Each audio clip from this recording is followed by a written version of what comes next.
The Secret of Success.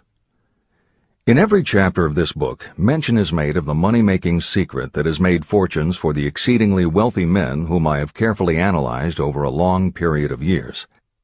The secret was first brought to my attention by Andrew Carnegie. The canny, lovable old Scotsman carelessly tossed it into my mind when I was but a boy. Then he sat back in his chair with a merry twinkle in his eyes and watched carefully to see if I had brains enough to understand the full significance of what he'd said to me. When he saw that I had grasped the idea, he asked if I would be willing to spend 20 years or more preparing myself to take it to the world, to men and women who, without the secret, might go through life as failures. I said I would, and with Mr. Carnegie's cooperation, I have kept my promise. Editor's comments. In 1908, during a particularly down time in the U.S. economy and with no money and no work, Napoleon Hill took a job as a writer for Bob Taylor's magazine. He was hired to write success stories about famous men.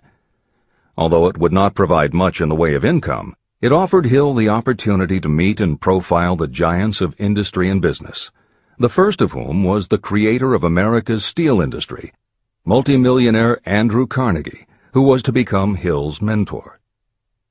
Carnegie was so impressed by Hill's perceptive mind that following their 3-hour interview, he invited Hill to spend the weekend at his estate so they could continue the discussion. During the course of the next 2 days, Carnegie told Hill that he believed any person could achieve greatness if they understood the philosophy of success and the steps required to achieve it. "It's a shame," he said, "that each new generation must find the way to success by trial and error when the principles are really clear-cut."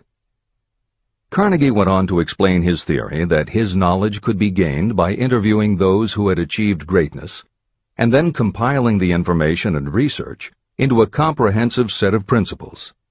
He believed that it would take at least 20 years, and that the result would be the world's first philosophy of individual achievement. He offered Hill the challenge, for no more compensation than that Carnegie would make the necessary introductions and cover travel expenses. It took Hill 29 seconds to accept Carnegie's proposal. Carnegie told him afterward that had it taken him more than 60 seconds to make the decision, he would have withdrawn the offer. For a man who cannot reach a decision promptly, once he has all the necessary facts, cannot be depended upon to carry through any decision he may make. It was through Hill's unwavering dedication that this book was eventually written. For detailed information on the life of Hill, read or listen to the audiobook of A Lifetime of Riches, the Biography of Napoleon Hill, by Michael J. Ritt, Jr. and Kurt Landers. Michael Ritt worked as Hill's assistant for 10 years and was the first employee of the Napoleon Hill Foundation, where he served as executive director, secretary, and treasurer. The material in his book comes from his own personal knowledge of Hill, as well as from Hill's unpublished autobiography. That is the end of the editor's comment.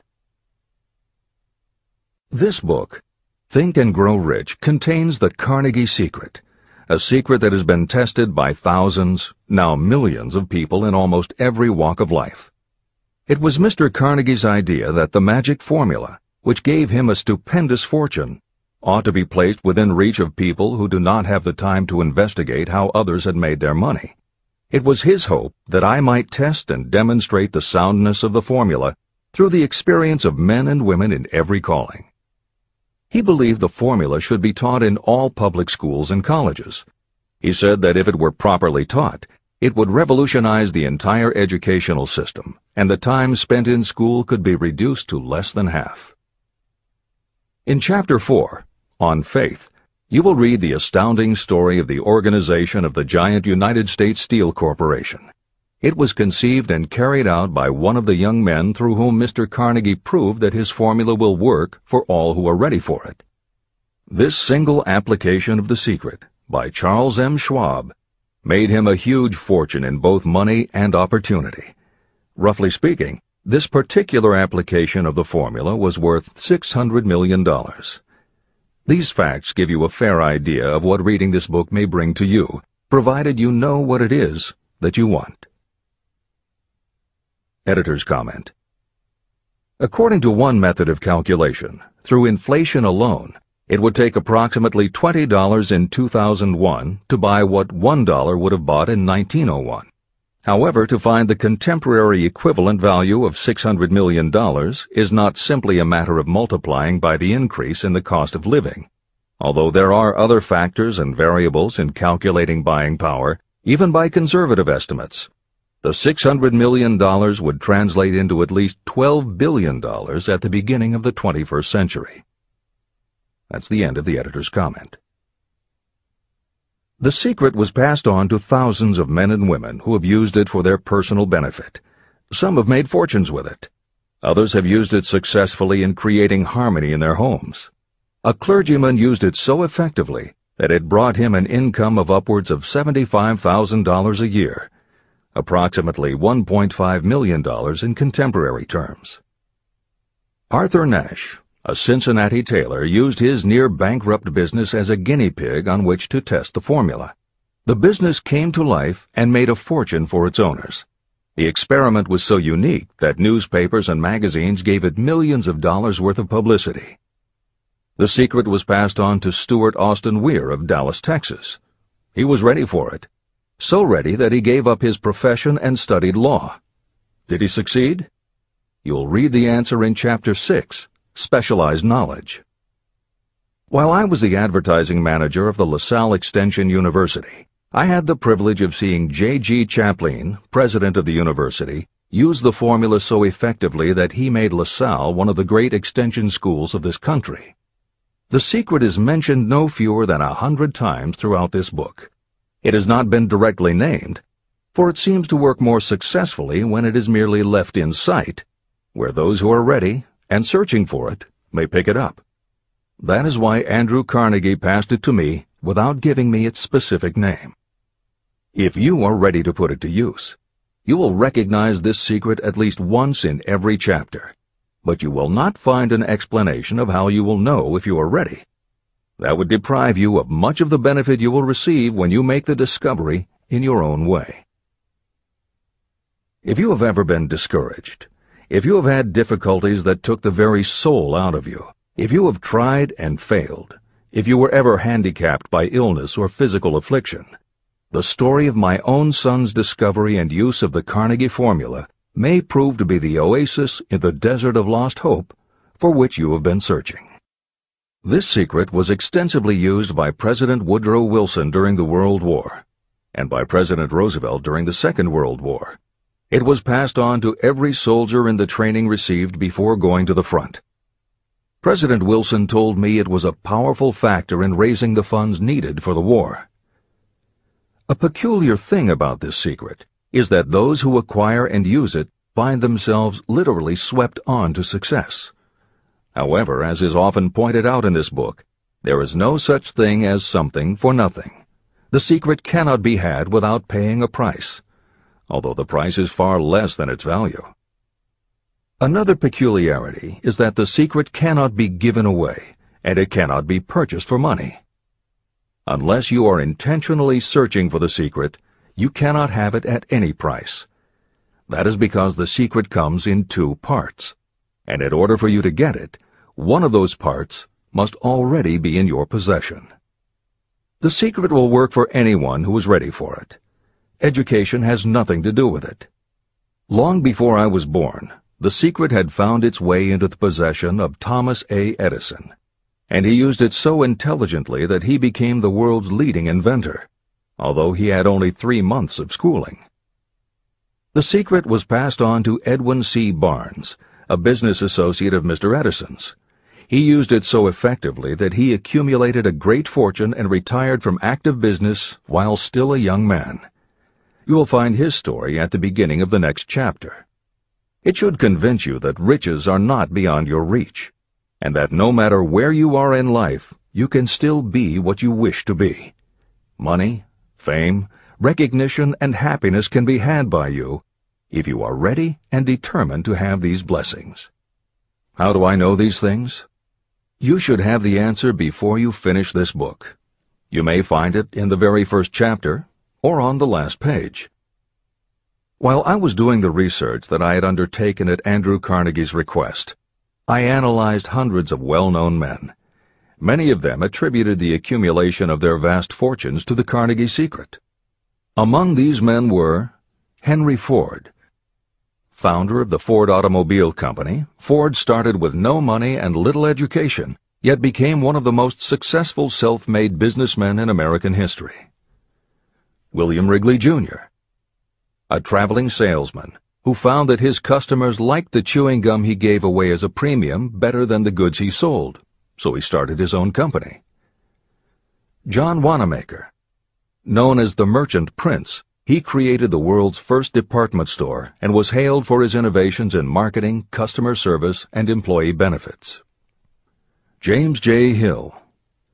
Known as the Empire Builder, he built the transcontinental Great Northern Railway, encouraged homesteading in the West, then established shipping routes linking America to Asia. George S. Parker. A school teacher who grew tired of fixing his students' pens, he created a new design, founded the Parker Pen Company, and turned a simple idea into a fortune. E. M. Statler. The son of a poor pastor, he started as a bellboy and worked his way up until he was able to start his own chain of Statler hotels, famous for their luxury and service with a smile. Henry L. Doherty. Started at age 12 as an office boy for Columbia Gas, he went on to acquire 53 utilities companies and patented 140 innovations for natural gas and oil production. Cyrus H. K. Curtis. Starting with a small agricultural weekly, Curtis turned it into Ladies' Home Journal, created Saturday Evening Post, then assembled one of the largest newspaper empires. George Eastman. Inventor and founder of the Eastman Kodak Company, he created many of the innovations that popularized photography and transformed the motion picture industry. Charles M. Schwab. The right-hand man of Andrew Carnegie, he was president of Carnegie Steel Company, brokered the deal that formed U.S. Steel, and went on to found Bethlehem Steel. Theodore Roosevelt. 26th President of the United States from 1901 to 1909. John W. Davis. A lawyer and political leader, Davis was Solicitor General under President Woodrow Wilson and later appointed Ambassador to Great Britain. Elbert Hubbard. Philosopher, publisher of the Fra magazine, and founder of the Roy Crofters Artists Colony, Hubbard was also the author of many bestsellers including A Message to Garcia. Wilbur Wright. A bicycle shop owner who, with his brother Orville, became the first Americans to fly heavier-than-air aircraft and pioneered the aviation industry. William Jennings Bryan. Newspaper publisher, presidential nominee, Secretary of State under President William McKinley, but perhaps best known as the lawyer who defended creationism at the Scopes monkey trial. Dr. David Starr Jordan. Educator, scientist, author of over 50 books, he was the nation's youngest university president at Indiana University and became the first president of Stanford University. J. Ogden Armour. Inherited his family's meatpacking business, turned it into a conglomerate with more than 3,000 products, was an owner of the Chicago Cubs, and a director of National City Bank and American International Corporation. Arthur Brisbane. A crusading journalist and syndicated columnist, Brisbane was sought after by every major news organization and was the most read and highest-paid editorial writer of his day. Dr. Frank Gonzalez. A Chicago preacher who delivered such a powerful sermon, Philip D. Armour gave him $1 million to start the Armour Institute of Technology, of which he became president. Daniel Willard. President of the B&O Railroad for more than 30 years, he was honored by having the city of Willard, Ohio, named for him. King Gillette. A traveling salesman and born tinkerer, Gillette was trying to shave on a moving train when he came up with the idea of the safety razor, which became the foundation of a corporate giant. Ralph A. Weeks. President of International Correspondence Schools, Weeks helped finance Napoleon Hill's Intra-Wall Institute, established to educate and rehabilitate prison inmates. Judge Daniel T. Wright, instructor at Georgetown Law School, where Napoleon Hill was studying when Bob Taylor's magazine gave him the assignment to write a profile of Andrew Carnegie. John D. Rockefeller.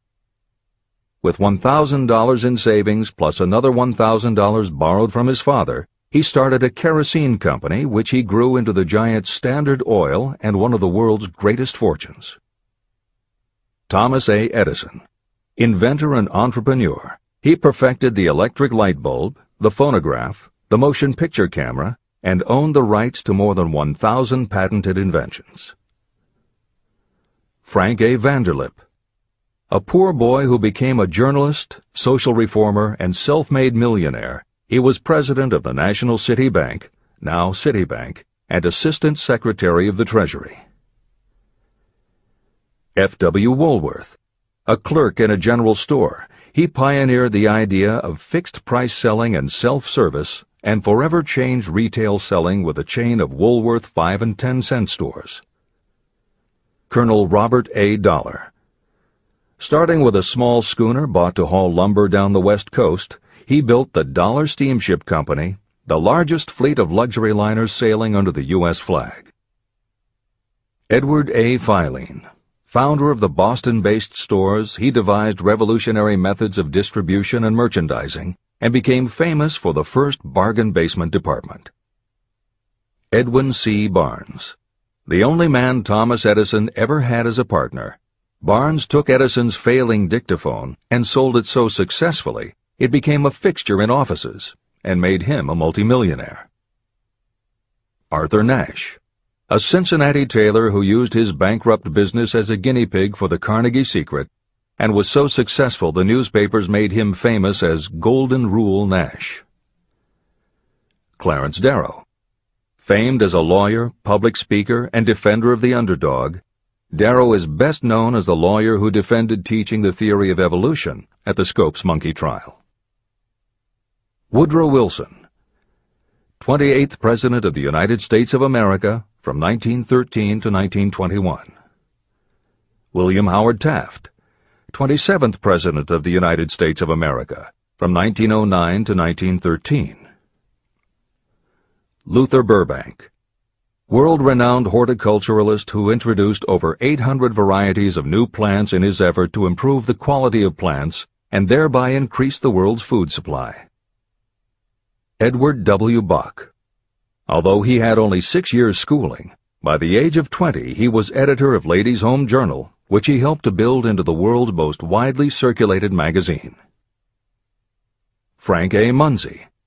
A telegraph operator who quit to launch Argosy magazine, then parlayed his fortune into a newspaper empire that included the Washington Times and the New York Herald. Elbert H. Gary.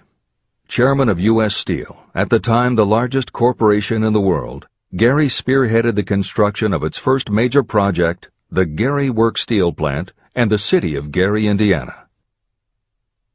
Dr. Alexander Graham Bell.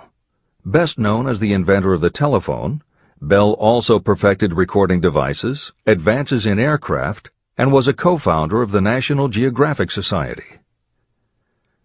John H. Patterson. President of National Cash Register, Patterson was known as an advertising visionary and a genius at motivating his sales force, which made NCR the leader in its field. Julius Rosenwald. A small manufacturer who foresaw the future of mail order, he bought 25% of Sears Roebuck & Company, and together with Richard Sears built it into an icon of American business. Stuart Austin Weir. A construction engineer Hill met in the Texas oil fields who, inspired by the Carnegie secret, went to law school after age 40 and also helped publish Napoleon Hill's magazine. Dr. Frank Crane. A noted psychologist, essayist, and author of the book 4-Minute Essays on subjects such as the price of liberty, pragmatism, the duty of the rich, and how to keep friends. J. G. Chaplin, president of the LaSalle Extension University at the time Napoleon Hill worked in the university's advertising and sales department, where he first realized his talent for motivating people. Jennings Randolph, a congressman, then U.S. Senator from West Virginia. Randolph was a lifelong admirer of Napoleon Hill, and it was he who encouraged Hill to act as advisor to President Franklin Delano Roosevelt. These names represent a small fraction of well-known Americans whose achievements, financial and otherwise, prove that those who understand and apply the Carnegie secret reach high positions in life. Editor's comment. As Napoleon Hill says, the preceding list includes only some of the more than 500 multimillionaires and extraordinarily successful individuals whom Napoleon Hill interviewed prior to writing Think and Grow Rich. It does not include the equally impressive list of people he came in contact with after the publication, nor does it include the names of those who did not have the opportunity to meet Napoleon Hill personally, but who attribute their success to having read this book. It is said that Napoleon Hill and Think and Grow Rich have made more millionaires than any other person in history. It might equally well be said that Napoleon Hill inspired more motivational experts than any other man in history. It is practically impossible to find a motivational speaker who does not draw upon Hill's work. His influence can be seen in the writings of his early peers, Dale Carnegie and Norman Vincent Peale.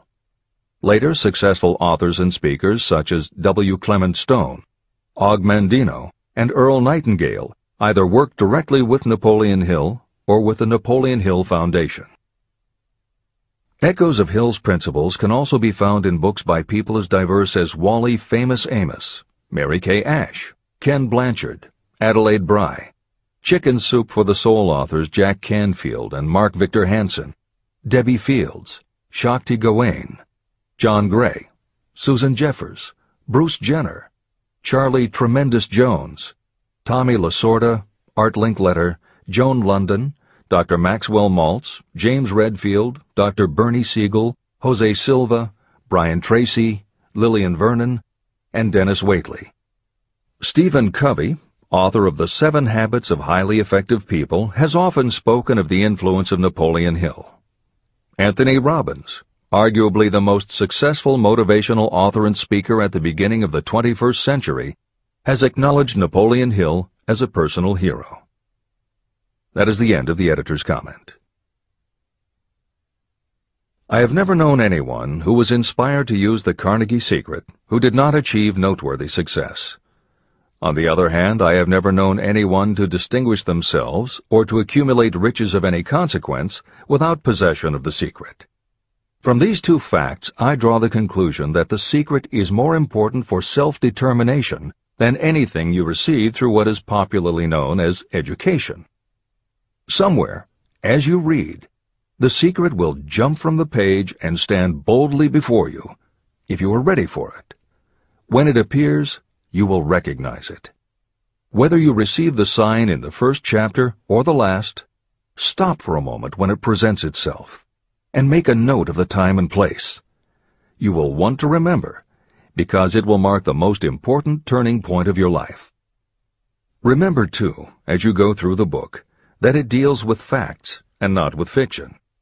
Its purpose is to convey a great universal truth through which you, if you are ready, may learn what to do and how to do it.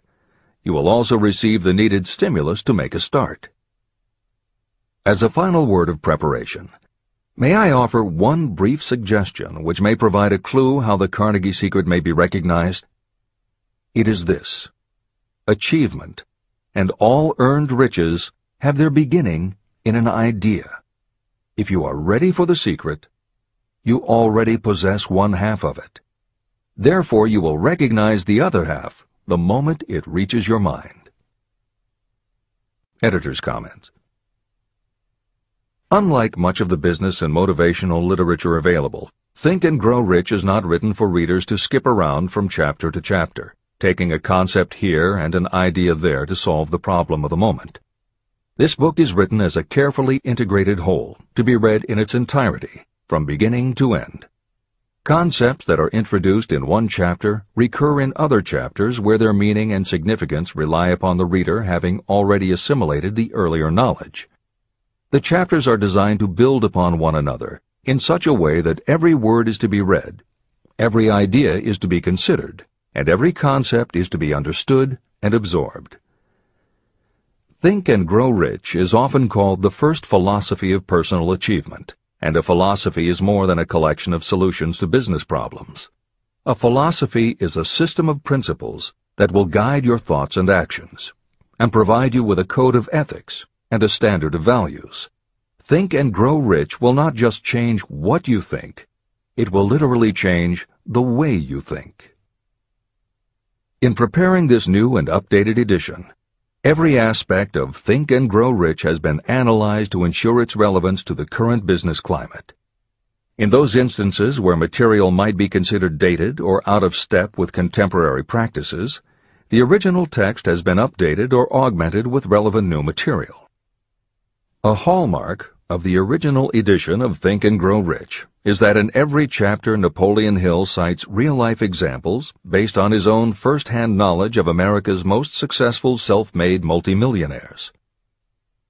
In this edition, every one of Hill's stories has been retained, and the editors have added contemporary examples and modern parallels which clearly demonstrate that Hill's principles are as up-to-date as today and still guiding those who succeed.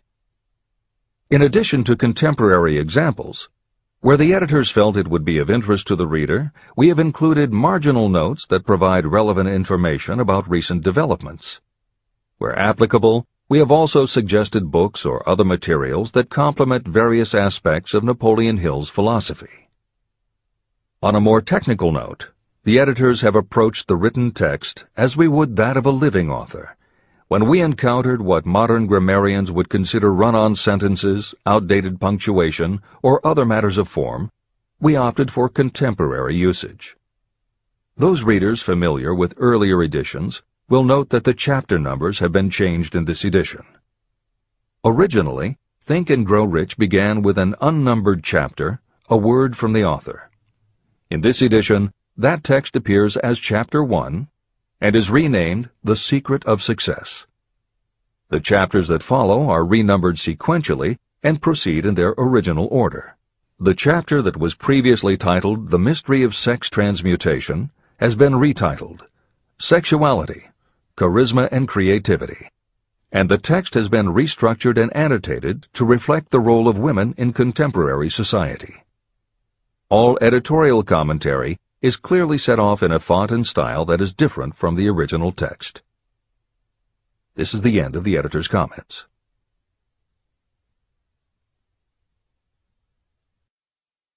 Both poverty and riches are the offspring of thought. Chapter 2. Thoughts are Things. The man who thought his way into partnership with Thomas A. Edison. Truly, thoughts are things, and powerful things, when they are mixed with definiteness of purpose, persistence, and a burning desire for their translation into riches or other material objects. Some years ago, Edwin C. Barnes discovered how true it is that you really can think and grow rich. His discovery did not come about at one sitting. It came little by little, beginning with a burning desire to become a business associate of the great Thomas Edison. One of the chief characteristics of Barnes' desire was that it was definite. He wanted to work with Edison, not for him. Pay close attention to the story of how he turned his desire into reality, and you'll have a better understanding of the principles that lead to riches. When this desire, or this thought, first flashed into his mind, he was in no position to act upon it. Two problems stood in his way. He did not know Mr. Edison, and he did not have enough money to buy a train ticket to West Orange, New Jersey, where the famed Edison Laboratory was located. These problems would have discouraged the majority of people from making any attempt to carry out the desire. But his was no ordinary desire. The Inventor and the Tramp. Edwin C. Barnes presented himself at Mr. Edison's laboratory and announced that he had come to go into business with the inventor. Years later, in speaking about that first meeting, Mr. Edison said about Barnes, "He stood there before me looking like an ordinary tramp, but there was something in the expression of his face which conveyed the impression that he was determined to get what he had come after. I had learned from years of experience with men that when a man really desires a thing so deeply that he is willing to stake his entire future on a single turn of the wheel in order to get it, he is sure to win. I gave him the opportunity he asked for, because I saw he had made up his mind to stand by until he succeeded. Subsequent events proved that no mistake was made." It could not have been the young man's appearance that got him his start in the Edison office. That was definitely against him. It was what he thought that counted. Barnes did not get his partnership with Edison on his first interview. What he did get was a chance to work in the Edison offices at a very nominal wage. Months went by. Nothing happened to bring nearer the goal that Barnes had set as his definite major purpose. But something important was happening in Barnes' mind. He was constantly intensifying his desire to become the business associate of Edison. Psychologists have correctly said, when one is truly ready for a thing, it puts in its appearance. Barnes was ready for a business association with Edison, and he was determined to remain ready until he got what he was seeking. He did not say to himself, well, what's the use? I guess I'll change my mind and try for a salesman's job. But he did say, I came here to go into business with Edison, and I'll accomplish my goal if it takes the remainder of my life. He meant it. What a different story people would tell if only they would adopt a definite purpose and stand by that purpose until it had time to become an all-consuming obsession.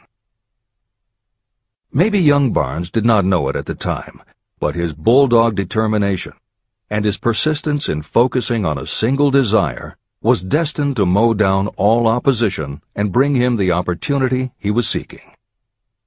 When the opportunity came, it appeared in a different form and from a different direction than Barnes had expected. That is one of the tricks of opportunity. It has a sly habit of slipping in by the back door, and often it comes disguised in the form of misfortune or temporary defeat. Perhaps this is why so many people fail to recognize opportunity. Mr. Edison had just perfected a new device, known at that time as the Edison dictating machine. His salesmen were not enthusiastic about the machine. They did not believe it could be sold without great effort. Barnes saw his opportunity. It had crawled in quietly, hidden in a queer-looking machine that interested no one but Barnes and the inventor. Barnes knew he could sell the Edison dictating machine, and he told Edison so. Edison decided to give him his chance. And Barnes did sell the machine. In fact, he sold it so successfully that Edison gave him a contract to distribute and market it all over the nation. Out of that business association, Barnes made himself rich in money, but he did something infinitely greater. He proved that you really can think and grow rich. How much actual cash that original desire of Barnes was worth to him, I have no way of knowing. Perhaps it brought him $2 or $3 million. Editor's comment. $3 million in the early years of the 20th century would be comparable to more than $50 million in terms of buying power at the beginning of the 21st century. This is the end of the editor's comment. But the amount becomes insignificant compared with the greater asset he acquired. The definite knowledge that an intangible impulse of thought can be transmuted into material rewards by the application of known principles. Barnes literally thought himself into a partnership with the great Edison. He thought himself into a fortune. He had nothing to start with except knowing what he wanted, and the determination to stand by that desire until he realized it. 3 feet from gold. One of the most common causes of failure is the habit of quitting when you're overtaken by temporary defeat. Every person is guilty of this mistake at one time or another. During the gold rush days, An uncle of my friend R.U. Darby was caught by gold fever, and he went west to Colorado to dig and grow rich.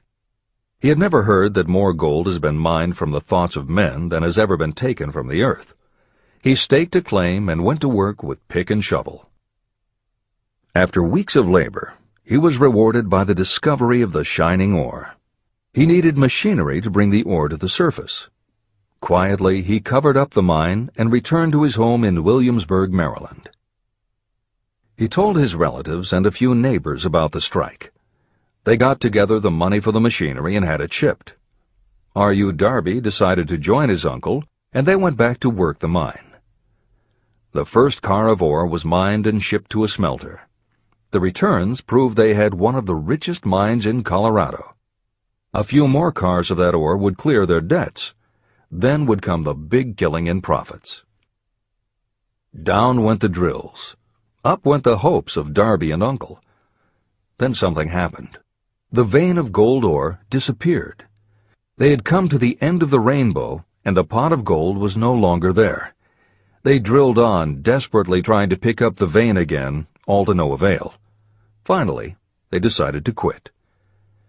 They sold the machinery to a junkman for a few $100s and took the train back home. The junkman called in a mining engineer to look at the mine and do a little calculating. The engineer advised that the project had failed because the owners were not familiar with fault lines.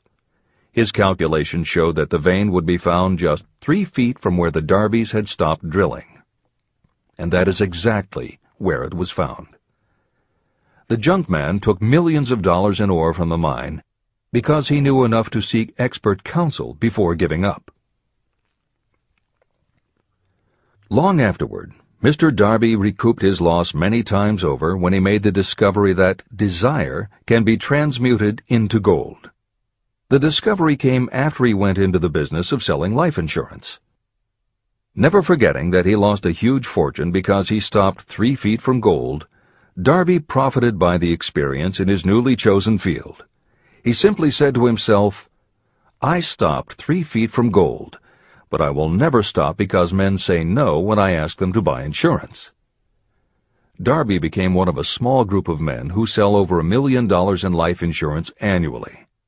He owed his stickability to the lesson he learned from his quitability in the gold mining business. Before success comes in anyone's life, that person is sure to meet with much temporary defeat, and perhaps some failure. When defeat overtakes a person, the easiest and most logical thing to do is to quit. That is exactly what the majority of people do. More than 500 of the most successful people this country has ever known told me their greatest success came just one step beyond the point at which defeat had overtaken them. Failure is a trickster with a keen sense of irony and cunning. It takes great delight in tripping you just when success is almost within reach. Editor's comments. Napoleon Hill's creed, "Every failure brings with it the seed of an equivalent success," was the inspiration for entrepreneur and motivational speaker Wayne Allen Root to write his book, The Joy of Failure. Published in the late 1990s, it not only tells Wayne's personal story of using his failures as stepping stones to success, he also recounts stories from other successful people, which prove that the rich and famous got to be that way only because of what they learned from their failures. People such as Jack Welch, the hugely successful CEO of General Electric, who early in his career failed dramatically when a plastics plant for which he was responsible blew up. Billionaire Charles Schwab was a failure at school and university, flunking basic English twice due to a learning disability, and then failed on Wall Street more than once before he thought of the idea that grew to make him very rich indeed. Sylvester Stallone, Bruce Willis, Oprah Winfrey, Bill Clinton, Stephen Jobs, Donald Trump, and a host of other equally well-known achievers all had to fail in order to learn the lessons that ultimately made them successes. Every one of them was a failure, but none of them was defeated. Charles F. Kettering, who patented more than 200 inventions including the automobile ignition, the spark plug, Freon for air conditioners and the automatic transmission, said, "From the time a person is 6 years old until he graduates from college, he has to take 3 or 4 examinations a year. If he flunks once, he is out." But an inventor is almost always failing. He tries and fails maybe 1,000 times. If he succeeds once, then he's in. These two things are diametrically opposite. We often say that the biggest job we have is to teach a newly hired employee how to fail intelligently. We have to train him to experiment over and over and to keep on trying and failing until he learns what will work. Failures are just practice shots. This is the end of the editor's comment. A 50-cent lesson in persistence. Shortly after Mr. Darby received his degree from the University of Hard Knocks, he witnessed something that proved to him that no does not necessarily mean no. One afternoon, he was helping his uncle grind wheat in an old-fashioned mill. The uncle operated a large farm on which a number of sharecropper farmers lived. Quietly, the door was opened, and a small child, the daughter of a tenant, walked in and took her place near the door. The uncle looked up, saw the child, and barked at her roughly, "What do you want?" Meekly, the child replied, "My mom says to send her 50 cents. "I'll not do it," the uncle retorted. "Now you run on home." But she did not move. The uncle went ahead with his work, not noticing that she did not leave. When he looked up again and saw her still standing there, he said, "I told you to go on home. Now go, or I'll take a switch to you." But she did not budge. The uncle dropped a sack of grain he was about to pour into the mill hopper and started toward the child. Darby held his breath. He knew his uncle had a fierce temper. When the uncle reached the spot where the child was standing, she quickly stepped forward one step, looked up into his eyes, and screamed at the top of her voice, "My mom's got to have that 50 cents!" The uncle stopped, looked at her for a minute, put his hand in his pocket, took out $50, and gave it to her. The child took the money and slowly backed toward the door, never taking her eyes off the man whom she had just conquered. After she had gone, the uncle sat down on a box and looked out the window into space for more than 10 minutes. He was pondering, with awe, over the whipping he had just taken. Mr. Darby, too, was doing some thinking. This was the first time in all his experience that he had seen a child deliberately master an adult. How did she do it? What happened to his uncle that caused him to lose his fierceness and become as docile as a lamb? What strange power did this child use that made her master of the situation? These questions flashed into Darby's mind, but he did not find the answer until years later, when he told me the story. Strangely, the story of this unusual experience was told to me in the old mill on the very spot where the uncle took his whipping. As we stood there in that musty old mill, Mr. Darby repeated the story and finished by asking, "What can you make of it? What strange power did that child use that so completely whipped my uncle?" The answer to his question will be found in the principles described in this book. The answer is full and complete. It contains enough details and instructions for you to understand and apply the same force that the little child accidentally stumbled upon. Keep your mind alert, and you will learn exactly what strange power came to the rescue of the child. You may catch a glimpse of the power in this chapter, or it may flash into your mind in some later chapter. If you stay alert to the possibility, somewhere you will find the idea that will quicken your receptive powers and place at your command this same irresistible power. It may come in the form of a single idea, or it may come as a complete plan or a purpose. It may even cause you to go back over your past experiences of failure or defeat, and in doing so, it may bring to the surface some lesson by which you can regain all that you lost through defeat. After I had explained to Mr. Darby the power unwittingly used by the little child, he mentally retraced his 30 years as a life insurance salesman. As he did so, it became clear to him that his success was due, in no small degree, to the lesson he had learned from the child. Mr. Darby pointed out, "Every time a prospect tried to bow me out without buying, I saw that child standing there in the old mill, her big eyes glaring in defiance, and I said to myself, I've got to make this sale. The better portion of all sales I have made were made after people had said no." He also recalled his mistake in having stopped only 3 feet from gold. "But," he said, "that experience was a blessing in disguise. It taught me to keep on keeping on, no matter how hard the going may be. A lesson I needed to learn before I could succeed in anything." Mr. Darby's experiences were commonplace and simple enough, yet they held the answer to his destiny in life. In fact, to him the experiences were as important as life itself, and he was able to profit from these 2 important experiences because he analyzed them and found the lesson they taught. But what if you don't see the events of your life as being experiences of such profound significance? And what about the young person who doesn't yet have even minor failures to analyze? Where and how will they learn the art of converting defeats into the stepping stones to opportunity? That is exactly why this book was written, to answer those questions. To convey my answer, I have constructed 13 principles. These principles work individually or together as catalysts. The specific answer that you are looking for may already be in your own mind. Reading these principles may be the catalyst that causes your answer to suddenly come to you as an idea, a plan, or a purpose. One sound idea is all you need to achieve success. These 13 principles contain the best and most practical ways and means of creating ideas.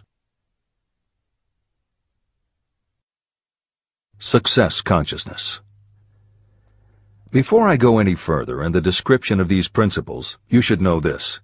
When riches begin to come, they come so quickly and in such great abundance that you will wonder where they've been hiding during all those lean years. This is an astounding statement, especially when you take into consideration the popular belief that riches come only to those who work hard and long. When you begin to think and grow rich, you will observe that riches begin with a state of mind, with definiteness of purpose, with little or no hard work.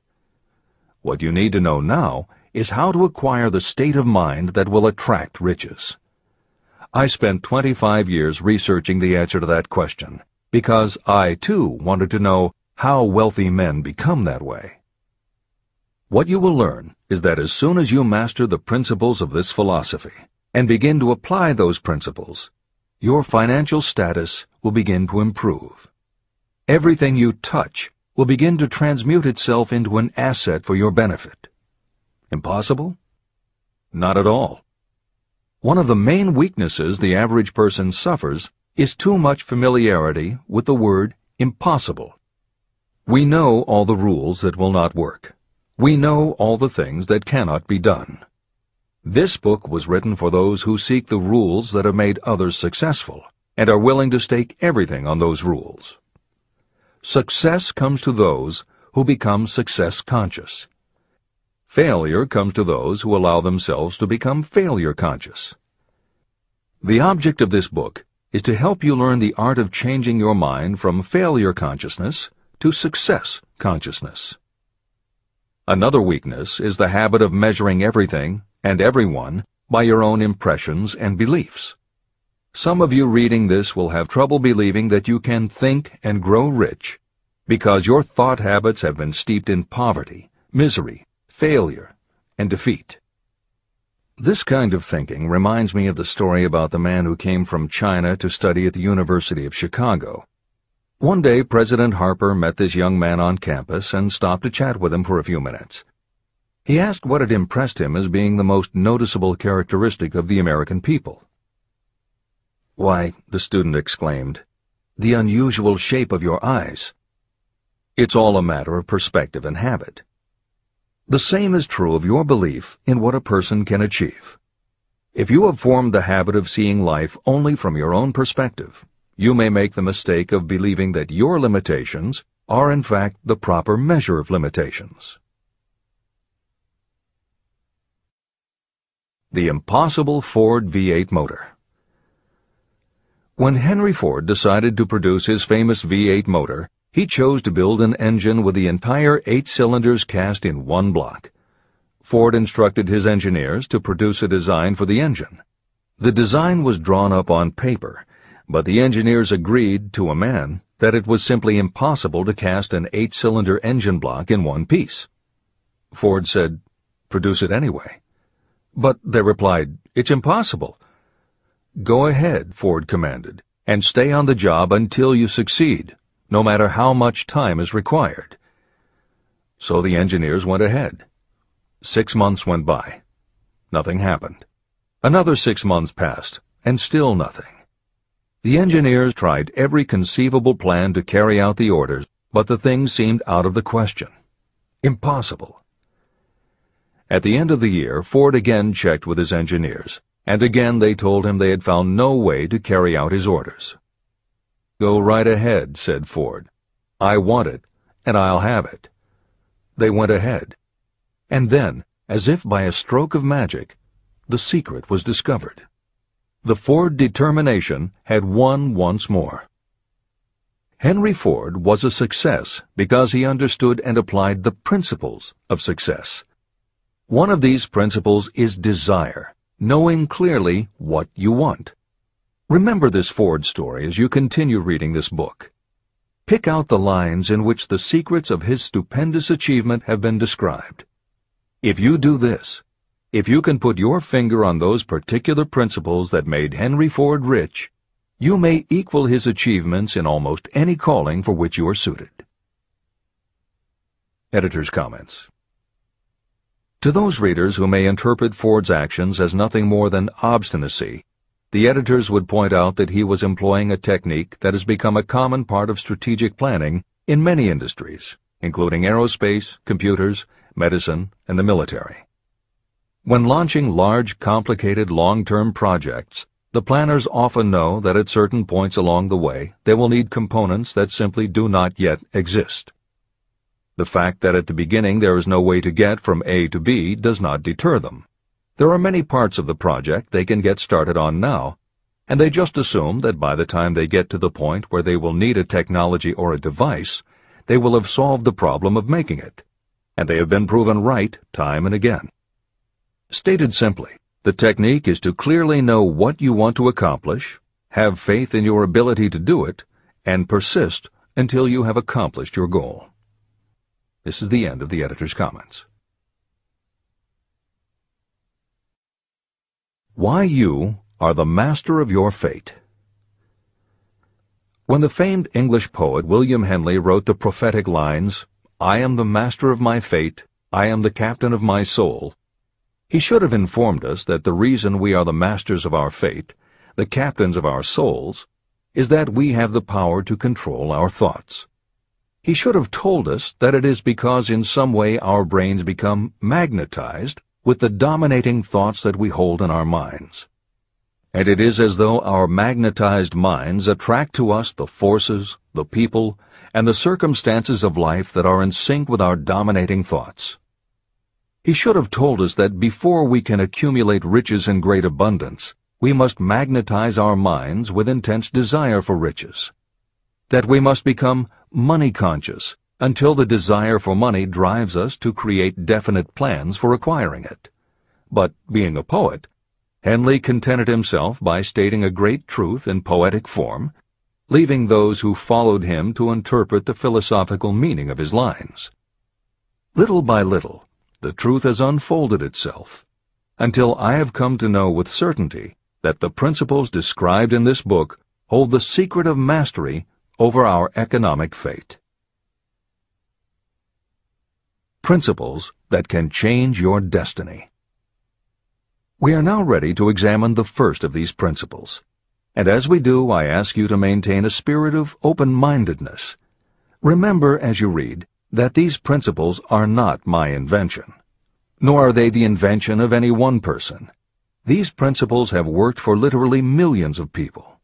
You, too, can put them to work for you and your own enduring benefit. You will find it easy, not hard to do. Some years ago, I delivered the commencement address at Salem College in Salem, West Virginia. I emphasized with so much intensity the need to have a burning desire that one of the members of the graduating class became completely convinced and made it a cornerstone of his own philosophy. That young man became a congressman and an important factor in President Franklin D. Roosevelt's administration. He wrote me a letter in which he so clearly stated his opinion of the principle of desire outlined in the next chapter that I have chosen to publish his letter as an introduction to that chapter. It gives you an idea of the rewards to come. My dear Napoleon, my service as a member of Congress having given me an insight into the problems of men and women, I am writing to offer a suggestion which may become helpful to thousands of worthy people. In 1922, you delivered the commencement address at Salem College when I was a member of the graduating class. In that address, you planted in my mind an idea which has been responsible for the opportunity I now have to serve the people of my state, and will be responsible, in a very large measure, for whatever success I may have in the future. I recall, as though it were yesterday, the marvelous description you gave of the method by which Henry Ford, with but little schooling, without a dollar, with no influential friends, rose to great heights. I made up my mind then, even before you had finished your speech, that I would make a place for myself, no matter how many difficulties I had to surmount. Thousands of young people will finish their schooling this year and within the next few years. Every one of them will be seeking just such a message of practical encouragement as the one I received from you. They will want to know where to turn, what to do to get started in life. You can tell them, because you have helped to solve the problems of so many, many people. There are thousands of people in America today who would like to know how they can convert ideas into money. People who must start from scratch, without finances, and recoup their losses. If anyone can help them, you can. If you publish the book, I would like to own the first copy that comes from the press, personally autographed by you. With best wishes, believe me, cordially yours, Jennings Randolph. Since that time in 1922, I watched Jennings Randolph rise to become one of the nation's leading airline executives, a great inspirational speaker, and a United States Senator from West Virginia. 35 years after I made that speech, it was my pleasure to return to Salem College in 1957 and deliver the baccalaureate sermon. At that time, I received an honorary Doctor of Literature degree from Salem College. Editor's comments. As you begin the next chapter, the editors would like to reinforce the earlier statement that what you are reading is not just a collection of theories out of which you can cherry-pick what you like. The 13 principles of success were proven by the real-life experiences of the long list of famous successful people cited earlier by Napoleon Hill. His techniques are also practiced and endorsed by the contemporary experts and authors whom the editors mentioned, following Hill's list. More than 60 million people have purchased copies of the book that you are now holding in your hands. If this book has proven to be that successful, surely you owe it to yourself to give it every chance to work for you too. Read it. Don't question it. Do it. If you don't, if you think that you know better than Napoleon Hill, if you decide to pick and choose the parts that you will believe or follow, then, if you don't succeed, you will never know if your failure lies with this book or with you. This is the end of the editor's comments. Whatever the mind of man can conceive and believe, it can achieve. Chapter 3. Desire. The starting point of all achievement. The first step toward riches. When Edwin C. Barnes climbed down from the freight train in West Orange, New Jersey, he may have resembled a tramp, but his thoughts were those of a king. As he made his way from the railroad tracks to Thomas A. Edison's office, his mind was at work. He saw himself standing in Edison's presence. He heard himself asking Mr. Edison for an opportunity to carry out the one consuming obsession of his life, a burning desire to become the business associate of the great inventor. Barnes' desire was not a hope. It was not a wish. It was a pulsating desire which transcended everything else. It was definite. A few years later, Edwin C. Barnes again stood before Edison, in the same office where he first met the inventor. This time, his desire had been translated into reality. He was in business with Edison. The dominating dream of his life had become a reality. Barnes succeeded because he chose a definite goal, placed all his energy, all his willpower, all his effort. He put everything he had into achieving that goal. 5 years passed before the chance he had been seeking made its appearance. To everyone except himself, he appeared to be just another cog in the Edison business wheel. But in Edwin Barnes' own mind, he was the partner of Edison every minute from the very day that he first went to work there. It is a remarkable illustration of the power of a definite desire. Barnes won his goal because he wanted to be a business associate of Mr. Edison's more than he wanted anything else. He created a plan by which to attain that purpose, and he burned all bridges behind him. He stood by his desire until it became the dominating obsession of his life, and finally, a fact. When he went to West Orange, he did not say to himself, "I will try to induce Edison to give me a job of some sort." He said, "I will see Edison and put him on notice that I have come to go into business with him."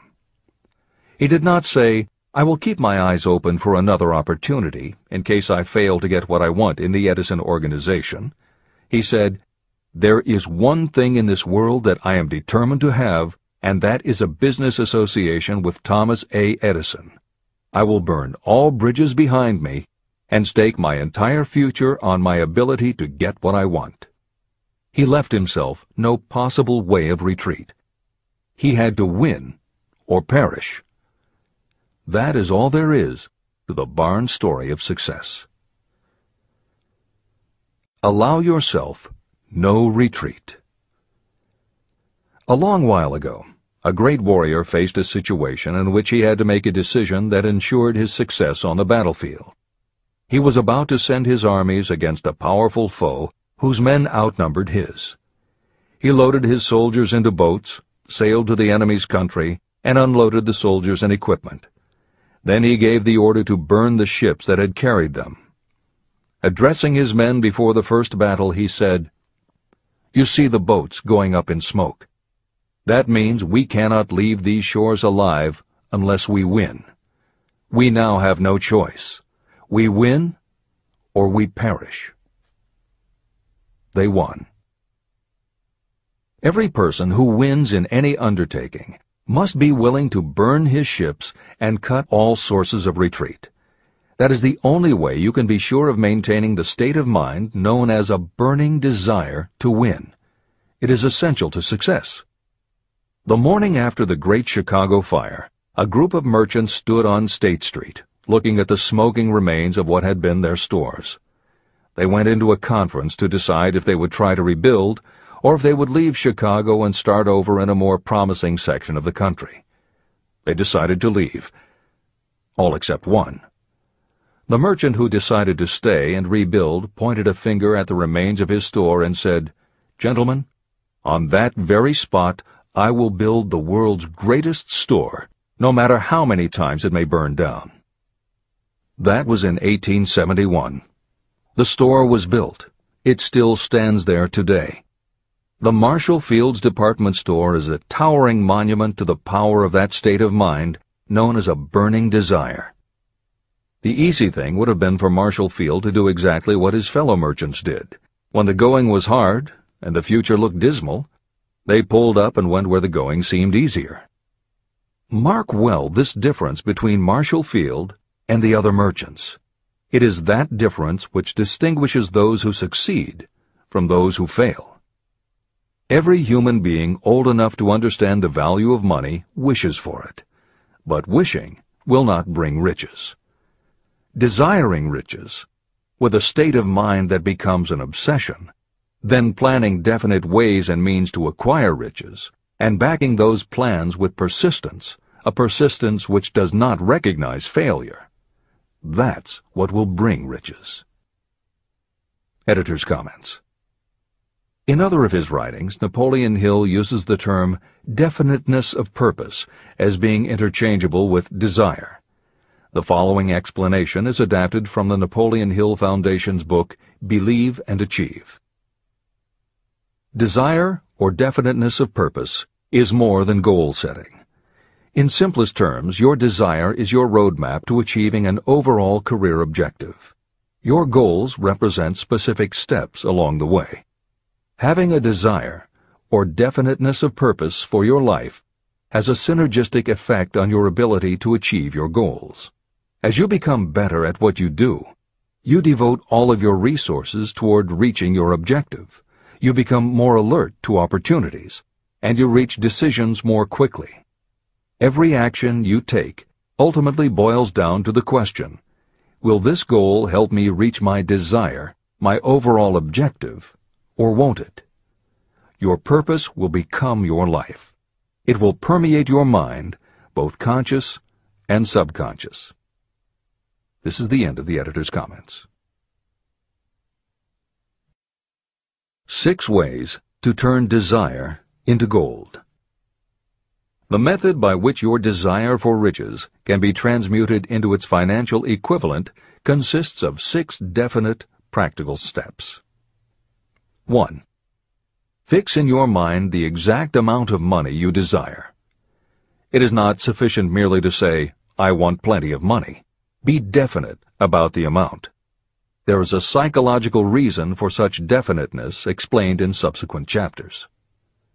2. Determine exactly what you intend to give in return for the money you desire. There is no such reality as something for nothing. 3. Establish a definite date when you intend to possess the money you desire. 4. Create a definite plan for carrying out your desire, and begin at once, whether you are ready or not, to put this plan into action. 5. Now write it out. Write a clear, concise statement of the amount of money you intend to acquire. Name the time limit for its acquisition. State what you intend to give in return for the money, and describe clearly the plan through which you intend to accumulate it. 6. Read your written statement aloud, twice daily. Read it once just before retiring at night, and read it once after arising in the morning. As you read, see and feel and believe yourself already in possession of the money. It is important that you follow the instructions in these 6 steps. It is especially important that you observe and follow the instructions in the 6th step. You may complain that it is impossible for you to see yourself in possession of money before you actually have it. Here is where a burning desire will come to your aid. If you truly desire money so keenly that your desire is an obsession, you will have no difficulty in convincing yourself that you will acquire it. The object is to want money, and to become so determined to have it that you convince yourself you will have it. If you have not been schooled in the workings of the human mind, these instructions may appear impractical. It may help you to know that the information they convey was given to me by Andrew Carnegie, who made himself into one of the most successful men in American history. Carnegie began as an ordinary laborer in the steel mills, but managed, despite his humble beginning, to make these principles yield him a fortune of considerably more than $100 million. Editor's comment. In today's terms, the value of Carnegie's fortune would be at least $20 billion and probably a good deal more. End of editor's comment. It may be of further help to know that the 6 steps were carefully scrutinized by the famed inventor and successful businessman, Thomas A. Edison. He gave his stamp of approval, saying they are not only the steps essential for the accumulation of money, but also for the attainment of any goal. Editor's comments. In the time since Napoleon Hill wrote these words, advances in our understanding of both the physiology of the brain and the psychology of the mind have yielded a much greater understanding of human motivation. Even so, the methods used by modern motivational experts are essentially the same techniques advised by Hill. Research studies confirm that there is sound psychological basis for doing as Hill advises. Be very specific when setting goals. Perform the physical act of committing those goals to paper, and repeat your stated goal aloud to yourself often. These techniques have gained wide acceptance among modern experts in the field. The psychological principle at work is similar to that which underlies autosuggestion and self-hypnosis, concepts that will be discussed in greater depth in Chapter 5, Autosuggestion, and in Chapter 13, The Subconscious Mind. Hill's instruction to see yourself as you will be when you have already achieved your objective is also a specific technique. Today it is commonly taught by motivational experts under the term creative visualization.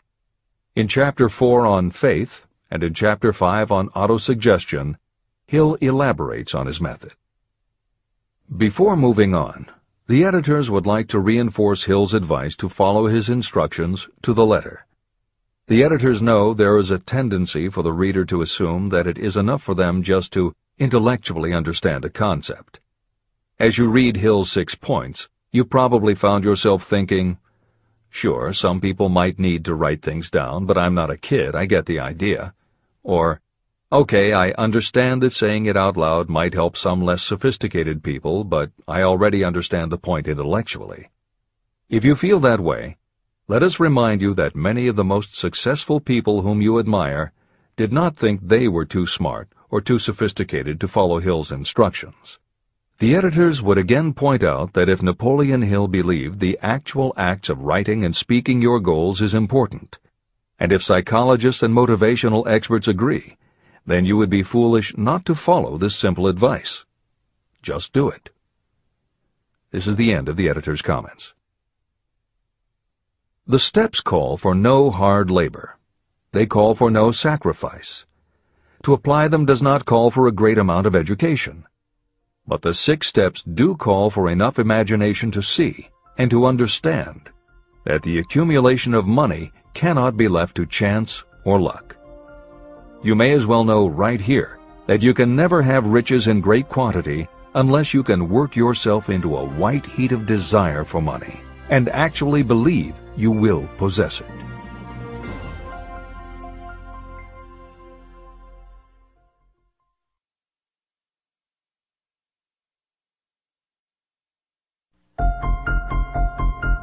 The power of great dreams.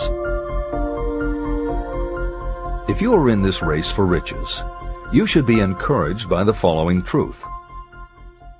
The world in which we live is demanding new ideas, new ways of doing things, new leaders, new inventions, and new methods, styles, versions, and variations of everything all the time. Behind all this demand for new and better things, there is one quality that you must possess to win, and that is definiteness of purpose, the knowledge of what you want, and a burning desire to possess it. If you truly desire riches, remember that the real leaders of the world have always been people who harnessed and put into practical use the intangible, unseen forces of opportunity. Leaders are the people who convert those opportunities into cities, skyscrapers, factories, transportation, entertainment, and every form of convenience that makes things easier, faster, better, or just make life more pleasant. In planning to acquire your share of the riches, don't let anyone put you down for being a dreamer. To win the big stakes in this changing world, you must catch the spirit of the great pioneers, whose dreams have given to civilization all that it has of value. It is that spirit which serves as the lifeblood of our own country, your opportunity and mine to develop and market our talents. A burning desire to be and to do is the starting point from which the dreamer must take off. Dreams are not born of indifference, laziness, or lack of ambition. If the thing you wish to do is right, and you believe in it, go ahead and do it. Never mind what they say if you meet with temporary defeat. They do not know that every failure brings with it the seed of an equivalent success. Marconi dreamed of a system for sending sound from one place to another without the use of wires. It may interest you to know that Marconi's friends had him taken into custody and examined in a psychiatric hospital when he announced he had discovered a principle by which he could send messages through the air. Evidence that he did not dream in vain may be found in every radio and television set, cellular phone, communication satellite, and every other wireless device in the world. Fortunately, the dreamers of today fare better. Today, your world is filled with an abundance of opportunity that the dreamers of the past never knew. If you doubt this is true, if you are feeling crushed because of a recent failure, you are about to learn how your failure can be your most valuable asset. Almost everyone who succeeds in life gets off to a bad start and passes through many heartbreaking struggles before they arrive. The turning point in the lives of those who succeed usually comes at the moment of some crisis through which they are introduced to their other selves. Editor's comments.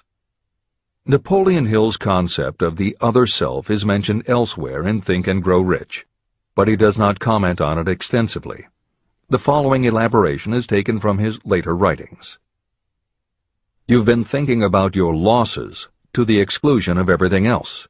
The more you concentrate on them, the more you attract other losses. Stop thinking about them, and make up your mind that you are going to benefit from your experience. Whatever personal obstacles you face, you must start getting to know that side of your personality that knows no obstacles, that recognizes no defeats. Cultivate a friendship with the other you, so no matter what you're doing, you are allied with someone who shares your goals.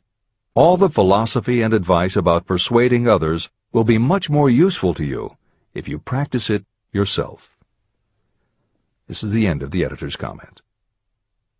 Sidney Porter discovered the genius that slept within his brain only after he had met with great misfortune.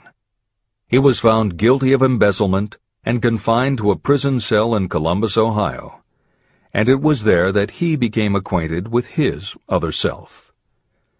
He began to write short stories. Then, while locked in his cell, he began to sell those stories to magazines under the pen name O. Henry. Through the use of his imagination, he discovered himself to be a great author instead of a miserable criminal and outcast. By the time he was released from prison, O. Henry was the most popular short story writer in the country. Editor's comments. More recently, in another prison, another kind of writer met his other self, and country music gained one of its most talented songwriters and biggest stars. As a kid, Merle Haggard's family home was a converted boxcar in Bakersfield, California. After his father died when Merle was 9, more often than not, home for young Merle was a series of juvenile detention centers. At 16, he quit school, and for the next 4 years the only mark Merle Haggard made in the world was a rap sheet for stolen cars, burglaries, and bogus checks. By the age of 20, he was serving time in San Quentin and gaining a reputation as a hard-case con. Then he met his other self. Inspired by a concert Johnny Cash played for the inmates, plus conversations with men on death row and the time he spent in solitary confinement, Haggard learned that he had another self, and that self had something to say through his music. When he got out of solitary, Haggard asked for the hardest job the prison had to offer. He enrolled in night school courses at the prison, straightened himself out, and won his parole after 2.5 years. He went back to Bakersfield and dug ditches during the day so he could polish his songwriting and performing at night. Within 3 years, he had a recording contract. Within 5 years, he had his first top 10 hit, and has since gone on to become one of the most influential voices in modern country music. This is the end of the editor's comments. Thomas Edison dreamed of a lamp that could be operated by electricity. and he began where he stood to put his dream into action. He failed more than 10,000 times. Despite his failures, he stood by that dream until finally he was driven to the discovery of the genius that slept within his brain. Editor's comments. Dean Kamen got to know his other self very early in life. While he was a teenager, Kamen started his own company, building and selling control systems for automated sound and light shows. He was still in high school when he got the contract to automate the Times Square New Year's Eve ball. Though he went on to attend university, he never bothered to graduate because he was too busy working on something he called auto-syringe, the first wearable infusion pump for administering drug therapies. His invention was hailed as a medical landmark, as were many of his other breakthroughs, which include a revolutionary kidney dialysis machine, an insulin pump for diabetics, an improved stent used for heart patients, and more than 150 other devices he has patented.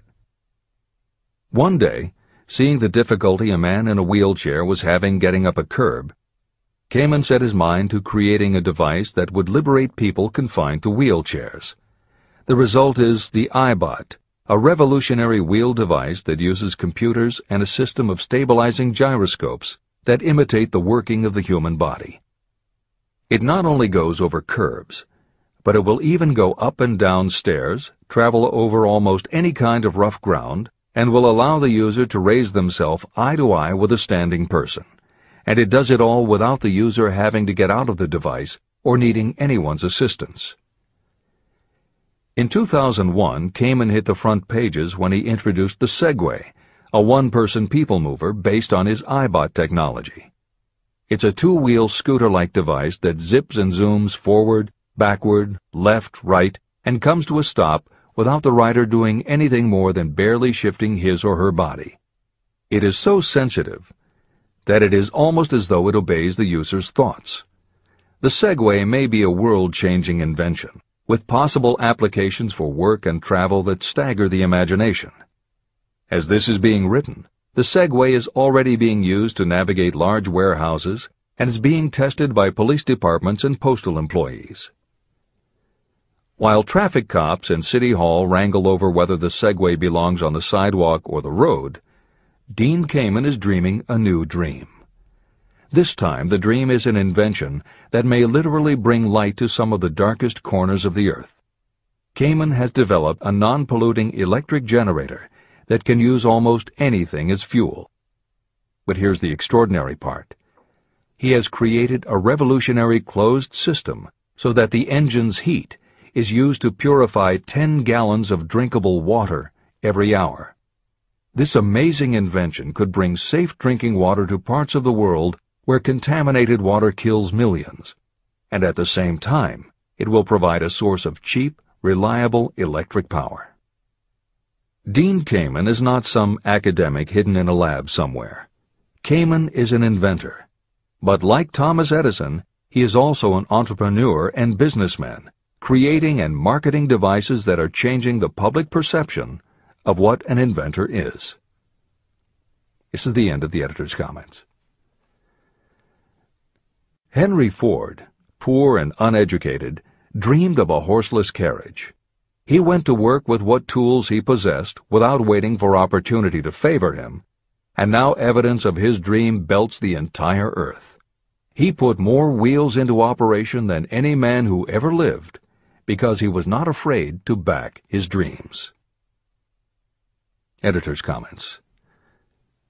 Stephen Jobs and Steve Wozniak, two university dropouts, dreamed of making and selling computers that the average person could use.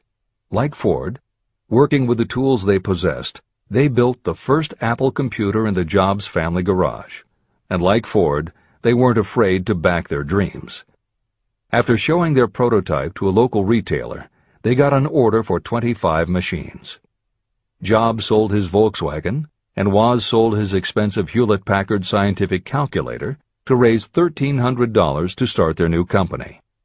They took the money, convinced the local electronics suppliers to grant them a line of credit, and started production of the Apple I. They revolutionized the computer hardware and software industry. Released in 1976 and priced at $666, the Apple I earned them $774,000. 2 years later, they introduced the Apple II, which in the next 3 years earned $140 million. In 1980, Apple went public, and after the first day of trading, the company had a market value of $1.2 billion. Wozniak left the company in 1981, but Jobs pushed through the development of the Macintosh in 1984.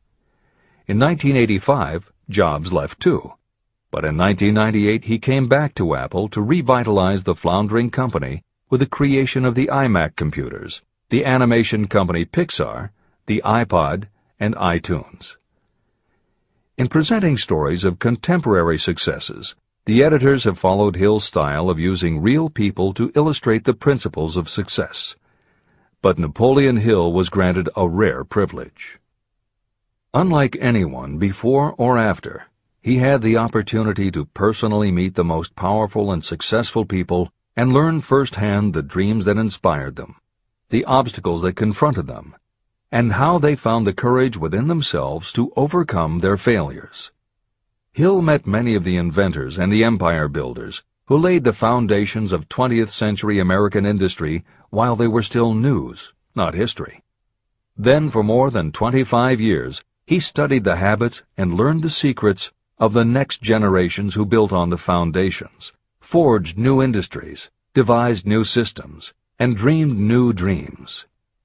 It was only because Hill was given such unprecedented access over such a long period that he was able to compare, contrast, analyze, and then formulate a philosophy of achievement based on the real stories of real people who had used these techniques to create their success. Think and Grow Rich revolutionized self-help writing, and to this day is the standard against which all motivational literature is measured.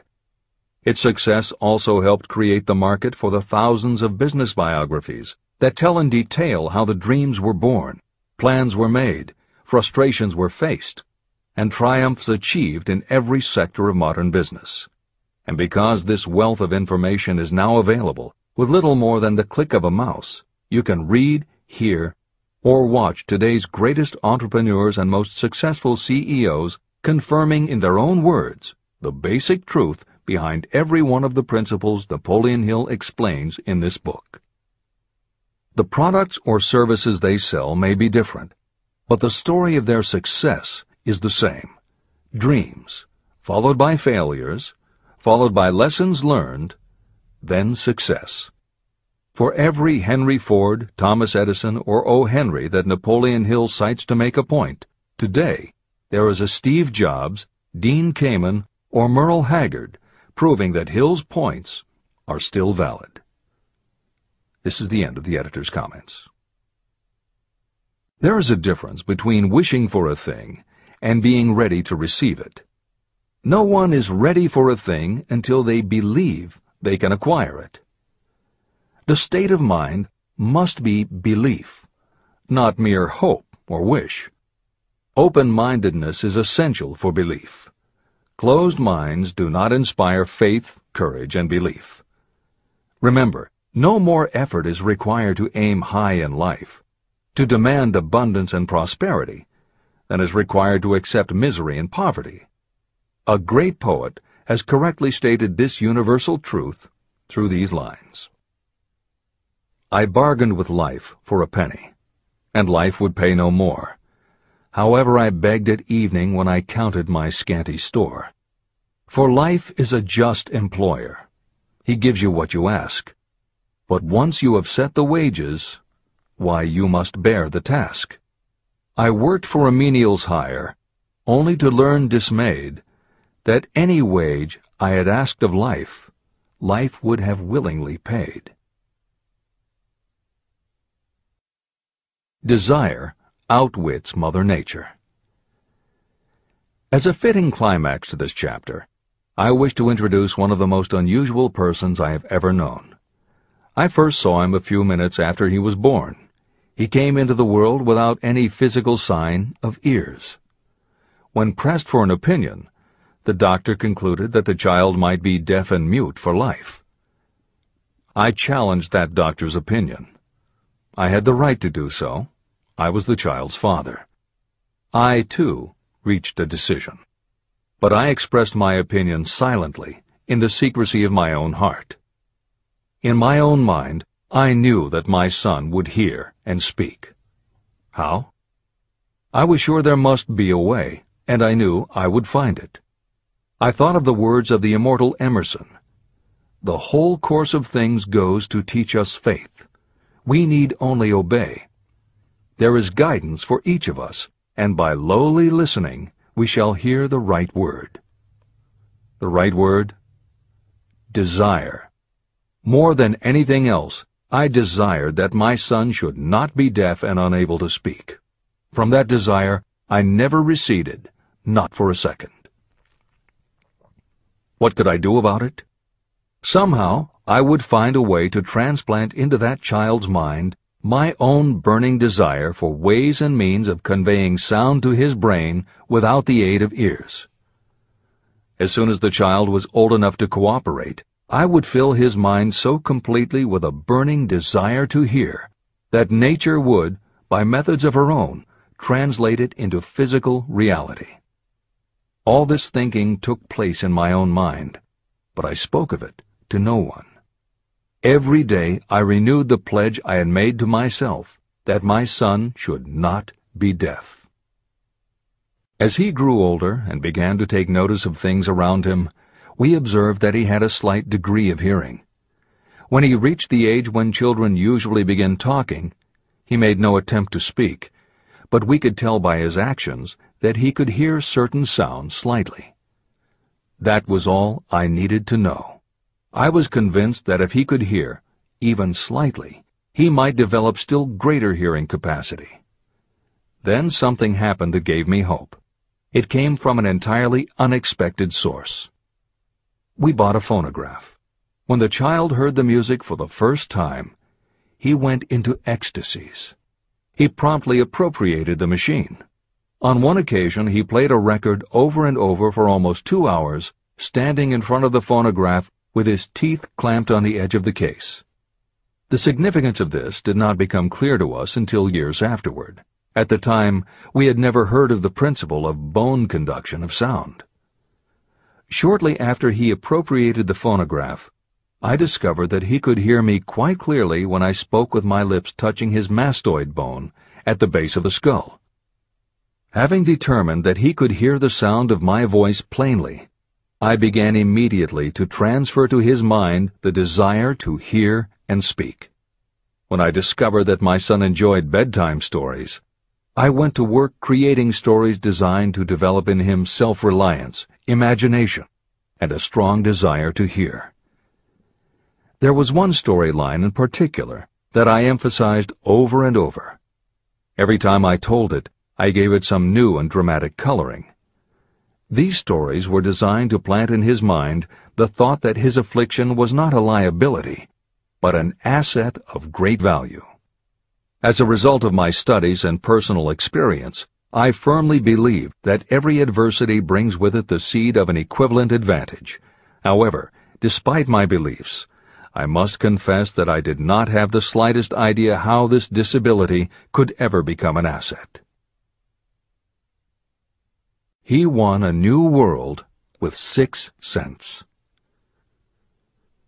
As I analyze the experience in retrospect, I can see now that my son's faith in me had much to do with the astounding results. He did not question anything I told him. I sold him on the idea that he had a distinct advantage over his older brother, and that this advantage would reflect itself in many ways. For example, the teachers in school would observe that he had no ears, and because of this they would show him special attention and treat him with extraordinary kindness. And they always did. I also sold him on the idea that when he became old enough to sell newspapers, his older brother had already become a newspaper merchant, he would have a big advantage over his brother. My reasoning was that people would pay him extra money for his wares because they could see that he was a bright, industrious boy, despite the fact that he had no ears. When he was about 7, he showed the first evidence that my method of stimulating his mind was bearing fruit. For several months he begged for the privilege of selling newspapers, but his mother would not give the project her consent. Finally, he took matters in his own hands. One afternoon, when he was left at home with the staff, he climbed through the kitchen window, shinnied to the ground, and set out on his own. He borrowed 6 cents in capital from the neighborhood shoemaker and invested it in papers, which he sold out. He took his earnings, reinvested in more newspapers, and kept repeating until late in the evening. After balancing his accounts and paying back the 6 cents he had borrowed from his banker, he had a net profit of 42 cents. When we got home that night, we found him in bed asleep with the money tightly clenched in his hand.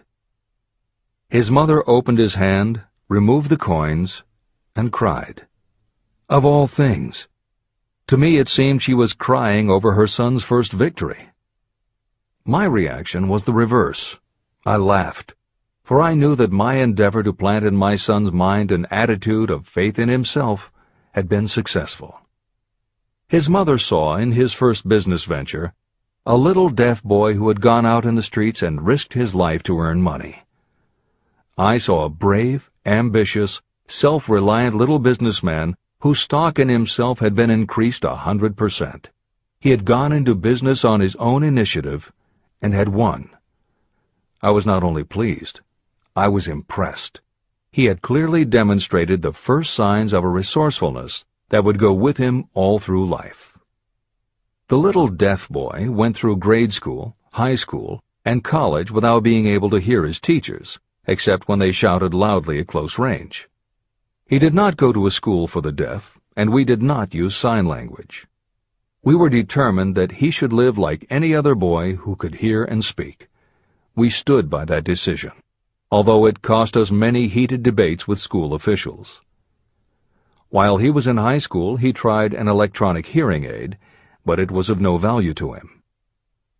During his last week in college, something happened that marked the most important turning point of his life. Through what seemed to be mere chance, he came into possession of another electronic hearing device, which was sent to him on trial.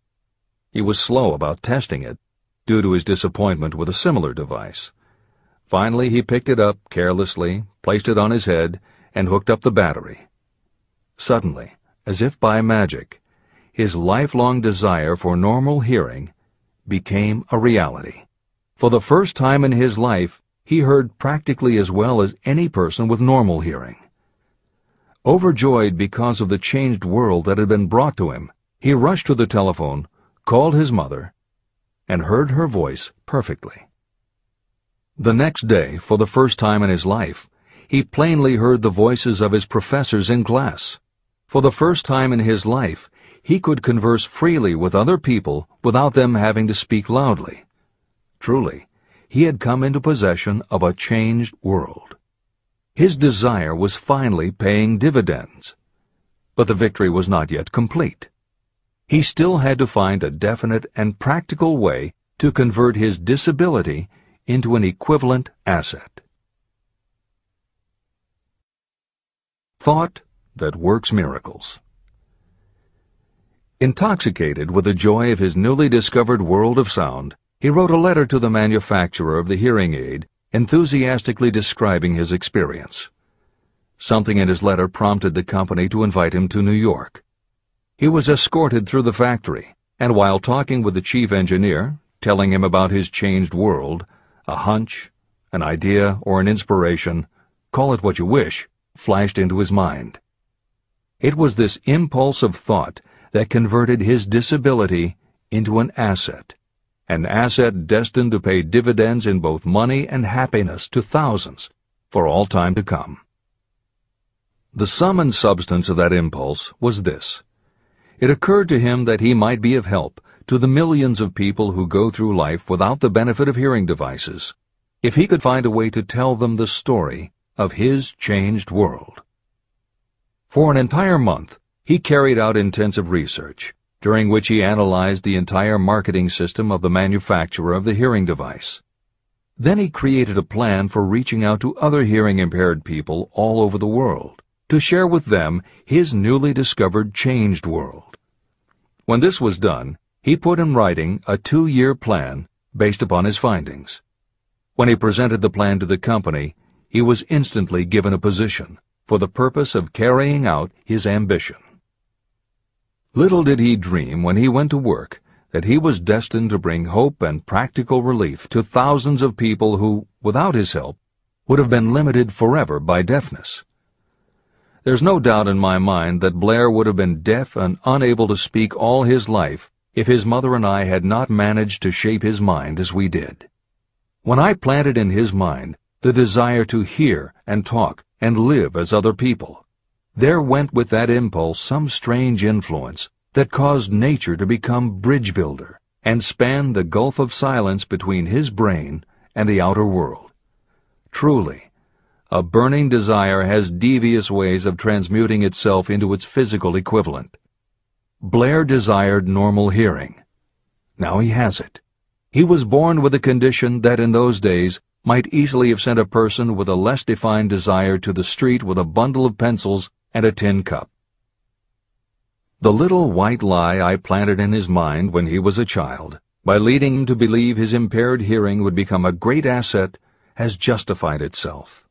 I am convinced it is a fact that there is nothing, right or wrong, that belief plus burning desire cannot make real.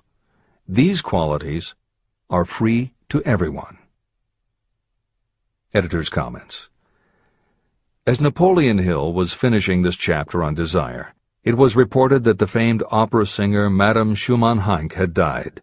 A passage in her obituary struck Hill as being so appropriate to the subject of this chapter that he was moved to comment as follows. End of editor's comment.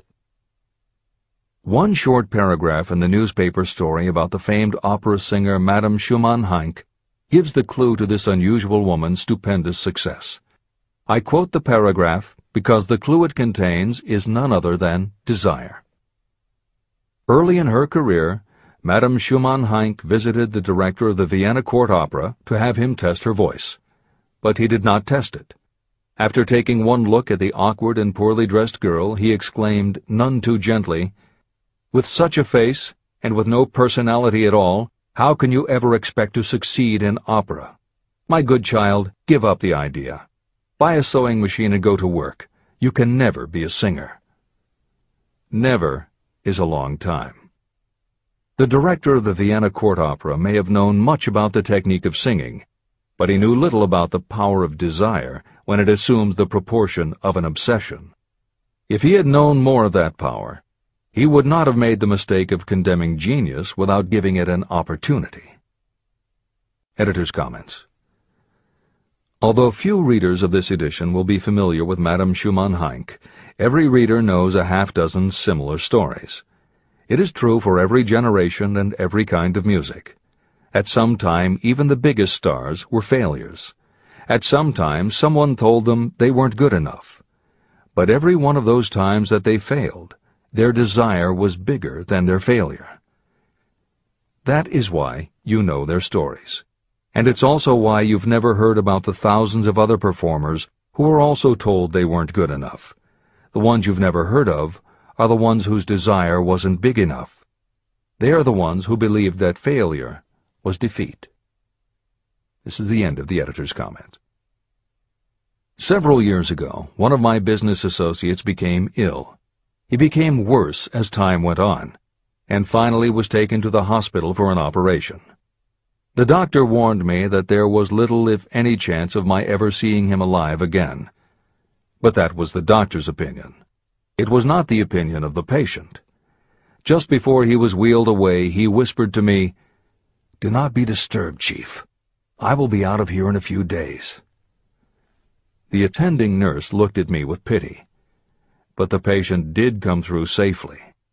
After it was all over, his physician said, nothing but his own desire to live saved him. He never would have pulled through if he had not refused to accept the possibility of death. Editor's comments. By the 1980s, the phenomenon that Napoleon Hill wrote about in the preceding paragraph was embraced by a growing segment of the population. Among the adherents were numerous medical professionals who incorporated the concept under the term the body-mind connection.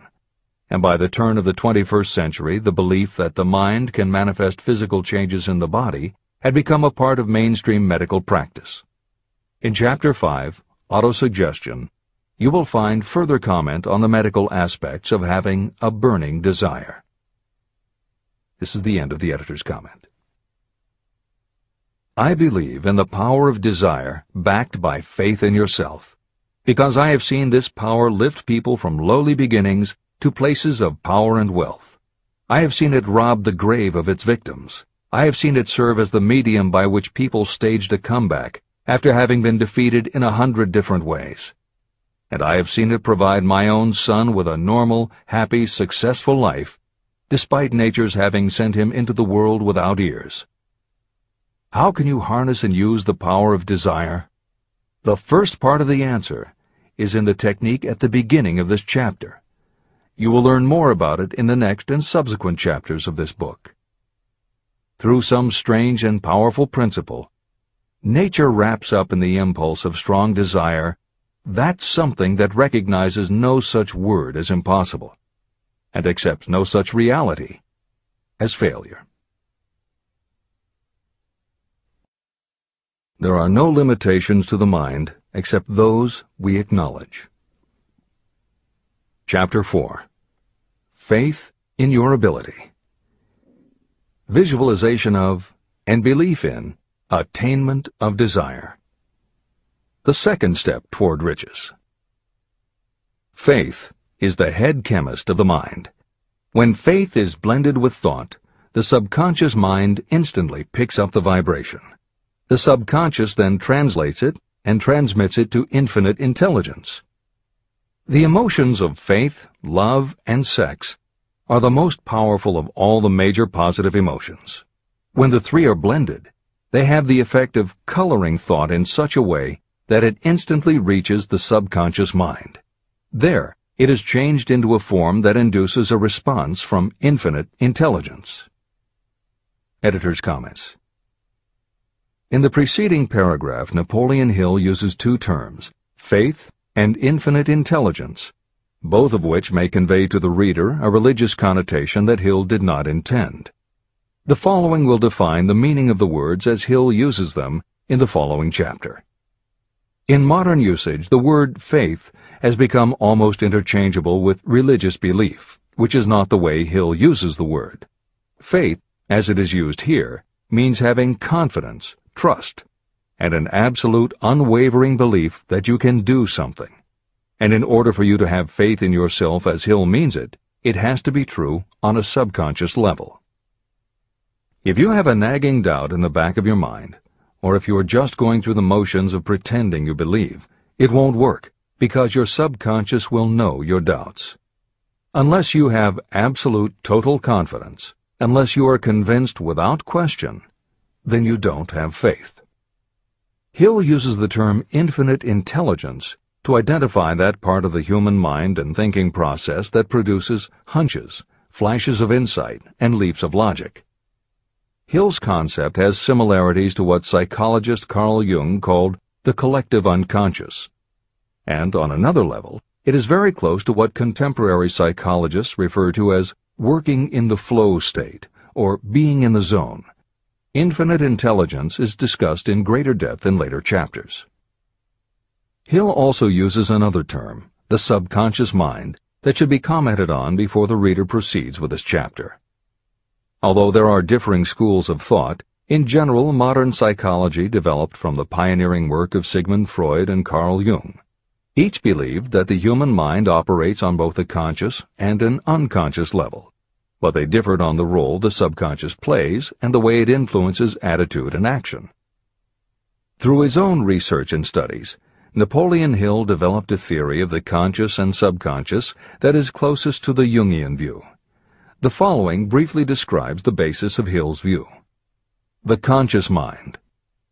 Your conscious mind receives information through the five senses of sight, smell, taste, hearing, and touch.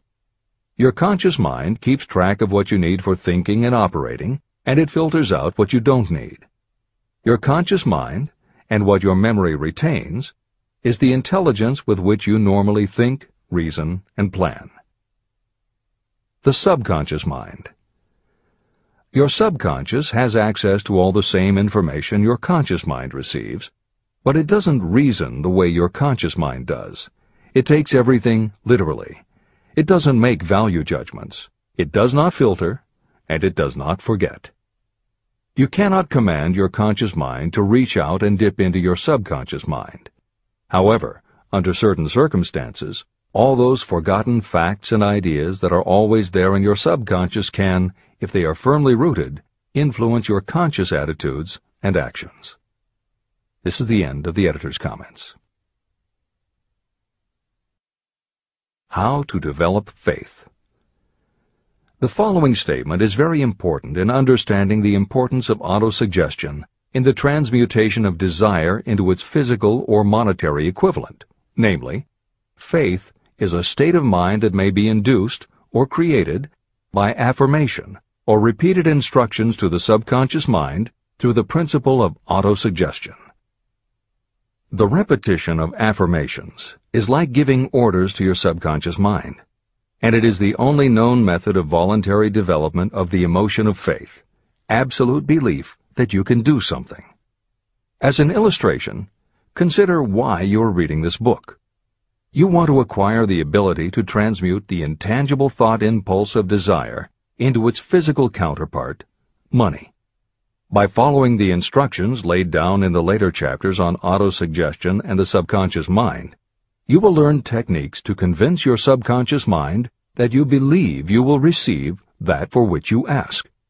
Your subconscious will act upon that belief and pass it back to you in the form of faith, followed by definite plans for procuring that which you desire. Faith in yourself and your abilities is a state of mind that you will be able to develop at will after you have mastered the 13 principles in this book. This is true because faith is a state of mind that will develop naturally within you when you use and apply these principles. The emotions, or the feeling portion of thoughts, are what give your thoughts vitality, life, and action.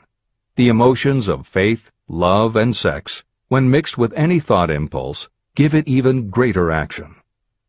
All thoughts that have been emotionalized, given feeling, and mixed with faith, absolute belief in your ability, begin immediately to translate themselves into their physical equivalent or counterpart.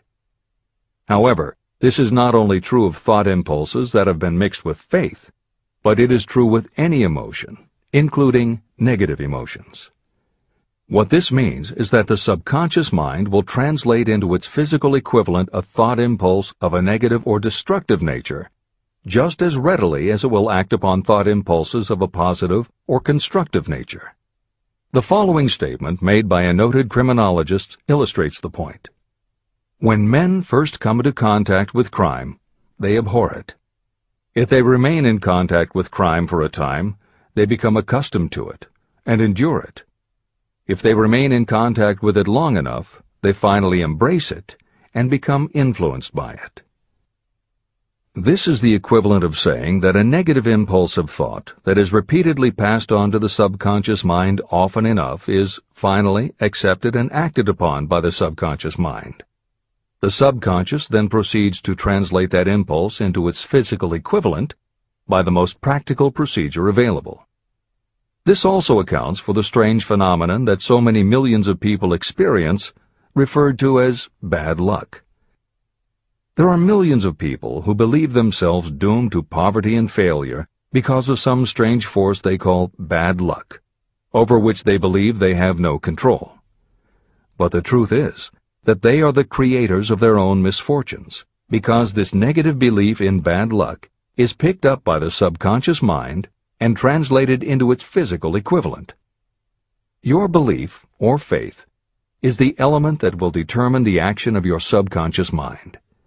Once again, let me stress that you will benefit by passing on to your subconscious mind any desire that you wish translated into its physical or monetary equivalent in a state of expectancy or belief that the transmutation will actually take place. The subconscious mind will transmute into its physical equivalent, by the most direct and practical way available, any order that is given to it in a state of belief or faith that the order will be carried out. At this point, it should also be noted that because of the way that the subconscious operates, there is nothing to stop you from deceiving your subconscious mind when giving it instructions through autosuggestion. That is what I did when I deceived my son's subconscious mind. To make this deception more realistic, when you call upon your subconscious mind, you must conduct yourself just as you would if you were already in possession of the material thing that you are demanding. Editor's comments. It is an axiom of contemporary motivation theory that the subconscious mind cannot distinguish between what is real and what is vividly imagined. One of the most frequently cited studies supporting this concept was done with a group of basketball players. The players were divided into 3 teams, and the players on each team were tested on their ability to make free throws. The teams were then separated for a period of time, and each team was given instructions which they were told would improve their abilities. One team was instructed to practice making baskets on a daily basis. The second team was instructed not to practice during the period and not to even think about basketball. The third team was also instructed not to practice during the period, but instead the members were told to spend their daily practice time visualizing in detail the process of making baskets. At the end of the experiment, the teams were again tested. The team that rested showed a decrease in ability. The team that practiced showed a marked increase in ability. And the team that didn't practice but visualized making baskets showed an increase in ability almost equal to those who had practiced daily. As Hill says, you can deceive your subconscious through autosuggestion. If you convincingly plant an idea in your subconscious will accept and work with the idea as though it were a fact. But the key word is convincingly. If you try to send a message to your subconscious, but in the back of your mind you have a nagging doubt whether it will work, your subconscious will pick that up also. You will have sent mixed messages that cancel each other out. That is why Hill stresses the importance of doing it with faith. Your subconscious will not judge if it is true or false, positive or negative, but it does respond to the power of the input, how emotionalized the thought is. This is the end of the editor's comment. It is essential for you to encourage the positive emotions as the dominating forces of your mind. But faith in yourself doesn't come from merely reading instructions. Now that you understand the theory, you must begin to apply it. By experimenting and practicing, you will develop your ability to mix faith with any order you give to your subconscious. When you have faith in your ability, then you can give your subconscious mind instructions, which it will accept and act upon immediately. When your mind is dominated by positive emotions, it will encourage the state of mind known as faith. Faith in yourself is a state of mind that you can create by autosuggestion. All through the ages, religious leaders have admonished people to have faith. They say to have faith in this, that, and the other dogma or creed, but they have failed to tell people how to have faith. They have not stated that faith is a state of mind that may be induced by self-suggestion. In language that anyone can understand, this book explains the principle through which faith in your ability to accomplish a goal may be developed where it does not already exist.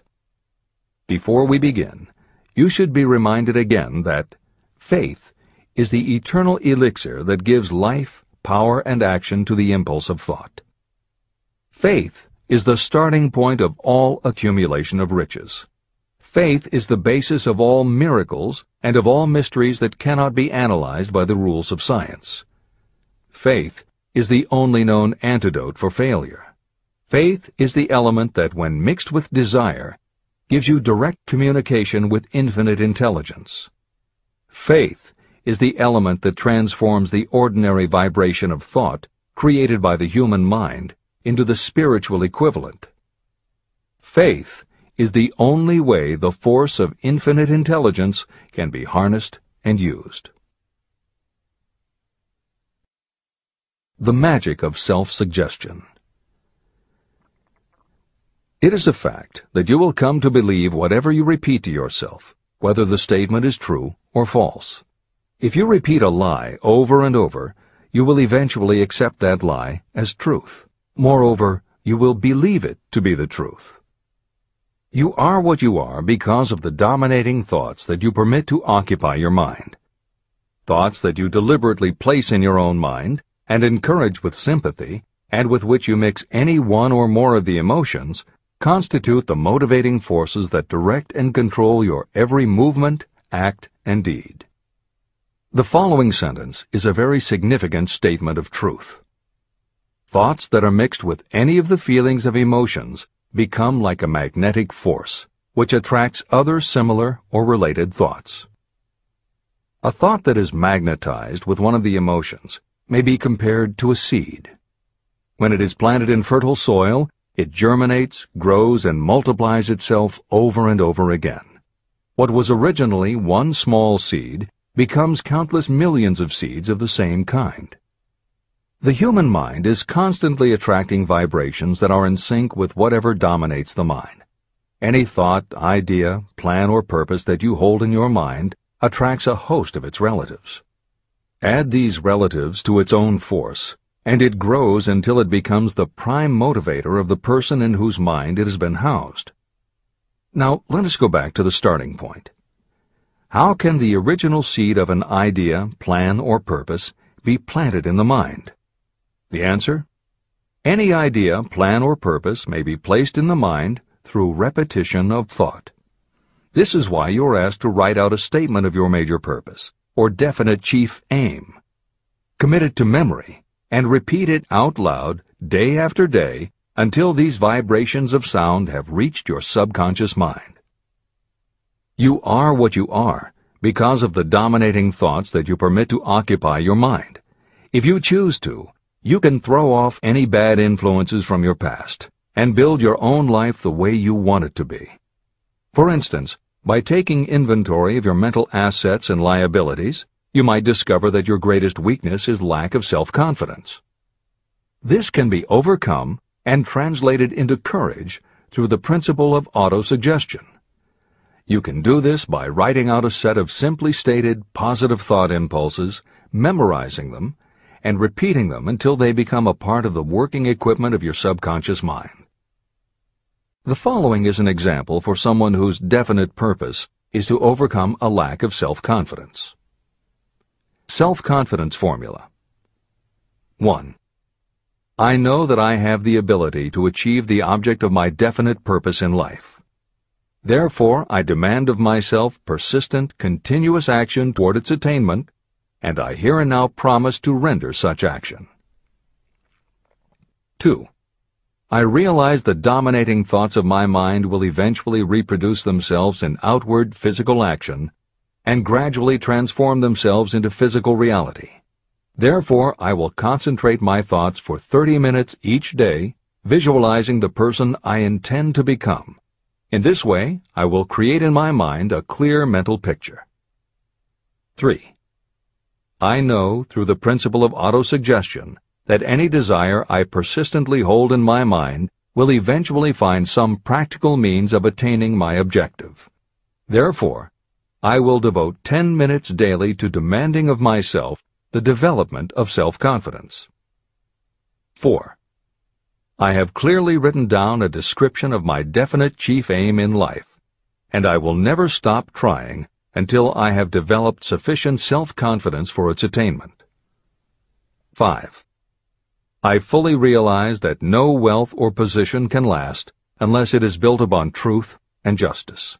Therefore, I will engage in no transaction that does not benefit all whom it affects. I will succeed by attracting to myself the forces I wish to use and the cooperation of others. I will persuade others to help me because of my willingness to help others. I will eliminate hatred, envy, jealousy, selfishness, and cynicism by developing love for all humanity, because I know that a negative attitude toward others can never bring me success. I will cause others to believe in me because I will believe in them and in myself. I will sign my name to this formula, commit it to memory, and repeat it aloud once a day, with full faith that it will gradually influence my thoughts and actions so that I will become a self-reliant and successful person. Behind this formula is a law of nature that psychologists call autosuggestion or self-suggestion. It is a proven technique that will work for your success if it is used constructively. On the other hand, if used destructively, it will destroy just as readily. In this statement may be found a very significant truth, namely that those who go down in defeat and end their lives in poverty, misery, and distress do so because of negative application of the principle of autosuggestion. All impulses of thought have a tendency to clothe themselves in their physical equivalent. The disaster of negative thinking. The subconscious mind makes no distinction between constructive and destructive thought impulses. It works with the material we feed it through our thought impulses. The subconscious mind will translate into reality a thought driven by fear just as readily as it will translate into reality a thought driven by courage or faith. Just as electricity will turn the wheels of industry and render useful service if used constructively, it will snuff out life if wrongly used. So, too, will the law of autosuggestion lead you to peace and prosperity, or down into the valley of misery, failure, and death. It depends on your degree of understanding and application of it. If you fill your mind with fear or doubt, and if you do not believe in your ability to connect with and use the forces of infinite intelligence, then you will not be able to use those forces. The law of autosuggestion will take your lack of belief and use that doubt as a pattern by which your subconscious mind will translate it into its physical equivalent. Editor's comments. When you have faith in your ability to accomplish what you want, it not only firmly plants ideas in your subconscious, but it then works to reinforce itself. When you have faith in your abilities, part of what you must have faith in is that it is possible to tap into infinite intelligence. And because you have faith that it will work, your conscious mind won't be resistant. When your conscious doesn't resist, your subconscious mind can send creative ideas to your conscious mind more easily. Then, the more you see the power working in your life, the easier it is for you to act on faith the next time. Will it work for you? You will never know unless you relax your resistance and just have faith that it will. This is the end of the editor's comment. Like the wind that carries one ship east and another west, the law of autosuggestion will lift you up or pull you down according to the way you set your sails of thought. The law of autosuggestion, through which any person may rise to altitudes of achievement that stagger the imagination, is well described in the following verse. Observe the words that have been emphasized, and you will catch the deep meaning that the poet had in mind. If you think you are beaten, you are. If you think you dare not, you don't. If you like to win, but you think you can't, it is almost certain you won't. If you think you'll lose, you're lost. For out in the world we find, success begins with a fellow's will. It's all in the state of mind. If you think you are outclassed, you are. You've got to think high to rise. You've got to be sure of yourself before you can ever win a prize. Life's battles don't always go to the stronger or faster man, but soon or late the man who wins is the man who thinks he can. Editor's comments.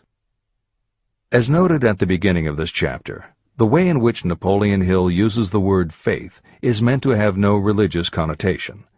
However, it would be impossible for Hill to write this chapter without acknowledging the power of religious faith.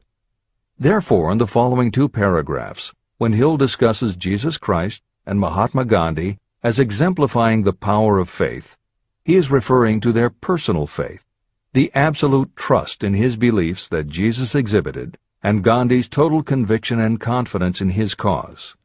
In this way, they perfectly exemplify thought impulse mixed with faith. This is the end of the editor's comment. If you wish evidence of the power of faith, study the achievements of men and women who have employed it.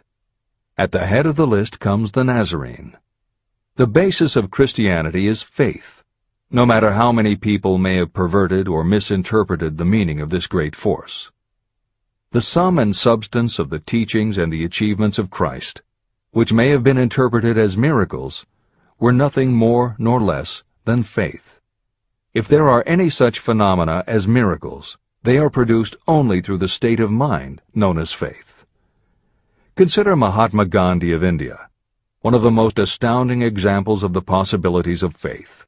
Gandhi wielded more potential power than any man living in his time, and he had this power despite the fact that he had none of the orthodox tools of power, such as money, battleships, soldiers, and materials of warfare.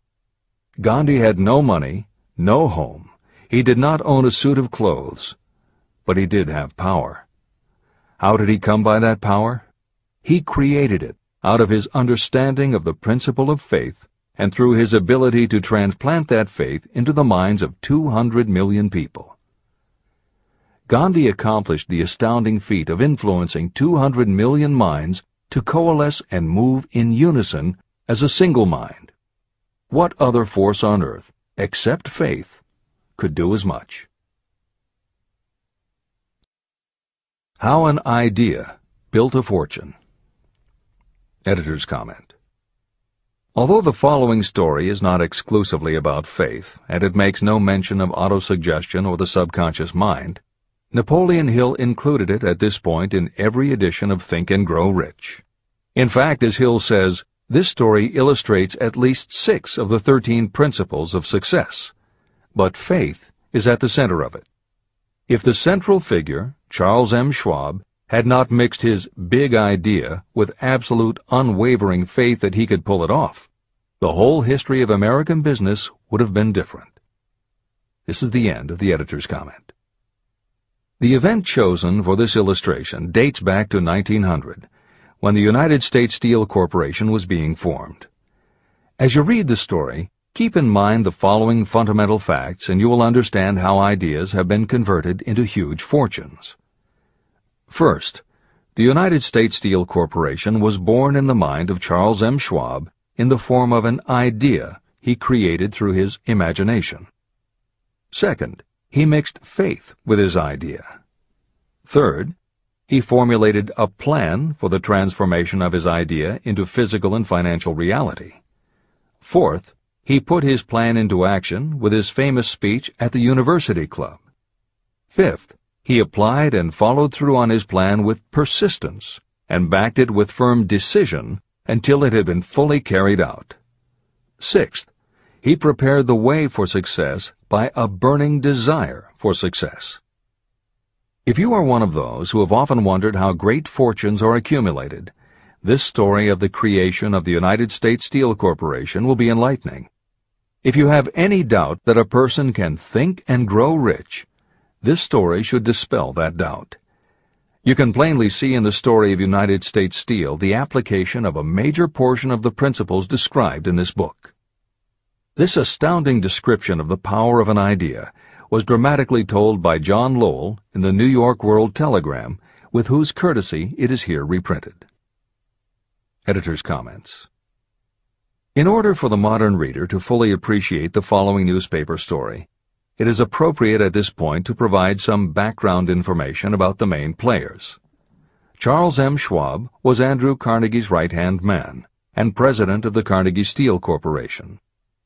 Andrew Carnegie was a wealthy and powerful steel baron whose company controlled 25% of the iron and steel production in America.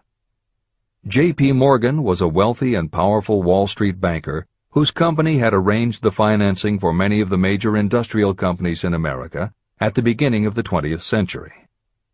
All the reader needs to know about the other men mentioned in the story is that at the beginning of the 20th century, finance, business, and industry were dominated by a few hundred men, most of whom had amassed great fortunes through some connection with the railroads that had opened the country.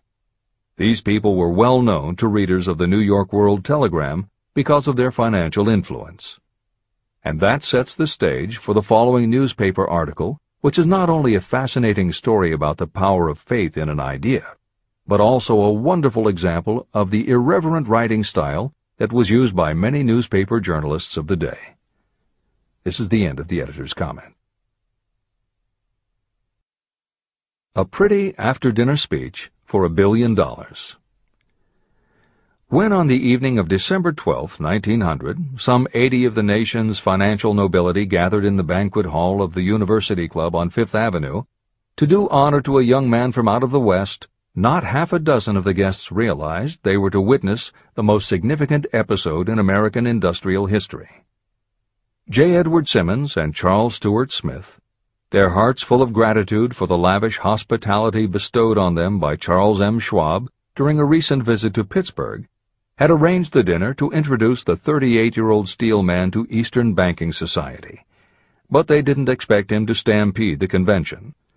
They warned him, in fact, that the bosoms within New York's stuffed shirts would not be responsive to oratory, and that if he didn't want to bore the Stillmans and Harrimans and Vanderbilts, he had better limit himself to 15 or 20 minutes of polite vaporings and let it go at that. Even John Pierpont Morgan, sitting on the right hand of Schwab as became his imperial dignity, intended to grace the banquet table with his presence only briefly, and so far as the press and public were concerned, the whole affair was of so little moment that no mention of it found its way into print the next day.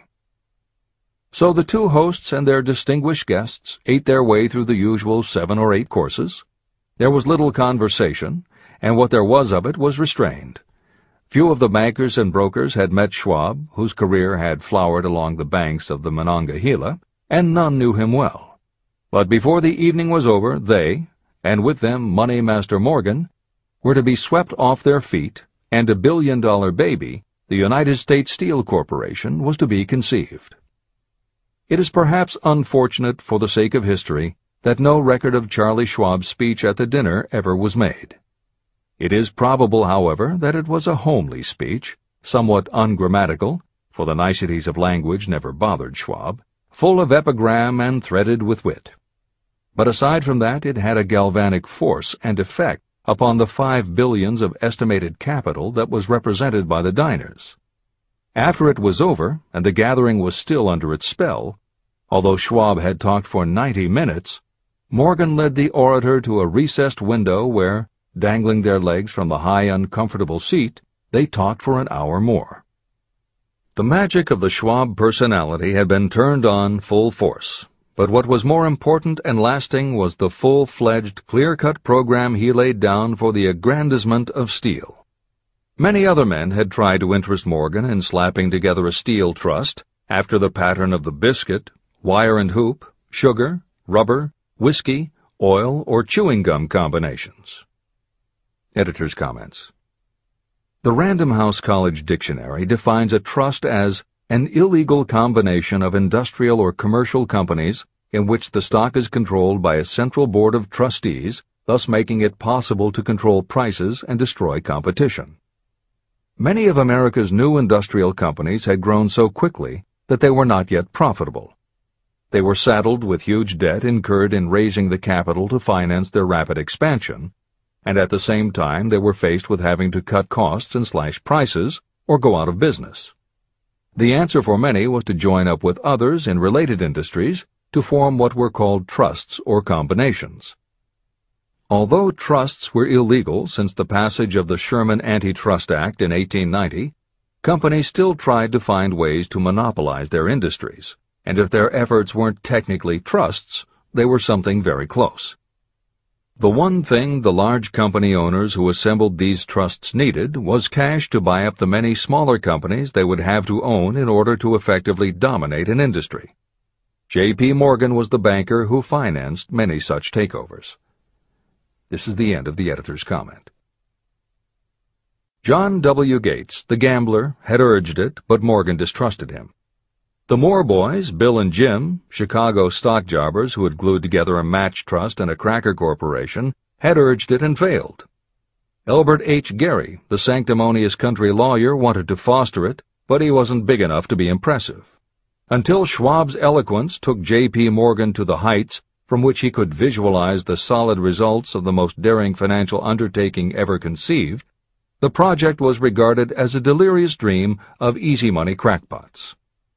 The financial magnetism that began a generation ago to attract thousands of small and sometimes inefficiently managed companies into large and competition-crushing combinations had become operative in the steel world through the devices of that jovial business pirate, John W. Gates. Gates already had formed the American Steel and Wire Company out of a chain of small concerns, and together with Morgan had created the Federal Steel Company. But by the side of Andrew Carnegie's gigantic vertical trust, a trust owned and operated by 53 partners, those other combinations were picayune. They might combine to their heart's content, but the whole lot of them couldn't make a dent in the Carnegie organization, and Morgan knew it. The eccentric old Scot knew it, too. Editor's comments. Andrew Carnegie was born in Scotland and came to America when he was just a boy. He made his first move to join the elite group of American tycoons when he quit his job as a bobbin boy in a cotton mill, earning $1.20 a week, and got a job as a telegraph messenger boy. He soon taught himself to operate a telegraph key, which got him hired as personal telegrapher and secretary to the head of the Pennsylvania Railroad. It wasn't long before he'd worked his way up the ranks to superintendent of the Pittsburgh division, which in turn put him in a position to become an early investor in the Pullman Company, which became the leading manufacturer of railway cars. Carnegie's investment in Pullman and some successful real estate ventures gave him the capital to go into business for himself. At the end of the Civil War, Carnegie left railroading and started a company that built iron bridges for railroad companies. From building iron bridges, it was a short step to starting his own steel mill, which led him to acquire control of other steel mills, then his own coal fields to supply his smelters, then his own ore boats and rail lines to haul the ore and coal.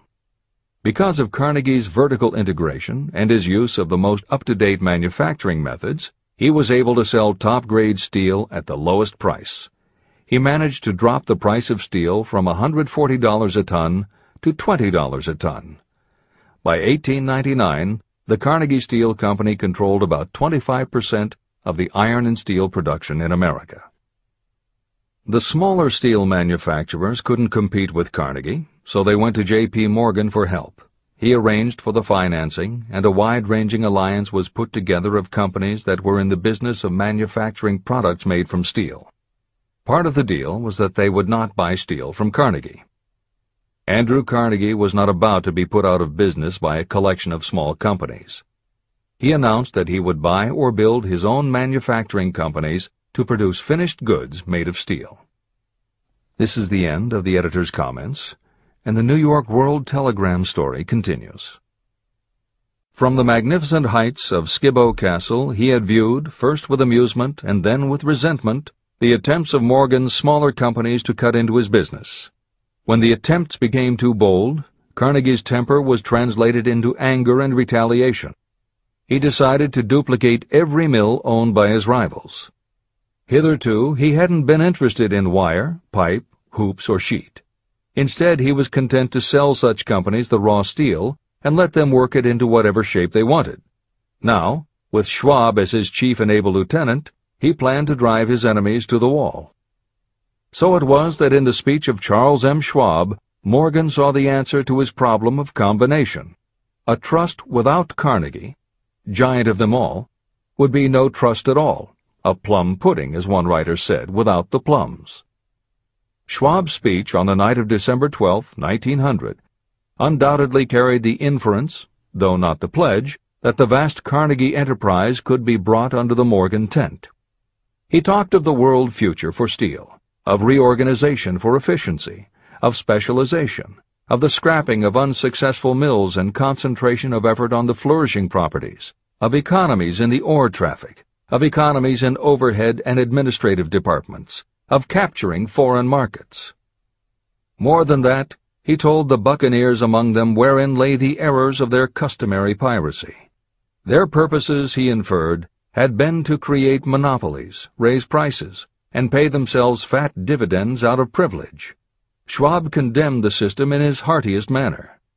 The short-sightedness of such a policy, he told his hearers, lay in the fact that it restricted the market in an era when everything cried for expansion. By cheapening the cost of steel, he argued, an ever-expanding market would be created. More uses for steel would be devised, and a goodly portion of the world trade could be captured. Actually, though he did not know it, Schwab was an apostle of modern mass production. Editor's comments. For J.P. Morgan, all of Schwab's talk about economies of scale and expanding markets meant only one thing. Until that night, it was assumed that Andrew Carnegie would continue building his own manufacturing companies to compete with the steel trusts that Morgan had helped put together.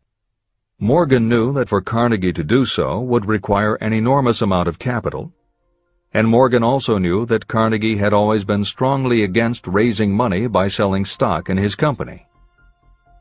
What Schwab seemed to be implying was that rather than going to Wall Street for the money needed to fight the trusts, Carnegie might be interested in selling his business.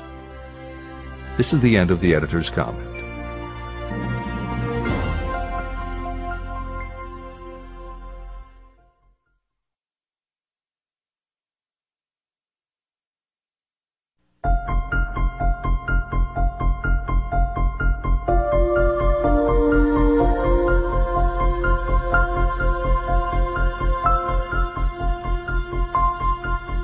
New York World Telegram story continues.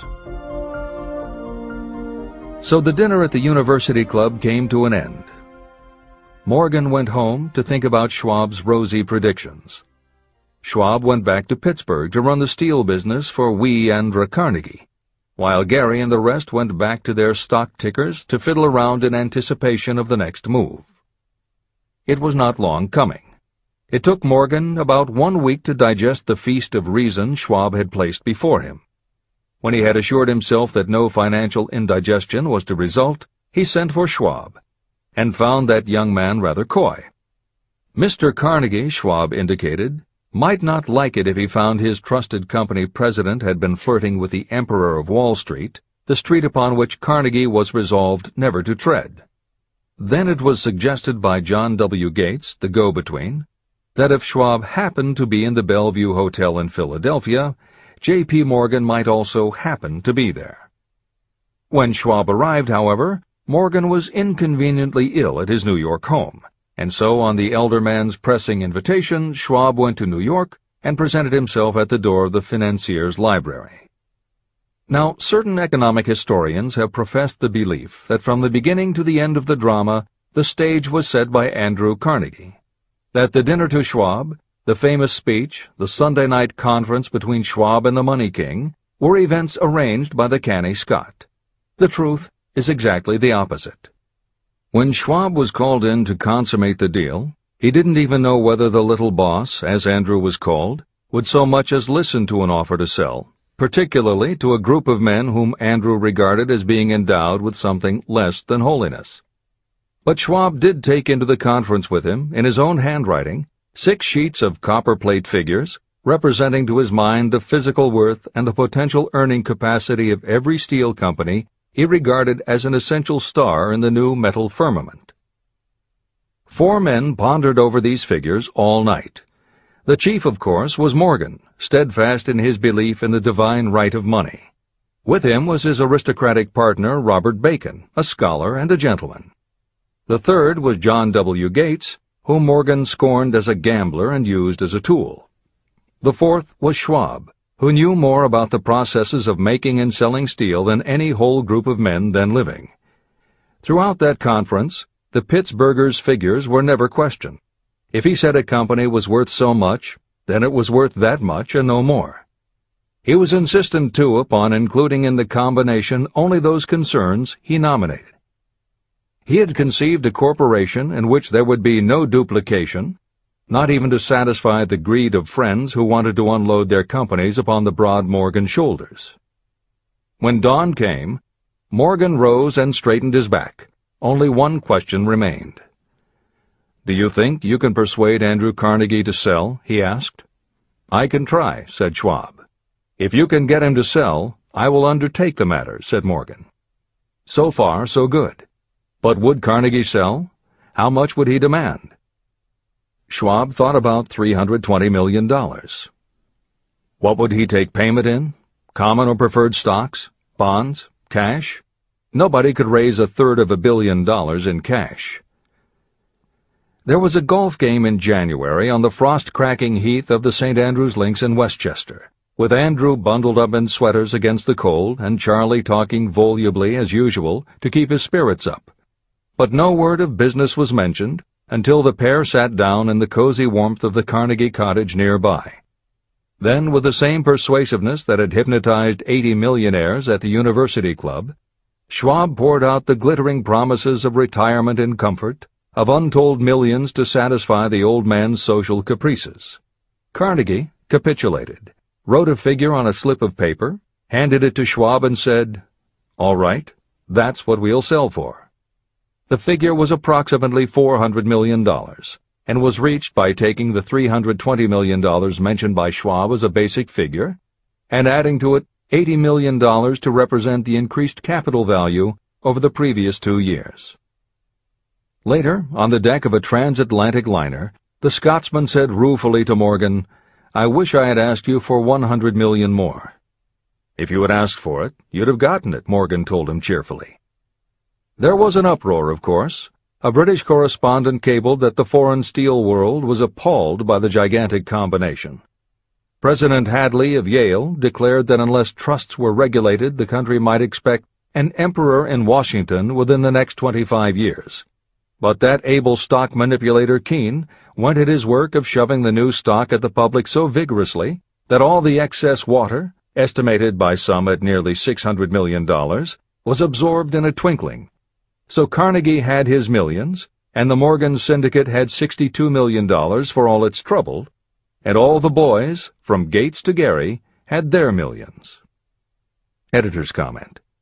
The 38-year-old Charles M. Schwab had his reward, too. He was made president of the new corporation, United States Steel, and remained in control until 1930. When Schwab left U.S. Steel, he went on to found the mammoth Bethlehem Steel Corporation, of which he also became president. This is the end of the editor's comment. Riches begin with thought. The dramatic story of big business that you've just finished is a perfect illustration of the method by which desire can be transmuted into its physical equivalent.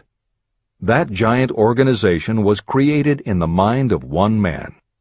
The plan by which the organization was provided with the steel mills that gave it financial stability was created in the mind of the same man.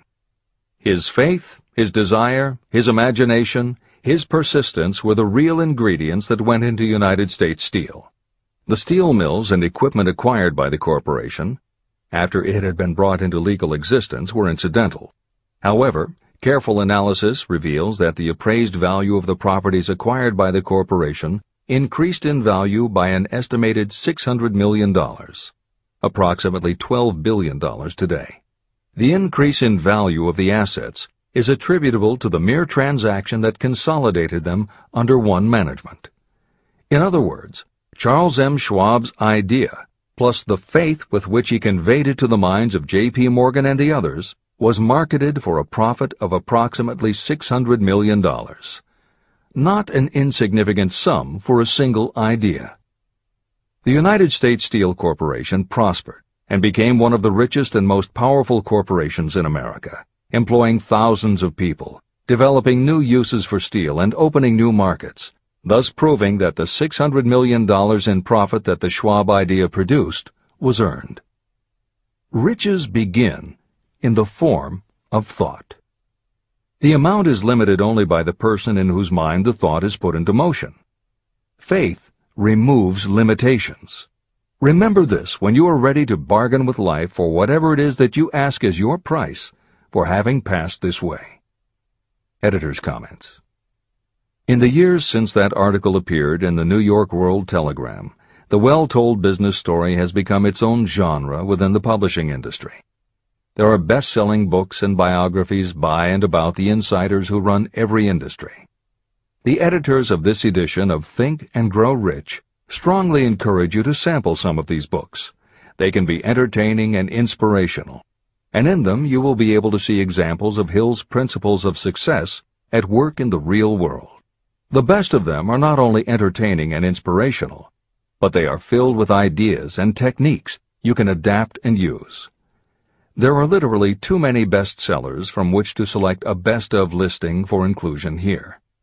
Any such choice the editors might make would not necessarily be the best, but merely reflective of the interests of the person doing the choosing. However, there are 2 books the editors recommend that are not by or about a single individual or industry.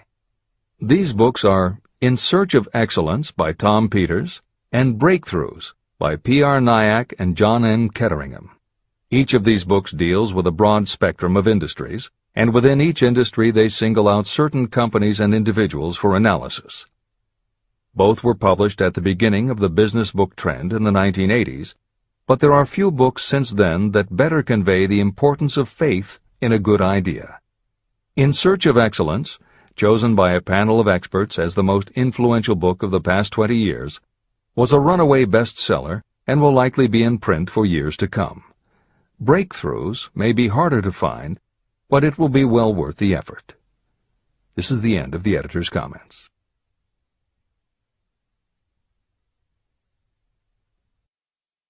A quitter never wins, and a winner never quits. Chapter 5. Autosuggestion. The medium for influencing the subconscious mind. The third step toward riches. Autosuggestion is a term that applies to all suggestions and all self-administered stimuli that reach your mind through the 5 senses. Stated in another way, autosuggestion is self-suggestion. It is the way of communicating between that part of the mind where conscious thought takes place and that which serves as the seat of action for the subconscious mind. Through the dominating thoughts that you permit to remain in your conscious mind, it doesn't matter whether these thoughts are negative or positive, the principle of autosuggestion reaches the subconscious mind and influences it with these thoughts. Nature has built human beings so that we can have control over the material that reaches our subconscious mind through our 5 senses. However, this does not mean that we always exercise this control. In the great majority of instances, we do not exercise it, which explains why so many people go through life in poverty.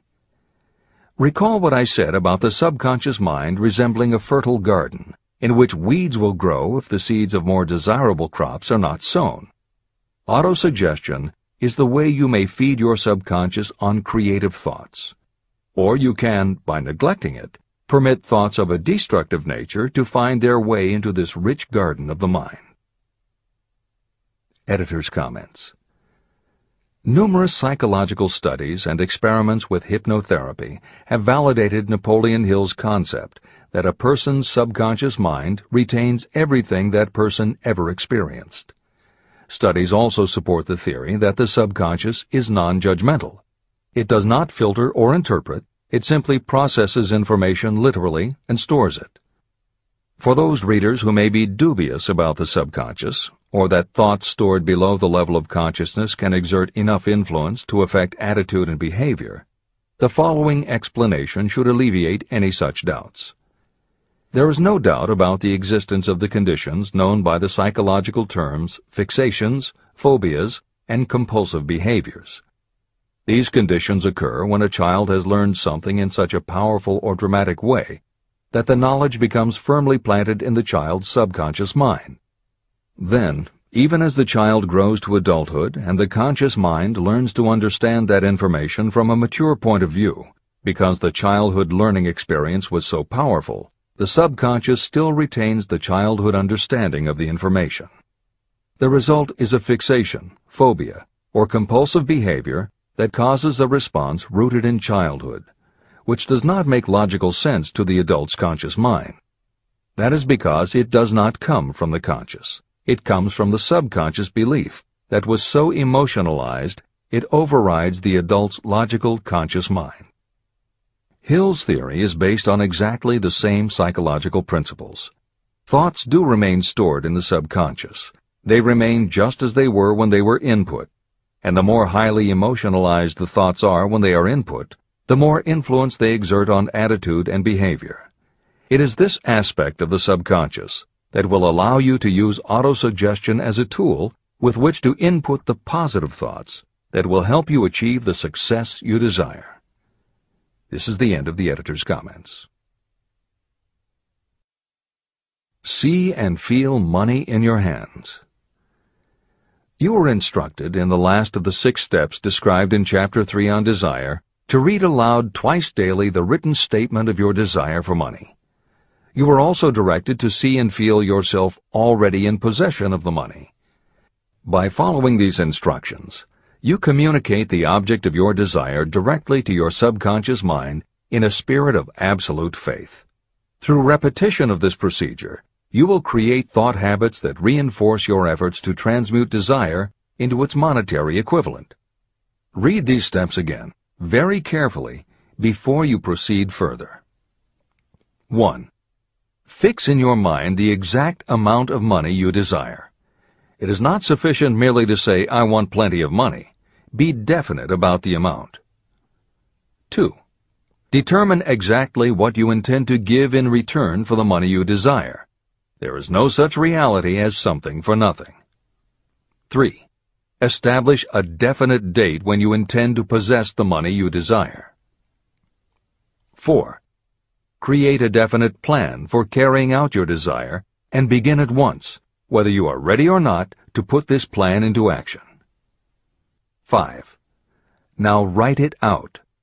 Write a clear, concise statement of the amount of money you intend to acquire, name the time limit for its acquisition, state what you intend to give in return for the money, and describe clearly the plan through which you intend to accumulate it. 6. Read your written statement aloud, twice daily. Read it once just before retiring at night, and read it once after arising in the morning. As you read, see and feel and believe yourself already in possession of the money. Remember, when reading aloud the statement of your desire, through which you will develop a money consciousness, that the mere reading of the words is of no consequence, unless you mix emotion or feeling with your words. Your subconscious mind recognizes and acts only upon thoughts that have been well mixed with emotion or feeling. This is a fact of such importance as to warrant repetition in practically every chapter.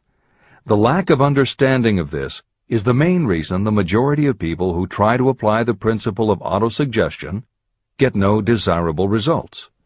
Plain, unemotional words do not influence the subconscious mind. You will get no appreciable results until you learn to reach your subconscious mind with thoughts or spoken words that have been well emotionalized with belief. Do not become discouraged if you cannot control and direct your emotions the first time you try. Remember, there is no such possibility as something for nothing.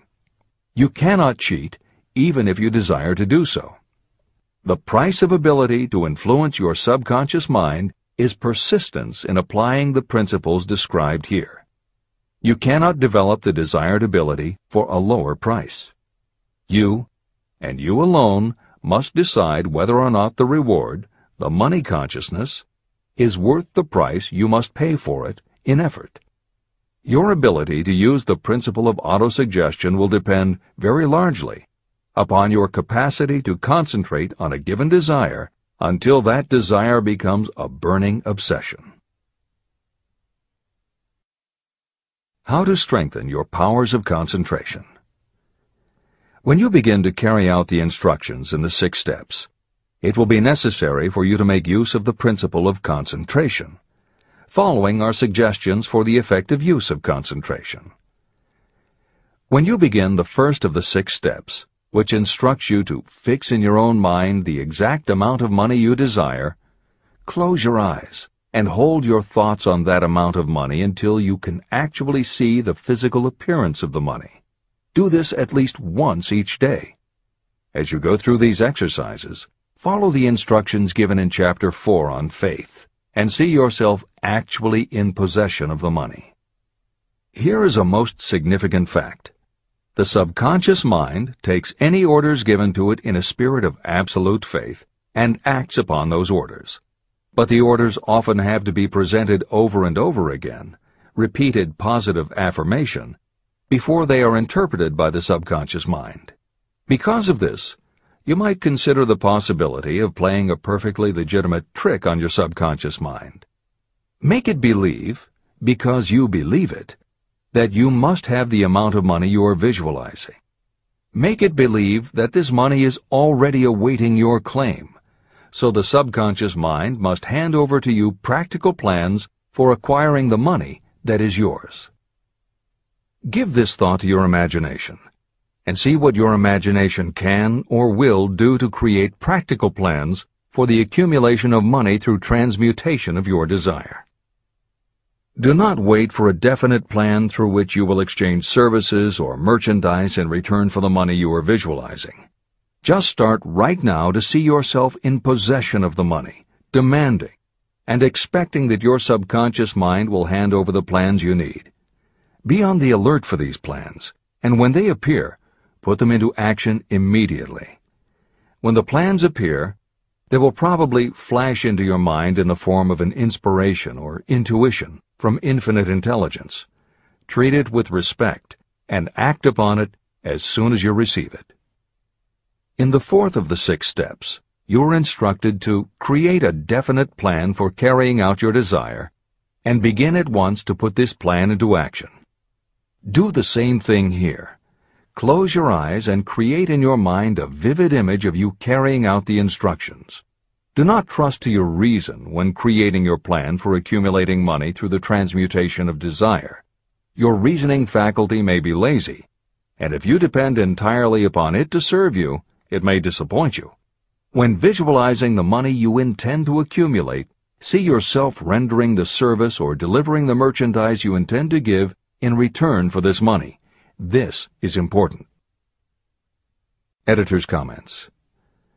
The basic principle underlying autosuggestion is closely related to self-hypnosis, and both techniques played an important role in the development of modern psychology. Although all 3 concepts, autosuggestion, hypnosis, and psychology, had to overcome initial public skepticism, unfortunately, autosuggestion and hypnotism were hampered by events that further delayed their acceptance. Hypnosis was an integral part of the therapies used by the major figures in the development of psychology, including Sigmund Freud, Carl Jung, and William James. It fell out of favor as a therapeutic method when stage magicians began to use the technique in their acts. People found it difficult to give serious consideration to a method that was being used in theaters and nightclubs to make members of the audience do ridiculous things for comic effect. Autosuggestion encountered a similar problem. French psychiatrist Émile Coué was the best-known early advocate of autosuggestion. A contemporary of Sigmund Freud, Coué operated a clinic that treated patients diagnosed with psychosomatic ailments, individuals who have convinced themselves they are ill and even show symptoms but do not actually have a disease. Coué treated his patients with an autosuggestion technique that involved the repetition of statements he termed positive affirmations. Coué devised a general, non-specific phrase that would give the subconscious a positive instruction, but was open enough that it did not tell the subconscious how to do it. The positive affirmation was, "Every day, in every way, I am getting better and better." And he instructed his patients to repeat the phrase several times a day. Improvements among his patients happened so quickly and dramatically that his method became the talk of medical and scientific circles, and the use of the phrase practically became a movement in Europe. Word of the success Coué was having with his method spread to America, and he was soon booked to do a lecture tour. At one of his early speaking engagements, a cynical newspaper reporter made a joke of the technique, calling it, "Hell's bells, I'm well." The joke followed Coué wherever he spoke, and the press coverage was so negative he canceled his tour and returned to practice in Europe. Serious scientists and therapists continued to work with autosuggestion. But just as had happened when stage magicians cast doubt upon the efficacy of hypnosis, Coué's method of positive affirmation fell out of favor with the general public. It took the openness of the latter part of the 20th century before the techniques of hypnosis and autosuggestion gained general acceptance once again. Today, if you go on the Internet, there are over 40,000 web links featuring positive affirmations, and numerous bestsellers have been written on the subject. Virtually every newspaper, magazine, and television news program regularly features stories on the crucial role the mind plays in personal growth and achievement. Techniques based on autosuggestion have fostered countless best-selling books, audiobooks, and video programs. And every week thousands of people attend seminars, lectures, and retreats to be inspired by motivational speakers or spiritual leaders, and to learn techniques that will help them achieve success, almost all of which are based on the basic principles Napoleon Hill advocates in this book.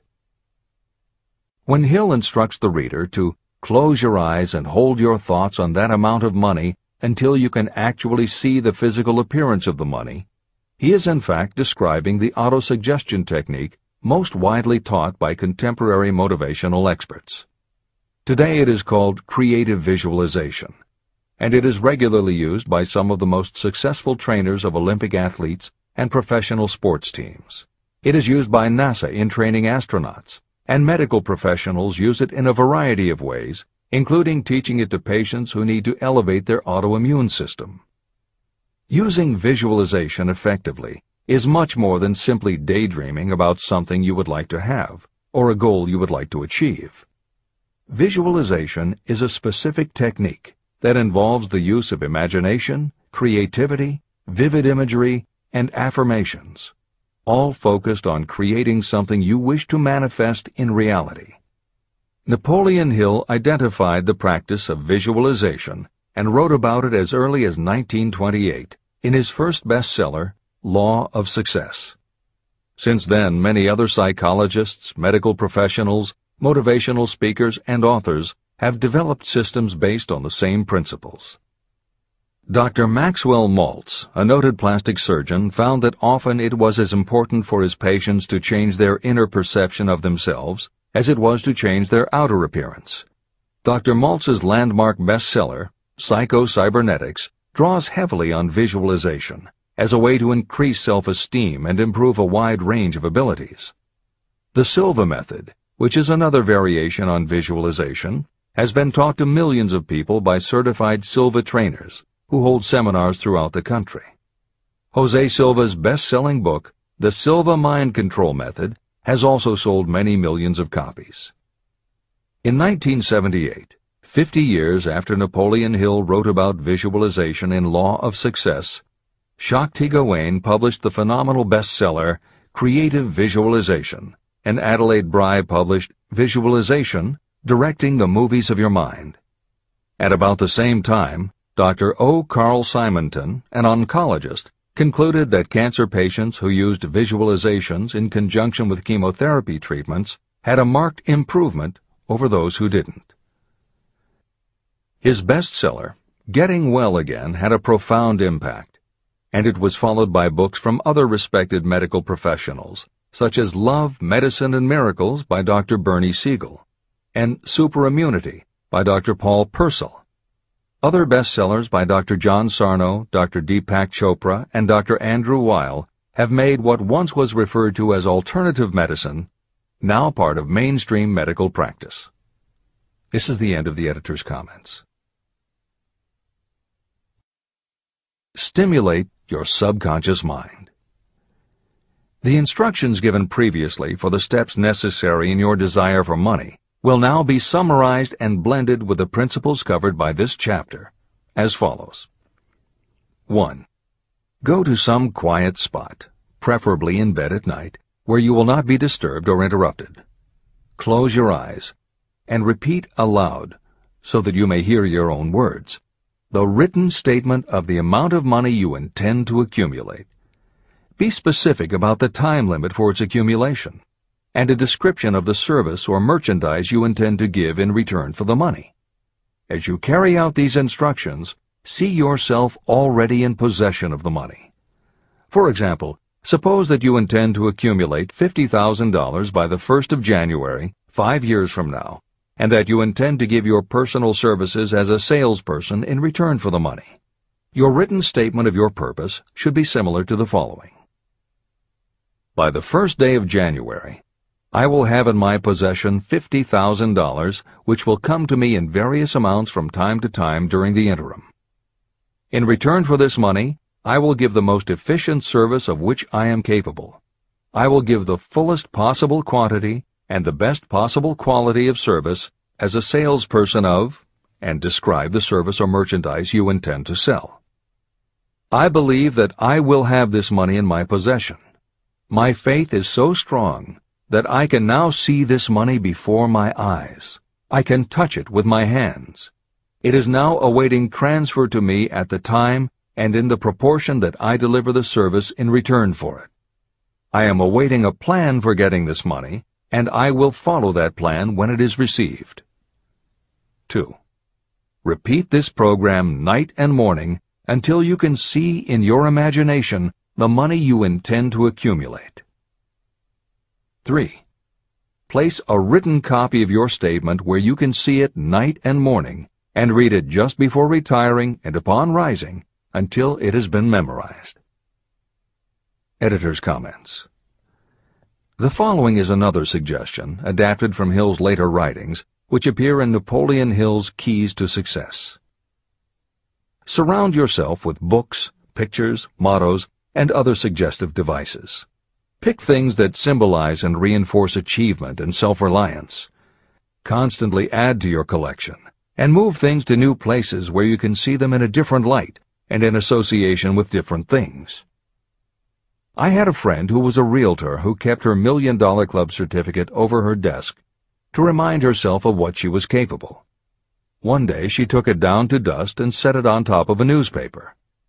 When she picked it up again, she saw beneath it an article about the new football coach who had been hired at the university. Guess who bought a house she had been struggling to sell? This is the end of the editor's comments. Remember, as you carry out these instructions, that you are applying the principle of autosuggestion for the purpose of giving orders to your subconscious mind. Remember also that your subconscious mind will act only upon instructions that are emotionalized and handed over to it with feeling. Faith is the strongest and most productive of the emotions. These instructions may at first seem abstract. Do not let this disturb you. Follow the instructions no matter how abstract or impractical they may appear to be. If you do as you have been instructed, in spirit as well as in act, the time will soon come when a whole new universe of power will unfold to you. Skepticism, in connection with all new ideas, is characteristic of all human beings. If you follow the instructions, your skepticism will soon be replaced by belief, and belief will become crystallized into absolute faith. Many philosophers have made the statement that man is the master of his own earthly destiny, but most of them have failed to say why he is the master. The reason that man may become the master of himself and of his environment is because he has the power to influence his own subconscious mind. The actual performance of transmuting desire into money is through autosuggestion. That is the principle by which you can reach and influence the subconscious mind. The other principles are simply tools with which to apply autosuggestion. Keep this thought in mind, and you will at all times be conscious of the important part the principle of autosuggestion is to play in your efforts to accumulate money through the methods described in this book. After you have read the entire book, come back to this chapter and follow in spirit and in action this instruction. Read the entire chapter aloud once every night until you become thoroughly convinced that the principle of autosuggestion is sound and that it will accomplish for you all that has been claimed for it. As you read, underscore with a pencil every sentence that impresses you. Follow the foregoing instruction to the letter, and it will open the way for a complete understanding and mastery of the principles of success. Every adversity, every failure, and every heartache carries with it the seed of an equivalent or a greater benefit. Chapter 6. Specialized knowledge. Personal experiences or observations. The fourth step toward riches. There are two kinds of knowledge. One is general, the other is specialized. General knowledge, no matter how great in quantity or variety it may be, is of little use in the accumulation of money. The faculties of the great universities possess practically every form of general knowledge known to civilization. Most of the professors have little money. They specialize in teaching knowledge, but they do not specialize in the organization or the use of knowledge. Knowledge will not attract money unless it is organized and directed through practical plans for the specific purpose of accumulating money.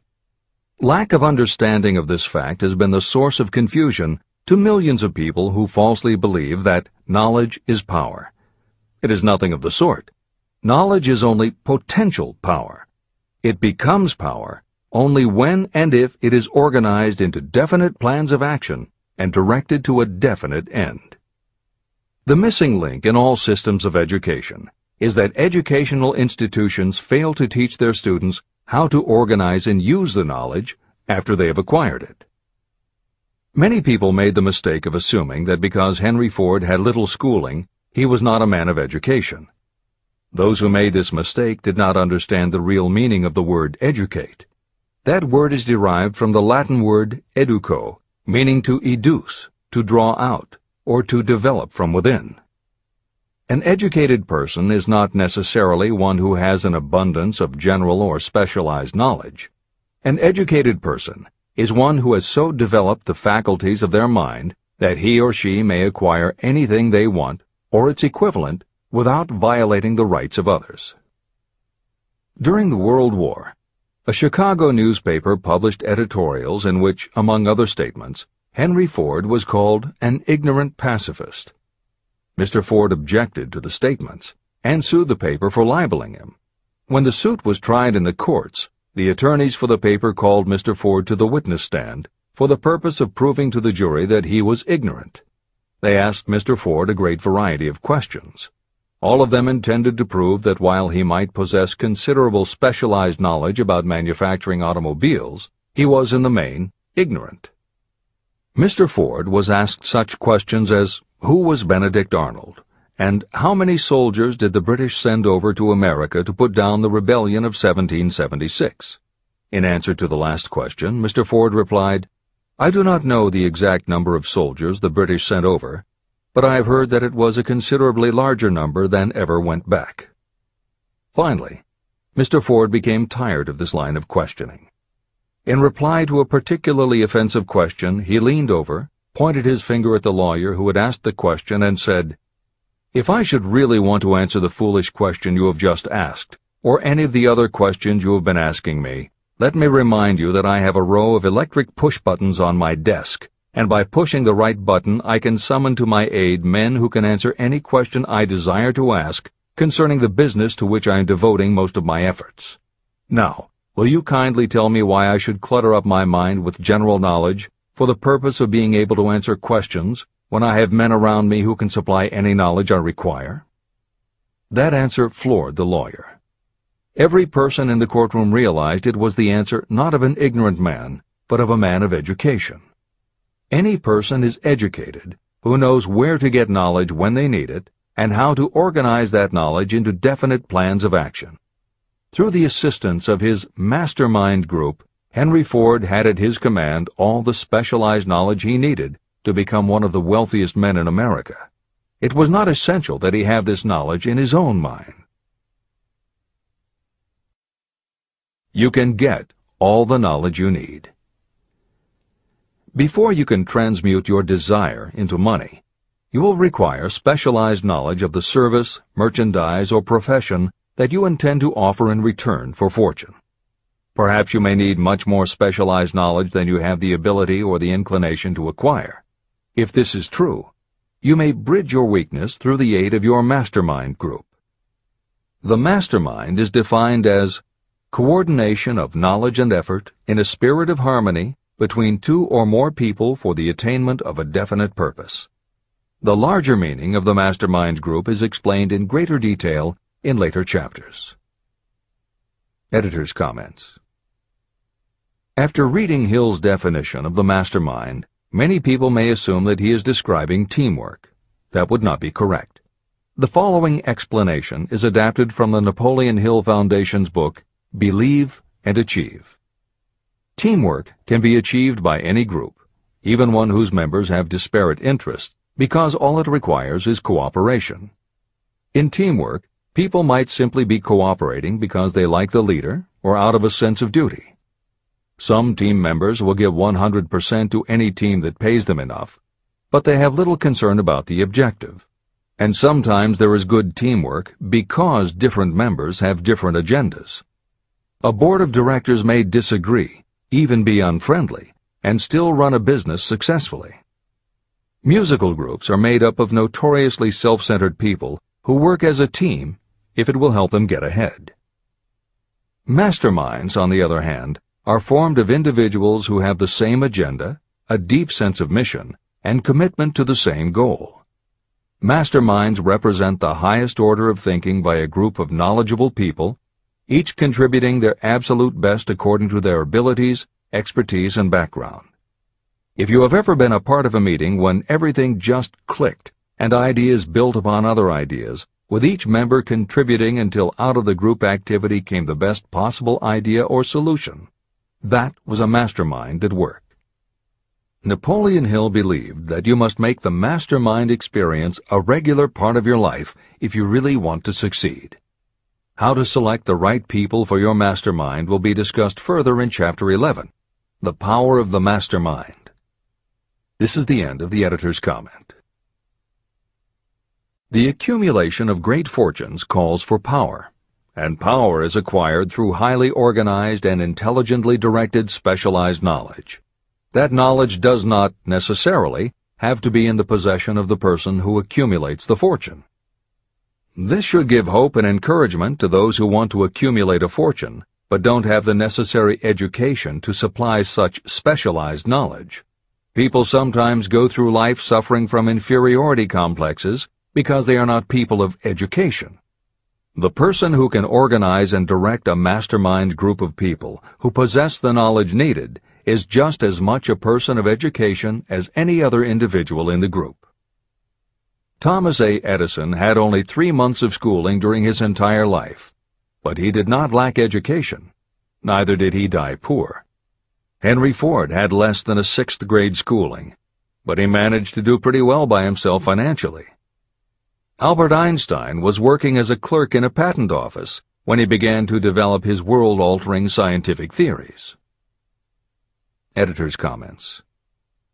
Had Einstein been born today, he might have been diagnosed in his early years as having attention deficit disorder. As a child, he was slow to learn to talk. As a student, he showed little promise and was expelled from at least one school. But what Einstein could do was to focus his concentration on a goal of his choice. His famous theories were the result of thought experiments, experiments that took place inside his mind. It is said that the breakthrough which led him to the theory of relativity came not from specialized knowledge of physics or mathematics, but from his ability to imagine what would happen if he were riding on a beam of starlight through space. This is the end of the editor's comments. Specialized knowledge is among the most plentiful and the cheapest forms of service that may be had. If you doubt this, consult the payroll of any university. It pays to know how to purchase knowledge, and it pays to know where to look. First of all, decide the sort of specialized knowledge you require and the purpose for which it is needed. To a large extent, your major purpose in life, the goal toward which you are working, will help determine what knowledge you need. Your next move requires that you have accurate information concerning dependable sources of knowledge. The more important of these are your own experience and education, experience and education available through cooperation of others, mastermind alliance, colleges and universities, public libraries, and even easier, the Internet, special training courses, through night schools and home study courses in particular. As knowledge is acquired, it must be organized and put into use for a definite purpose through practical plans. Knowledge has no value except for what can be gained from its application toward some worthy end. Successful people never stop acquiring specialized knowledge related to their major purpose, business, or profession. Those who are not successful usually make the mistake of believing that the knowledge-acquiring period ends when you finish school. The truth is that schools do little more than teach you how to acquire practical knowledge. Editor's comments. At this point in the original edition of Think and Grow Rich, Napoleon Hill included a newspaper story about education and job opportunities. Although the contemporary job market has changed considerably, the author of the article, Robert Moore, Director of Placements at Columbia University, made some comments that are perfectly aligned with the philosophy of Think and Grow Rich and are still holding true today. One such comment was, "The man who has been active on the campus, whose personality is such that he gets along with all kinds of people, and who has done an adequate job with his studies, has a most decided edge over the strictly academic student." One of the largest industrial companies, the leader in its field, in writing to Mr. Moore concerning prospective seniors at the college said, "We emphasize qualities of character, intelligence, and personality far more than specific educational background." Although few would argue that education is valuable, as Moore implies above and as Hill noted earlier about Edison, Ford, and Einstein, academic accomplishment has never been a sure indicator of success. The October 27, 2003 issue of Time magazine made a similar point in their cover story about the changes being made in the SAT exam. Although the article's primary focus is on the efforts to make the SAT less biased, it also notes that recent research indicates that neither the SAT nor IQ tests have proven to be very reliable predictors of future real-world achievement. In his best-selling book, Emotional Intelligence, author Daniel Goleman has created a persuasive argument that the way in which a person handles themselves and their relationships, which he calls emotional intelligence, or EI, is a much better indicator than IQ in predicting whether a person will be successful in life. In his later books, Working with Emotional Intelligence and Primal Leadership, Goleman applies his theory to the workplace, focusing on emotional intelligence leadership techniques and comparing corporate managers' EI with their IQ to analyze which has the greatest positive effect on the financial bottom line. Daniel Goleman's theories have caused some significant changes within educational circles and among management theorists, but their greatest impact has been on individuals who have gone through life intimidated because they believe they aren't smart enough. For them, Goleman's books offer convincing evidence that although they may not have conventional education, their natural abilities and interpersonal skills can be far more important in achieving success. This is the end of the editor's comments. One of the most reliable and practical sources of knowledge available to those who need specialized schooling are night schools, extension courses, and seminars. The correspondence schools give specialized training anywhere the U.S. mails go, or via the Internet. One advantage of home study training is the flexibility of the study program, which permits you to study during spare time. Another advantage of home study training, if the school is carefully chosen, is that most courses offer some method of personal consultation, which can be of priceless value to those needing specialized knowledge. No matter where you live, you can share the benefits. A lesson from a collection agency. Anything acquired without effort and without cost is generally unappreciated and often discredited. Perhaps this is why we get so little from our marvelous opportunity in public schools. The self-discipline you will learn from a program of specialized study can make up for the wasted opportunity when knowledge was available without cost. Being asked to pay, whether you make good grades or poor, has the effect of causing you to follow through with the course when you would otherwise drop it. I learned this from experience when I enrolled for a home study course in advertising. After completing 8 or 10 lessons, I stopped studying. But the school did not stop sending me bills. In fact, they insisted upon payment, whether I kept up my studies or not. I decided that if I had to pay for the course, which I had legally obligated myself to do, I should complete the lessons and get my money's worth. Correspondence schools are well-organized businesses. At the time, I felt that their collection system was somewhat too well organized, but I learned later in life that it was a valuable part of my education. The truth is that their collection department constituted the very finest sort of training on decision-making, promptness, and the habit of finishing what you begin. The collection system that forced me to finish the course turned out to be worth much in the form of money earned. The road to specialized knowledge. We have in this country what is said to be the greatest public school system in the world. One of the strange things about human beings is that they value only that which has a price. The free schools of America and the free public libraries do not impress people because they are free. This is the major reason why so many people find it necessary to acquire additional training after they finish school and go to work. It is also one of the major reasons why employers give greater consideration to employees who take specialized training courses. They have learned that those who have the ambition to give up a part of their spare time to studying at home have in them those qualities that make for leadership. There is one weakness in people for which there is no remedy. It is the universal weakness of lack of ambition. People who give up some of their spare time to take courses seldom remain at the bottom very long. By taking such courses, they open the way for the upward climb, remove many obstacles from their path, and attract the interest of those who have the power to help them. The home study method of training is especially suited to people who have already started working. They often find that after having left school, they still need additional specialized knowledge, but cannot spare the time to go back to school. Stuart Austin Weir was a construction engineer. He followed this line of work until the Depression hit and severely limited the construction business. He took inventory of himself and decided to change his profession to law. He went back to school and took special courses to prepare himself as a corporation lawyer. He completed his training, passed the bar examination, and quickly built a lucrative law practice as a patent attorney.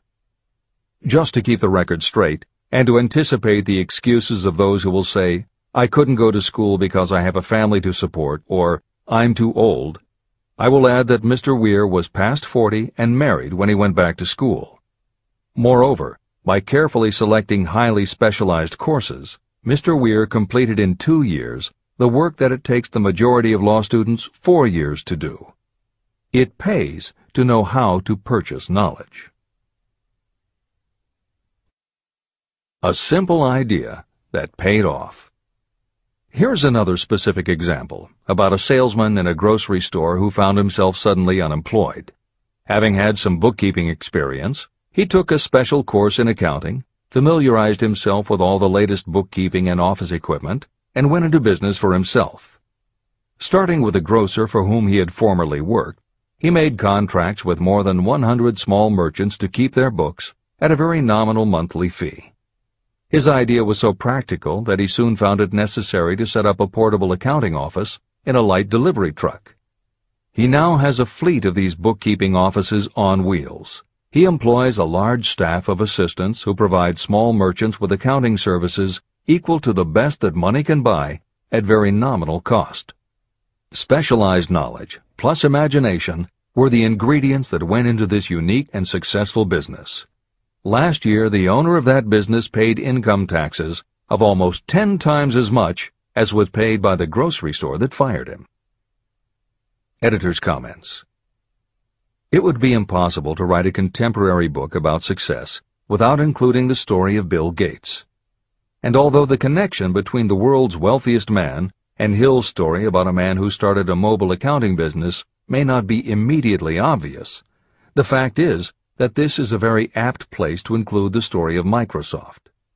Just as with the mobile accountant, The two defining characteristics of Bill Gates' success are specialized knowledge and imagination.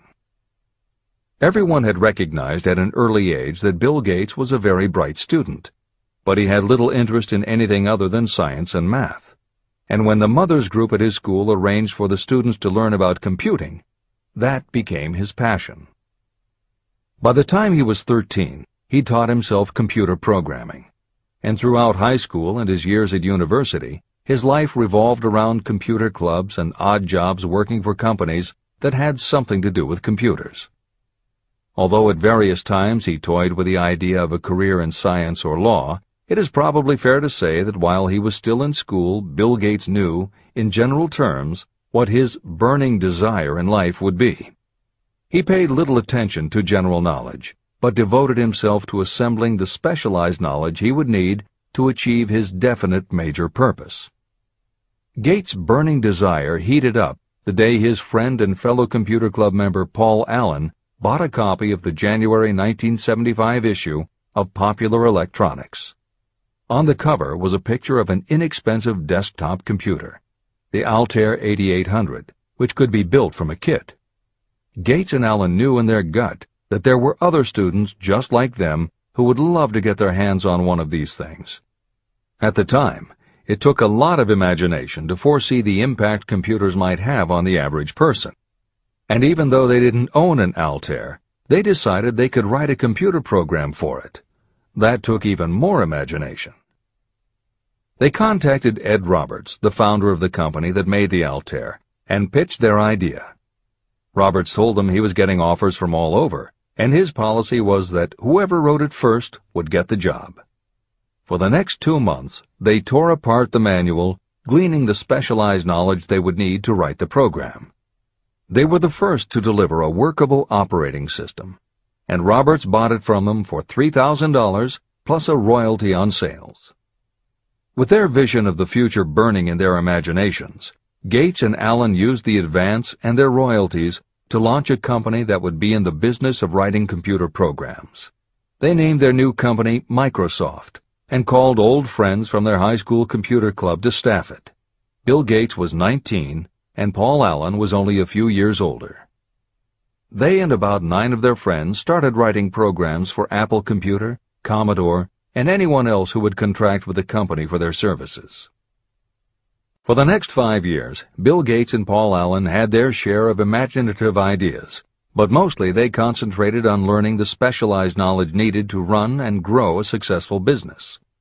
Then in 1980, IBM, which had finally decided to get into the small computer business, needed help getting up to speed. They approached Microsoft to write an operating system for the new computer venture. Once again, specialized knowledge and imagination were the qualities that guided Bill Gates.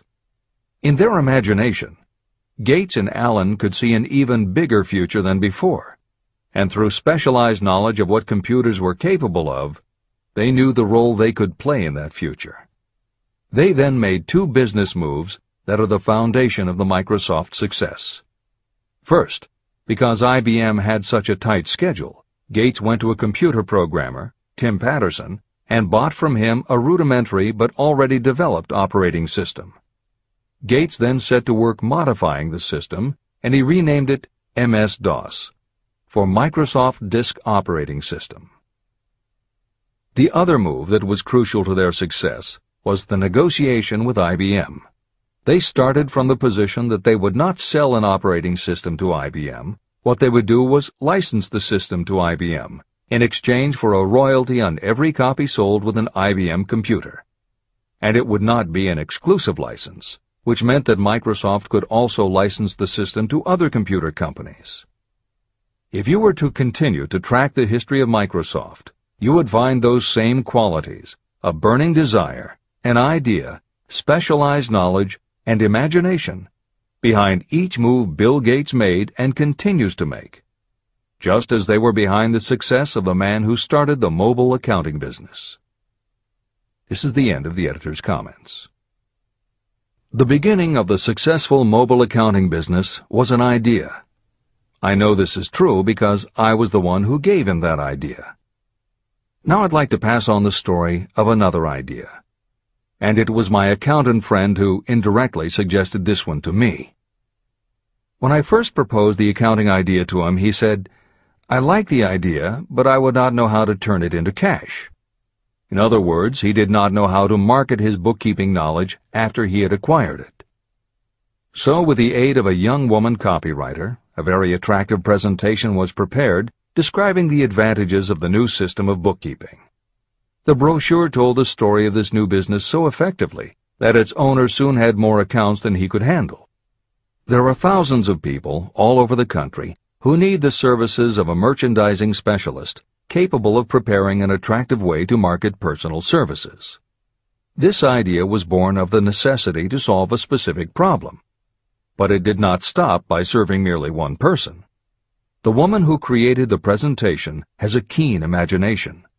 She saw in her newly born brainchild the making of a new profession to serve thousands of people who need practical guidance in marketing personal services.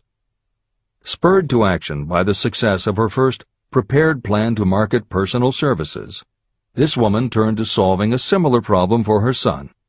He had just finished college, but had been totally unable to find a market for his services. The plan she created for him was the best example of merchandising personal services I have ever seen. When the presentation had been completed, it contained nearly 50 pages of beautifully typed, properly organized information. It told the story of her son's natural abilities, schooling, personal experiences, and a great variety of other information. The book also contained a complete description of the position her son desired, together with a marvelous word picture of the exact plan he would use in filling his position. The preparation of the presentation required several weeks of her time, during which she sent her son to the public library almost daily to get specific data needed to sell his services to best advantage. She also sent him to all the competitors of his prospective employer, where he gathered information concerning their business methods. This was of great value in the formation of the plan he intended to use in filling the position he sought. When the plan was finished, it contained more than half a dozen very fine suggestions that would benefit the prospective employer. You don't have to start at the bottom. You may be inclined to ask, why go to all this trouble to secure a job? The answer is, doing a thing well is never trouble. The plan prepared by this woman for her son helped him get the job at the first interview and at a salary fixed by himself. Moreover, and this too is important, the position did not require the young man to start at the bottom. He began as a junior executive at an executive salary. Why go to all this trouble? Well, for one thing, this young man's planned presentation saved him no less than 10 years of working his way up. The idea of starting at the bottom and working your way up may appear to be sound, but the major objection to it is this. Too many of those who begin at the bottom never manage to lift their heads high enough to be seen by those who count. And the outlook from the bottom is not very bright or encouraging. It has a tendency to kill off ambition. You get into a rut, and you accept your fate because you form the habit of daily routine. Often this habit finally becomes so strong you don't even try to throw it off. And that is another reason why it pays to start 1 or 2 steps above the bottom. By so doing, you will form the habit of looking around, of observing how others get ahead, of seeing opportunity, and of embracing it without hesitation. A splendid example of what I mean is Dan Halpin. During his college days, he was manager of the famous 1930 championship Notre Dame football team, when it was under the direction of the late Knute Rockne. Halpin finished college at a very unfavorable time. The Depression had made jobs scarce. So after a fling at investment banking and motion pictures, he took the first job with a potential future he could find. It was selling electrical hearing aids on a commission basis. Anyone could start in that sort of job, and Halpin knew it, but it was enough to open the door of opportunity to him. For almost 2 years he worked at the job, but it didn't satisfy him. He would never have risen above that job if he had not done something about his dissatisfaction. He aimed first at the job of assistant sales manager of the company, and he got the job. That single step upward placed him high enough above the crowd for him to see still greater opportunity. Also, it placed him where opportunity could see him. In his new position, he did so well selling hearing aids that A.M. Andrews, chairman of the board of the Dictograph Products Company, a competitor of the company for which Halpin worked, asked to meet with him. Mr. Andrews wanted to know something about that man Dan Halpin, who was taking big sales away from the long-established Dictograph Company. When the interview was over, Halpin was the new sales manager in charge of the Acousticon division of Dictograph. Then, to test young Halpin's mettle, Mr. Andrews went away to Florida for 3 months, leaving him to sink or swim in his new job. He did not sink. Knute Rockne's spirit of all the world loves a winner and has no time for a loser inspired him to put so much into his job that he was elected vice president of the company. Vice president was a job that most would be proud to earn through 10 years of loyal effort, but Halpin turned the trick in little more than 6 months. One of the major points I'm trying to emphasize through this entire philosophy is that we rise to high positions or remain at the bottom because of conditions we can control, but only if we desire to control them. I am also trying to emphasize another point, that both success and failure are largely the results of habit. I have not the slightest doubt that Dan Halpin's close association with the greatest football coach America ever knew planted in his mind the same kind of desire to excel that made the Notre Dame football team world famous. Truly, there's something to the idea that hero worship is helpful, provided you worship a winner. My belief in the theory that business associations are vital factors, both in failure and in success, was clearly demonstrated when my son Blair was negotiating with Dan Halpin for a position. Mr. Halpin offered him a beginning salary of about 1/2 what he could have gotten from a rival company. I brought parental pressure to bear, and encouraged Blair to accept the job with Mr. Halpin. I believe that close association with people who refuse to compromise with circumstances is an asset that can never be measured in terms of money. The bottom is a monotonous, dreary, unprofitable place for any person. That is why I have taken the time to describe how lowly beginnings can be overcome by proper planning. Make your ideas pay off through specialized knowledge. The woman who prepared the personal service sales plan for her son now receives requests from all parts of the country, from others who want to market their personal services for more money. But don't think that all her plan consists of is clever salesmanship to help her clients get more money for the same services they formerly sold for less. She looks after the interests of the purchaser as well as the seller of personal services. She prepares her plans so that the employers receive full value for the additional money they pay. If you have the imagination and seek a more profitable outlet for your personal services, this suggestion may be the stimulus for which you have been searching. The idea could earn you an income far greater than that of the average doctor, lawyer, or engineer whose education required several years in college. Editor's comments. Mary Kay Ash was literally researching and writing down specialized knowledge when the idea for a new business was born in her imagination. Mary Kay had quit her job as a very successful sales manager in the gift business because she had become discouraged by seeing the men she had trained earning more and being promoted ahead of her. She decided to write an advice book for career women, but as she assembled the knowledge women would need to get ahead, she realized she was writing a business plan for the kind of business she would like to run. She took her life savings of $5,000, went out and found a skincare cream she liked, acquired the rights to it, and began to contact her friends and friends of friends to see if they would like to be beauty consultants for her new company. But what she was offering wasn't just a chance to sell skincare products.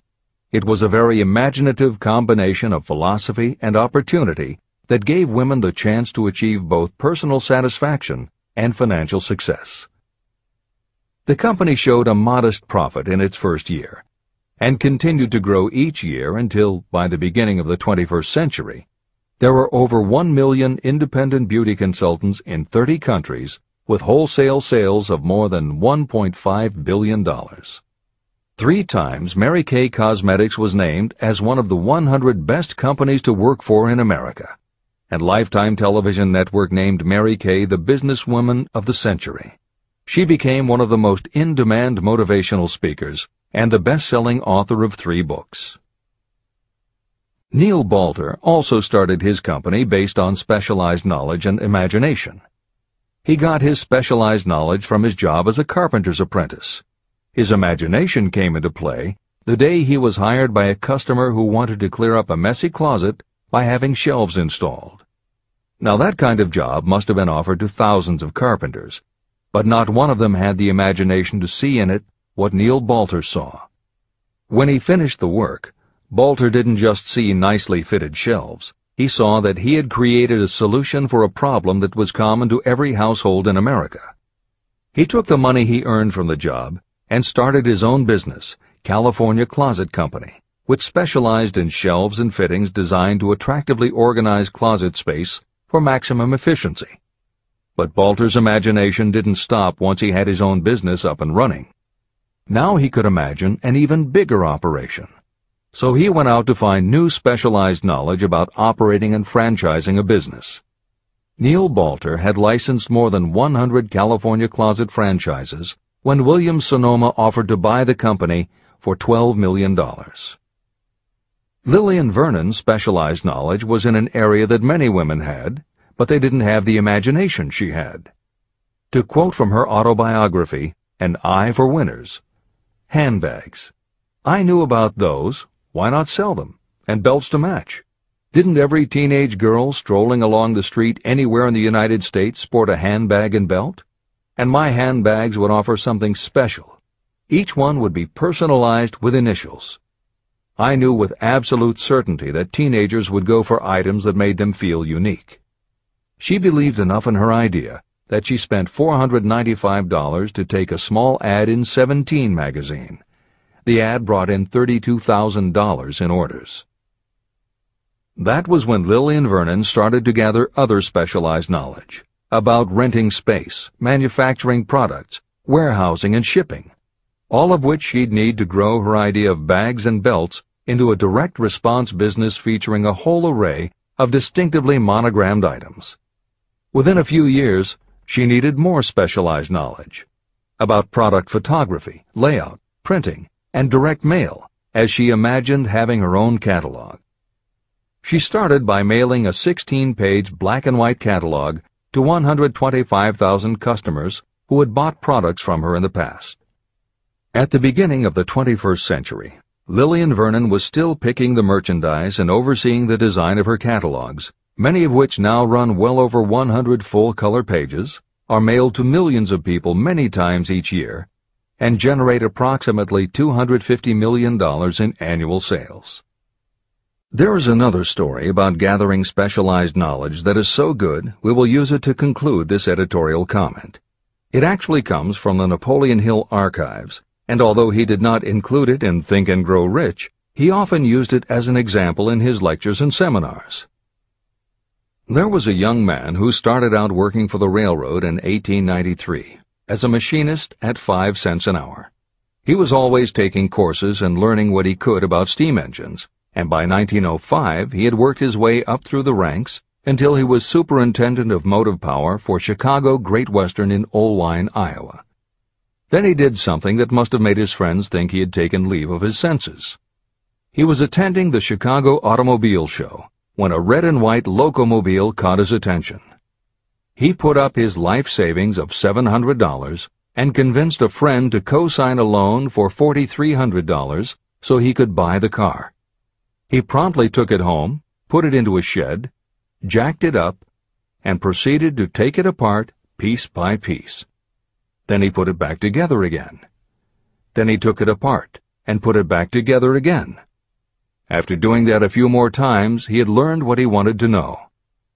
And that was how Walter P. Chrysler gathered the specialized knowledge he needed to get himself out of railroading and into the automobile business. This is the end of the editor's comment. There is no fixed price for sound ideas. Behind all ideas is specialized knowledge. But remember, specialized knowledge is more abundant and more easily acquired than ideas. Because of this truth, there are ever-increasing opportunities for the person capable of helping men and women sell their personal services. Capability means imagination, the one quality needed to combine specialized knowledge with ideas to create organized plans that will yield riches. If you have imagination, this chapter may present you with an idea that is the beginning of the riches you desire. Remember, the idea is the main thing. Specialized knowledge may be found just around the corner. Any corner.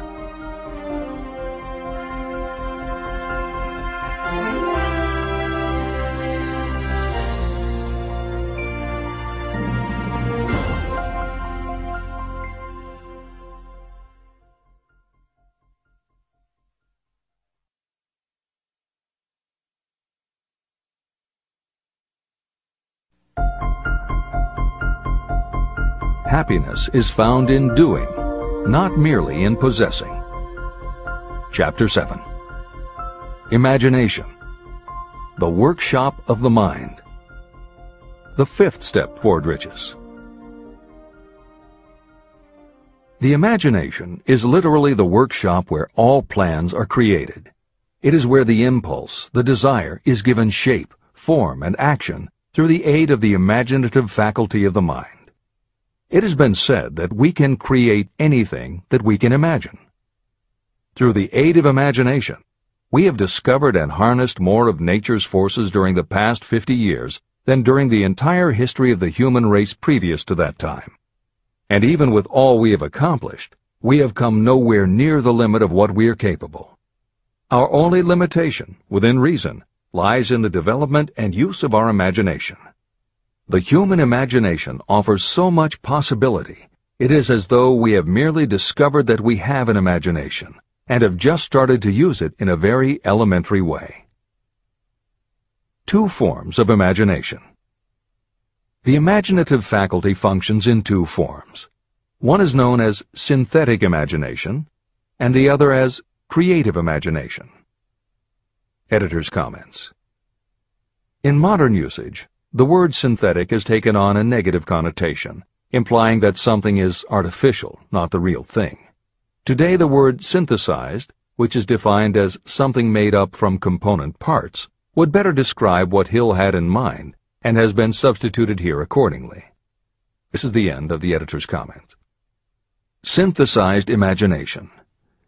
Through this faculty, you arrange old concepts, ideas, or plans into new combinations. Synthesized imagination does not create anything. It merely works with the material of experience, education, and observation with which it is fed. It is the faculty used by most inventors, with the exception of those geniuses who draw upon the creative imagination when they cannot solve problems through synthesized imagination. Creative imagination. Through the faculty of creative imagination, the finite human mind has direct communication with infinite intelligence, the faculty through which hunches and inspirations are received. It is by this faculty that all basic or new ideas are handed over to mankind. It is through this faculty that we pick up vibes from other people, and in that way one individual may tune in or communicate with the subconscious minds of others. This concept is explained in greater detail later. The creative imagination works automatically, but only when your conscious mind is motivated, energized, and working at such a high rate that it becomes very perceptive and receptive, such as when the conscious mind is stimulated through the emotion of a strong desire. The great leaders of business, industry, and finance, and the great artists, musicians, poets, and writers became great because they developed the faculty of creative imagination. Editor's comment. At this point, it should be noted that both kinds of imagination are equally valuable to you, and they work together so seamlessly, it is often hard to tell where one ends and the other begins. For instance, when Jeff Bezos created the idea of Amazon.com, was it synthesized imagination or creative imagination? At the time, Many people were getting onto the idea of the Internet as a sales medium. From this, it could be concluded that he was drawing upon experience, education, and observation, which would mean he was using synthesized imagination.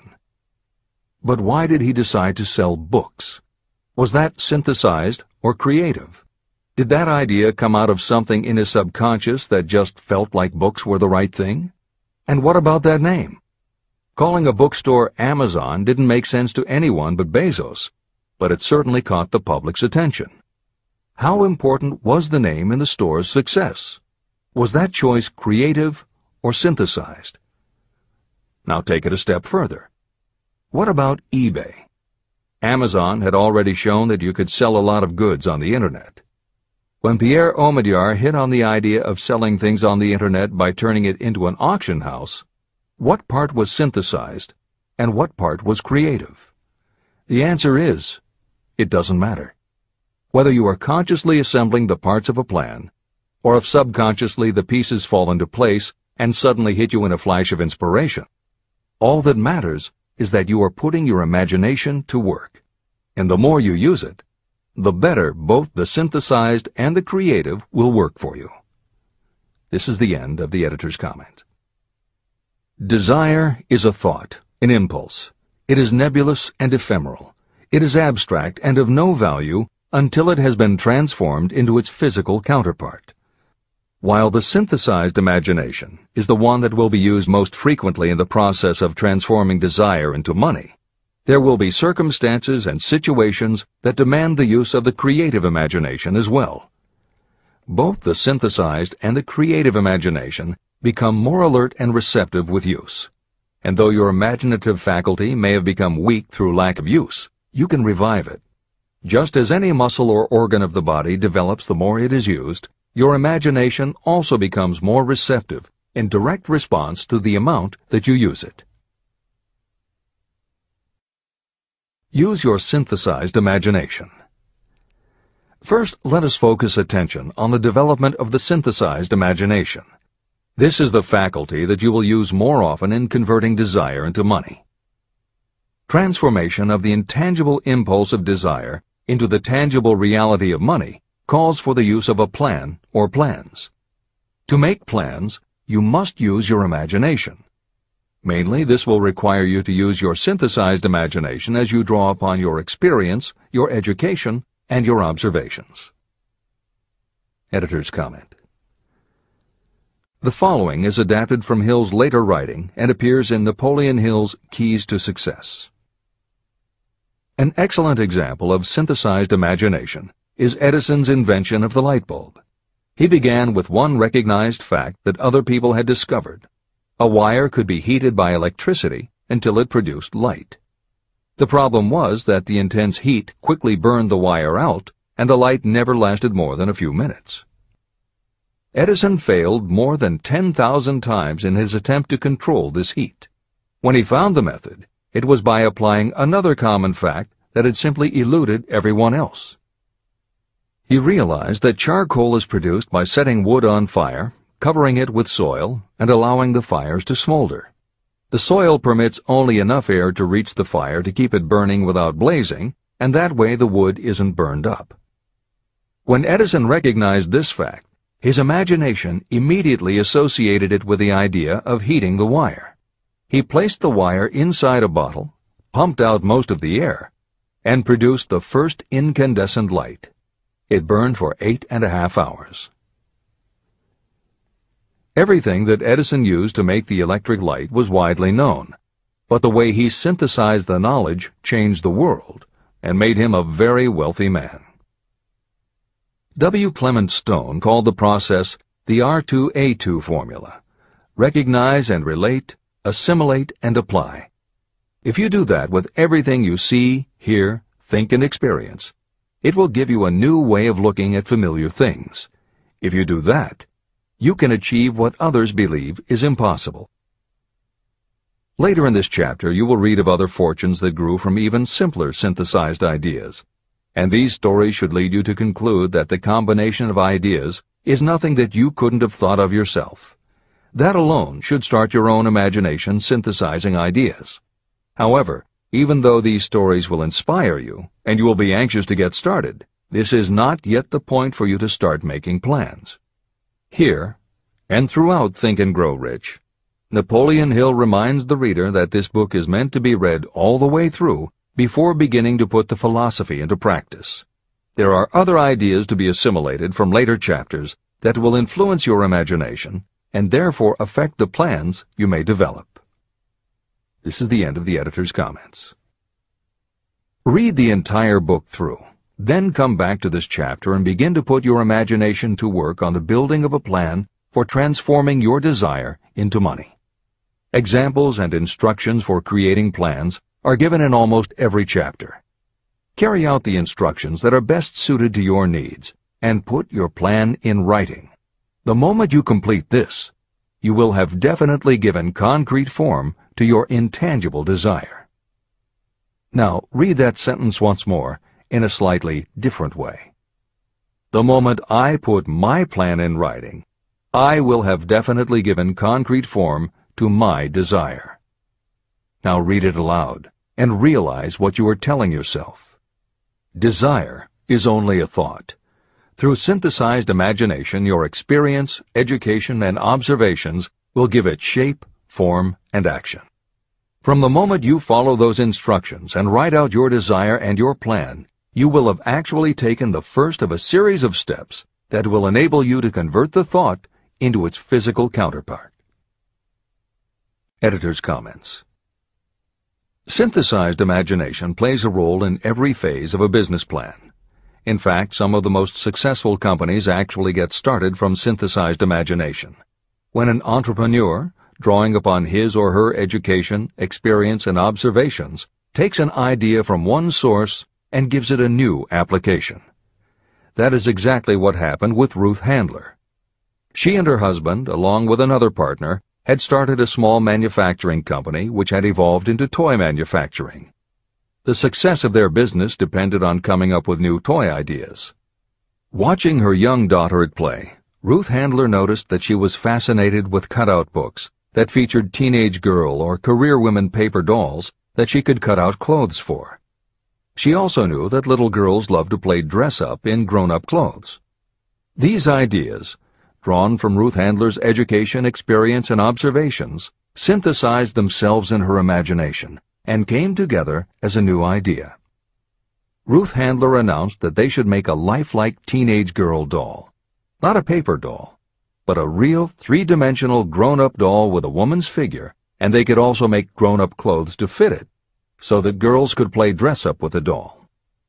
In honor of the source of inspiration, Ruth Handler named the new doll after her daughter, Barbie. As obvious as it seems now, until Ruth Handler, no one had the imagination to make and market a doll that looked like a woman, and certainly no one had ever made endless collections of tiny women's fashions for a doll to wear. Previously, we mentioned Jeff Bezos creating Amazon by combining the idea of a bookstore with the Internet, and Pierre Omidyar doing the same thing with auctions when he launched eBay. Mary Kay Ash took the idea of women running their own businesses and added the idea of door-to-door sales. Anita Roddick took the trend of all-natural ingredients, combined it with cosmetics, and created the body shop empire. Bernard Marcus and Arthur Blank took the concept of the supermarket, combined it with hardware, and created Home Depot. Thomas Stemberg and Leo Kahn did the same thing with office supplies and launched Staples. Once the connections are made, it may seem obvious, but making these supposedly obvious connections has brought success to many people.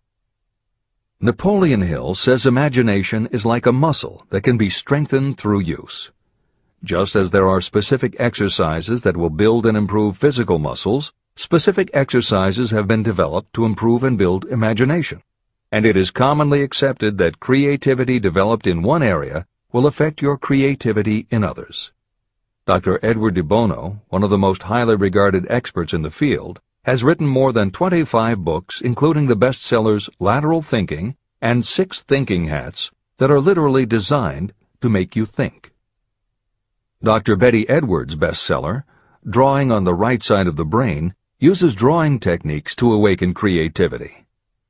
Dr. Gabrielle Rico's bestseller, Writing the Natural Way, uses a technique called clustering as a way to break writer's block. And Tony Buzan uses a similar method for opening your mind that he terms mind mapping. In their bestseller, Super Learning, Sheila Ostrander and Lynn Schroeder show ways to use classical music. And Roger Von Eck suggests puzzles and riddles as stimuli in A Whack on the Side of the Head. This is the end of the editor's comments.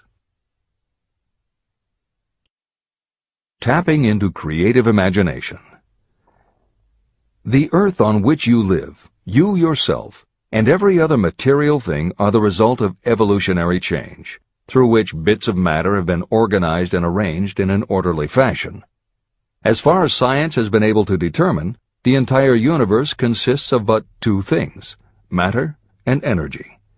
Moreover, and this statement is of stupendous importance, this earth, every one of the billions of individual cells of your body, and every subatomic particle of matter began as an intangible form of energy. Through the combination of energy and matter has been created everything perceptible, from the largest star in the heavens down to and including man himself. Desire is a thought impulse. Thought impulses are forms of energy. When you begin the process of acquiring money by using the thought impulse of desire, you are drafting into your service the same stuff that nature used in creating this earth, as well as every material form in the universe, including your body and your brain, in which the thought impulses function. Editor's comments. Although recent developments in physics, gauge theory, string theory, membrane theory, and others, have advanced our understanding of matter and energy, Hill's preceding description remains in accord with modern science. The newer theories are variations on and refinements of the basic concept that everything in the universe is either space, time, matter, or energy. And as Einstein stated, energy and matter are in fact different forms of the same thing. As Hill says, everything from the stars to the solar system to the earth, to you, your brain, and that little spark called a thought, are all the same stuff. As when a tablecloth is spread out, there are folds and bumps in the fabric that are all different from each other, but they are all still tablecloth. Like the folds and bumps in the tablecloth, energy and matter are the same thing in different forms. Therefore you, matter, your thoughts, energy, and everybody else, matter, and their thoughts, energy, and all other things, matter, are not just interconnected, but are in essence all the same thing. Hill calls this interrelation of everything to everything else infinite intelligence. In the chapter on faith, he made his first mention of infinite intelligence being the source of hunches, intuition, and flashes of inspiration. In the chapter on autosuggestion, he proposed that the subconscious mind is the connection with infinite intelligence. In this chapter, Hill elaborates that creative imagination is the receiver through which these flashes of insight come to us from infinite intelligence. Under some circumstances, when your mind is operating at a high rate, your creative intelligence receives not just an idea, but also a flash of intuition. You get a hunch or a premonition about something or somebody. That flash could not come from your conscious or your subconscious, because neither ever had the information. Because everything is a part of everything else, your creative imagination, energy, pulled the thought, energy, directly from the common pool of infinite intelligence, energy, that contains not just your subconscious, energy, but all other subconscious minds, energy, as well.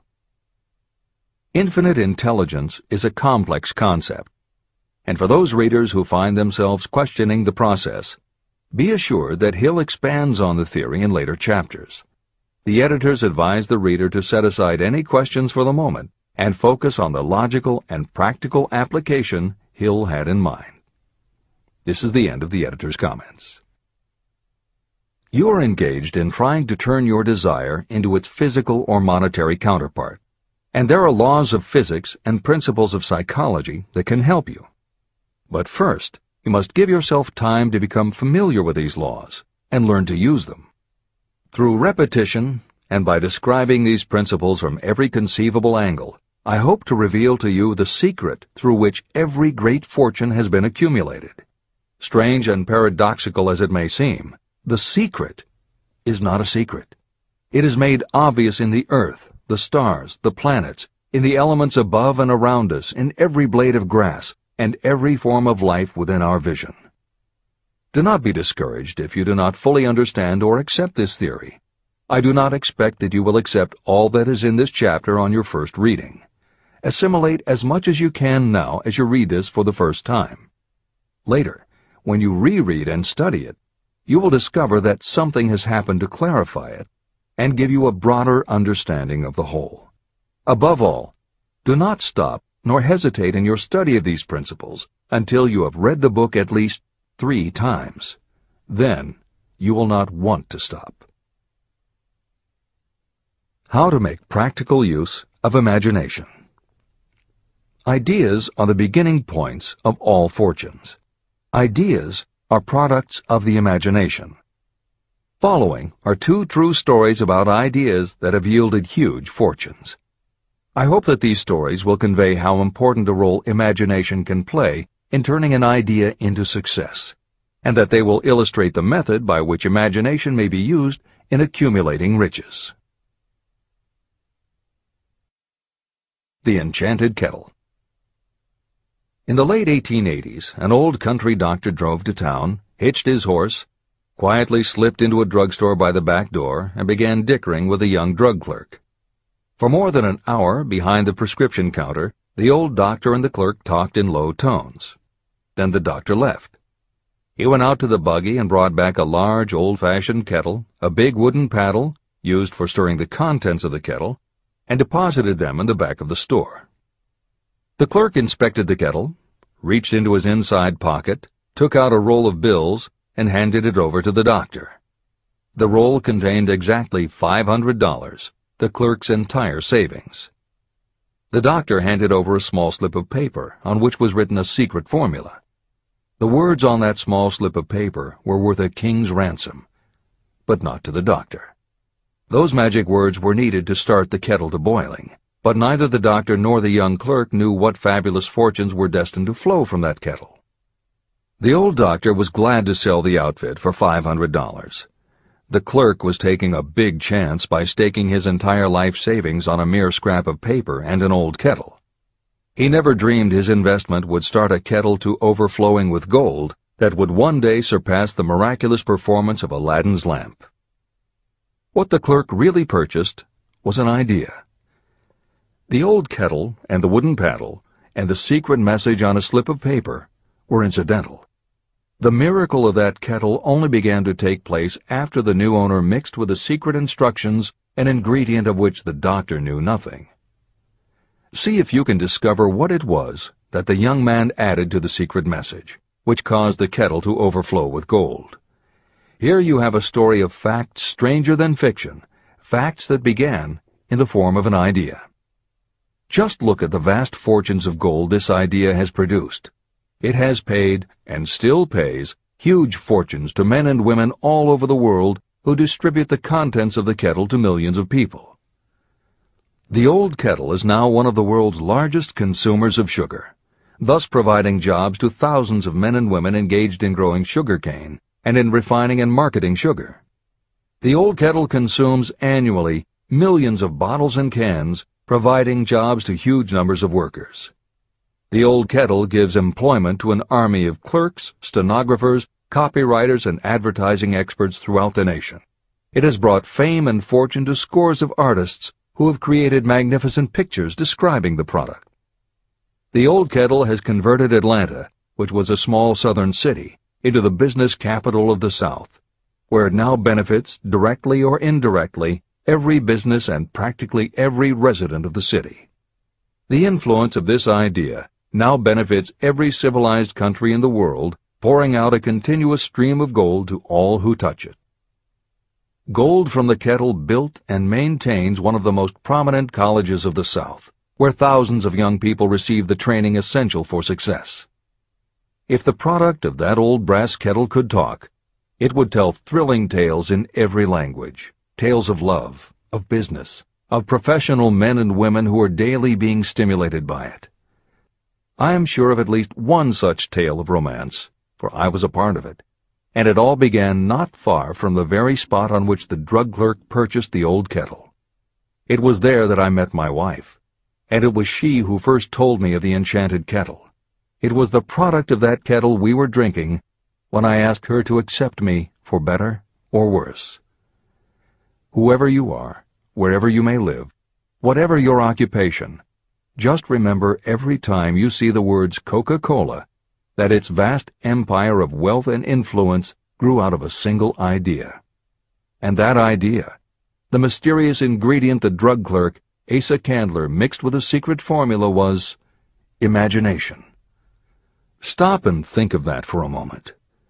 Keep in mind that the steps to riches described in this book are the very same principles through which the influence of Coca-Cola has been extended to every city, town, village, and crossroads of the world. Now here's the most important thing to remember. The ideas you create may have the possibility of duplicating the enormous success of this worldwide thirst killer. Editor's comments. Harlan Sanders, too, had a recipe in a magic kettle. Actually, his kettle was a pressure cooker, but neither his cooker nor his recipe of 11 herbs and spices would be mentioned here if he didn't also have imagination. Harlan Sanders owned and operated a successful motel and cafe in Corbin, Kentucky. Then, when the new interstate highway came through, it bypassed Sanders' location. In a short time, his business went broke, leaving him with little more than his recipe for fried chicken and a way to make it quickly in a pressure cooker. At 62 years of age, the Colonel, as people called him, had to find a new way to make a living. That's when the magic ingredient, imagination, came in. He decided he wasn't going to sell fried chicken anymore. Instead, he would sell his method for making it. He packed his recipe and cooker into the back of his car and hit the road to demonstrate his fried chicken to other restaurant owners. In the first 2 years, he managed to sell 5 franchises. 2 years later, he'd sold 200. 4 years later, he was up to 600 locations when he was approached by an investment group to sell his company. Recognizing that the magic wasn't just in the kettle or the recipe, the new owners asked Colonel Sanders to stay on as spokesman for the company, which he did until his death in 1980. Today, there are almost 12,000 KFC locations in more than 80 countries with sales of nearly $10 billion a year. Debbie Fields was a 20-year-old housewife who loved to bake cookies. She had no formal education and no business experience, but she had a recipe and an imaginative idea that people would like to buy fresh, hot, soft cookies from a walk-up store. The business people and bankers she approached told her she was crazy, but she and her husband continued to pitch her idea to banker after banker until they finally wore one down enough to give Debbie Fields a loan to open a store in Palo Alto, California. By noon on her first day, she still hadn't sold a cookie, so she went out into the street and gave away samples. That did it. Her walk-in try-a-sample cookie store took off. Today, Mrs. Fields' stores are all across America. Harvard Business School uses her methods as a case study in efficiency, and Debbie Fields has become a best-selling author, an in-demand motivational speaker, and a television personality. Wally Famous Amos was a Los Angeles talent agent who copied a cookie recipe off the back of a bag of Nestle's chocolate chips. He made a few changes to personalize the recipe and started to give out his version of homemade cookies as a sort of calling card. His clients and business associates liked them so much that Wally finally decided to quit show business and open a store. He did it with a Hollywood agent's flair. He opened on Sunset Boulevard with 2,000 invitations, a red carpet, and celebrities. With the same flair, he put his picture on the bag, filled the bags with cookies, and started selling them to exclusive department stores and specialty shops. 10 years later, Famous Amos cookies were a $10 million business. Ray Kroc was over 50 and selling milkshake mixers when he heard about a hamburger stand in California, owned by Dick and Mac McDonald, that was doing great business. He packed his car and headed to San Bernardino to check it out. What he saw was a sit-down restaurant that had a limited menu featuring a good hamburger recipe, and they were serving them faster than any place he'd ever seen. Figuring that if there were more places like this, he could sell them a lot of milkshake mixers, Kroc pitched the McDonald brothers on the idea of opening some more McDonald's. They were interested, but they didn't know who they could get to open the new restaurants. This time, it was a recipe and a magic griddle, but it still needed the extra ingredient, imagination. On the spot, Ray Kroc offered to go into business with them and open the restaurants himself. According to the signs on the golden arches, Ray Kroc's imagination paid off in billions of hamburgers sold. In 1982, Howard Schultz went to work as the director of marketing for a small coffee importer wholesaler called Starbucks, which had only one location in Seattle's Pike Place Market. While he was on a trip to Italy, Schultz got the idea that the coffee bar culture he saw in Milan could be transposed to the downtown Seattle scene. He convinced the company to try it. His coffeehouse idea was such a success that Schultz went out and raised the money to buy the company. 5 years after he joined Starbucks, he was CEO of a company that had 17 locations. 15 years later, Schultz's coffeehouse culture was on every corner of America, and there were more than 7,000 Starbucks worldwide. As a final example of imagination, we offer Paul Newman's salad dressing. Now, it would seem that it doesn't take much imagination for a big celebrity to put his name on a product, and that's what Newman thought too. But when he and his partner, A.E. Hotchner, pitched their salad dressing idea to companies that specialize in marketing foods, nobody was interested unless they would personally put up about $1 million for the first year's operations. According to Newman and Hotchner's book, Shameless Exploitation, they found out that almost all celebrity products in the food business have been disastrous failures, and now nobody would touch them. So when it came to marketing salad dressing, even Paul Newman's big name wasn't the magic they needed. And unless they were willing to put up a ridiculous amount, money wasn't the magic either. The magic would have to be in the imaginative way that they would convince the right people to help them, and in having the perseverance to stick with it until they succeeded. And just like most everyone with an idea, they were told they were crazy to try it. They were turned down by bottling companies that wouldn't do small runs, and they were rejected by distributors who wouldn't take a chance on another celebrity product. In the end, it was one supermarket owner, Stu Leonard, who helped hook them up with the right suppliers. But even that wouldn't have been enough if Stu Leonard hadn't had enough imagination to see the possibilities and agree to put Newman's own salad dressing on the shelves in his store. 15 years later, Newman's Own Brands was a $100 million company, which gives all profits to charity. This is the end of the editor's comments. What I would do if I had $1 million. The following story proves the truth of that old saying, where there's a will, there's a way. It was told to me by that beloved educator and clergyman Frank W. Gonzalez, who began his preaching career in the Stockyards region of Chicago. While Dr. Gonzalez was going through college, he observed many defects in our educational system, defects that he believed he could correct if he were the head of a college. He made up his mind to organize a new college in which he could carry out his ideas without being handicapped by orthodox methods of education. He needed $1 million to put the project across. Where was he to lay his hands on so large a sum of money? That was the question that absorbed most of this ambitious young preacher's thought, but he couldn't seem to make any progress. Every night, he took that thought to bed with him. He got up with it in the morning. He took it with him everywhere he went. He turned it over and over in his mind until it became a consuming obsession with him.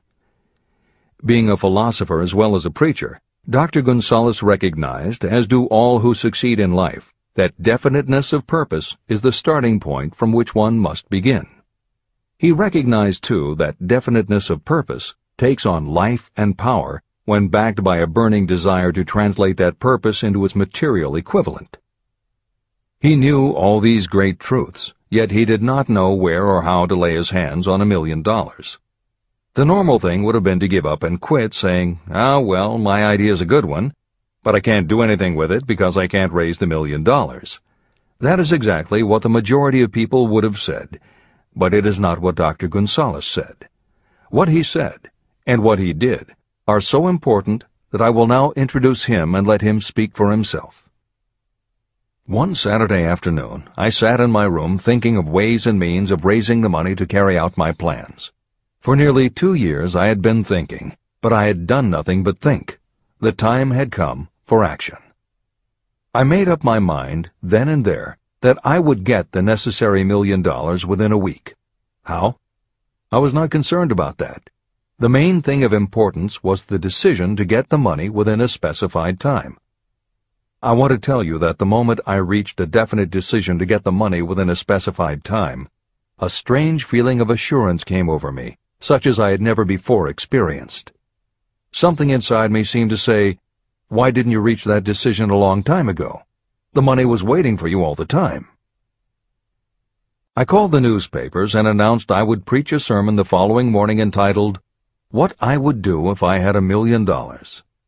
I went to work on the sermon immediately, but I must tell you frankly that the task was not difficult because I had been preparing that sermon for almost 2 years. Long before midnight, I had finished writing the sermon. I went to bed and slept with a feeling of confidence, for I could see myself already in possession of the $1 million.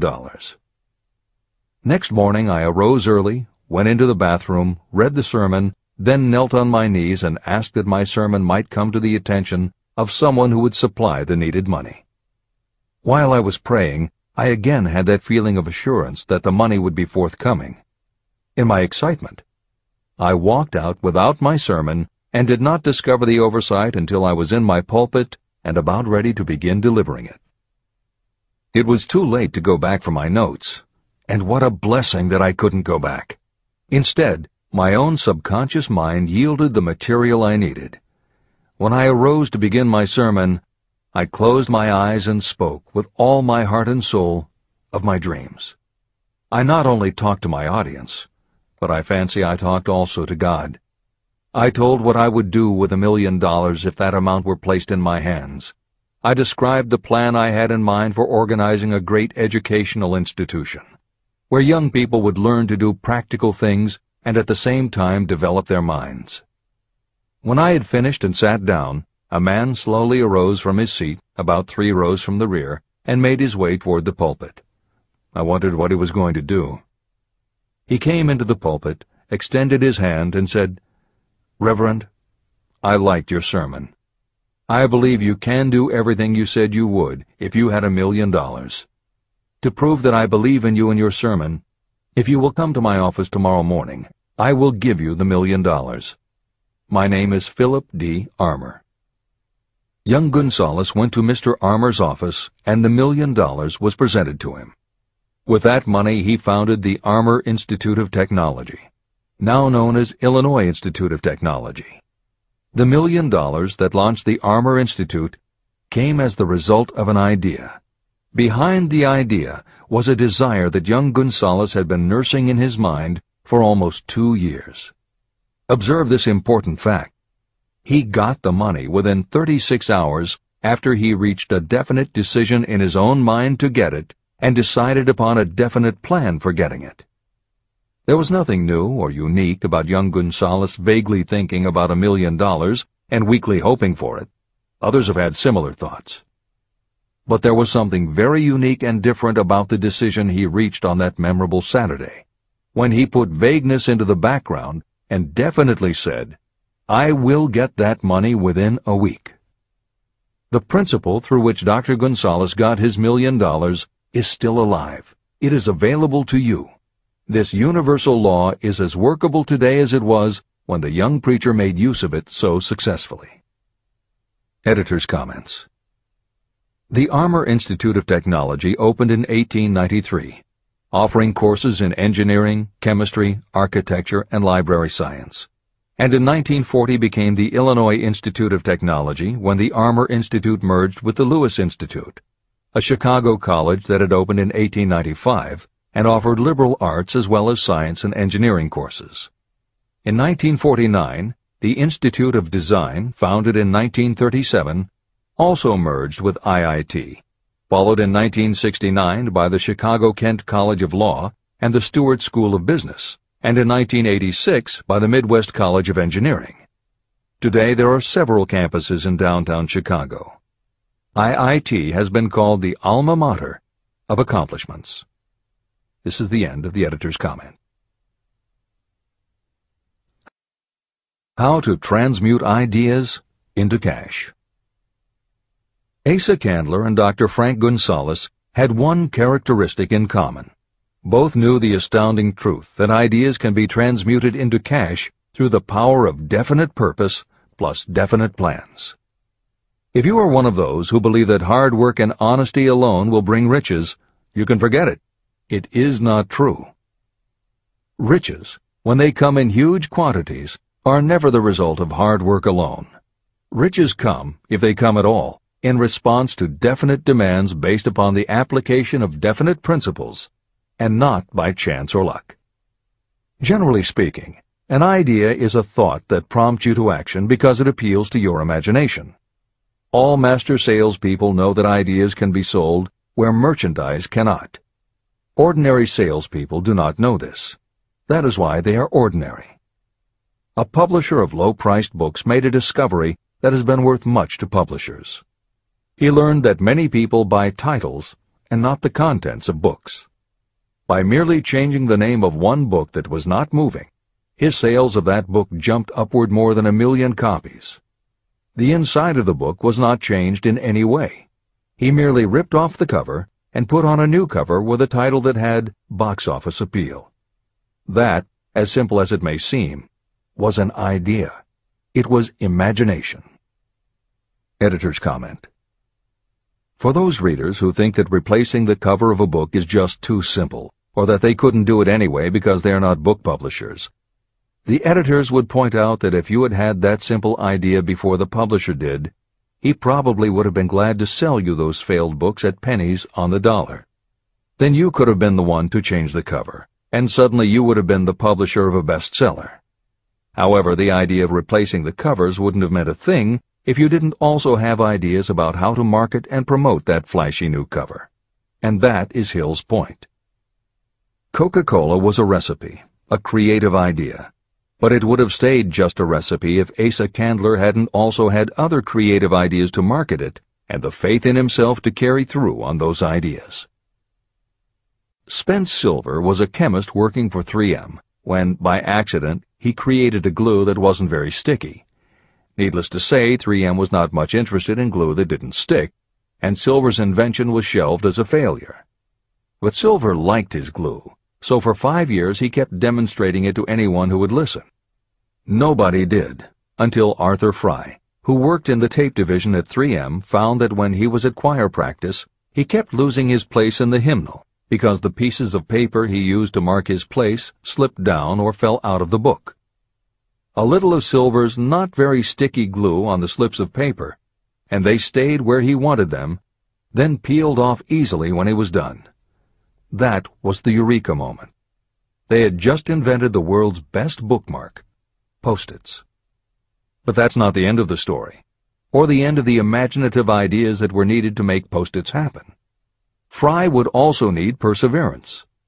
First, he had to convince the engineers to solve production problems, and to do it, he knocked a hole in his basement wall so he could install a prototype of the production equipment. He stuck with it, and finally, 2 years later, 3M gave the project to their marketing department. The marketing experts put together ads and brochures selling this sticky notepad idea and rolled it out in a 4-city test. The results were a disaster. Nobody got it, so nobody bought it. Who would pay money for scratch paper? The Post-it project was about to be scrapped when Jeffrey Nicholson and Joseph Ramey added their imaginations. Like Silver and Fry, Nicholson and Ramey had faith in the idea because they saw how people in their office fell in love with these little sticky pieces of paper once they started working with them.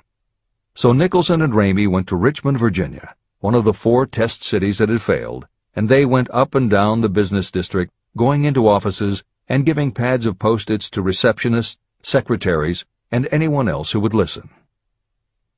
Whereas 3M's conventional marketing machinery had failed, Giving Post-its to the people who would actually use them did the trick.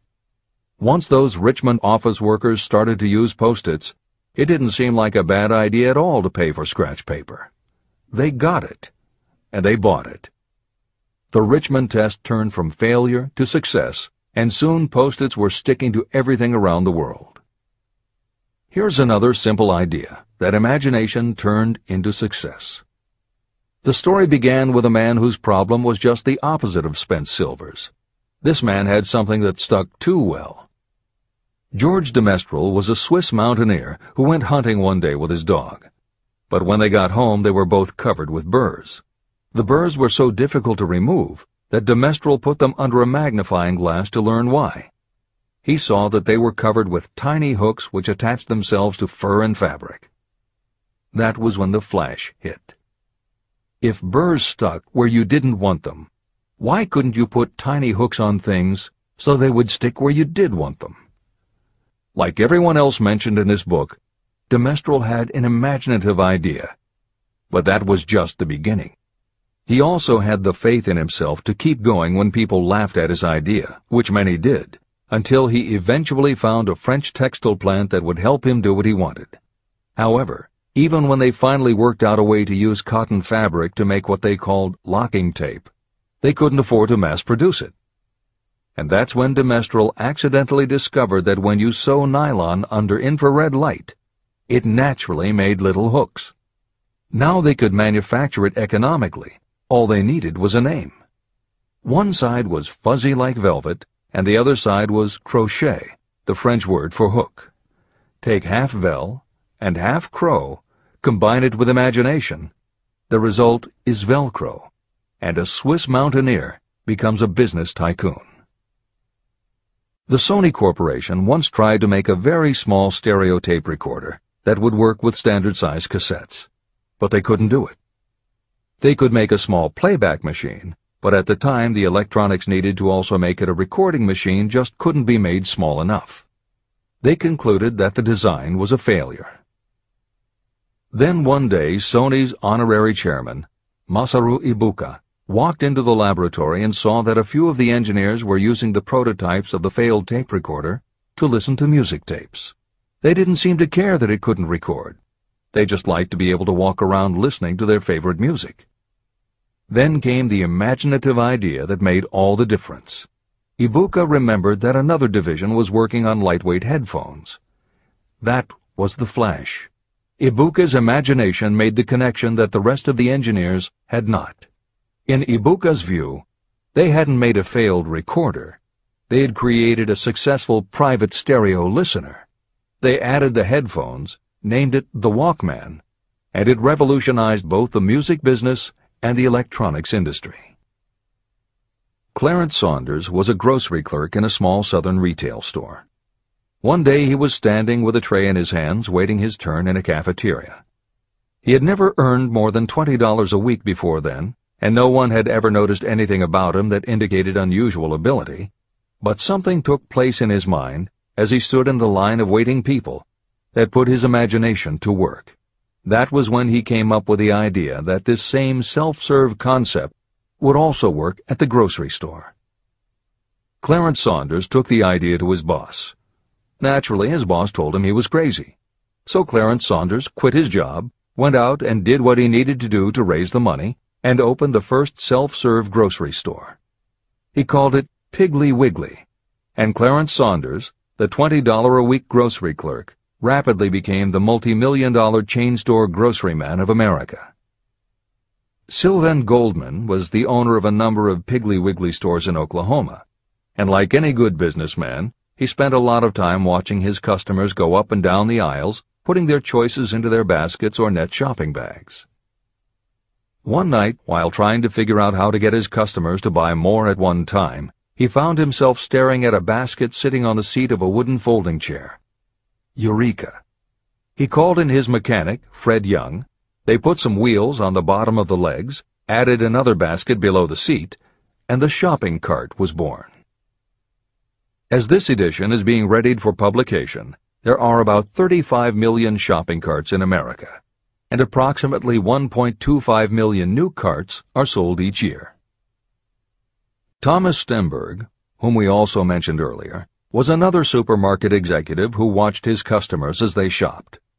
By this time, shopping carts were well established in supermarkets, and it was because his customers were pushing shopping carts up and down the aisles that he got his flash of inspiration.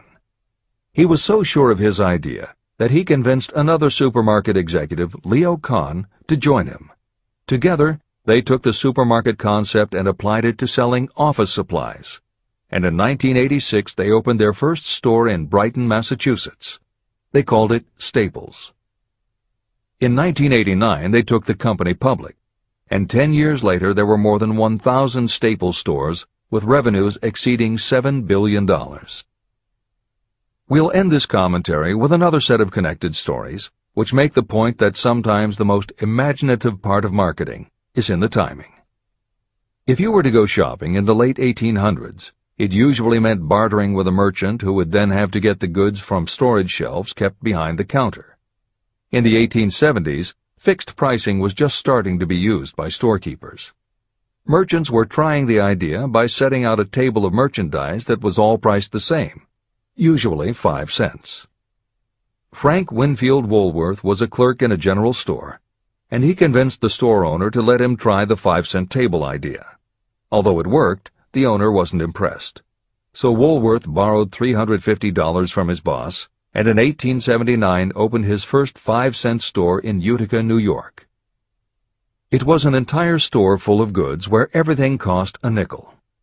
A year later, he had 4 stores, and the 4th one, in Lancaster, Pennsylvania, was the first that he named F.W. Woolworth's 5 and 10 cent store. 20 years later, he had 238 stores. By the time of his death in 1919, there were over 1,000 F.W. Woolworth locations. He had established the first nationwide chain of general merchandise stores, and he had built the tallest building in New York City as his headquarters. The Woolworth Company stayed true to the original idea and didn't carry any merchandise that cost more than a dime until 1932, when the top price was raised to 20 cents. But as times changed, the fixed price was dropped, the merchandise became more varied, and the company kept growing until it had over 8,000 stores worldwide, selling everything from notions to appliances and furniture. Then in the 1960s and 1970s, something started to happen. The mood of America was changing, but the Woolworth stores weren't. And that was when Sam Walton opened the first Walmart in Rogers, Arkansas, in 1962. Walton got into the retail business after the Second World War, when his father-in-law loaned him the money to buy a franchise Butler Brothers store in Bentonville, Arkansas. By 1962, Sam and his brother Bud owned 16 variety stores in Arkansas, Missouri, and Kansas. It was in these stores that Sam Walton first started adding the magic ingredient of imagination.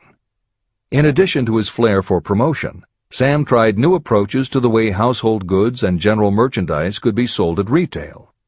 He insisted on clean, well-lighted interiors, and he introduced the concept of self-service, with aisles wide enough for shopping carts and checkout counters at the front of the store.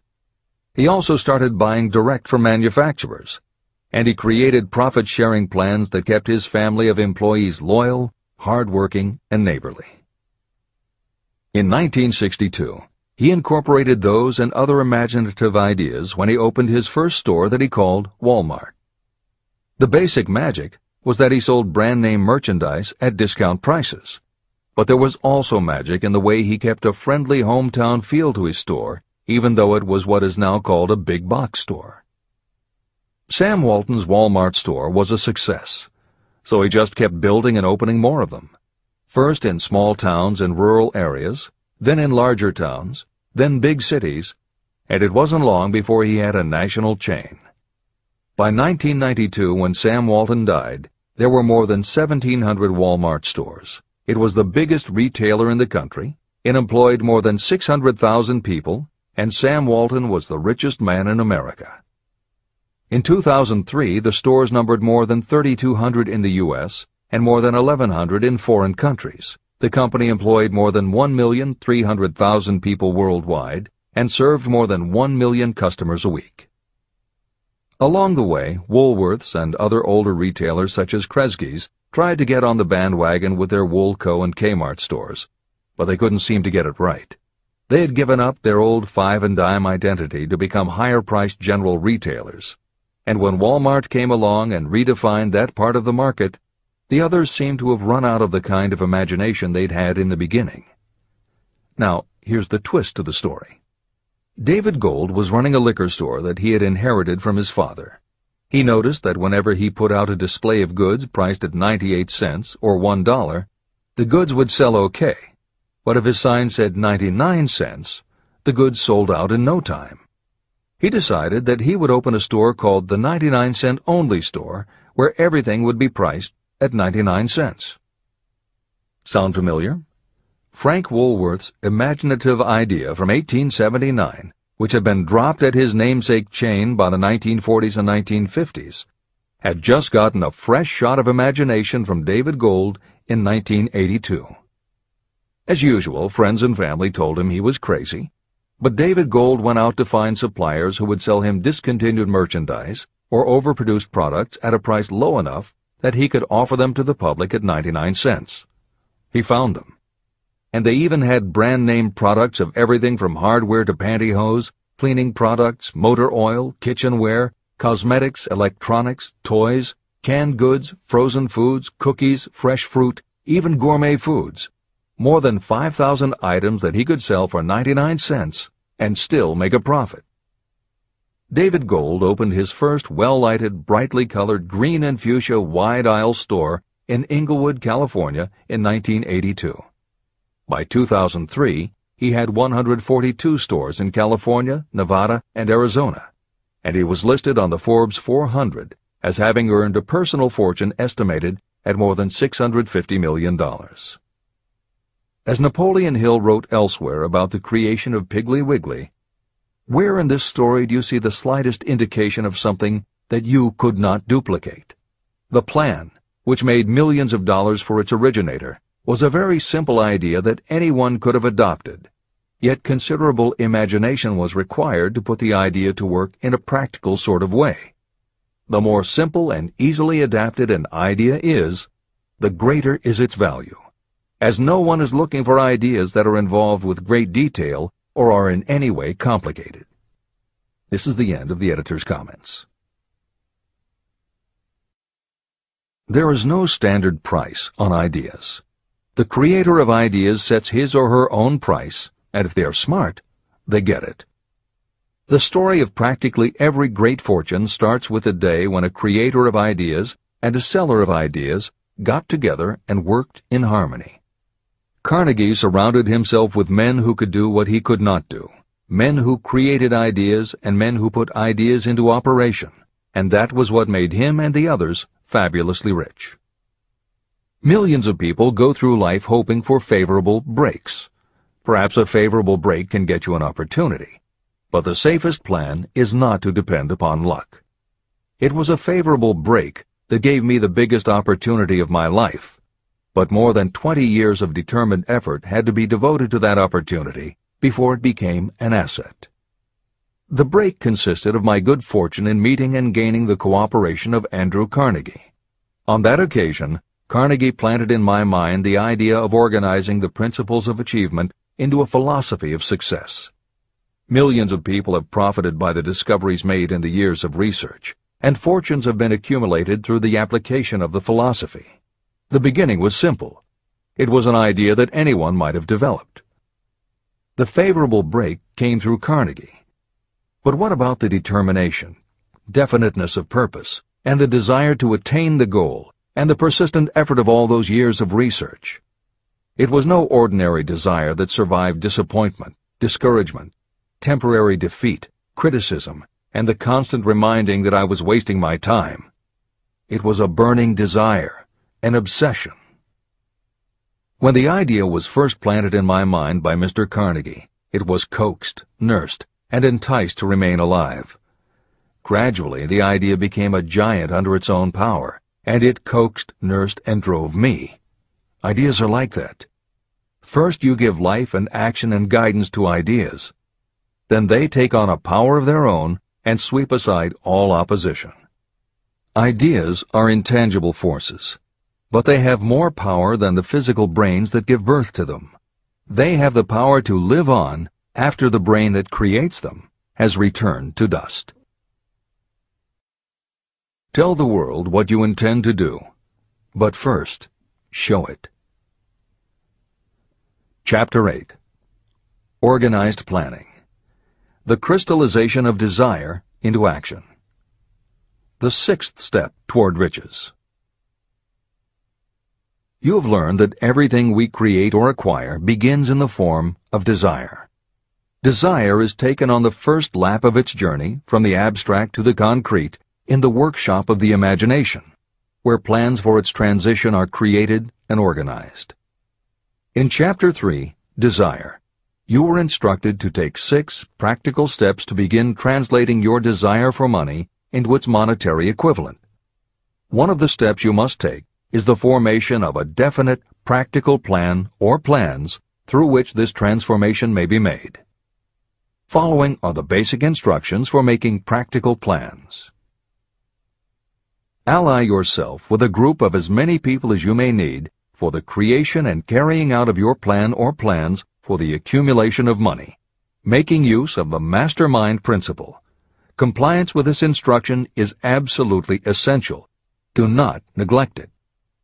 Editor's comment: the Mastermind Alliance is built of 2 or more minds working actively together in perfect harmony toward a common goal. This concept was introduced in Chapter 6, Specialized Knowledge, and is described in more detail in Chapter 11, The Power of the Mastermind. This is the end of the editor's comment. Before forming your Mastermind Alliance, decide what advantages and benefits you may offer the individual members of your group in return for their cooperation. No one will work indefinitely without some form of compensation. No intelligent person should request or expect another to work without adequate compensation, although this may not always be in the form of money. Arrange to meet with the members of your mastermind group at least twice a week, and more often if possible, until you have jointly perfected the necessary plan or plans for the accumulation of money. Maintain perfect harmony between yourself and every member of your mastermind group. If you fail to carry out this instruction to the letter, you may expect to meet with failure. The mastermind principle cannot work where perfect harmony does not prevail. Keep in mind these facts. You are engaged in an undertaking of major importance to you. To be sure of success, you must have plans that are faultless. You must have the advantage of the experience, education, native ability, and imagination of other minds. This is the way it has been done by every person who has accumulated a great fortune. No individual has sufficient experience, education, natural ability, and knowledge to ensure the accumulation of a great fortune without the cooperation of other people. Every plan you adopt for making money should be the joint creation of yourself and every other member of your mastermind group. You may originate your own plans, either in whole or in part, but see that those plans are checked and approved by the members of your Mastermind Alliance. If your first plan fails, try another. If the first plan that you adopt does not work successfully, replace it with a new plan. If this new plan fails to work, replace it with still another, and so on, until you find a plan that does work. Right here is the point at which the majority of people meet with failure, because of their lack of persistence in creating new plans to take the place of those that fail. The most intelligent person living cannot succeed in accumulating money, or in any other undertaking, without plans that are practical and workable.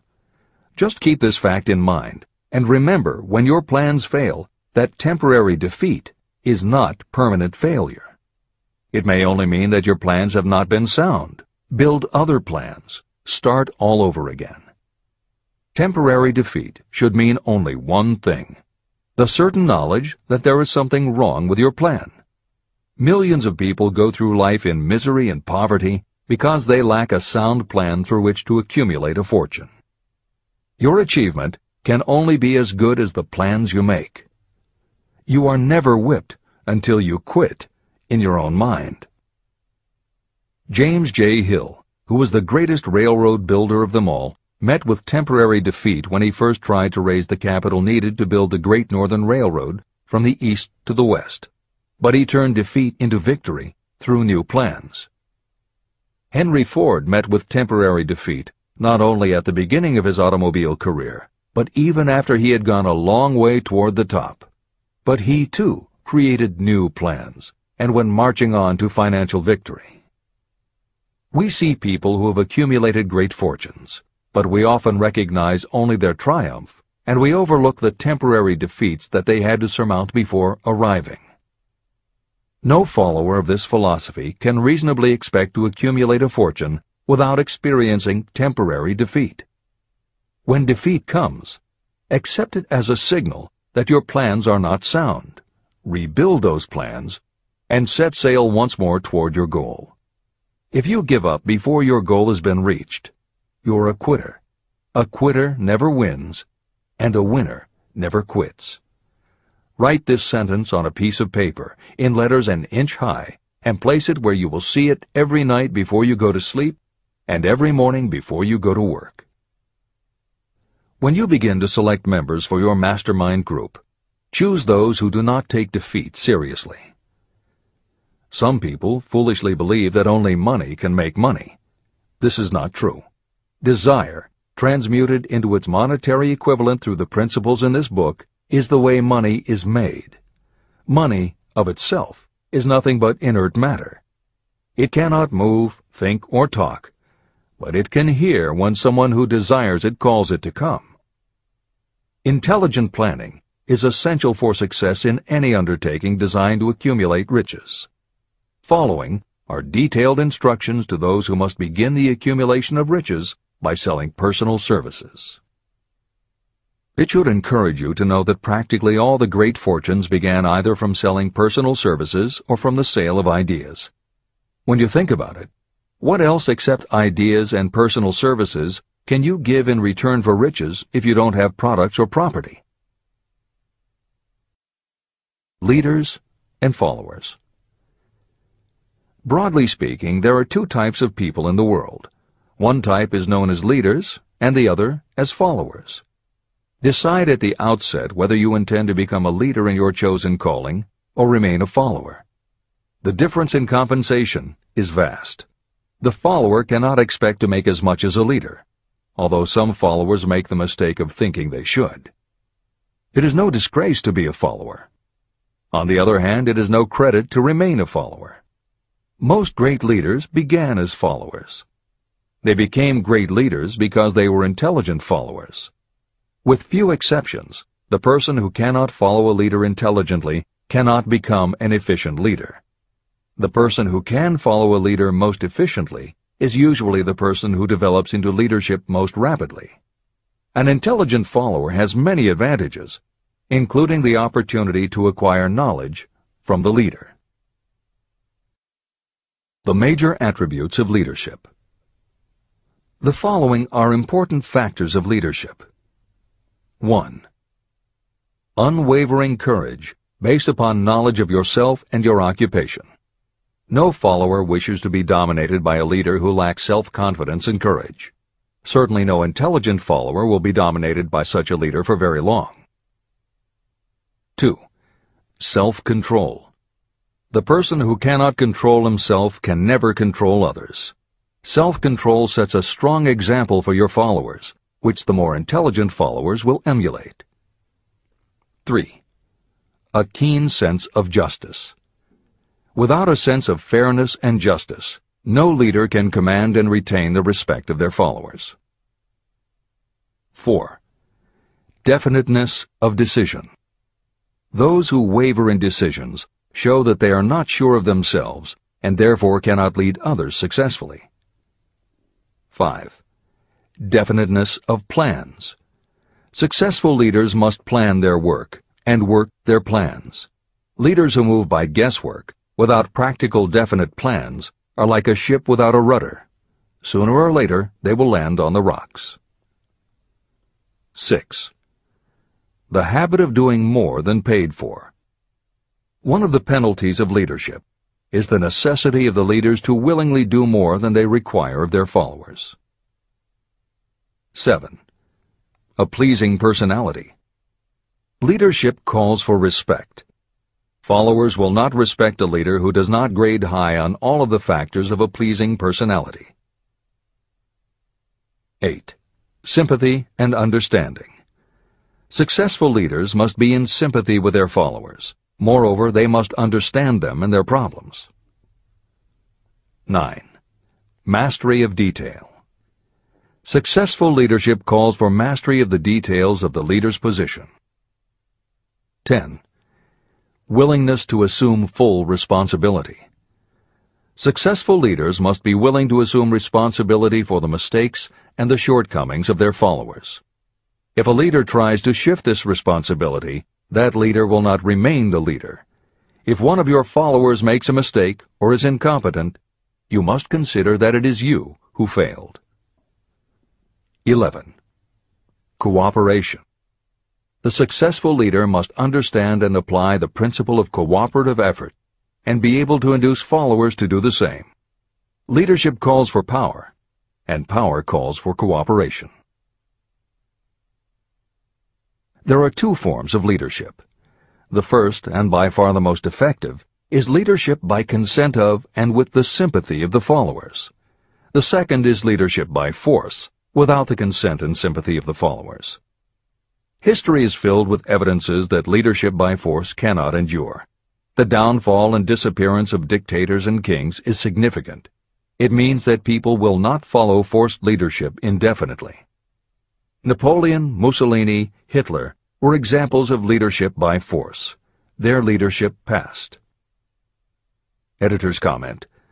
The following may also be added to the list: Idi Amin, Francisco Franco, Saddam Hussein, Ferdinand Marcos, Slobodan Milosevic, Juan Perón, General Augusto Pinochet, Pol Pot, General Suharto, the Taliban leaders in Afghanistan, Marshal Josip Broz Tito, Joseph Stalin, and subsequent leaders of the Soviet Union, East Germany, and the other countries in the Communist bloc.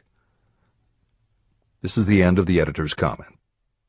Those that remain see their power eroding and slipping away. Leadership by consent of the followers is the only leadership that can endure. People may follow forced leadership temporarily, but they will not do so willingly. Successful leaders will embrace the 11 factors of leadership described in this chapter, as well as some other factors.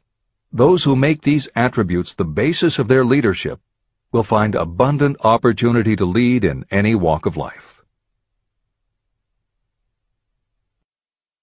The 10 major causes of failure in leadership. The following are the major faults of leaders who fail. It is just as essential for you to know what not to do as it is to know what to do. 1. Inability to organize details. Efficient leadership calls for the ability to organize and master details. No genuine leader is ever too busy to do anything that may be required in the capacity as leader. Whether a leader or follower, when you admit that you are too busy to change your plans or to give attention to any emergency, you are admitting your inefficiency.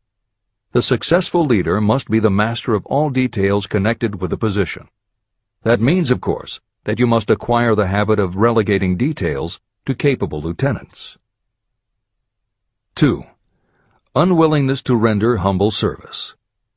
Truly great leaders are willing, when occasion demands, to perform any sort of labor that they would ask another to perform. The greatest among ye shall be the servant of all is a truth that all able leaders observe and respect. 3. Expectation of pay for what they know, instead of what they do with what they know. The world does not pay you for what you know. It pays you for what you do, or what you induce others to do. 4. Fear of competition from followers. Leaders who fear that one of their followers may take their position are practically sure to realize that fear sooner or later. Able leaders train understudies to whom they may delegate any of the details of their position. Only in this way can leaders multiply themselves and be at many places and give attention to many things at one time. It is an eternal truth that leaders receive more pay for their ability to get others to perform than they could possibly earn by their own efforts. An efficient leader may, through knowledge of the job and a magnetic personality, greatly increase the efficiency of others and get them to render more service and better service than they could render without the leader's guidance. 5. Lack of imagination. Without imagination, the leader is incapable of meeting emergencies or of creating plans by which to guide followers efficiently. 6. Selfishness. Leaders who claim all the honor for the work of their followers are sure to be met by resentment.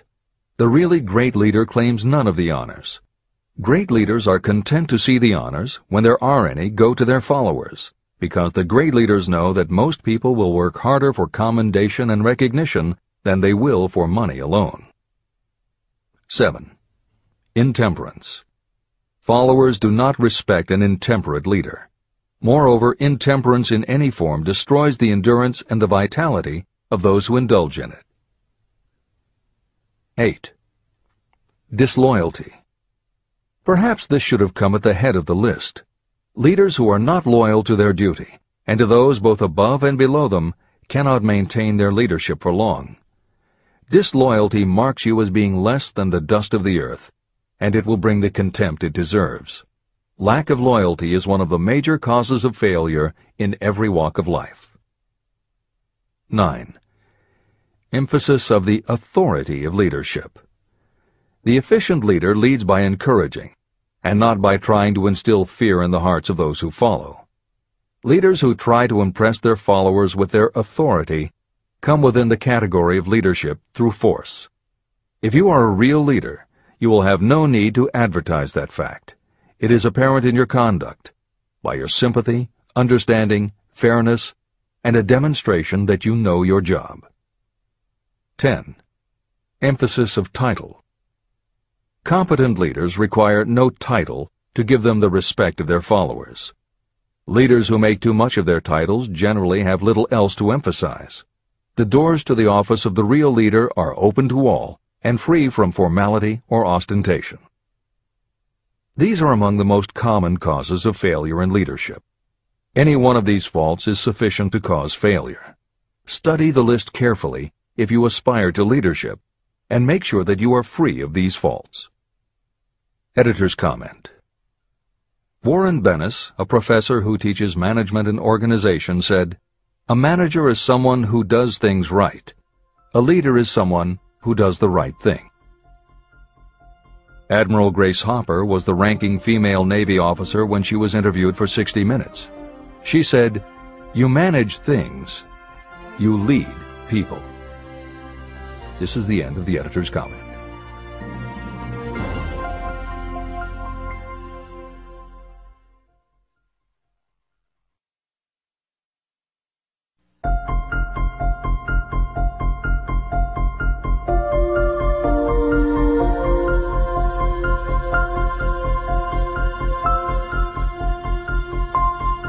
When and how to apply for a position. The information described here is the net result of many years of experience during which thousands of men and women were helped to market their services effectively. Editor's comment. The Internet, email, and faxed resumes have radically changed the way employers search for new employees, and the way that most people apply for jobs. However, Think and Grow Rich was never intended for most people. It was written for those who want to stand out. If you are such a person, the editors of this revised and updated edition strongly advise that you give serious thought to each of the following suggestions about how to apply for a position and how to prepare a resume. If you are tempted to think the suggestions are too obvious, simplistic, or out of date, we assure you they are not. In those instances where it is appropriate to update the material, we have added commentary. This is the end of the editor's comment. 1. Employment agencies. Care must be taken to select only reputable companies that can show adequate records of achievement of satisfactory results. Editor's comment. As anyone in the job market knows, Today, employment agencies range from companies that supply temporary office help to headhunters who connect high-level executives with companies seeking experienced management talent. If you are seeking a mid to upper-level position, the old adage that you get what you pay for is particularly true. This is the end of the editor's comment. 2. Advertising in newspapers, trade journals, magazines. Classified advertising may produce satisfactory results for those applying for entry-level, clerical, or salaried positions. For those seeking executive positions, a well-written and well-designed display ad, though more expensive, may be more desirable. The copy should be prepared by an expert who understands how to inject sufficient selling qualities to produce replies. Editor's comment. For individuals, the display ad approach is not very common in the contemporary job market. But for that reason, if you are sure of the position you want, a well-written and well-designed ad selling yourself and placed in the right trade paper or industry journal might be just the thing to get the attention you want. However, if you attempt this approach, be prepared that it will be an expensive experiment. In effect, you will have gone into the advertising business, and it is a rule of thumb in advertising that a single ad rarely sells anything. It usually requires multiple exposures before the buyer, the potential employer, is motivated to buy, hire, a product, you. This is the end of the editor's comment. 3. Personal letters of application. These should be directed to particular firms or individuals that could need the kind of service or experience you have to offer. Letters should be neatly typed always and signed by hand. You should include a complete resume or outline of your qualifications. Both the letter of application and the resume should be prepared by an expert. Editor's comment. In the contemporary job market, sending a letter of application when no job has been advertised can in fact be a very successful approach. But this is only for those who truly know what they want and will take the time to prepare a convincing presentation. Managers in a position to hire always have an eye out for good prospective employees. If they receive a well-constructed and intriguing presentation that clearly states you are interested in a position whenever one is available, it will not be thrown away. And the first thing good managers do when a position comes open is go to their files. When that happens, if your presentation made a good and convincing impression, it will be there. The only question is, are you willing to make yourself available when they are ready for you? If you are just blanketing everyone with a stock letter in hopes of getting a job, it very likely won't work. This approach is not for someone looking for a job. This approach is only for those who really want a specific career. This is the end of the editor's comment. 4. Application in person. In some instances, it may be more effective if the applicant personally offers his or her services to prospective employers, in which event a complete written statement of qualifications for the position should be presented, as prospective employers will often wish to discuss your record with associates. Editor's comment. Asking for an interview when no job has been advertised is an even stronger statement that you know what you want and you are serious about working in a particular industry. If you pursue this approach, keep in mind that you are asking someone to give you their time. Some managers will not be receptive because it does not fit into their company's business practice, and some managers will just find it an annoyance. This approach will work for you only if you are confident that you can make an outstanding impression in person. If you make a strong, positive impression, it will be remembered when an opening is available. This is the end of the editor's comment. 5. Application through personal acquaintances. When possible, the applicant should approach prospective employers through some mutual acquaintance. This method is particularly advantageous in the case of those who seek executive connections and do not wish to appear to be peddling themselves. Information to be supplied in a written resume.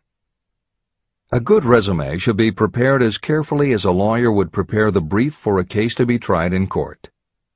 Unless the applicant is experienced in the preparation of such briefs, an expert should be consulted for this purpose. When successful businesses want to advertise, they hire specialists who understand the psychology of advertising to sell their products. If you are selling your personal services, you should do the same. Editor's comment.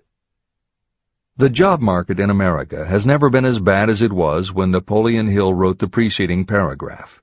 Because of the Great Depression, many adults had never had any kind of steady job, let alone sought a career position, and there were few places to learn how to do it.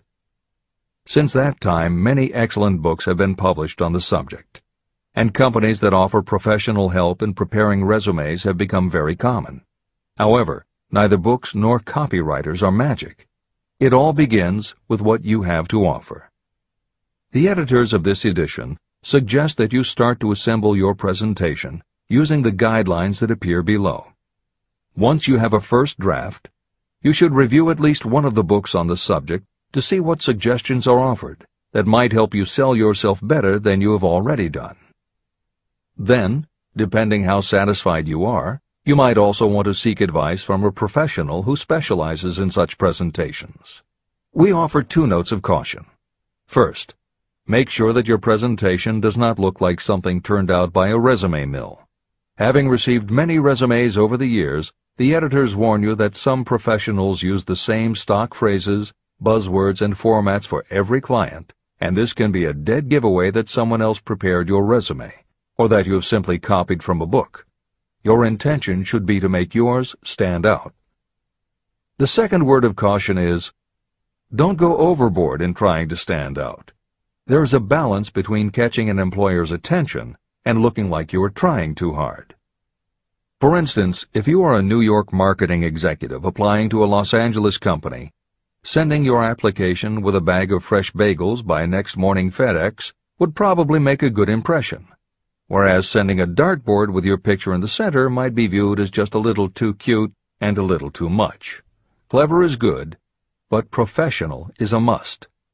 Never be so clever that you don't look professional. Following are a set of guidelines for preparing your resume. Because part of your search for a position will involve responding to ads for job openings, and because it has become common to respond by faxing applications and resumes, Napoleon Hill's guidelines should be used to prepare 2 separate presentations. As Hill suggests below, you should prepare an elaborate presentation to be used when mailed or presented in person. But you should also prepare a second, shorter version that is designed specifically to be faxed. Take care to make your fax version complete and interesting, but it should be no more than 3 pages. The following information should appear in your presentation. 1. Education. State briefly but definitely what schooling you've had and in what subjects you specialized in school, giving the reasons for that specialization. Editor's comments. Never exaggerate. This is very serious advice, and it applies not only to education, but also the next 2 categories, experience and references. Smart employers will check in all 3 areas. Labor laws have become so demanding that employers filling responsible positions are very cautious about whom they hire in the first place. There are rules about such things as the difference between salaried and hourly employment, sexual harassment, what constitutes grounds for dismissal, what questions can and cannot be asked in job interviews, and a host of other things that leave the employer open to potential lawsuits. Consequently, smart employers, the kind you want to work for, will check your education, experience, and references. Also, bear in mind, you are providing information that will follow you for the rest of your career. If you keep up with the news, you know that in recent times even executives headed for the top have been dismissed. Military men have resigned in disgrace. Politicians have been removed from office, and professors have been forced to resign, all because someone looked into their background and found that they had exaggerated their qualifications. This is the end of the editor's comments. 2. Experience. If you have had experience in connection with positions similar to the one you seek, describe it fully. Give the names and addresses of former employers. Be sure to clearly point out any special experience you may have had that would equip you to fill the position you seek. 3. References. Practically every business firm wants to know as much as possible about the background of prospective employees who seek positions of responsibility. Attach copies of letters from former employers, from teachers under whom you studied, and from prominent people whose judgment may be relied upon. 4. Photograph of yourself. Include a recent professional photograph of yourself as a part of your presentation. Editor's comment. In the contemporary job market, this is not a common practice at all. However, from personal experience, the editors of this edition know it can be advantageous. We have received only one such job application, but unquestionably it was the photograph that prompted us to ask the applicant to come in for an interview. If you are confident that your appearance makes a good, professional impression, you may want to consider this unusual approach. There is the danger that you may be seen as vain or self-centered, but it could also be the thing that gives you an edge. This is the end of the editor's comment. 5. Apply for a specific position. Never apply for just a job. That indicates you lack specialized qualifications. 6. State your qualifications for the particular position for which you apply. Give full details why you believe you are qualified for the particular position you seek. This is the most important detail of your application. It will determine, more than anything else, what consideration you receive. 7. Offer to go to work on probation. This may appear to be a radical suggestion, but experience has proved that it seldom fails to win at least a trial. If you are sure of your qualifications, a trial is all you need. Incidentally, such an offer indicates that you have confidence in your ability to fill the position you seek. It is most convincing. Make it clear that your offer is based on your confidence in your ability to fill the position, your confidence in your prospective employer's decision to employ you after the trial period, and your determination to have the position. Editor's comments. As you will learn in Chapter 10, when you read the story of Napoleon Hill's application to Rufus Ayers, Hill gives this advice based on his personal experience. Unfortunately, this is one of those instances where times may have changed so much that the approach is rarely applicable. In today's environment, modern labor laws and business practice may prevent an employer from taking you up on your offer. However, today many companies do have internship programs that allow an employer to test drive employees to see how well they might fit in. This is the end of the editor's comment. 8. Knowledge of your prospective employer's business. Before applying for a position, do sufficient research to familiarize yourself thoroughly with that business and indicate the knowledge you have acquired in this field. This will be impressive because it indicates that you have imagination and a real interest in the position you seek. Editor's comment. When you do this, and you certainly should, bear in mind that you will be talking with people who really know the business.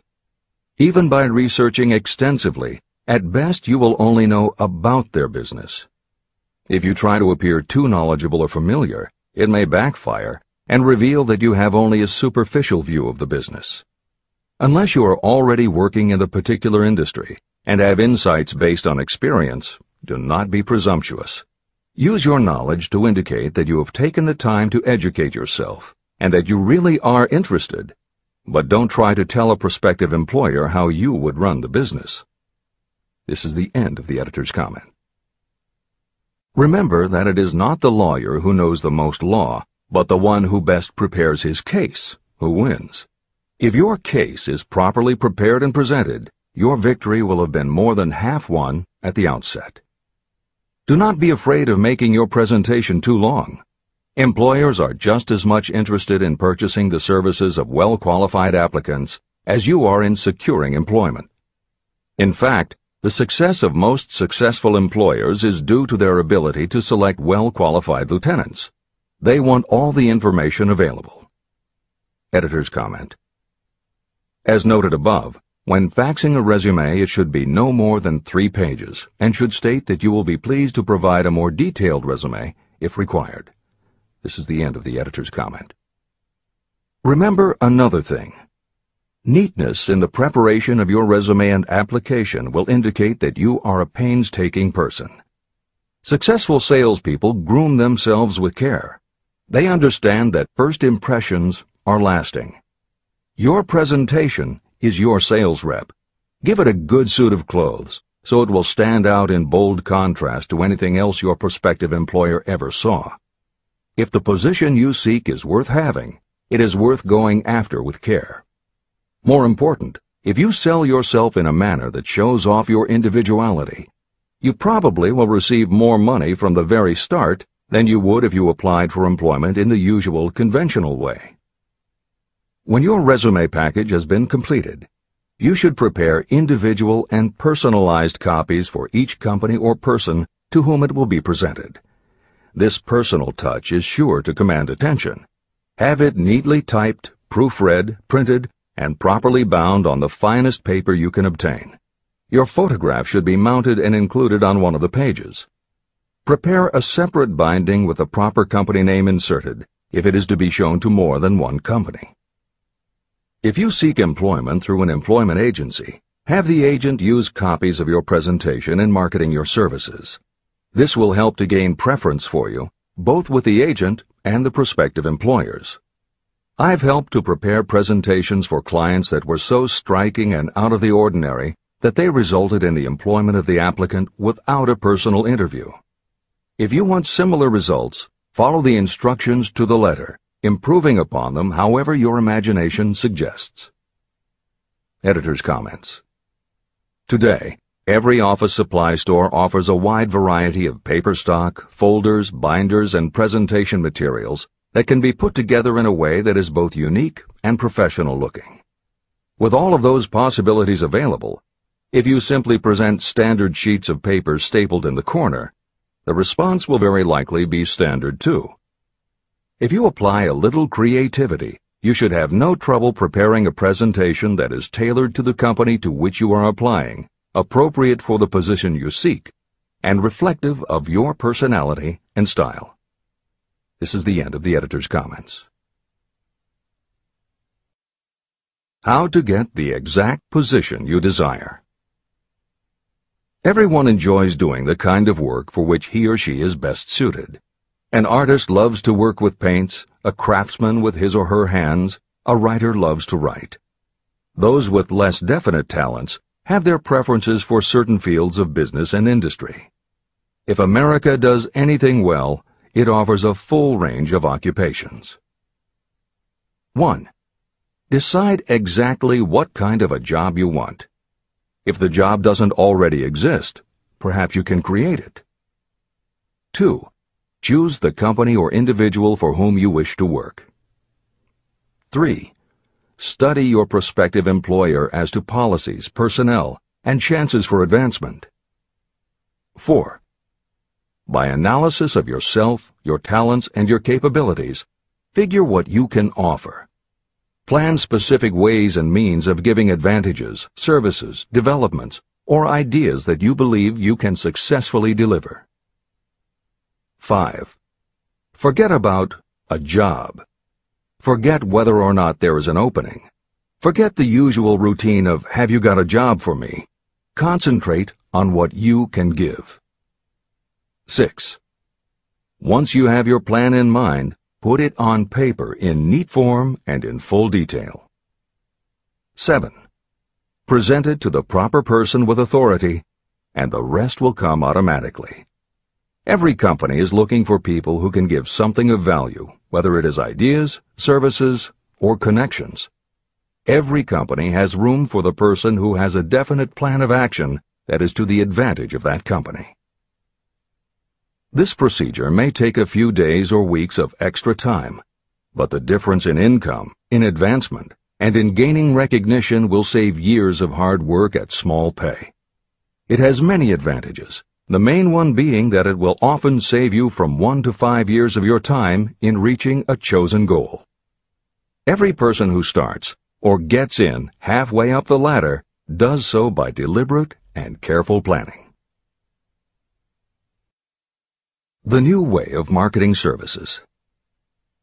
Men and women who market their services must recognize the change that has taken place in connection with the relationship between employer and employee. The future relationship should be more in the nature of a partnership, consisting of the employer, the employee, and the public they serve. In the past, employers and employees have bartered among themselves, not considering that in reality they were bargaining at the expense of the third party, the public they served. Both the employer and the employee should consider themselves as fellow employees whose business it will be to serve the public efficiently. Editor's comment. In the preceding paragraph, Napoleon Hill once again demonstrates his foresight into the future direction of American business. As you will recognize in the following section, the point he makes by citing the coal and gas companies would at a later time be equally applicable to the telephone monopolies, and later still to computer software and internet companies, and to cable television suppliers when competitors started to offer satellite TV. This snapshot of how and why business has changed should provide you with a blueprint for the attitude you must adopt and the way you must conduct yourself if you are going to attain the success you're seeking. This is the end of the editor's comment. During the Depression, I spent several months in the anthracite coal region of Pennsylvania, studying conditions that all but destroyed the coal industry. The coal operators and the unions drove hard bargains in negotiating their labor contracts. The cost of the bargaining was passed on to the customer by adding to the price of the coal. However, in the end, they discovered their actions had worked against them. What their delays and high prices had actually accomplished was to open the market to their competitors. Inadvertently, they had built up a wonderful business for the manufacturers of oil-burning stoves and furnaces, as well as for the producers of oil. A similar experience happened to the gas companies. We can all remember the time when the gas meter reader pounded on the door hard enough to break the panels. When the door was opened, he pushed his way in uninvited with a scowl on his face that plainly said, "What the hell did you keep me waiting for?" All that has undergone a change. The meter man now conducts himself as a gentleman who is delighted to be at your service, sir. Before the gas companies learned that their scowling meter men were offending customers, their competitors, the polite salesmen of oil burners came along and did a land office business. These illustrations are mentioned here to show that we are where we are and what we are because of our own conduct. If there is a principle of cause and effect that controls business, finance, and transportation, this same principle controls individuals and determines their economic status. Courtesy and service are the watchwords of merchandising today, and they apply to the person who is marketing personal services even more directly than to the employer. In the final analysis, you are employed by the customer. If you fail to serve well, both you and your employer will pay for it by the loss of the privilege of serving. What is your QQS rating? In the preceding, the causes of success in marketing services effectively and permanently have been clearly described. Unless those causes are studied, analyzed, understood, and applied, no one can market services effectively and permanently. Every man or woman must be their own sales force of their personal services. The quality and the quantity of service rendered, and the spirit in which it is rendered, determine the price and the duration of employment. To market your personal services effectively, which means a permanent market at a satisfactory price under pleasant conditions, you must adopt and follow the QQS formula. QQS means that quality plus quantity plus the proper spirit of cooperation equals perfect salesmanship of service. Remember the QQS formula, but do more. Apply it as a habit. Analyze the formula to make sure you understand exactly what it means. Quality of service means the performance of every detail in connection with your position in the most efficient manner possible with the object of greater efficiency always in mind. Quantity of service means the habit of rendering all the service of which you are capable at all times, with the purpose of increasing the amount of service rendered as you develop greater skill through practice and experience. Emphasis is again placed on the word habit. Spirit of service means the habit of agreeable, harmonious conduct, which will induce cooperation from associates and fellow employees. Adequate quality and adequate quantity of service is not sufficient to maintain a permanent market for your services. The spirit in which you deliver service is a strong determining factor in connection with both the price you receive and the duration of your employment. Andrew Carnegie stressed this point in his description of the factors that lead to success in the marketing of personal services. He emphasized again and again the necessity for harmonious conduct. He stressed the fact that he would not retain any man, no matter how great a quantity or how efficient the quality of his work, unless he worked in a spirit of harmony. Mr. Carnegie insisted upon his people working with each other in an agreeable manner. To prove that he placed a high value on this quality, he helped many who met his standards to become very wealthy. Those who did not conform had to make room for others who did. The importance of a pleasing personality has been stressed because it is so important in rendering service in the proper spirit. If you have a personality that pleases, and you render service in a spirit of harmony, these assets often make up for what you may lack in both the quality and the quantity of service you render. Nothing, however, can be successfully substituted for pleasing conduct. The capital value of your services. The person whose income is derived entirely from the sale of personal services is a merchant, just like the person who sells hard goods, and such a person is subject to exactly the same rules of conduct as the merchant who sells merchandise. I emphasize this because many people who live by the sale of personal services make the mistake of considering themselves free from the rules of conduct and the responsibilities attached to those who are engaged in marketing commodities. The day of the go-getter has been supplanted by the go-giver. The actual capitalized value of your brainpower may be determined by the amount of income you can produce by marketing your services. A fair estimate of the capital value of your brainpower may be made by using the following assumptions. Money, the amount of capital, can be borrowed from a bank at a certain rate of interest. Money is worth no more than brains, and it is often worth much less. Therefore, if your brainpower is as valuable as money, in effect, you should be lending your brainpower, your amount of capital, at least at the same rate that banks charge to lend money. This means that what you earn in a year, your income, is comparable to what a bank earns from a loan in a year, the interest they charge. You can then calculate the capital value of your brainpower using this formula. Divide 100 by the current rate of interest that banks charge for lending money. Then multiply the result by the amount of your annual income. As an example, assume that the current interest rate is 5%. Assume your annual income is $50,000. The formula would be as follows.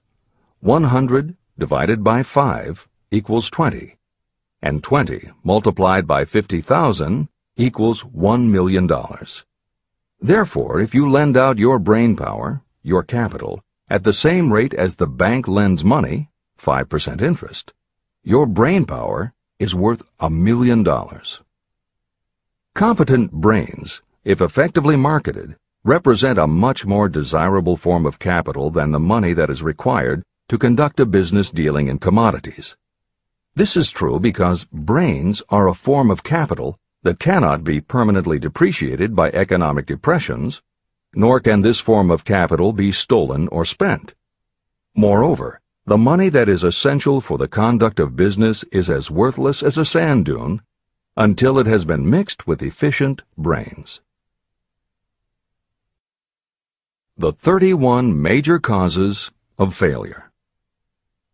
Life's greatest tragedy consists of men and women who earnestly try and fail. The tragedy lies in the overwhelmingly large majority of people who fail as compared with the few who succeed. I have had the privilege of analyzing several thousand men and women, 98% of whom were classed as failures. My analysis proved that there are 13 major principles through which people accumulate fortunes. Each of the 13 principles of success has its own chapter in this book, and there are 31 major reasons for failure. The 31 causes of failure are listed below. As you go through the list, measure yourself point by point. It will help you to discover how many of these causes of failure stand between you and success. 1. Unfavorable hereditary background. There is little, if anything, that can be done for people who are born with a deficiency in brain power. This is the only one of the 31 causes of failure that may not be easily corrected by any individual. My philosophy can offer only one method of bridging this weakness, through the aid of the mastermind. 2. Lack of a well-defined purpose in life. There is no hope of success for the person who does not have a central purpose or definite goal at which to aim. 98 out of every 100 of those whom I have analyzed had no such aim. Perhaps this was the major cause of their failure. 3. Lack of ambition to aim above mediocrity. I can offer no hope for those who are so indifferent they do not want to get ahead in life and are not willing to pay the price. 4. Insufficient education. This is a handicap that may be overcome with comparative ease. Experience has proven that the best educated people are often those who are self-made or self-educated. It takes more than a college degree to make you a person of education. Any person who is educated has learned to get whatever they want in life without violating the rights of others. Education consists not so much of knowledge, but of knowledge effectively and persistently applied. You are paid not merely for what you know, but for what you do with what you know. 5. Lack of self-discipline. Discipline comes through self-control. This means that you must control all negative qualities. Before you can control conditions, you must first control yourself. Self-mastery is the hardest job you will ever tackle. If you do not conquer yourself, you will be conquered by yourself. By stepping in front of a mirror, you may see both your best friend and your greatest enemy. 6. Ill health. No person may enjoy outstanding success without good health. Many of the causes of ill health are subject to mastery and control. These, in the main, are overeating of foods not conducive to health, wrong habits of thought or negative thinking, wrong use of and overindulgence in sex, lack of proper physical exercise, an inadequate supply of fresh air due to improper breathing. 7. Unfavorable environmental influences during childhood. As the twig is bent, so shall the tree grow. Most people who have criminal tendencies acquire them as the result of bad environment and improper associates during their childhood or youth. Procrastination. This is one of the most common causes of failure. Procrastination stands within the shadow of every human being, waiting its opportunity to spoil your chances of success. Most of us go through life as failures because we are waiting for the time to be right to start doing something worthwhile.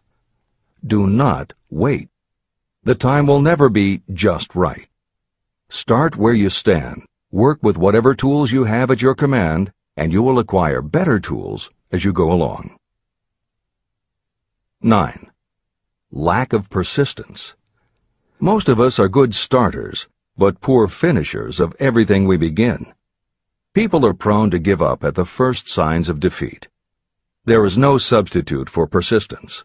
The person who makes persistence his or her watchword discovers that failure finally becomes tired and makes its departure. Failure cannot cope with persistence. 10. Negative personality. There is no hope of success for the person who repels people through a negative personality. Success comes through the application of power, and power is attained through the cooperative efforts of other people. A negative personality will not induce cooperation. 11. Lack of control of sexual urges. Sexual energy is the most powerful of all the stimuli that move people into action. Because it is the most powerful of the emotions, if it is controlled, it can be converted into other creative channels. 12. Uncontrolled desire for something for nothing. The gambling instinct drives millions of people to failure. Evidence of this may be found in the Wall Street stock market crash of 1929, during which millions of people tried to make money by gambling on stock margins. Editor's comments. For those who are not familiar with the stock market and buying on margin, the following is a simplified explanation of what caused the crash of '29. The first thing to understand is that prior to the Great Depression there was widespread optimism about the expanding economy. Businesses were booming, and the people who had invested in those companies were making fortunes almost overnight. When the average person saw how much money was being made, they wanted to get in on it, and there was a way for them to do it. Even average people who didn't have enough ready cash to buy stocks could do so because brokers allowed customers to purchase stocks on margin by making what amounted to a down payment. However, part of the purchase agreement stated that when the brokers called in the margin accounts, which they could do at any time, the customers would have to come up with the rest of the cash immediately to pay the balance owing on the original purchase price. That is why Hill used the term gambling when he referred to the stock market. These average people weren't investing in companies. They were betting on the future rise in value. The idea, in the average person's mind, was that they would only have to scrape together enough to pay the margin, which was a small percentage of the full cost. Then when the price of the stock went up, they would sell, which would give them more than enough money to pay the broker the balance owing on the purchase price, and they could pocket the difference. This worked fine as long as stock prices continued to rise, but when the stock market crashed, the stockbrokers called in the margins, and the people who had bought at prices they really couldn't afford suddenly found that they had to come up with the cash. And that was why so many average people got wiped out in the crash of '29. They gambled money they didn't have by buying on margin. This is the end of the editor's comments. 13. Lack of a well-defined power of decision. Those who succeed reach decisions promptly and change them very slowly. Those who fail reach decisions very slowly and change them frequently and quickly. Indecision and procrastination are twins. Where one is found, the other is also usually found. Kill off this pair before they completely tie you to the treadmill of failure. 14. One or more of the 6 basic fears: fear of poverty, fear of criticism, fear of ill health, fear of loss of love, fear of old age, and fear of death. You will find an in-depth analysis of these 6 basic fears in the final chapter. They must be mastered before you can market your services effectively. 15. Wrong selection of a mate in marriage. This is a most common cause of failure. The relationship of marriage brings people intimately into contact. Unless this relationship is harmonious, failure is likely to follow. Moreover, it will be a form of failure that destroys ambition. 16. Overcaution. The person who takes no chances generally has to take whatever is left when others are through choosing. Overcaution is as bad as undercaution. Both are extremes to be guarded against. Life itself is filled with the element of chance. 17. Wrong selection of associates in business. This is one of the most common causes of failure in business. In marketing personal services, you should use great care to select an employer who will be an inspiration and who is intelligent and successful. We emulate those with whom we associate most closely. Pick an employer who is worth emulating. 18. Superstition and prejudice. Superstition is a form of fear. It is also a sign of ignorance. Successful people keep open minds and are afraid of nothing. 19. Wrong selection of a vocation. You cannot have outstanding success in work that you do not like. The most essential step in the marketing of personal services is that of selecting an occupation into which you can throw yourself wholeheartedly. Although money or circumstances may require you to do something you don't like for a time, no one can stop you from developing plans to make your goal in life a reality. Editor's comments. Most contemporary experts agree with Napoleon Hill's statement that finding the work you love is of key importance in achieving success that is truly rewarding. This concept coincides so well with modern attitudes that it has inspired a number of books, including Feel the Fear and Do It Anyway by Susan Jeffers, Wishcraft by Barbara Sher, and Do What You Love, The Money Will Follow by Marcia Sinitar. All three books became bestsellers by expanding upon that single concept. This is the end of the editor's comments. 20. Lack of concentration of effort. The jack of all trades seldom is good at any. Concentrate all of your efforts on one definite chief aim. 21. The habit of indiscriminate spending. You cannot succeed if you are eternally in fear of poverty. Form the habit of systematic saving by putting aside a definite percentage of your income. Money in the bank gives you a very safe foundation of courage when bargaining for the sale of personal services. Without money, you must take what you are offered and be glad to get it. 22. Lack of enthusiasm. Without enthusiasm, you cannot be convincing.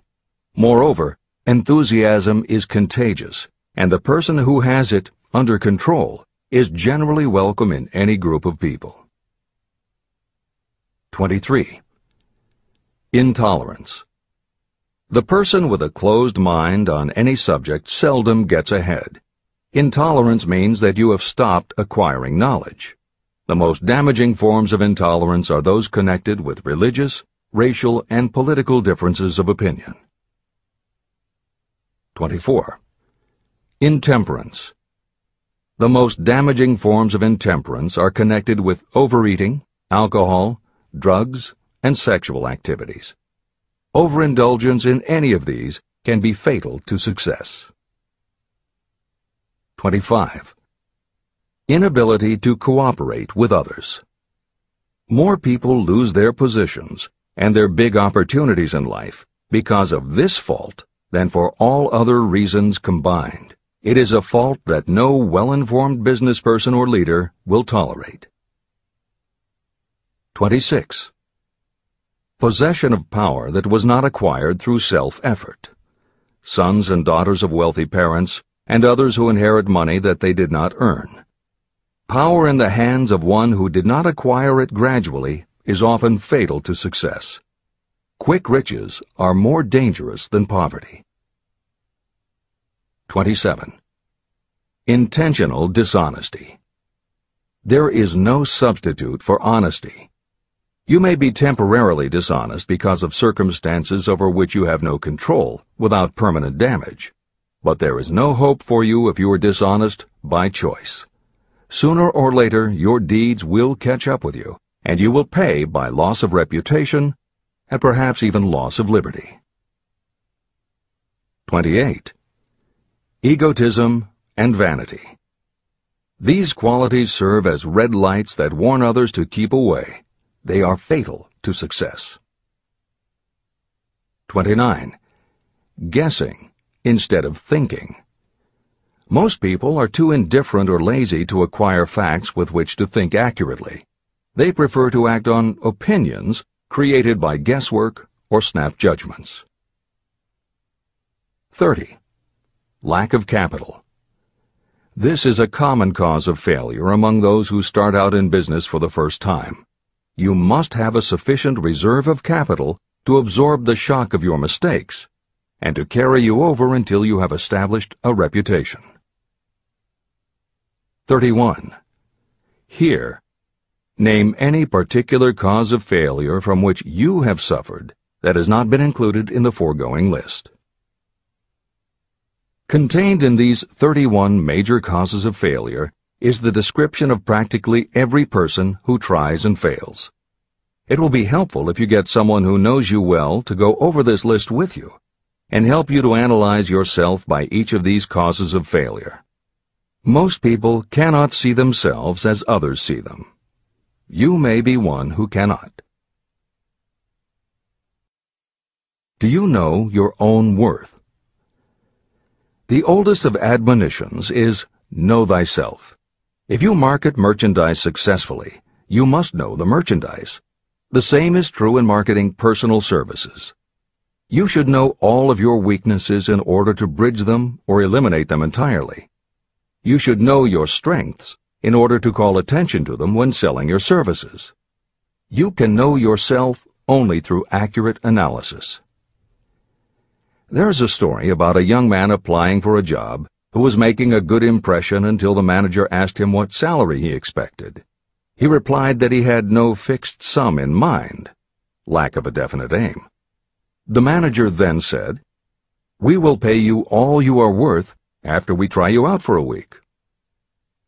"I can't accept that," the applicant replied. "I'm already getting more than that where I'm now employed."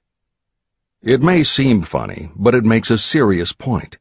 Before you even begin to negotiate for a better salary in your present position or begin to seek employment elsewhere, be sure that you are worth more than you now receive. It is one thing to want money. Everyone wants more, but it is something entirely different to be worth more. Many people mistake their wants for their just dues. Your financial wants have nothing whatever to do with your worth.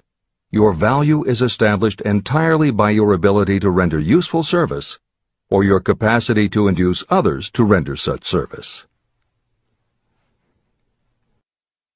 Take inventory of yourself. Annual self-analysis is essential in the effective marketing of personal services, just like you would take an annual inventory if you were in merchandising. Moreover, your yearly analysis should show a decrease in your faults and an increase in your virtues. You go ahead, stand still, or go backward in life. Your objective should be to go ahead. Annual self-analysis will disclose whether advancement has been made and, if so, how much. It will also disclose any backward steps you may have taken. The effective marketing of personal services requires you to move forward even if the progress is slow. Your annual self-analysis should be made at the end of each year, so you can include in your New Year's resolutions any improvements that the analysis indicates should be made. Take this inventory by asking yourself the following questions, and by checking your answers with the aid of someone who will not permit you to deceive yourself. Self-analysis questionnaire. 1.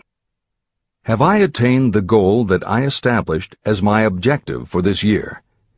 You should work with a definite yearly objective to be attained as a part of your major life objective. 2.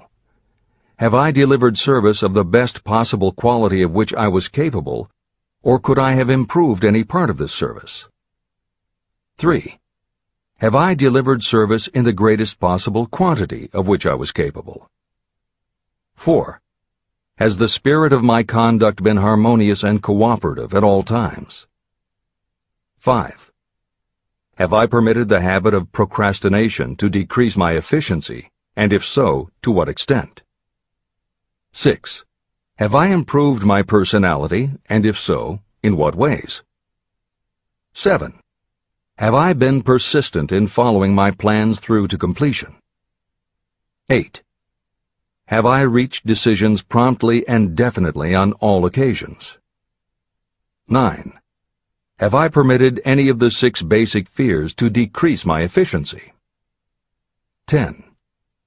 Have I been either overcautious or undercautious? 11.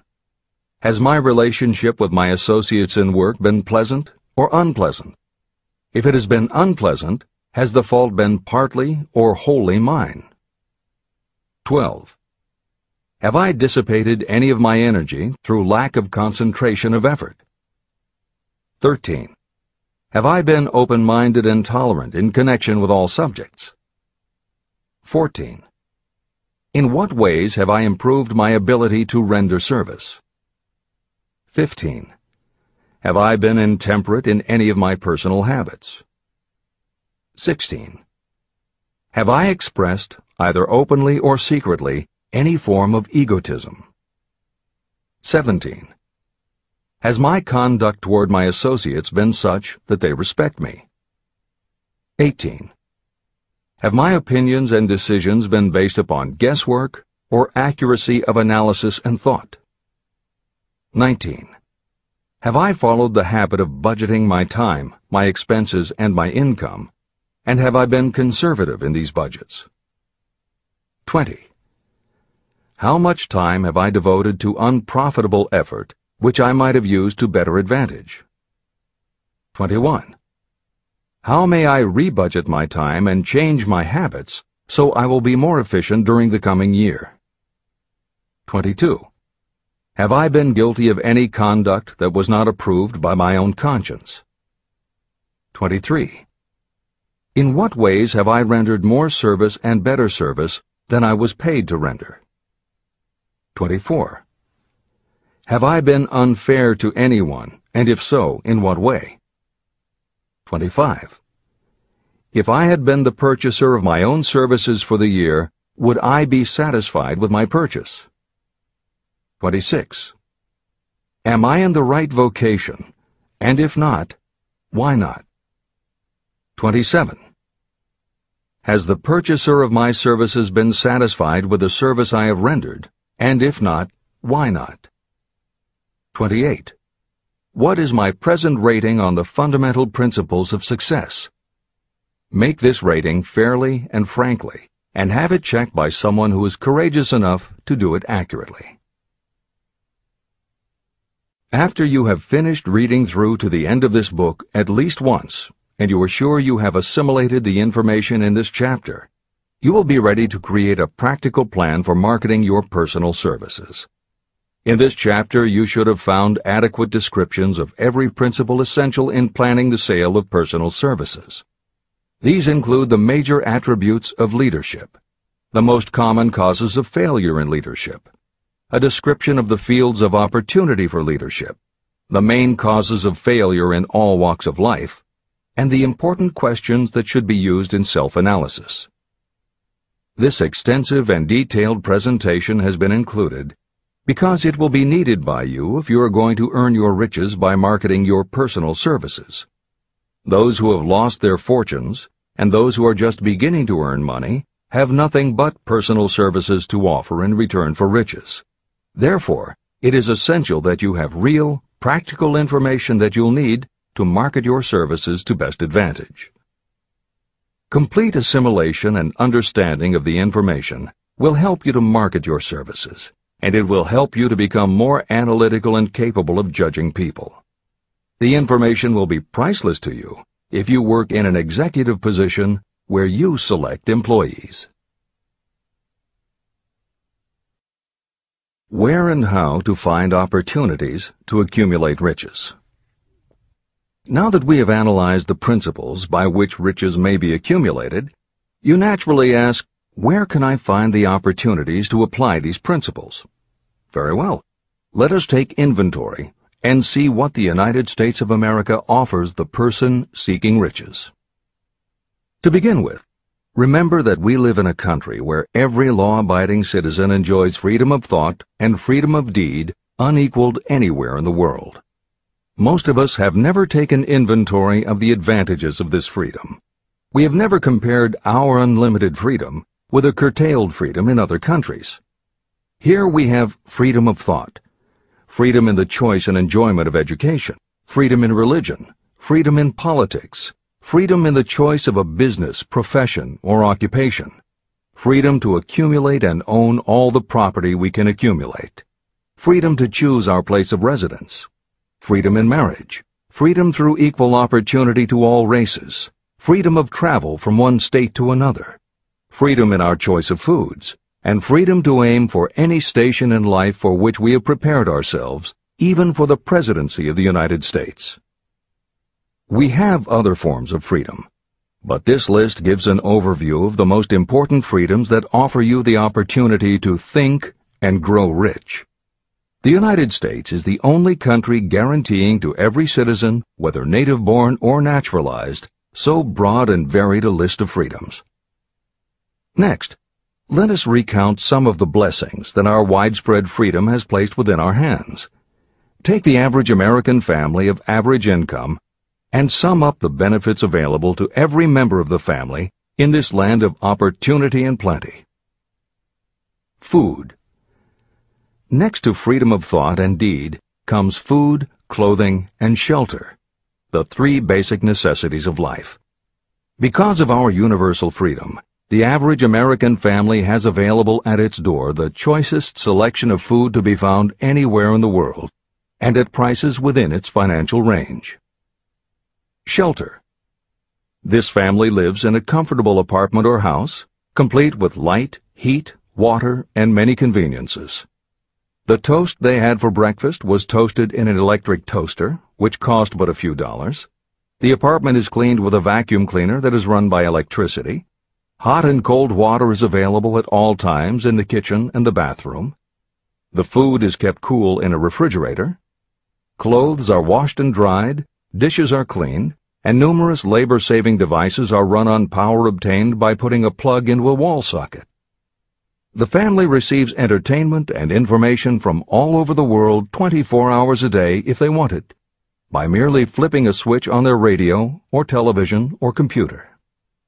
There are other conveniences, but the foregoing list will give a fair idea of some of the concrete evidences of the freedoms that we, of America, enjoy. Clothing. Anywhere in the United States, the family with average clothing requirements can dress very comfortably at a cost that is only a small portion of their earnings. Only the three basic necessities of food, clothing, and shelter have been mentioned. The average American also has other options and advantages that are available in return for reasonable effort. The average American has security of property rights not found in any other country in the world. We can place any surplus money in a bank with the assurance that our government will protect it and make good to us if the bank fails. If an American citizen wants to travel from one state to another, he or she needs no passport and no one's permission. You may go when you please, and you may travel by car, train, bus, airplane, ship, or any other method that you can afford. The miracle that has provided these blessings. We often hear politicians proclaiming the freedom of America when they solicit votes, but they seldom take the time or trouble to analyze the source of this freedom. Having no axe to grind, no grudge to express, and no ulterior motives, I will give you a frank analysis of that mysterious, abstract, greatly misunderstood something that gives to every citizen of America more blessings, more opportunities to accumulate wealth, and more freedom of every nature than may be found in any other country.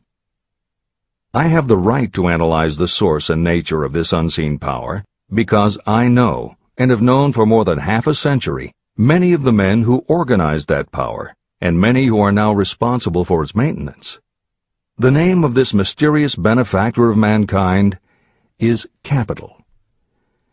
Capital consists not only of money, but also of highly organized, intelligent groups of individuals who plan ways and means of using money efficiently for the good of the public and profitably to themselves. These groups consist of scientists, educators, chemists, inventors, business analysts, publicists, transportation experts, accountants, lawyers, doctors, and other men and women who have highly specialized knowledge in all fields of industry and business. They pioneer, experiment, and blaze trails in new fields of endeavor. They support colleges, hospitals, schools, build good roads, publish newspapers, pay most of the cost of government, and take care of the many details essential to human progress. Stated briefly, the capitalists are the brains of civilization because they supply the entire fabric of which all education, enlightenment, and human progress consist. Money without brains is always dangerous. Properly used, it is the most important essential of civilization. To give you an idea of how important organized capital is, try to imagine that it is your job to provide and prepare a simple family breakfast, but you have to do it without the aid of capital. To supply the tea, you would have to make a trip to China or India. Unless you are an excellent swimmer, you would become rather tired before making the round trip. Then, too, another problem would confront you. What would you use for money, even if you had the physical endurance to swim the ocean?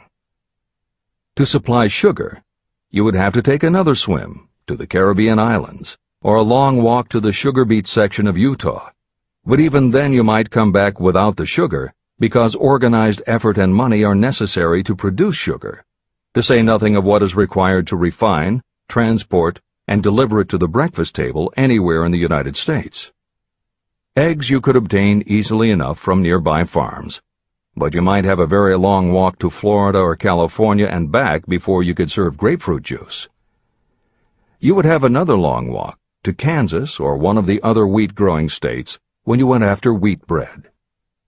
Dry cereal would have to be omitted from the menu because it would not be available except through the labor of a trained group of workers and suitable machinery, all of which call for capital. After resting, you could take off for another little swim down to South America, where you would pick up a couple of bananas. On your return, you could take a short walk to the nearest farm having a dairy and pick up some butter and cream. Then your family would be ready to sit down and enjoy breakfast. Seems absurd, doesn't it? Well, the procedure described would be the only possible way these simple items of food could be delivered if we had no capitalistic system. The capital cornerstone of our lives. The sum of money required for the building and maintenance of the planes, trucks, trains, and cargo ships used in the delivery of that simple breakfast is so huge that it staggers imagination. It runs into billions of dollars. Not to mention the armies of trained employees required to run all those planes, trucks, ships, and trains. But transportation is only a part of the requirements of modern civilization in capitalistic America. Before there can be anything to haul, something must be grown from the ground, or manufactured and prepared for market. This calls for more billions of dollars for equipment, machinery, packaging, marketing, and to pay the wages of millions of men and women. Transportation systems do not spring up from the earth and function automatically. They come in response to the call of civilization. They come through the labor and ingenuity and organizing ability of people who have imagination, faith, enthusiasm, decision, and persistence. These men and women are known as capitalists. They are motivated by the desire to build, construct, achieve, render useful service, earn profits, and accumulate riches. And because they render service without which there would be no civilization, they earn for themselves great riches. Just to keep the record simple and understandable, I will add that these capitalists are the same men and women who are often denounced as the greedy establishment or Wall Street. I'm not attempting to present a case for or against any group or any system of economics. The purpose of this book, a purpose to which I have faithfully devoted more than half a century, is to present to anyone who wants the knowledge the most dependable philosophy through which individuals may accumulate riches in whatever amounts they desire. The reasons I have analyzed the economic advantages of the capitalistic system are: 1. To point out that all who seek riches must recognize and adapt themselves to the system that controls all approaches to fortunes, large or small. 2. to present the side of the picture opposite to the one portrayed by politicians and demagogues, and the media, who often refer to organized capital as if it were something poisonous. This is a capitalistic country. It was developed through the use of capital. We who claim the right to partake of the blessings of freedom and opportunity, we who seek to accumulate riches here, should know that neither riches nor opportunity would be available to us if organized capital had not provided these benefits. There is only one dependable method of accumulating and legally holding riches, and that is by rendering useful service. No system has ever been created by which anyone can legally acquire riches through mere force of numbers, or without giving in return an equivalent value of one form or another. Your opportunities in the midst of riches. America provides all the freedom and all the opportunity to accumulate riches that any honest person may require. When you go hunting for game, you select hunting grounds where game is plentiful. When you are seeking riches, the same rule naturally applies. If it is riches you are seeking, do not overlook the possibilities of a country whose citizens are so rich that women alone spend billions of dollars each year for cosmetics and other beauty products. Do not be in too big a hurry to get away from a country whose men willingly, even eagerly, hand over more billions of dollars annually for football, basketball, baseball, and all the related products that go with these and other sporting events. Only a few of the luxuries and non-essentials have been mentioned, but remember that the business of producing and marketing these few products gives regular employment to many millions of men and women, who receive for their services many millions of dollars monthly, and spend it freely for both the luxuries and the necessities. Especially, remember that behind all this exchange of merchandise and personal services is an abundance of opportunity to accumulate riches. Here our American freedom comes to your aid. There is nothing to stop you or anyone from engaging in any portion of the effort necessary to carry on these businesses. If you have superior talent, training, experience, you may accumulate riches in large amounts. Those not so fortunate may accumulate smaller amounts. Anyone may earn a living in return for a very nominal amount of labor. So there you are. Opportunity has spread its wares before you. Step up to the front, select what you want, create your plan, put the plan into action, and follow through with persistence. Capitalistic America will do the rest. You can depend on this much. Capitalistic America ensures every person the opportunity to render useful service and to collect riches in proportion to the value of the service. The system denies no one this right, but it does not and cannot promise something for nothing. The system itself is irrevocably controlled by the law of economics, which neither recognizes nor tolerates for long getting without giving.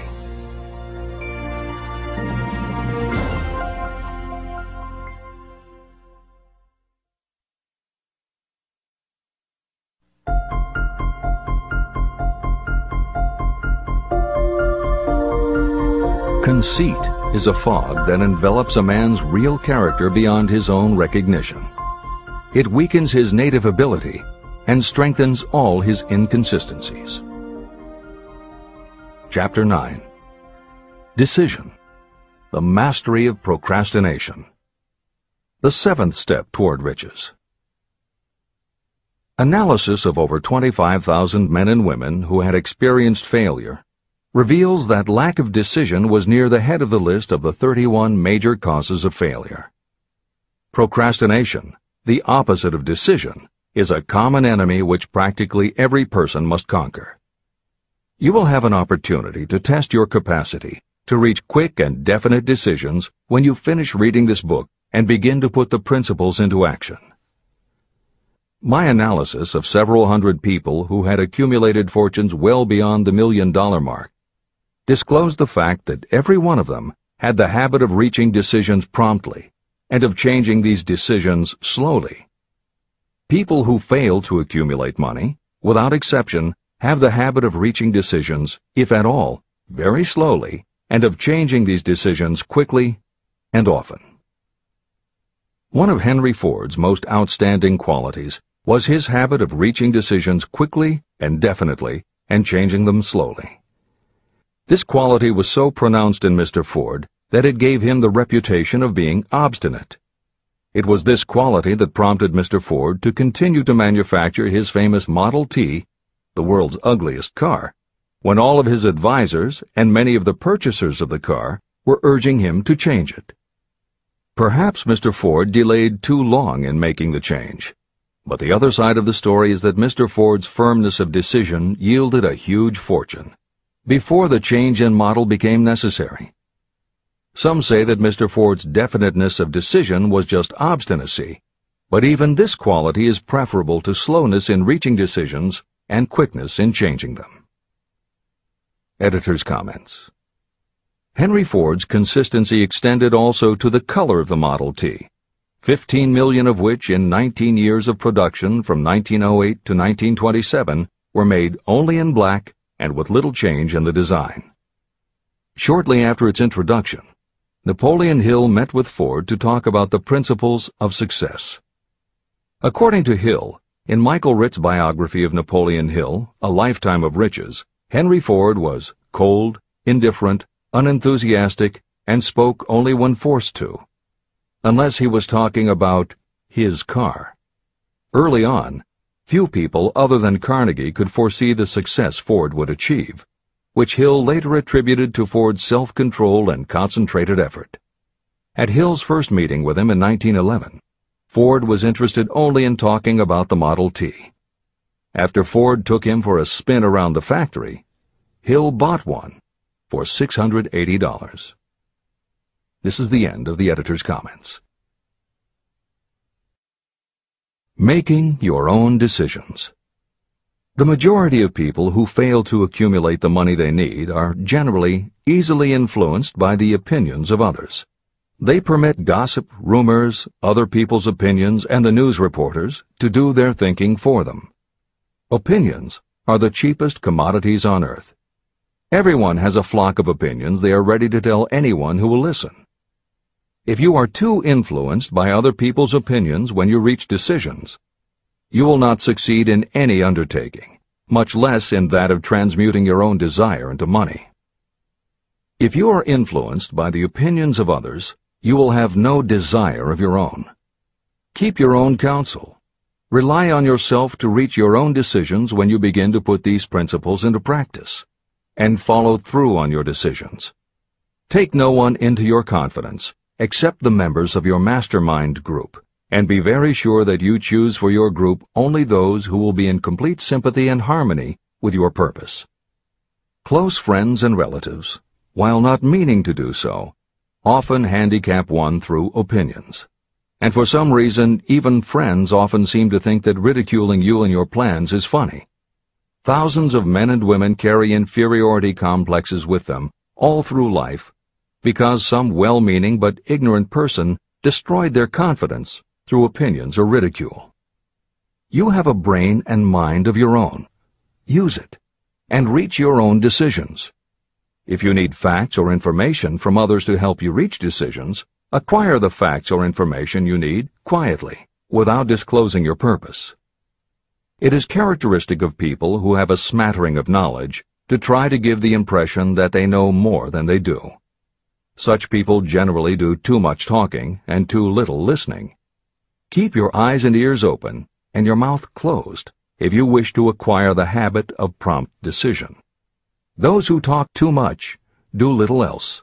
If you talk more than you listen, you may miss some important piece of knowledge that might have been very useful to you. By talking too much, you may also disclose your plans and purposes to people who will take great delight in defeating you because they envy you. Remember, every time you open your mouth in the presence of a person who really has knowledge, you tip your hand and show that person your exact stock of knowledge, or you tip your hand to your lack of it. The mark of genuine wisdom is modesty and silence. Keep in mind that every person is, like you, seeking the opportunity to accumulate money. If you talk about your plans too freely, you may be surprised when you learn that some other person has beat you to it by using the plans you bragged about. Let one of your first decisions be to keep a closed mouth and open ears and eyes. As a reminder to yourself, copy the following epigram in large letters and place it where you will see it daily. Tell the world what you intend to do, but first, show it. This is the equivalent of saying that deeds and not words are what count most. The value of decisions depends upon the courage required to render them. The great decisions that served as the foundation of civilization were reached by assuming great risks, which often meant the chance of death.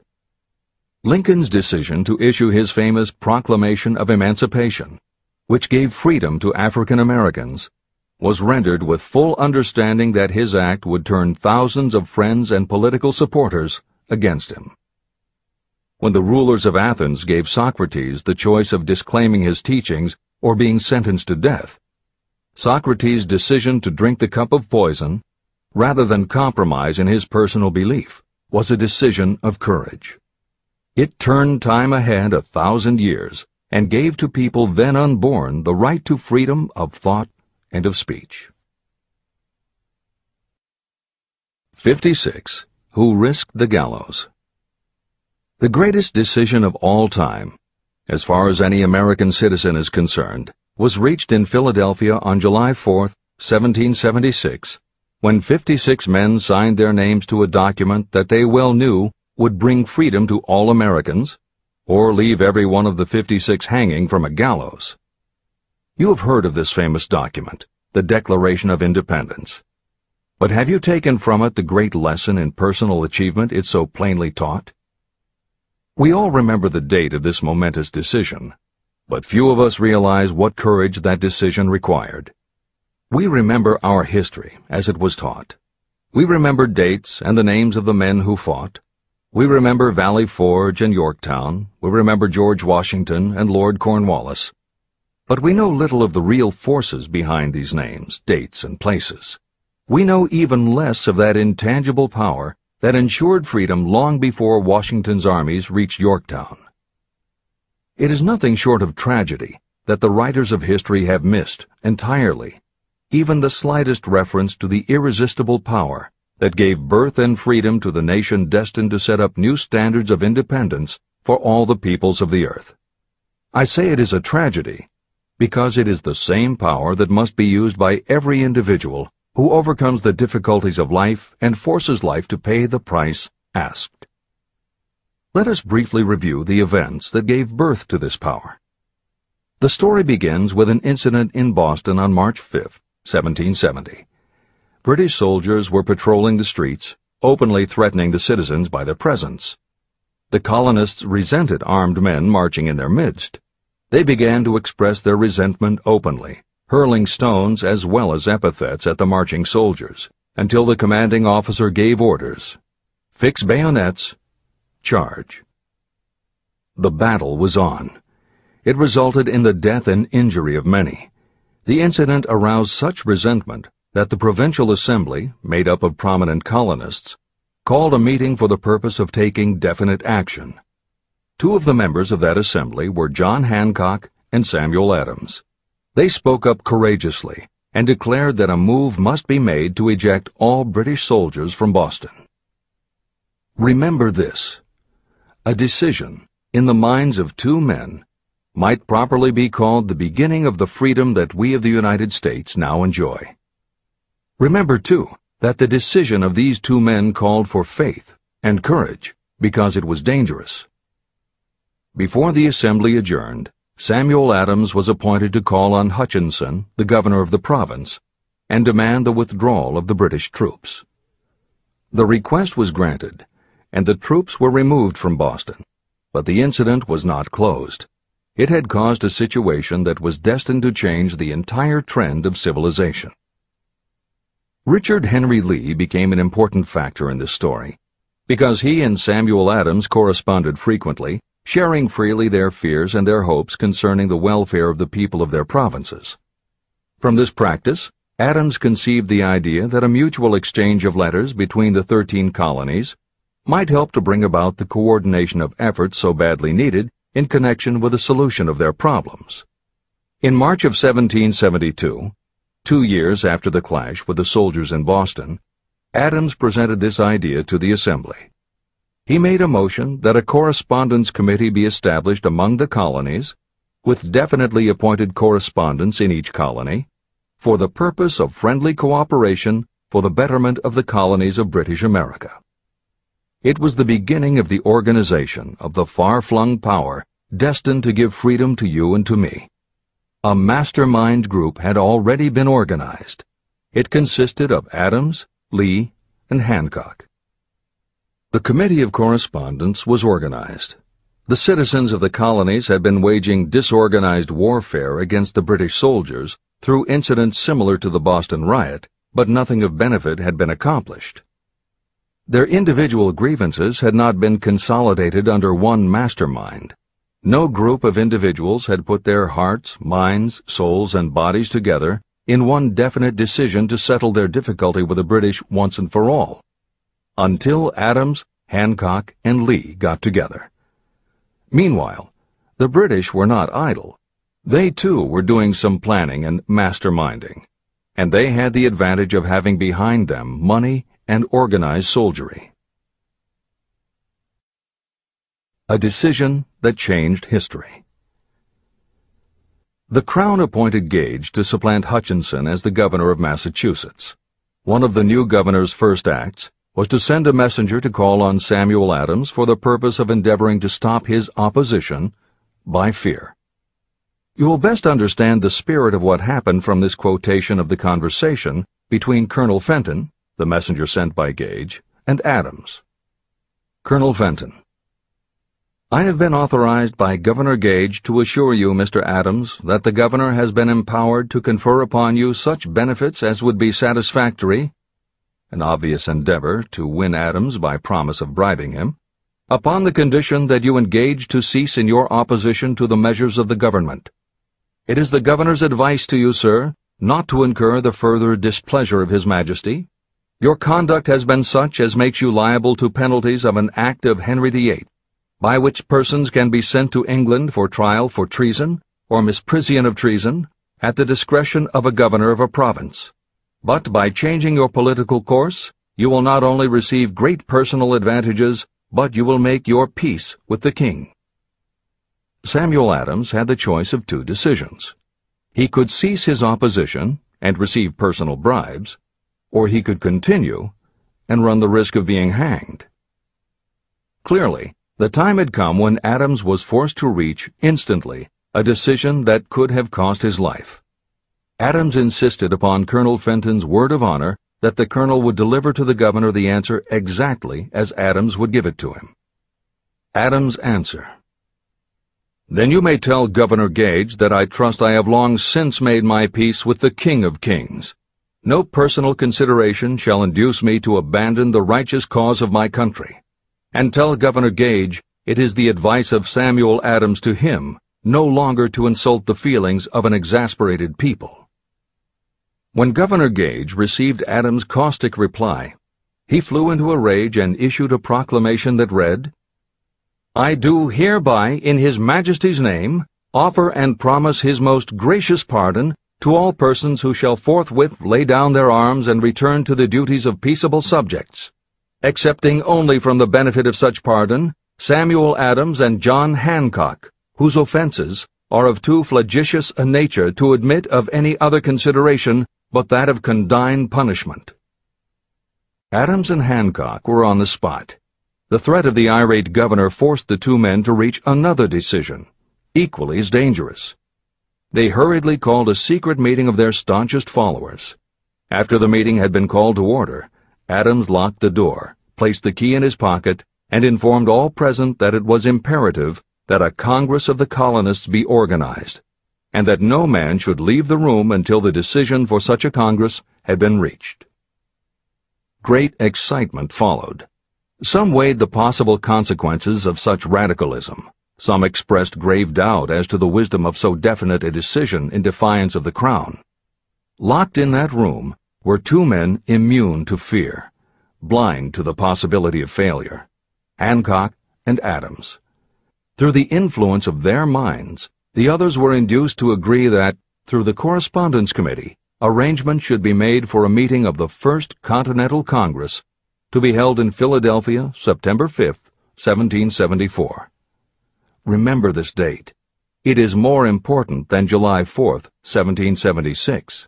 If there had been no decision to hold a Continental Congress, there could have been no signing of the Declaration of Independence. Before the first meeting of the new Congress, another leader, in a different section of the country, was deep in the throes of publishing a summary view of the rights of British America.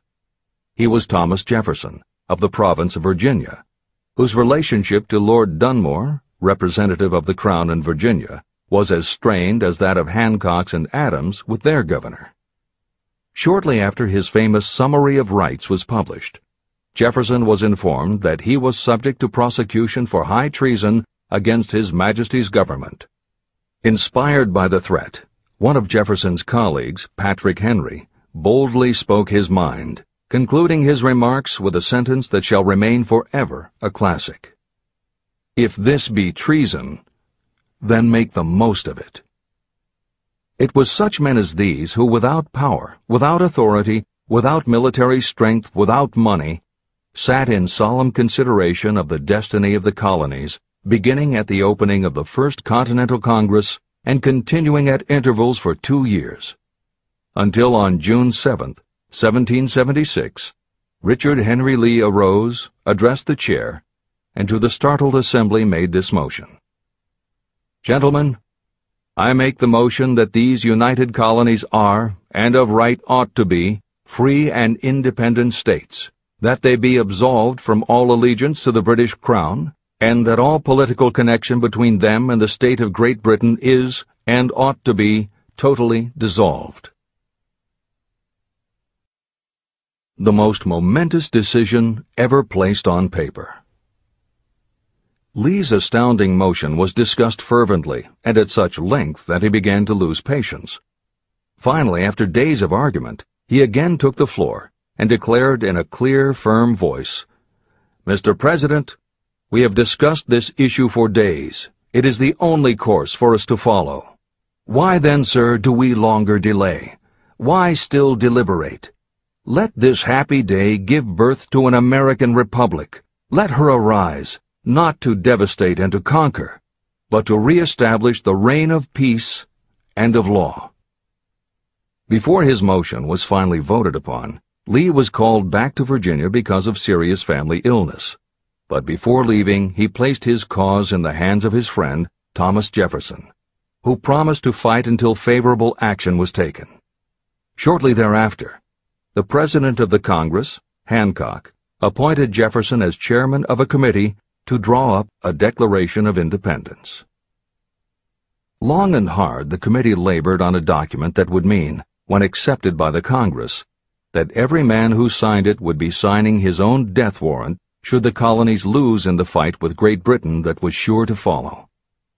The document was drawn, and on June 28th, the original draft was read before the Congress.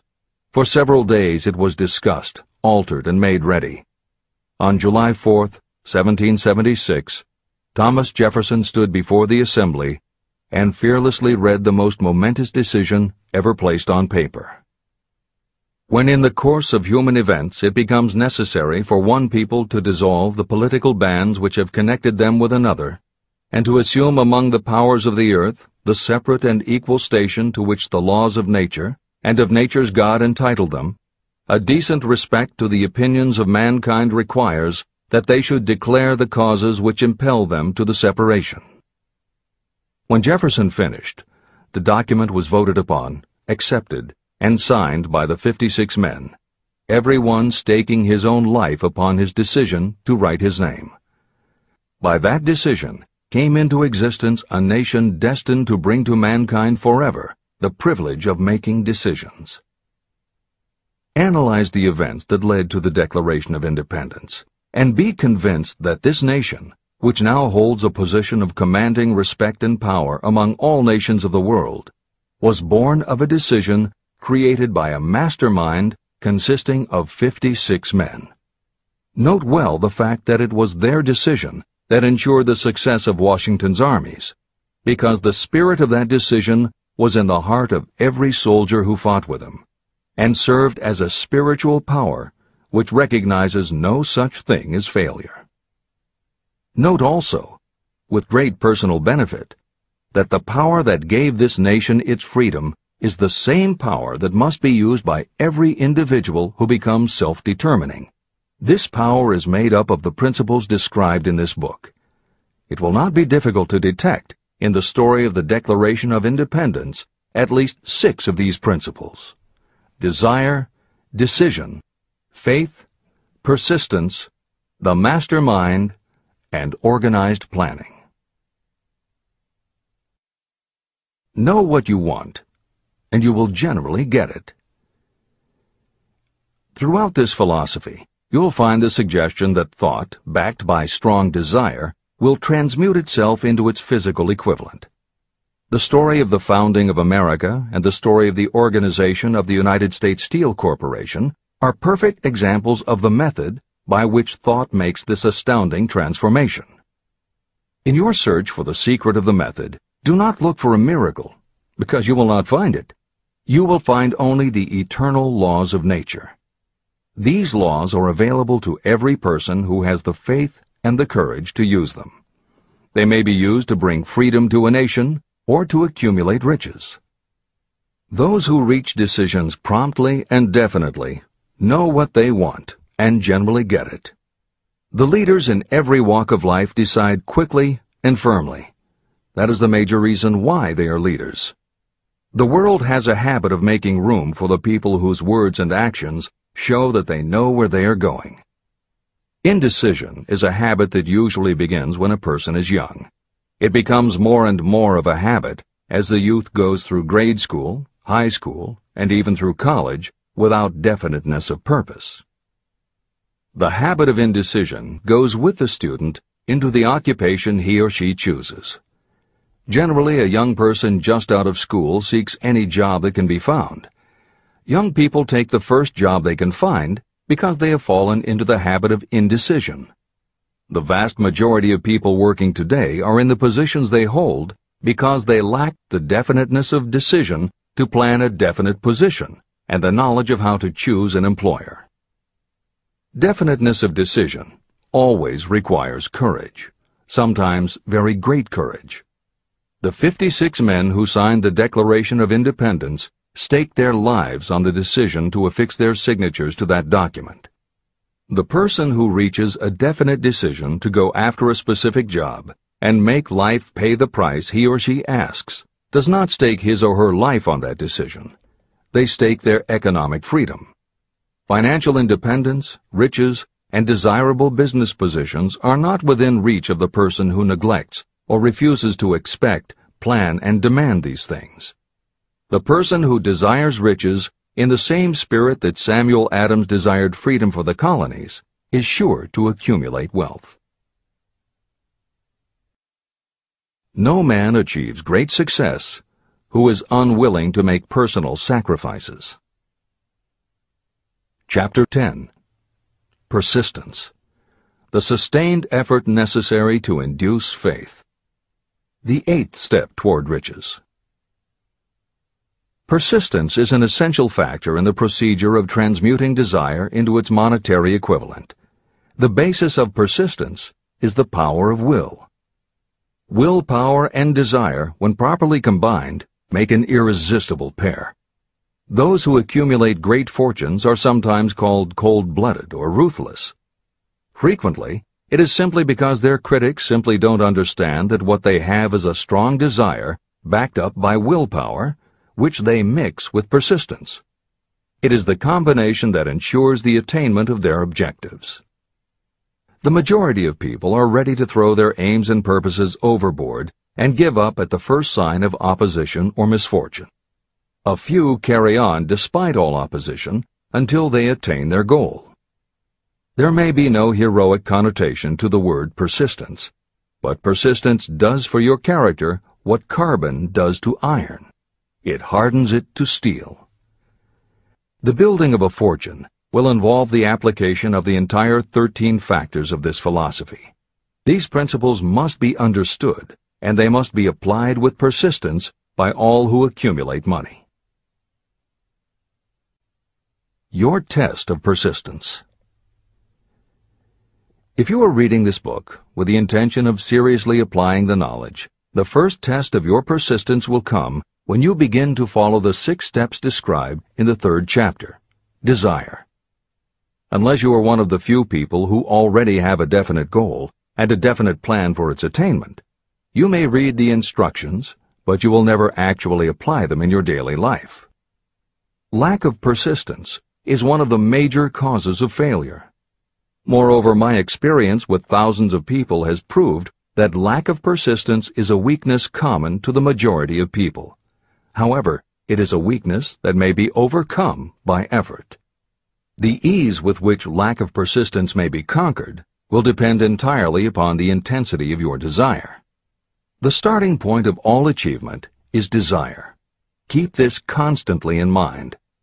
Weak desires bring weak results, just as a small amount of fire makes a small amount of heat.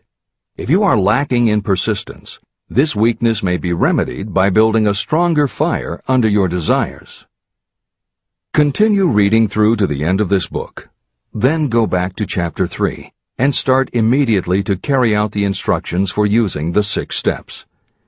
The eagerness with which you follow these instructions will indicate clearly how much or how little you really desire to accumulate money. If you find that you are indifferent, you may be sure that you have not yet acquired the money consciousness that you must possess before you can be sure of accumulating a fortune. Fortunes gravitate to those whose minds have been prepared to attract them, just as surely as water gravitates to the ocean.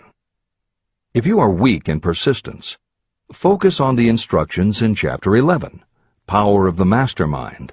Surround yourself with a mastermind group, and through the cooperation of the members of this group, you can develop persistence.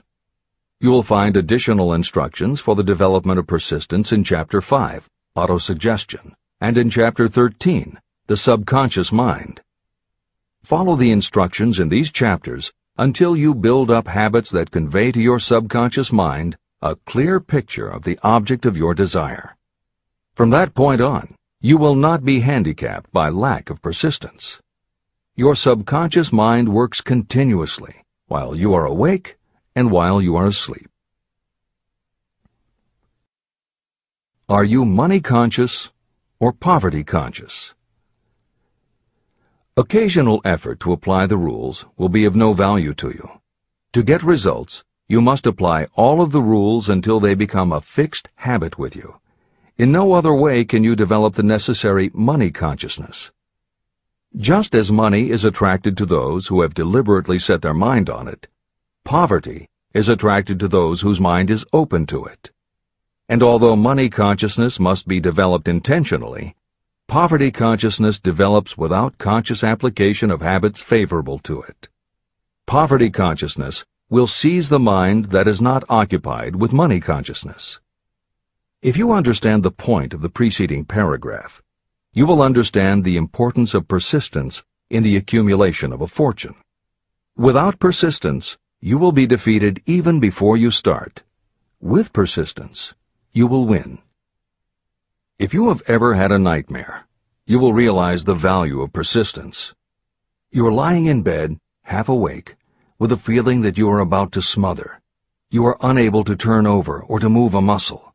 You realize that you must begin to regain control over your muscles.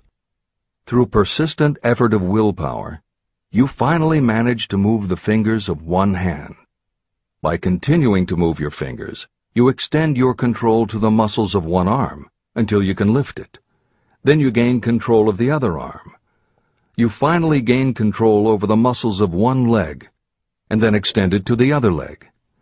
Then, with one supreme effort of will, you regain complete control over your muscular system and snap out of your nightmare. You did it step by step. You may find it necessary to snap yourself out of your mental inertia in a similar way. First, by moving slowly, then increasing your speed until you gain complete control over your will. Be persistent, no matter how slowly you may have to move at first. With persistence will come success. Snap out of mental inertia. If you select your mastermind group with care, you will have in it at least one person who will aid you in the development of persistence. Some people who have accumulated great fortunes did so because of necessity. They developed the habit of persistence because circumstances forced them to become persistent. Those who have cultivated the habit of persistence seem to enjoy insurance against failure. No matter how many times they are defeated, they finally arrive up toward the top of the ladder. Sometimes it appears that there is a hidden guide whose duty is to test us through all sorts of discouraging experiences. Those who pick themselves up after defeat and keep on trying finally arrive, and the world says, "I knew you could do it." The hidden guide lets no one enjoy great achievement without passing the persistence test. Those who can't take it simply do not make the grade. Those who can take it are rewarded for their persistence, and in return they get the goal they are pursuing. But that is not all. They receive something infinitely more important than material compensation: the knowledge that every failure brings with it the seed of an equivalent advantage. Persist past your failures. The people who learn from experience the importance of persistence will not accept defeat as being anything more than temporary. They are the ones whose desires are so persistently applied that defeat is finally changed into victory. We see that an overwhelmingly large number of people go down in defeat, never to rise again. We also see the few who take the punishment of defeat as an urge to greater effort. But what we do not see, what most of us never suspect of existing, is the silent but irresistible power that comes to the rescue of those who fight on in the face of discouragement. If we speak of this power at all, we call it persistence and let it go at that. One thing is sure: if you do not have persistence, you will not achieve noteworthy success in any calling. As I am writing these lines, I can look out the window and see, less than a block away, the great mysterious Broadway, the graveyard of dead hopes and the front porch of opportunity. From all over the world, people have come to Broadway seeking fame, fortune, power, love, or whatever it is that human beings call success. Once in a great while, someone steps out from the long procession of seekers, and the world hears that another person has conquered Broadway. But Broadway is not easily nor quickly conquered. Broadway acknowledges talent, recognizes genius, and pays off in money only after a person has refused to quit. The secret is always inseparably attached to one word: persistence. Editor's comments. Today we think of making it on Broadway in terms of the theater, but here Napoleon Hill uses Broadway as a metaphor for the New York arts, publishing, and entertainment industries in general. In the original edition of Think and Grow Rich, Hill used this introduction to tell of Fannie Hurst, one of the best-selling authors of the day, who pounded the streets of New York for 4 years and received 36 rejection slips from one publisher alone before her persistence paid off and she finally got published. Although Napoleon Hill chose Fannie Hurst to illustrate his point about overcoming poverty and adversity, he knew all about both from personal experience. Hill's own story is one of very humble beginnings and devastating failures that would have defeated most people. It was only through his extraordinary persistence that the original edition of the book you hold in your hands was published. And for that reason, the editors of this edition have included this brief biography of Napoleon Hill. The following is adapted from A Lifetime of Riches, the biography of Napoleon Hill, written by Michael J. Ritt, Jr. and Kirk Landers, and also draws upon Napoleon Hill's first bestseller, his 4-volume masterwork, Law of Success. In it, Hill told of the 7 turning points in his own life, and those excerpts told in his words are told in the first person. Born into poverty in the backwoods of Virginia, young Nap, as he was called, was the local gun-toting troublemaker. He would probably have ended up a criminal had his widowed father not met and married Martha Ramey Banner. Nap's new stepmother set out to change the family's mountain ways, and she started by trading Napoleon a typewriter for his 6-shooter pistol. She told him, "If you become as good with a typewriter as you are with that gun, you may become rich and famous and known throughout the world." Her faith and encouragement turned young Nap around, and by the age of 15, he was submitting stories to the local newspapers and doing everything he could to get himself out of his meager circumstance. After completing high school and 1 year at a business college, he wrote an audacious letter to Rufus Ayers, one of the most powerful men in the coal industry. Hill wrote to apply for a job, but he said that he didn't want a salary. In fact, he said he would pay Ayers. Hill proposed that Ayers could charge him whatever he wanted on a monthly basis, but if at the end of 3 months Hill had proved his worth, he then would expect Ayers to pay him a salary of the same monthly amount. Ayers admired Hill's style and hired him, with pay. First turning point. After finishing a course at a business college, I took a job as stenographer and bookkeeper. As a result of having practiced the habit of performing more work and better work than that for which I was paid, I advanced rapidly until I was assuming responsibilities and receiving a salary far out of proportion to my age. Hill also proved to be so trustworthy and honest that Ayers promoted him to replace the manager, making this 19-year-old the youngest manager of a mine and in charge of 350 men. Then fate reached out and gave me a gentle nudge. My employer lost his fortune, and I lost my position. This was my first real defeat, and even though it came about as a result of causes beyond my control, I didn't learn a lesson from it until many years later. Second turning point. My next position was that of sales manager for a large lumber manufacturer in the South.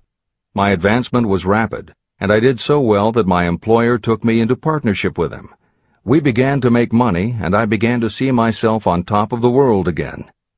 Like a stroke of lightning out of a clear sky, the 1907 panic swept down, and overnight it rendered me an enduring service by destroying our business and relieving me of every dollar that I had. Editor's comment.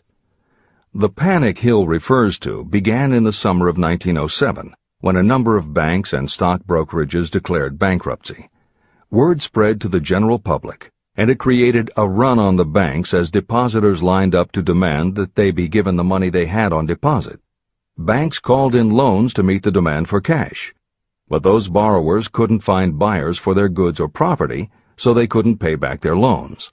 When the banks couldn't get back the money they had loaned, they repossessed the homes or businesses that the borrowers had put up as collateral. Businesses were closed, farmers were evicted from their land, jobs were lost, so even more banks were forced to close, and it just kept getting worse. America was caught in a downward spiral that was reversed only when the major Wall Street bankers and financial executives, who were themselves in danger of losing their businesses, stepped in to shore up troubled banks. It was in large part because of the bank panic of 1907 that legislation was enacted in 1913 to create the Federal Reserve System. This is the end of the editor's comments. Third turning point. This was my first serious defeat. I mistook it then for failure, but it was not. And before I complete this lesson, I will tell you why it was not. It required the 1907 panic and the defeat that it brought me to redirect my efforts from the lumber business to the study of law. I entered law school with the firm belief that I would emerge doubly prepared to catch up with the end of the rainbow and claim my pot of gold. Napoleon Hill planned to put himself and his brother through law school by writing articles for Bob Taylor's magazine. It was through the magazine that he arranged the fateful meeting with Andrew Carnegie, described at the beginning of this book. As was noted there, when Carnegie proposed the idea of writing The Philosophy of Success, he told Hill that he would have to earn his own way. I attended law school at night and worked as an automobile salesman during the day. Because of the job, I saw the need for trained automobile mechanics. I opened an educational department in the manufacturing plant and began to train ordinary machinists in automobile assembly and repair work. The school prospered, paying me over $1,000 a month in net profits. My banker knew that I was prospering, therefore he loaned me money with which to expand. A peculiar trait of bankers is that they will loan us money without any hesitation when we are prosperous. My banker loaned me money until I was hopelessly in his debt.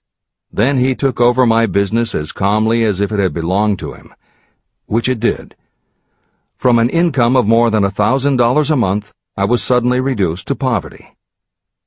For the third time, Hill had experienced defeat, but he was not beaten. He got another job, and all the while continued to work on the Carnegie Project. Fourth turning point, 1912. Because my wife's family had influence, I secured the appointment as assistant to the chief counsel for one of the largest coal companies in the world. I was among friends and relatives, and I had a position that I could keep for as long as I wished without exerting myself. What more did I need? Nothing, I was beginning to say to myself. Then, without consultation with my friends and without warning, I resigned. This was the first turning point that was of my own selection. It was not forced upon me. I quit that position because the work was too easy and I was performing it with too little effort. This move proved to be the next most important turning point of my life, although it was followed by 10 years of effort that brought almost every conceivable grief the human heart can experience. I selected Chicago as my new field of endeavor. I made up my mind that if I could gain recognition in Chicago, in any honorable sort of work, it would prove that I had something that might be developed into real ability. Fifth turning point. My first position in Chicago was that of advertising manager for a large correspondence school. I did so well that the president of the school induced me to resign my position and go into the candy manufacturing business with him. We organized the Betsy Ross Candy Company, and I became its first president. The business grew rapidly, and soon we had a chain of stores in 18 different cities. They did so well, in fact, Hill's partners decided they wanted to take over the business. They had Hill arrested on a false charge, and then offered to withdraw the charge if he would turn over to them his interest in the business. Outraged at the suggestion, Hill refused. When the case went to court, his partners failed to appear for the hearing. Hill sued them for malicious damage to his character. The judge's ruling completely vindicated Hill and allowed him the option to have his partners thrown in jail. Being arrested seemed at the time a terrible disgrace, even though the charge was false. It was not a pleasant experience, and I would not wish to go through a similar experience again, but I must admit that it was worth all the grief it cost me, because it gave me the opportunity to find out that revenge was not a part of my makeup. Sixth turning point. This turning point came shortly after my dreams of success in the candy business had been shattered, when I turned my efforts to teaching advertising and salesmanship as a department of one of the colleges in the Midwest. My school prospered from the very beginning. I had a resident class and also a correspondence school, through which I was teaching students in nearly every English-speaking country. It was 1917, and in April of that year, President Woodrow Wilson declared the United States would enter the war against Germany.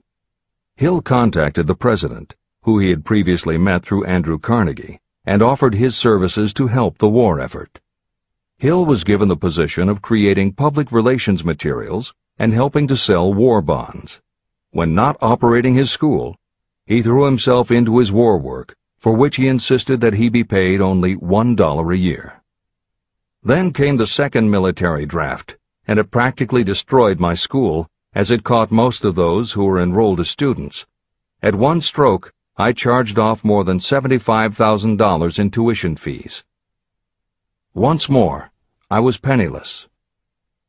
Despite the fact that Hill had to scrape just to get by, he continued to work for President Wilson and continued to refuse to take any compensation. Though Hill had a family to support, and the ridicule of his relatives put a tremendous strain on relations, he also continued to work on the Carnegie Project. Hill later said, "Believe me, there were times when between the needling of my relatives and the hardships I endured, it was not easy to maintain a positive mental attitude and persevere. Sometimes in barren hotel rooms, I almost believed my family was right. The thing that kept me going was my conviction that one day I would not only successfully complete my work, but also be proud of myself when it was finished." Seventh turning point. To describe the seventh of the turning points in my life, I must go back to November 11th, 1918, Armistice Day, the end of the World War. The war had left me without a penny, as I have already said, but I was happy to know that the slaughter had ceased and reason was about to reclaim civilization. The time had come for another turning point. I sat down at my typewriter, and to my astonishment, my hands began to play a tune on the keyboard. I had never written so rapidly or so easily before. I did not plan or think about what I was writing. I just wrote whatever came into my mind. What Hill wrote was a long essay in which he described a new idealism based on the golden rule that he thought could emerge from the war. He declared that he would help spread the word, and promised that somehow he was going to find the money to launch a new magazine to be called Hill's Golden Rule. He took his essay to George Williams, a Chicago printer he had met while working at the White House, and by early January of 1919, Hill's Golden Rule magazine was on the newsstands. The first issue was 48 pages. In the beginning, with no money to pay anyone else, Hill wrote and edited every word himself, changing his writing style for each article as well as using a variety of pen names. Additional staff was hired later, which soon led to problems on the inside and on the outside, and Williams attempted to buy out Hill's share of the business. But when Hill realized that one stipulation of the buyout prevented him from any involvement in a competing publication, in October of 1920, he simply left. By April of 1921, he had raised the money for a new publication, Napoleon Hill's magazine, the foundation of which was again the Golden Rule. But it also expanded into presenting many of the principles of success that would become the basis of Hill's later books. The magazine's acceptance and success also led to Hill's success as a speaker and motivator, which led to even greater success for the magazine. At the same time, Napoleon Hill was working with one of the inmates of a penitentiary to develop a correspondence course, which he took to the prisons to encourage prisoner rehabilitation. Most everything Hill did during this time was successful, and the success of the prison program was significant. But the greed of two members of the board of directors, one of whom was the prison chaplain, eventually led in 1923 to the demise of not only the educational rehabilitation programs, but also the magazine and numerous other successful offshoot ventures. The bleak irony, as Michael Ritt notes in A Lifetime of Riches, was that few enterprises in the 1920s could have been more idealistic or humanitarian in concept. Yet in seeking to stir goodness in men's souls, these enterprises had stirred mean-spirited men to a bloodlust that destroyed everything. Without his magazine, Hill went back to teaching and lecturing, which led to an introduction to a crusading newspaper publisher, Don Mellett, who offered to help Hill publish the results of his work on the Carnegie Project. At this same time, Mellett learned that Prohibition gangsters were selling narcotics and bootleg liquor to school children in Canton, and members of the local police force were being bribed to do nothing about it. Mellett was outraged and wrote an expose in his Canton Daily News while Hill contacted the governor to implement a state investigation of the corrupt police department. A week before Hill and Mellett were to finalize the financing for the publication of Hill's book, Don Mellett was ambushed outside his home and assassinated by a gangster and a renegade cop. They tried to kill Hill, too, but through pure luck he escaped and fled to the Smoky Mountains, where he remained holed up in a backwoods shack for most of a year. Destitute and in fear for his life, he lapsed into a state of deep depression. Then, in one extraordinary night of self-analysis, he willed himself out of his depression and resolved to finish the challenge Carnegie had posed almost 20 years earlier. Hill went to Philadelphia, convinced a publisher to put up the money, then worked night and day for almost 4 months to finish the manuscript. In March of 1928, Hill published the results of his efforts, a multi-volume masterwork entitled Law of Success. No one had ever seen anything like it. It was a phenomenon, a runaway bestseller. A little over a year later, while Hill was finally enjoying the fruits of his long labors, the stock market crash of '29 hit. The bottom fell out of everything, including the market for books. Though he never gave up on his vision, like the rest of America, Hill struggled through the Depression. He lectured, he wrote, and he taught in every way he could, but it was very hard to preach personal achievement to a country that had lost faith in itself. Napoleon Hill made it his personal mission to turn the tide by creating a variety of self-help programs, but it became disappointingly apparent that it was going to take more than one man to do it. When Franklin Delano Roosevelt was elected president, he reached out to Hill.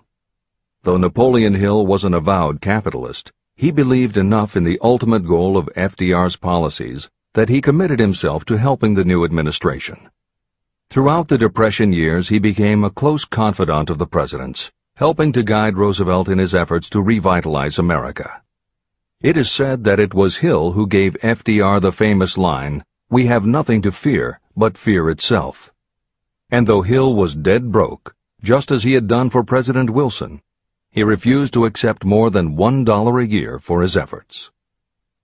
In 1937, as America was finally beginning to see glimmerings of hope that the Great Depression might end, Hill convinced his publisher that America now needed a book to help shake off the mental and emotional stigma of those terrible times. He was right. They released Think and Grow Rich to such resounding success that it sold well over 1 million copies even before the Depression ended.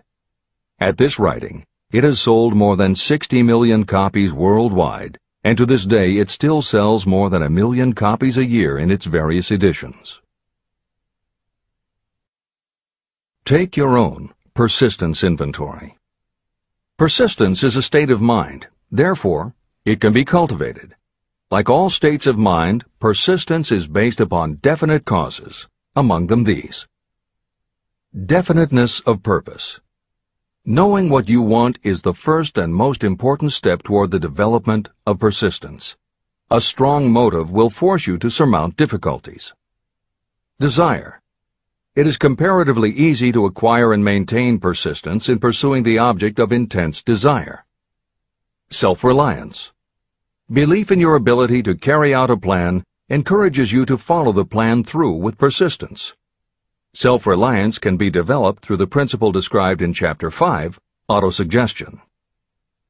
Definiteness of plans. Organized plans, even ones that may be weak or impractical, encourage persistence. Accurate knowledge. Knowing that your plans are sound, based upon experience or observation, encourages persistence. Guessing, instead of knowing, destroys persistence. Cooperation. Sympathy, understanding, and cooperation with others tend to develop persistence. Willpower. The habit of concentrating your thoughts on making plans to attain your definite purpose leads to persistence. Habit. Persistence is the direct result of habit. The mind absorbs and becomes a part of the daily experiences upon which it feeds. Fear, the worst of all enemies, can be overcome by forcing yourself to perform and repeat acts of courage. Everyone who has seen active service in war knows this. Take inventory of yourself and determine what you are lacking in this essential quality of persistence. Measure yourself point by point and see how many of the previous 8 factors of persistence you lack. The analysis may lead to discoveries that will give you a new understanding of yourself and what you need to get ahead. The following is a list of the real enemies that stand between you and achievement. These are not only the symptoms indicating weakness of persistence, but also the deeply seated subconscious causes of this weakness. Study the list carefully, and face yourself squarely if you really wish to know who you are and what you are capable of doing. These are the weaknesses that must be mastered by anyone who really wants to accumulate riches. 1. Failure to recognize and to define clearly exactly what you want. 2. Procrastination, with or without cause, usually backed up with a long list of alibis and excuses. 3. Lack of interest in acquiring specialized knowledge. 4. Indecision, and the habit of passing the buck instead of facing issues squarely, also backed by alibis and excuses. 5. The habit of relying upon excuses instead of making definite plans to solve your problems. 6. Self-satisfaction. There is little remedy for this, and no hope for those who suffer from it. 7. Indifference, usually reflected in your readiness to compromise rather than meet opposition and fight it. 8. The habit of blaming others for your mistakes and accepting circumstances as being unavoidable. 9. Weakness of desire because you neglected to choose motives that will push you to take action. 10. Willingness to quit at the first sign of defeat, based upon one or more of the 6 basic fears. 11.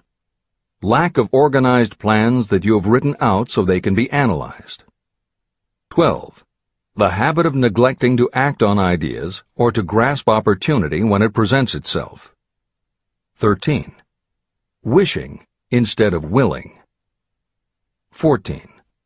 The habit of compromising with poverty instead of aiming at riches. A general lack of ambition to be, to do, or to own. 15.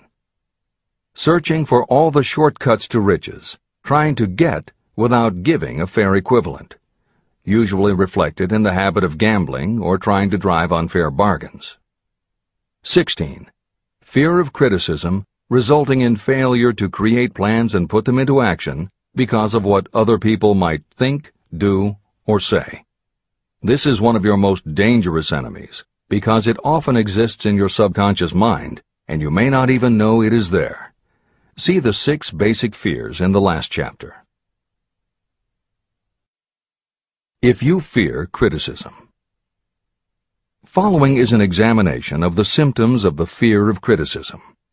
The majority of people permit relatives, friends, and the public at large to influence them so that they cannot live their own lives because they fear criticism. Many people make mistakes in marriage but stay married, then go through life miserable and unhappy because they fear criticism.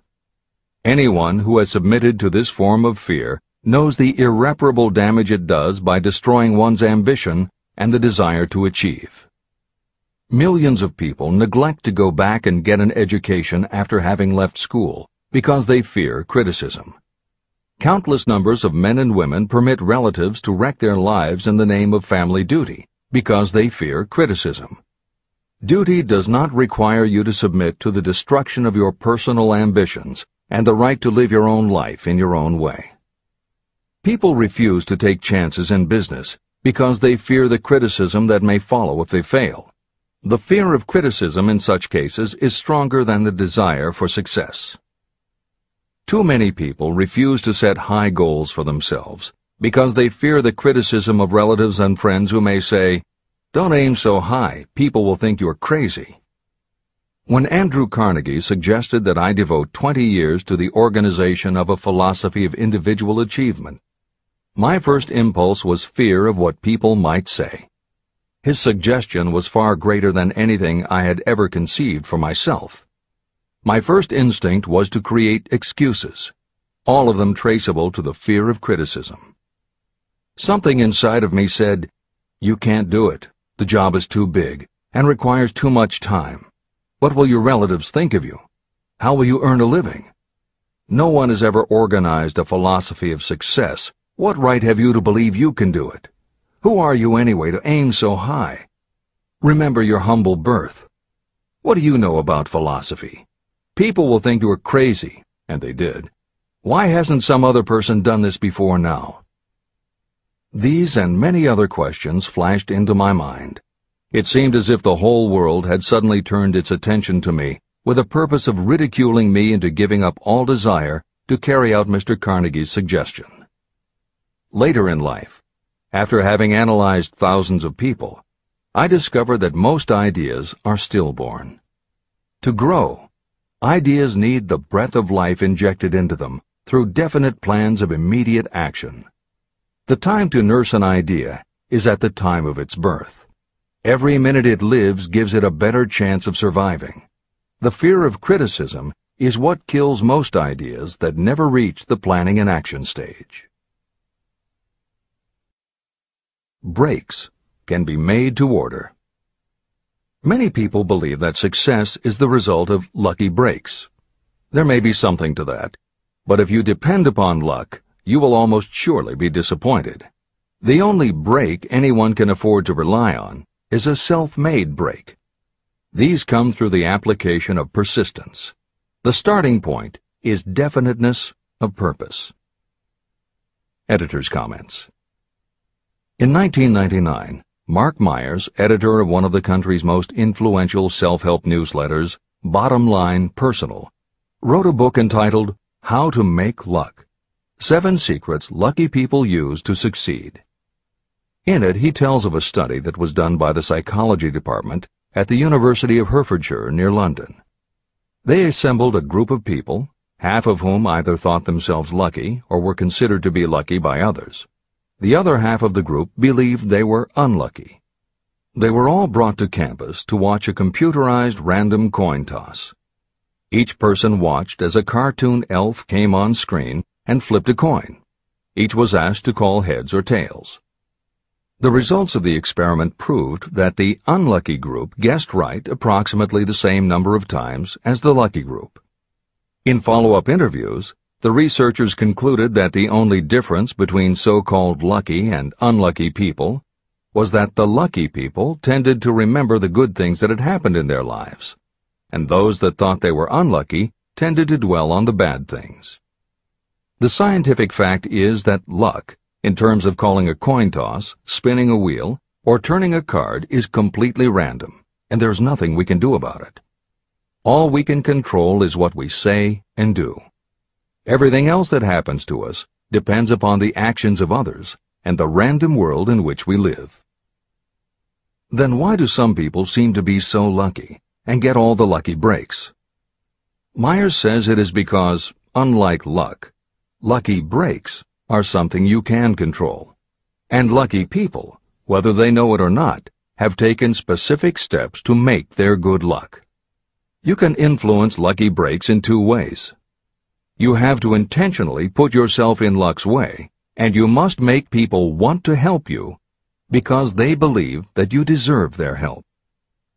Once you have let the world know you are ready for a break, luck is largely a matter of being introduced to opportunities by people who open doors for us. Myers calls these people gatekeepers. Gatekeepers offer help not only out of goodwill, but also because they hope you will help them in return when you are in a position to do so. People who are lucky make it a point to impress their gatekeepers so that they will be the first to come to mind when opportunities arise. Your gatekeepers must believe that you deserve a break, and that it is worth it to them to give you one. One of the best ways to do that is simply to behave and act lucky. If you act like a loser, people think you are a loser. If you perceive yourself as lucky, it will be easier for others to see you that way. And if you are believed to be a lucky person, your chances of receiving lucky opportunities will increase, partly because others hope some of your luck will rub off on them. This is the biggest secret lucky people know. They know that when they seem lucky, more people want to help them. There are people waiting to make a difference in your life if you show them you are willing to make an effort and that you are enthusiastic. Mark Meyer's book is devoted to explaining ways to do that. As Hill says, the only lucky break anyone can afford to rely upon is a self-made break. These come through the application of persistence. The starting point is definiteness of purpose. This is the end of the editor's comments. If you stop the first 100 people you meet on the street and ask them what they want most in life, 98 of them would not be able to tell you. If you press them for an answer, some will say security, many will say money, a few will say happiness, and others will say fame and power. Some might tell you they want social recognition, ease in living, the ability to sing, dance, or write. But none of them will be able to give you the slightest indication of a plan by which they hope to attain these vaguely expressed wishes. Riches do not respond to wishes. They respond only to definite plans backed by definite desires through constant persistence. How to develop persistence.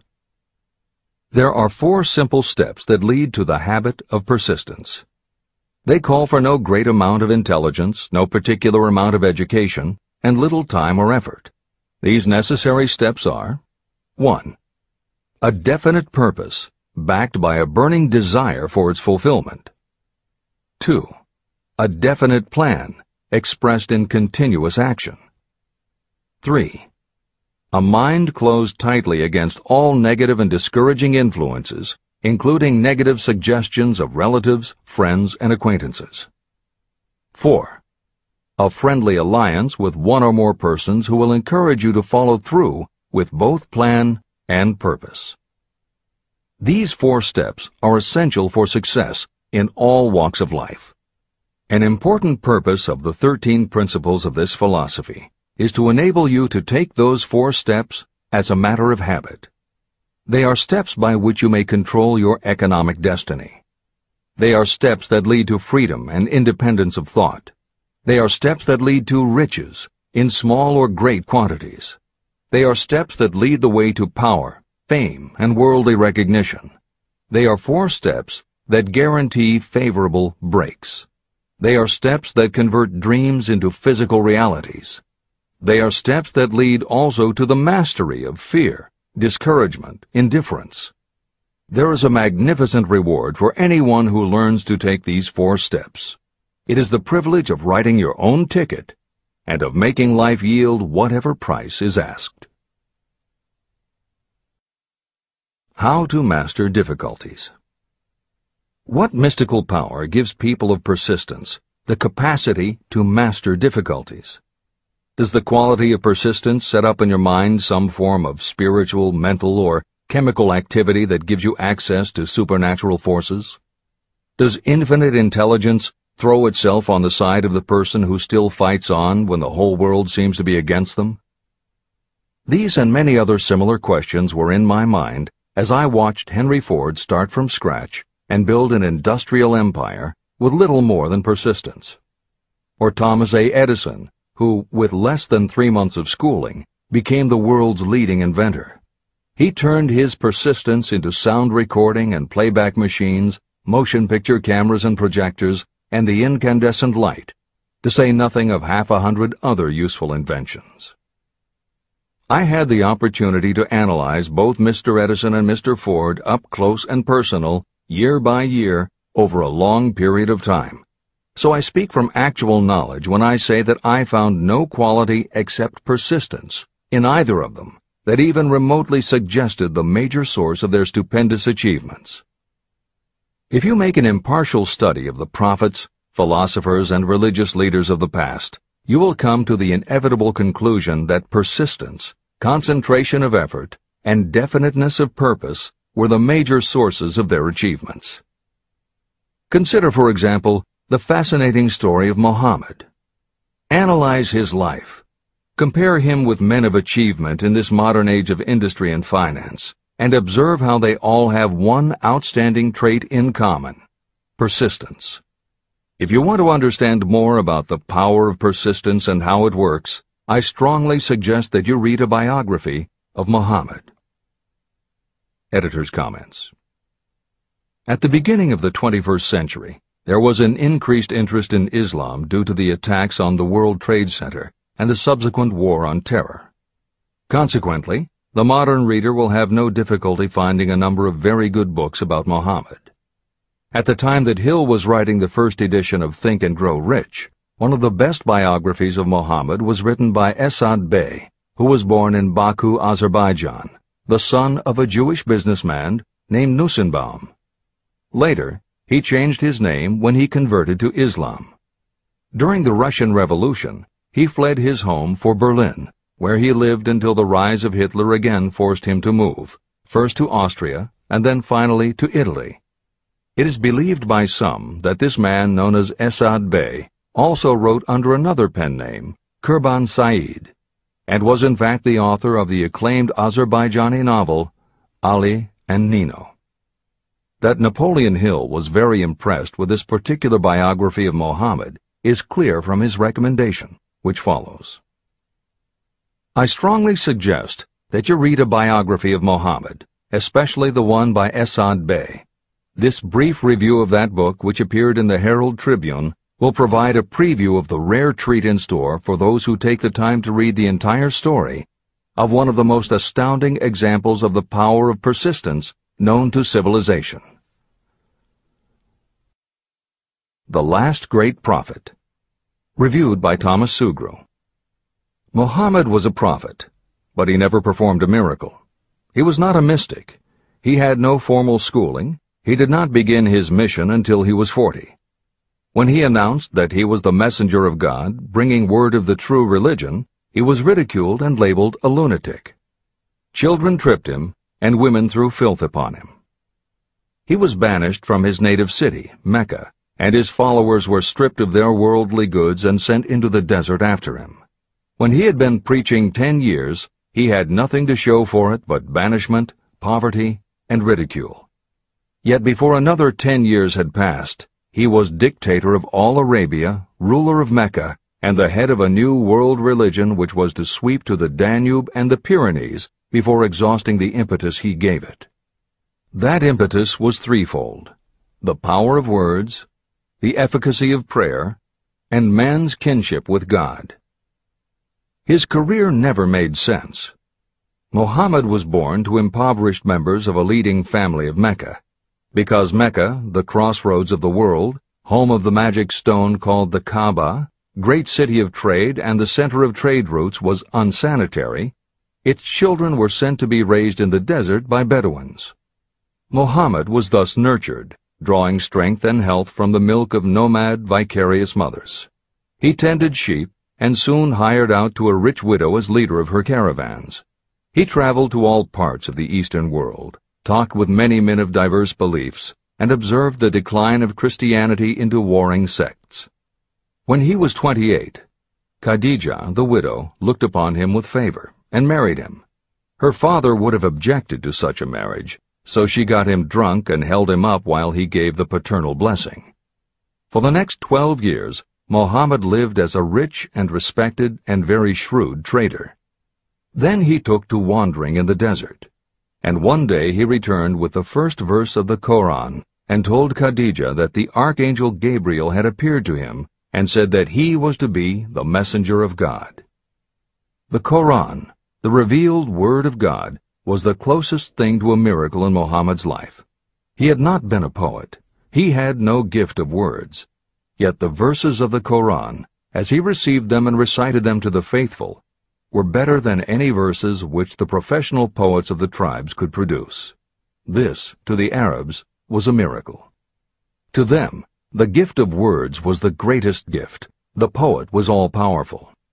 In addition, the Koran said that all men were equal before God, that the world should be a democratic state, Islam. It was this political heresy, plus Muhammad's desire to destroy all the 360 idols in the courtyard of the Kaaba, which brought about his banishment. The idols brought the desert tribes to Mecca, and that meant trade. So the businessmen of Mecca, the capitalists, of which he had been one, set upon Muhammad. Then he retreated to the desert and demanded sovereignty over the world. The rise of Islam began. Out of the desert came a flame which would not be extinguished. A democratic army, fighting as a unit and prepared to die without wincing.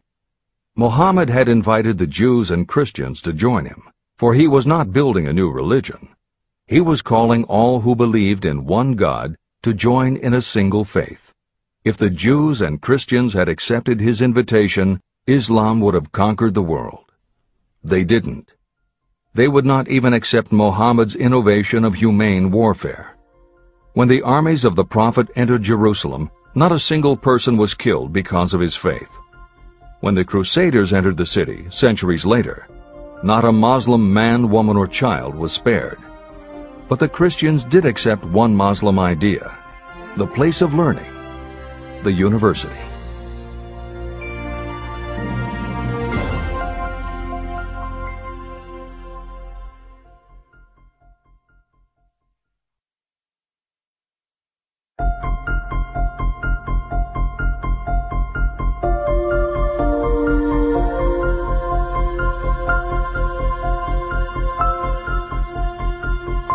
The ladder of success is never crowded at the top.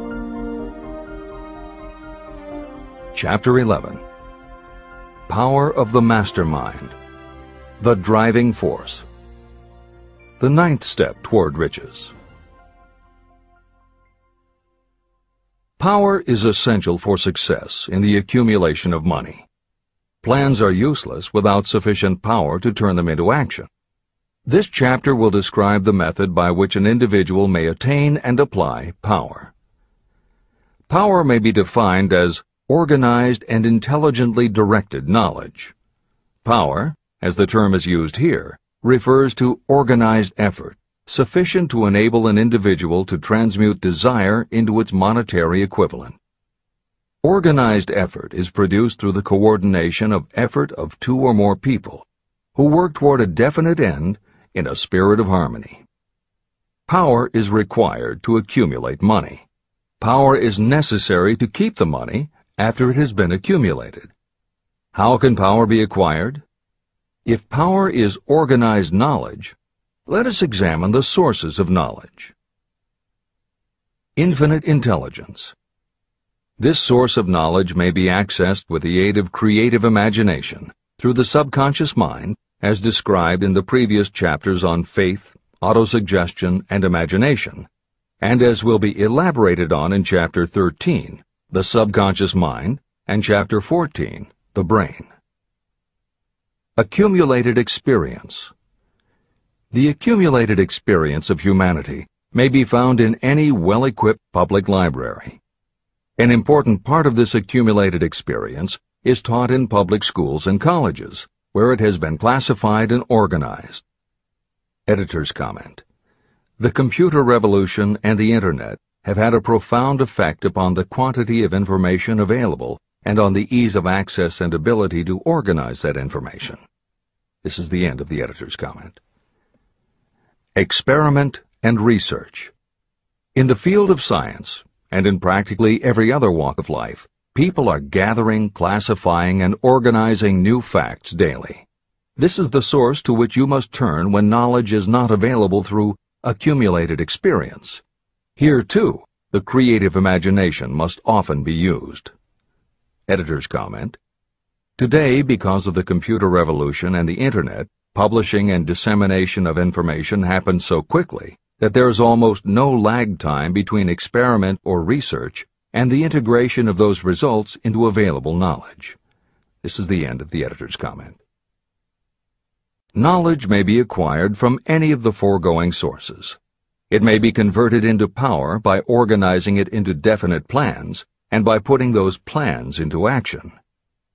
If you examine the three sources of knowledge, you will see how difficult it would be if you had to depend upon just your own efforts to assemble all the knowledge you need and turn it into definite plans of action. If your plans are big and comprehensive, generally you will have to get others to cooperate with you if you are going to organize your knowledge so that you can turn your plans into power. Gaining power through the mastermind. The mastermind may be defined as Coordination of knowledge and effort in a spirit of harmony between two or more people for the attainment of a definite purpose. No individual may have great power without utilizing the mastermind. In Chapter 8, Organized Planning, I commented on how to create plans for translating desire into its monetary equivalent. If you carry out these instructions with persistence and intelligence, and use discrimination in choosing your mastermind group, your objective will have been halfway reached even before you begin to recognize it. Editor's comments. In the following section, Hill describes the two kinds of power that an individual can access by assembling a mastermind alliance and working with that group. The first kind of power that he mentions is economic power, which needs no comment from the editors. However, to describe the second kind of power, for want of a better term, Hill uses the term psychic. Because this word has taken on connotations that Hill never intended, this concept deserves clarification before you read on.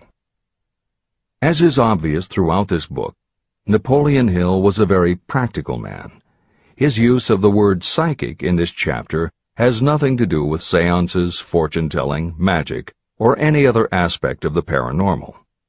The word psychic is defined as of or pertaining to the human mind, and Hill uses the term to describe something pertaining to the mind that everyone reading this book has experienced. It is that feeling you get when you are working together with other people. Everyone is very focused on the same goal, and it is going so well that you seem to be in tune with each other. When that happens, you not only work well with the others, but your own work and ideas also seem to be operating on a higher and better plane than usual. This is the end of the editor's comments. So you may better understand the potential power available to you through a properly chosen mastermind group, I will explain the two characteristics of the mastermind principle. One kind of power is economic, and the other psychic. Economic power. The economic feature is obvious. Economic advantages may be created by any person who surrounds himself with the advice, counsel, and personal cooperation of a group of people who are willing to lend him or her wholehearted aid in a spirit of perfect harmony. This form of cooperative alliance has been the basis of nearly every great fortune. Your understanding of this great truth may definitely determine your financial status. Psychic power. What I refer to as the psychic phase of the mastermind principle is a little more difficult to comprehend. You'll get a better sense of the meaning from this statement. No two minds ever come together without creating a third, invisible, intangible force, which may be likened to a third mind. The human mind is a form of energy. When the minds of two people are coordinated in a spirit of harmony, the energy of each mind seems to pick up on the energy of the other mind, which constitutes the psychic phase of the mastermind. The mastermind principle, or rather the economic feature of it, was first called to my attention by Andrew Carnegie. Discovery of this principle was responsible for the choice of my life's work. Mr. Carnegie's mastermind group consisted of a staff of approximately 50 people with whom he surrounded himself for the purpose of manufacturing and marketing steel. He knew little of the technical side of the steel business. His strength was his ability to get others to work together in perfect harmony toward achieving a common goal. Carnegie attributed his entire fortune to the power he accumulated through this mastermind alliance. If you analyze the record of anyone who has accumulated a great fortune, and many of those who have accumulated modest fortunes, you will find that they have either consciously or unconsciously employed the mastermind principle. Great power can be accumulated through no other principle. How to multiply your brain power. The human brain may be compared to an electric battery. It is a fact that a group of batteries will provide more energy than a single battery. It is also a fact that the amount of energy provided by each individual battery depends upon the number and capacity of the cells it contains. The brain functions in a similar fashion. Some brains are more efficient than others. A group of brains coordinated or connected in a spirit of harmony will provide more thought energy than a single brain, just as a group of electric batteries will provide more energy than a single battery. Through this metaphor, you can see that the mastermind principle holds the secret of the power wielded by those who surround themselves with others of great brain power. The following will further define the so-called psychic phase of the mastermind principle. When a group of individual minds are coordinated and function in harmony, the increased energy created through that alliance becomes available to every individual mind in the group. Henry Ford began his business career under the handicap of poverty, illiteracy, and ignorance. Within the inconceivably short period of 10 years, Mr. Ford mastered these three handicaps, and within 25 years, he made himself one of the richest men in America. How did he do it? Here is an important clue. Mr. Ford's most rapid strides became noticeable from the time he became a personal friend of the famed inventor Thomas A. Edison. In the story of Ford's success, this is just the first indication of what the influence of one mind upon another can accomplish. Follow his story further, and you will have even more evidence that power may be produced through friendly alliance of minds. It is a fact that Mr. Ford's most outstanding achievements became even more pronounced later, after he formed the acquaintances of Harvey Firestone, John Burroughs, and Luther Burbank, each a man of great mental capacity. People take on the nature and the habits and the power of thought of those with whom they associate in a spirit of sympathy and harmony. Through his association with Edison, Burbank, Burroughs, and Firestone, Mr. Ford added to his own brain power the intelligence, experience, knowledge, and spiritual forces of these four men. Henry Ford used the mastermind principle in exactly the way it is described in this book. This principle is available to you. I have already mentioned Mahatma Gandhi. Let me review the method by which he attained his stupendous power. It may be explained in a few words. He came by power through inducing over 200 million people to coordinate with mind and body in a spirit of harmony for a definite purpose. In brief, Gandhi accomplished a miracle. For it is a miracle when 200 million people can be induced, not forced, to cooperate in a spirit of harmony. If you doubt that this is a miracle, try to get even 2 people to cooperate in a spirit of harmony for any length of time. Every person who manages a business knows how difficult it is to get employees to work together in a spirit even remotely resembling harmony. Editor's comments. The first step in putting together your mastermind alliance is to clearly know your desire. Your desire will tell you what you need. It could be a small group, just 2 or 3 people, as was the case with Stephen Jobs and Steve Wozniak when they formed Apple, Bill Gates and Paul Allen launching Microsoft, or Steven Spielberg, Jeffrey Katzenberg, and David Geffen creating DreamWorks SKG. Or it could be a large group, such as the Mastermind Alliance of 30 regional directors of Century 21 Real Estate, which founder Arthur Bartlett firmly believes was essential to the company's success. Napoleon Hill suggests that in most cases it should be a dozen people or less, and generally the smaller the better. Choosing the people means finding those who not only share your vision, but who will also share their ideas, information, and contacts with you. They will let you use the full strength of their experience, training, and knowledge as if it were your own, and they will do it in a spirit of perfect harmony. The question that immediately comes to every reader's mind is, where do I find people who will help me to that degree? Napoleon Hill cannot answer that question for you, but he does tell you what to look for. Where you look is up to you.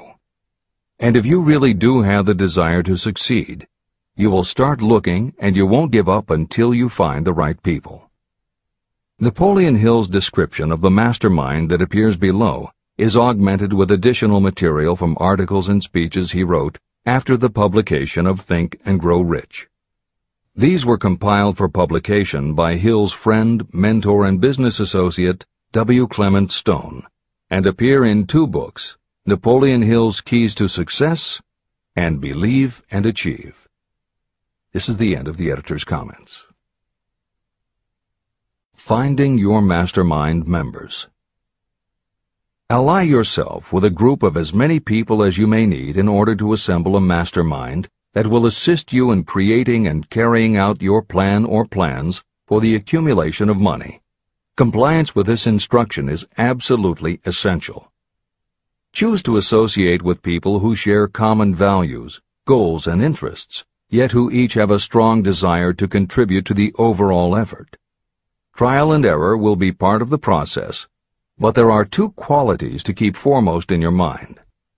The first is ability to do the job. Do not select people for your alliance merely because you know them and like them. Such people are valuable to you because they improve the quality of your life, but they are not necessarily suited to a mastermind alliance. Your best friend may not be the most knowledgeable marketing professional, but perhaps he or she can introduce you to someone who is.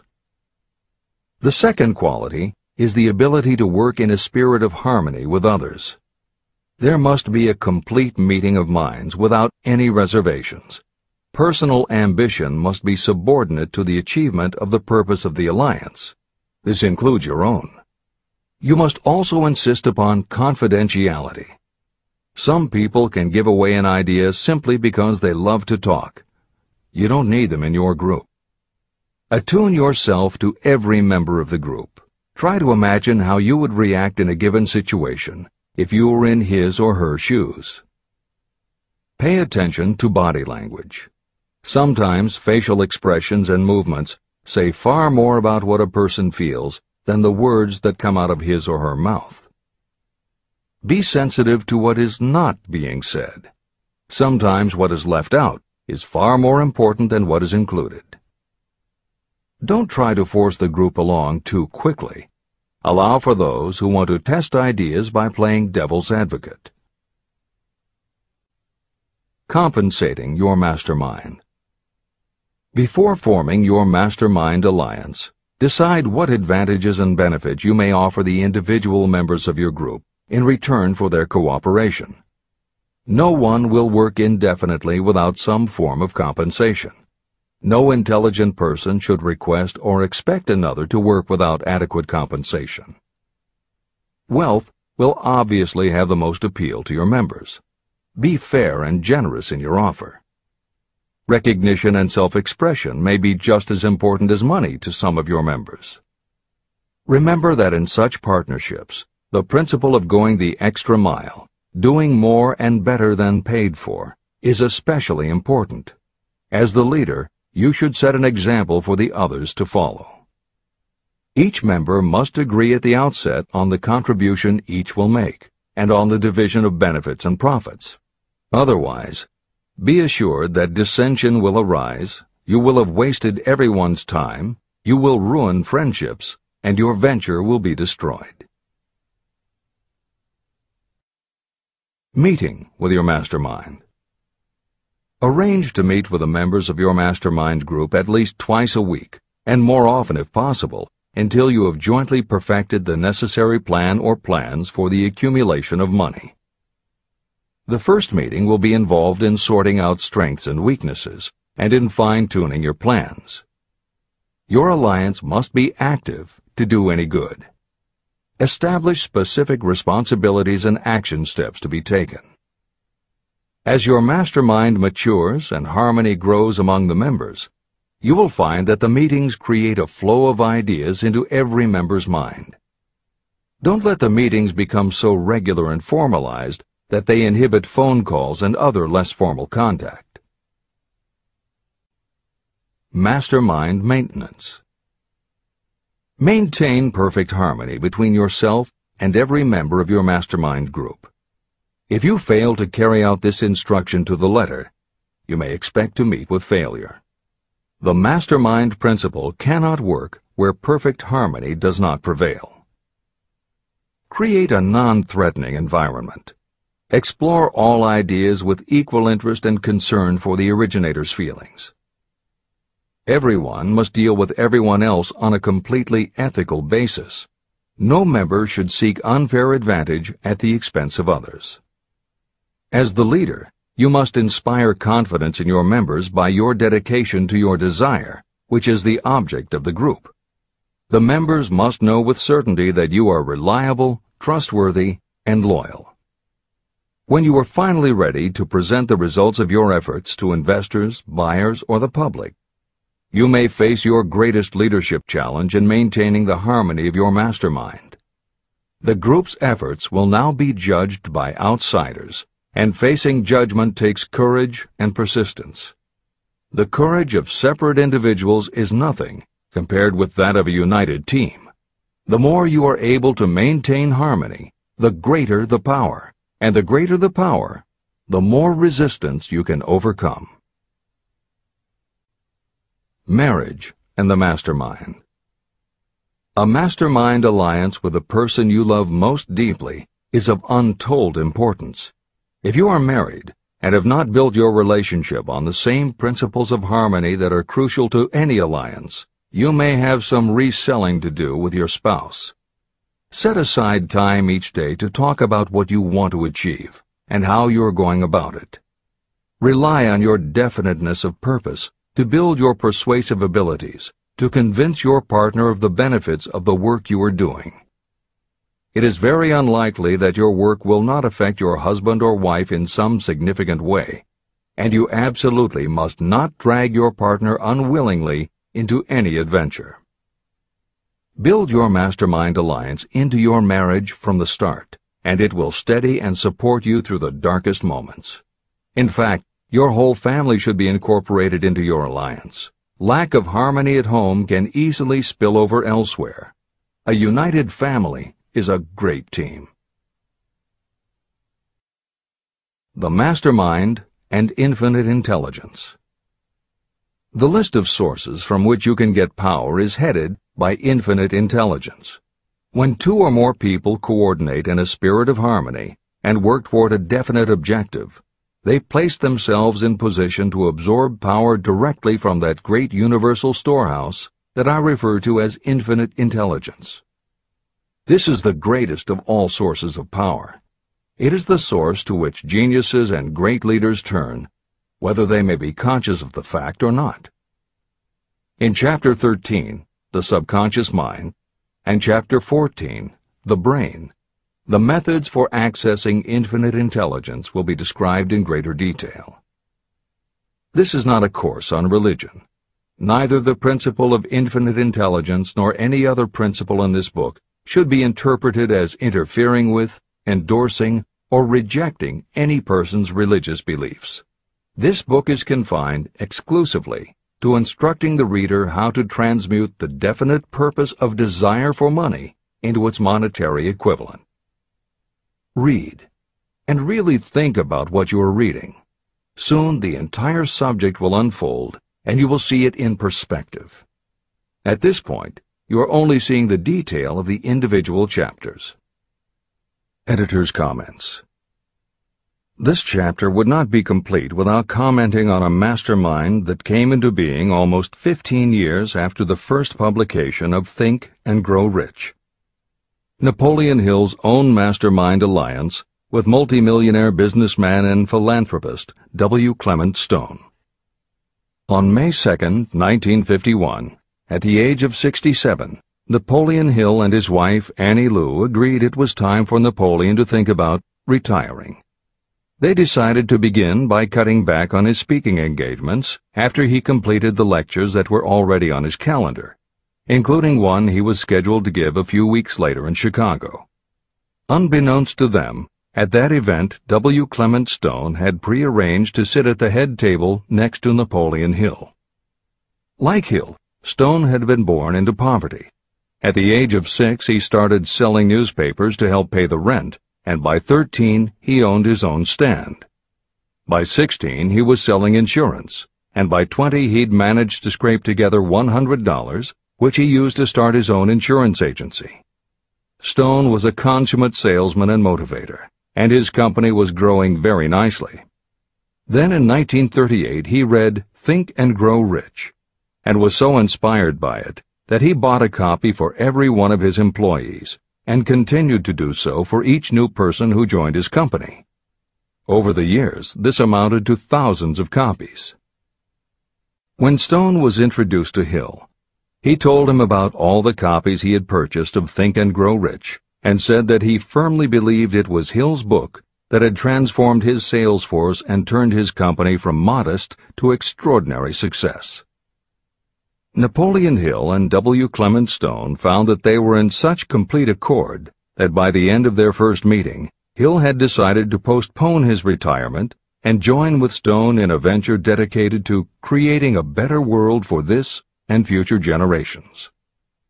Within a year, they launched Napoleon Hill Associates.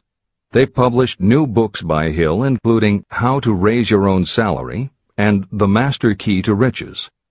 They reissued Hill's earlier bestsellers, and they co-authored a new bestseller, Success Through a Positive Mental Attitude. They also launched Success Unlimited magazine, created PMA Science of Success home study courses, made television programs, radio shows, a documentary film entitled A New Sound in Paris, which showed the amazing changes that happened when the entire town of Paris, Missouri, adopted the Napoleon Hill philosophy. And they both crisscrossed America speaking, teaching, giving interviews, and spreading the philosophy to as many people as possible. In addition to his work with Napoleon Hill Associates, Hill also consulted to W. Clement Stone's company, Combined Insurance Company of America. Hill designed and implemented a new training program for the sales force, which was so successful he astounded the business world by helping Stone grow his company from $30 million in assets to $100 million in less than 10 years. When W. Clement Stone passed away in 2002, his company, now known as Aon Corporation, had revenues of $2 billion a year. W. Clement Stone had personally given more than $275 million to various charitable and philanthropic organizations. There has perhaps never been a greater example of coordination of knowledge and effort in a spirit of harmony between two or more people for the attainment of a definite purpose. The sheer volume of work and scope of influence achieved in a 10-year period by Napoleon Hill and W. Clement Stone leaves little question as to the power and importance of a mastermind alliance. This is the end of the editor's comments. The power of positive emotions. Money is shy and elusive. It must be wooed and won by methods not unlike those used by a determined lover. And the power you use in the wooing of money is not greatly different from what you use to attract the one you love. It is the power of positive emotion. That power, when successfully used in the pursuit of money, must be mixed with faith. It must be mixed with desire. It must be mixed with persistence. It must be applied through a plan, and that plan must be set into action. When money comes in large quantities, it flows to the one who accumulates it as easily as water flows downhill. There exists a great unseen stream of power, which may be compared to a river that flows in two directions. One side flows in one direction, carrying all who get into that side of the stream onward and upward to wealth. The other side flows in the opposite direction, carrying all who are unfortunate enough to get into it and can't pull themselves out downward to misery and poverty. Everyone who has accumulated a great fortune has recognized the existence of this stream of life. It consists of one's thinking process. Positive emotions form the side of the stream that carries you to fortune. Negative emotions form the side that carries you down to poverty. This is a point of great importance to the person who is following this book with the object of accumulating a fortune. If you are caught in the side of the stream of power that leads to poverty, this book will serve as an oar by which you may propel yourself over into the other side of the stream. but it can serve you only through application and use. Merely reading and passing judgment on it, either one way or another, will be of no benefit to you. Poverty and riches can change places, but when riches take the place of poverty, the change only happens through well-conceived and carefully executed plans. The same is not true of poverty. Poverty needs no plan. It needs no one to help it because it is bold and ruthless. Riches are shy and timid. They have to be attracted. More gold has been mined from the thoughts of men than has ever been taken from the earth. Chapter 12. Sexuality, Charisma, and Creativity. The 10th step toward riches. Editor's comments. What motivates human beings is the subject of continuing scientific research and philosophical debate. There is general agreement that the prime motivators are the basic human needs for food and water, shelter and clothing, and safety. Beyond these basic life-sustaining needs, however, there are other factors that motivate people to action. It is the definition of the other factors and their order of importance that continues to be open to interpretation. Perhaps the most widely known theory is psychologist Abraham Maslow's hierarchy of human needs, which lists 8 levels of motivational forces, starting with the basic physiological and safety needs, then ascends through belonging and love, esteem, understanding, aesthetics, self-actualization, and transcendence. Other psychologists and sociologists have defined and arranged the categories differently, but in almost all cases there is agreement that after the primary life-sustaining needs are met, sex and love are the next most important motivating forces. Napoleon Hill also compiled a hierarchy of what he referred to as mind stimuli. Like Maslow and other researchers, Hill identified sex and love as the most powerful non-life-sustaining factors in human motivation, but his focus was not on sex and love as they pertain to procreation. Hill was intrigued by the theory that if sex and love are such powerful forces in driving humans to action, there might be a correlation to outstanding achievement or material success. And if such a relationship exists, can the motivating force be intentionally channeled to this purpose? In the original edition of the following chapter, Hill used terms such as sex emotion and sex energy in his analysis of these motivating forces as they relate to attitude and personality. In this context, the use of the word sex was not meant to have the physical connotation that it often has today. Today these concepts would be conveyed by words such as sexuality, passion, or charisma. In this edition, where appropriate, the editors have opted for the modern usage of these and similar terms. This is the end of the editor's comments. Charisma. The world is ruled, and the destiny of civilization is established by the human emotions. People are influenced more by feelings than by reason. Your creativity is set into action entirely by emotions, and not by cold reason.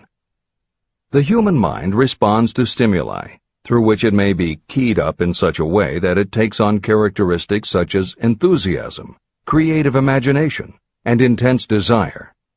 The stimuli to which the mind responds most freely are 1. The desire for sexual expression, 2. Love, 3. A burning desire for fame, power, or financial gain, money, 4. Music, 5. Close friendship and or admiration, 6. A mastermind alliance based upon the harmony of 2 or more people who ally themselves for advancement, 7. Mutual suffering, such as that experienced by people who are persecuted, 8. Autosuggestion, 9. Fear, 10. Alcohol and drugs. The desire for sexual expression comes at the head of the list of stimuli that step up the mind and start the wheels of physical action.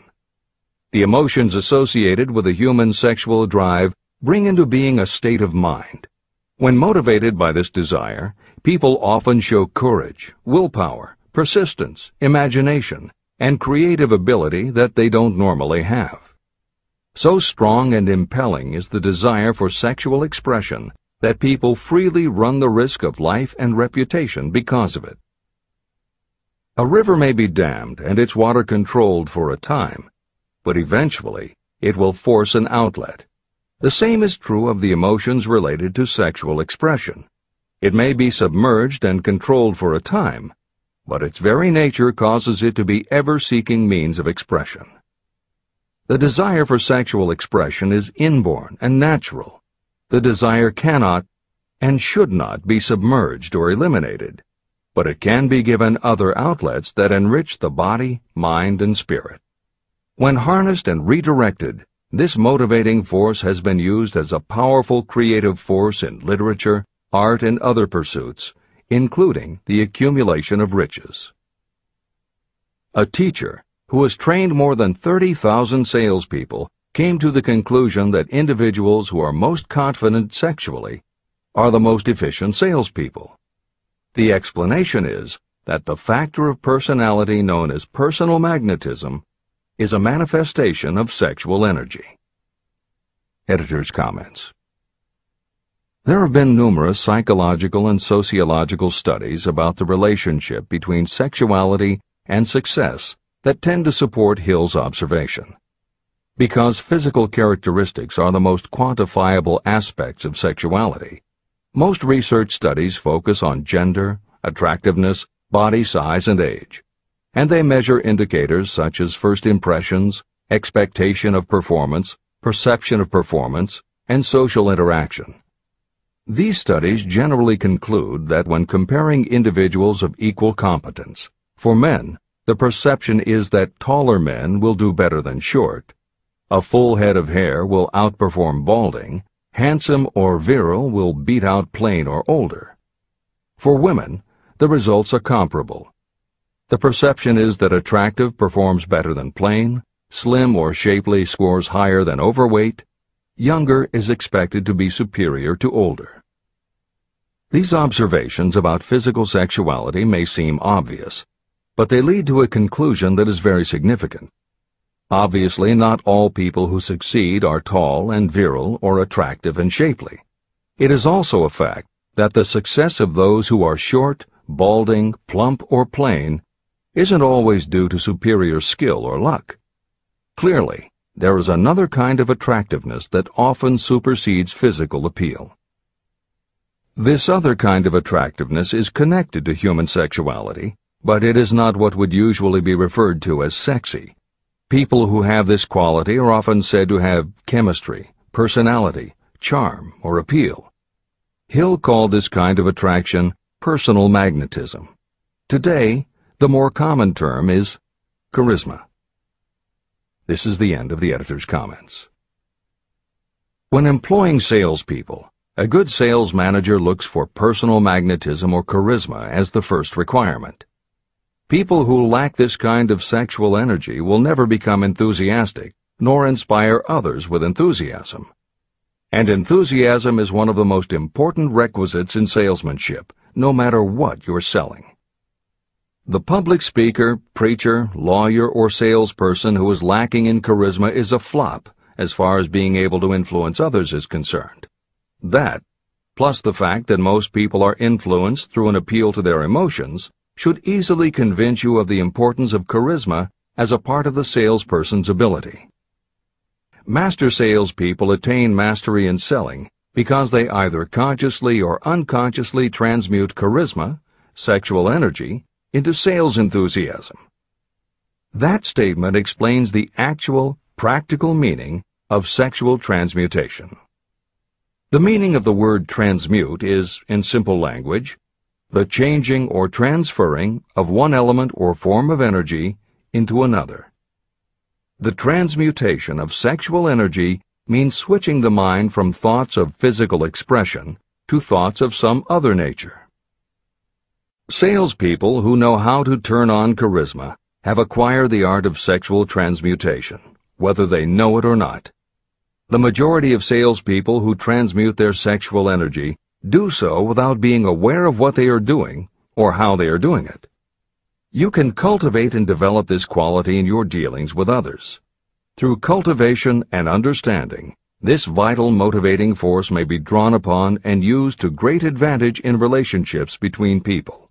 This energy may be communicated to others in the following ways.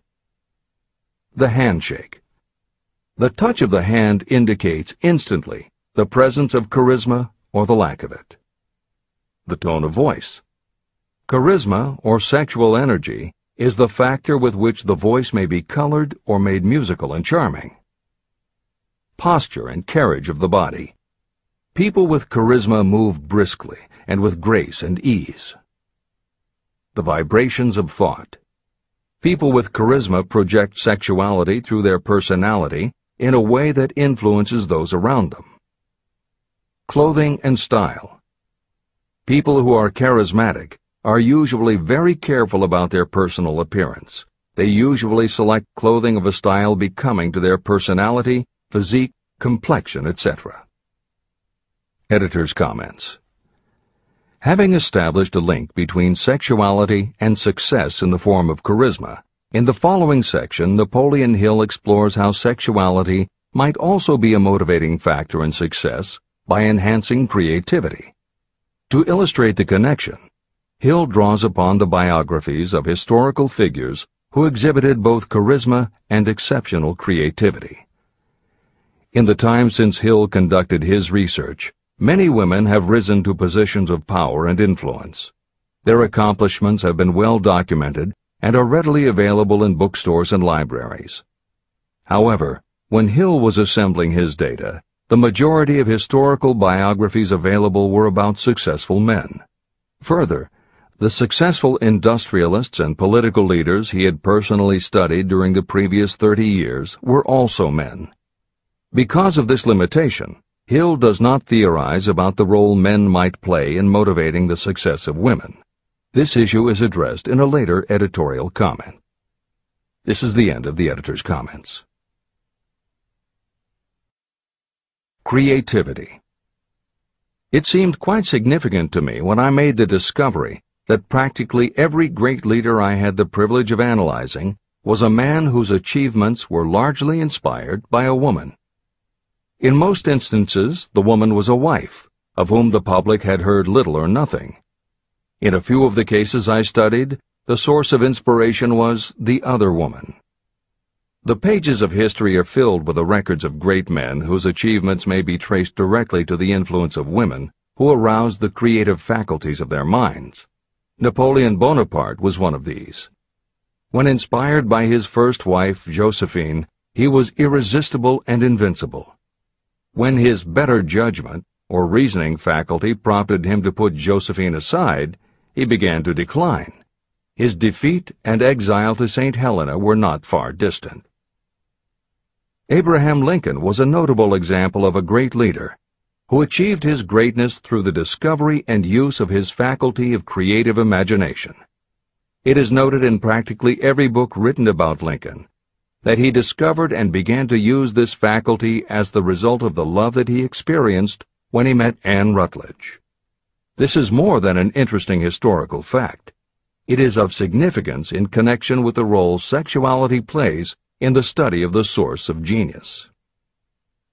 Following is a list of famous men of outstanding achievement: George Washington, Napoleon Bonaparte, William Shakespeare, Abraham Lincoln, Ralph Waldo Emerson, Robert Burns, Thomas Jefferson, Elbert Hubbard, Elbert H. Gary, Woodrow Wilson, John H. Patterson, Andrew Jackson, Enrico Caruso. Wherever there was evidence available in connection with the lives of these men of achievement, it indicated most convincingly that each possessed a highly developed sexual nature. An analysis of the information taken from biographies and historical writings leads to the following conclusions. 1. Those of greatest achievement have a highly developed sexual nature, but have learned the art of transmutation of sexual energy. 2. Those who have accumulated great fortunes and achieved outstanding recognition in literature, art, industry, architecture, and the professions were motivated by the influence of a mate or lover. When driven by these emotions, people become gifted with a superpower for action. If you understand this, you will also understand that sexual transmutation contains the secret of creative ability. Editor's comments. As noted previously, although Hill's analysis focused on men, today there is a wide range of biographies about women who have succeeded in every aspect of life, including business, politics, religion, sports, entertainment, and the arts. Bearing in mind that biographical information is always subjective, the reader can now find ample material from which to draw a conclusion as to whether Hill's theory about sexuality as a motivating force is equally evident in women. Napoleon Hill had to do an in-depth analysis of biographies in searching for indications that the subject's sexuality had a correlation to their success. Today, we just turn on the television, and we're inundated with intimate details about both men and women suggesting that the best and the brightest are apparently also the sexiest. Although scandals aren't usually cited as scientific proof, the exposés of some of the biggest entertainment and sports stars, high-profile CEOs of major companies, numerous politicians, and even a few presidents, all make at least a common-sense case for Hill's theory about the correlation between sexuality and success. This is the end of the editor's comments. Obviously, this does not mean that everyone who is highly sexed is a genius. People attain the status of a genius only when and if they stimulate their minds so that they can draw upon the forces available through the creative faculty of the imagination. Although it is the most important of the stimuli or motivators, the mere possession of sexual energy is not sufficient to produce a genius. The energy must be transmuted from desire for physical contact into some other form of desire and action before it will lift one to the status of a genius. Genius and creative imagination. A definition of genius might be someone who has discovered how to increase the intensity of thought to the point where that person can freely communicate with sources of knowledge not available through the ordinary rate of thought. This definition should prompt some questions in the mind of anyone reading this book. The first question should be, how may one communicate with sources of knowledge that are not available through ordinary thought? The next question should be, are there known sources of knowledge that are available only to geniuses, and if so, what are these sources and exactly how may they be reached? In the following, I will offer methods so that you can experiment and prove to yourself that this is true. By doing so, you will have the answer to both questions. Editor's comment. Humans perceive things through the 5 senses of sight, smell, taste, hearing, and touch. Another kind of perception, as when you have a feeling about something, was discussed in the chapters on desire, faith, and autosuggestion. This kind of perception is often referred to as the 6th sense, and in the following Hill explores the relationship between sexuality, motivation, creative imagination, and the 6th sense. This is the end of the editor's comment. The reality of a 6th sense has been fairly well established. This 6th sense is creative imagination. The faculty of creative imagination is something the majority of people never use during an entire lifetime, and if they do use it, it usually happens by mere accident. Only a small number of people deliberately use their creative imagination for a specific purpose. Those who do use this faculty voluntarily and with understanding of its functions are geniuses.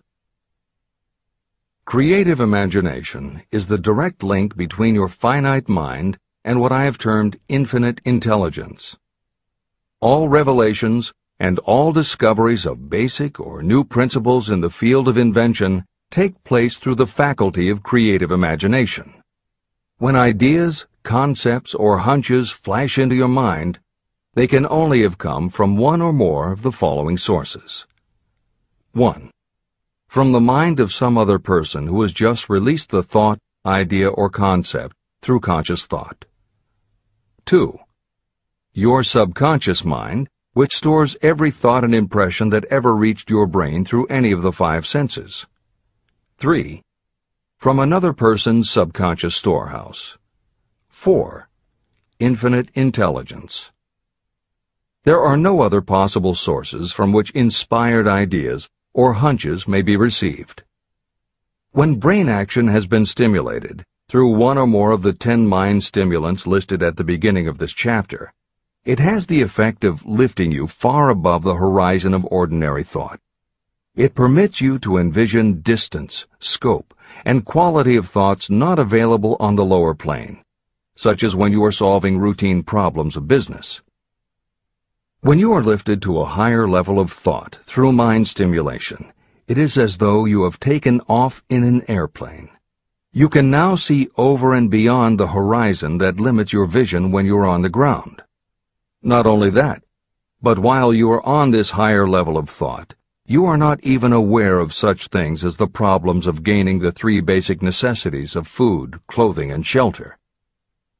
You are in a world of thought in which the ordinary workaday thoughts have been removed, just as the hills and valleys that obstruct your vision on the ground don't interfere when you are in an airplane. While on this exalted plane of thought, the creative faculty of the mind is given freedom for action. The way has been cleared for the 6th sense to function. It becomes receptive to ideas that could not reach the individual under any other circumstances. The 6th sense is the faculty that marks the difference between a genius and an ordinary individual.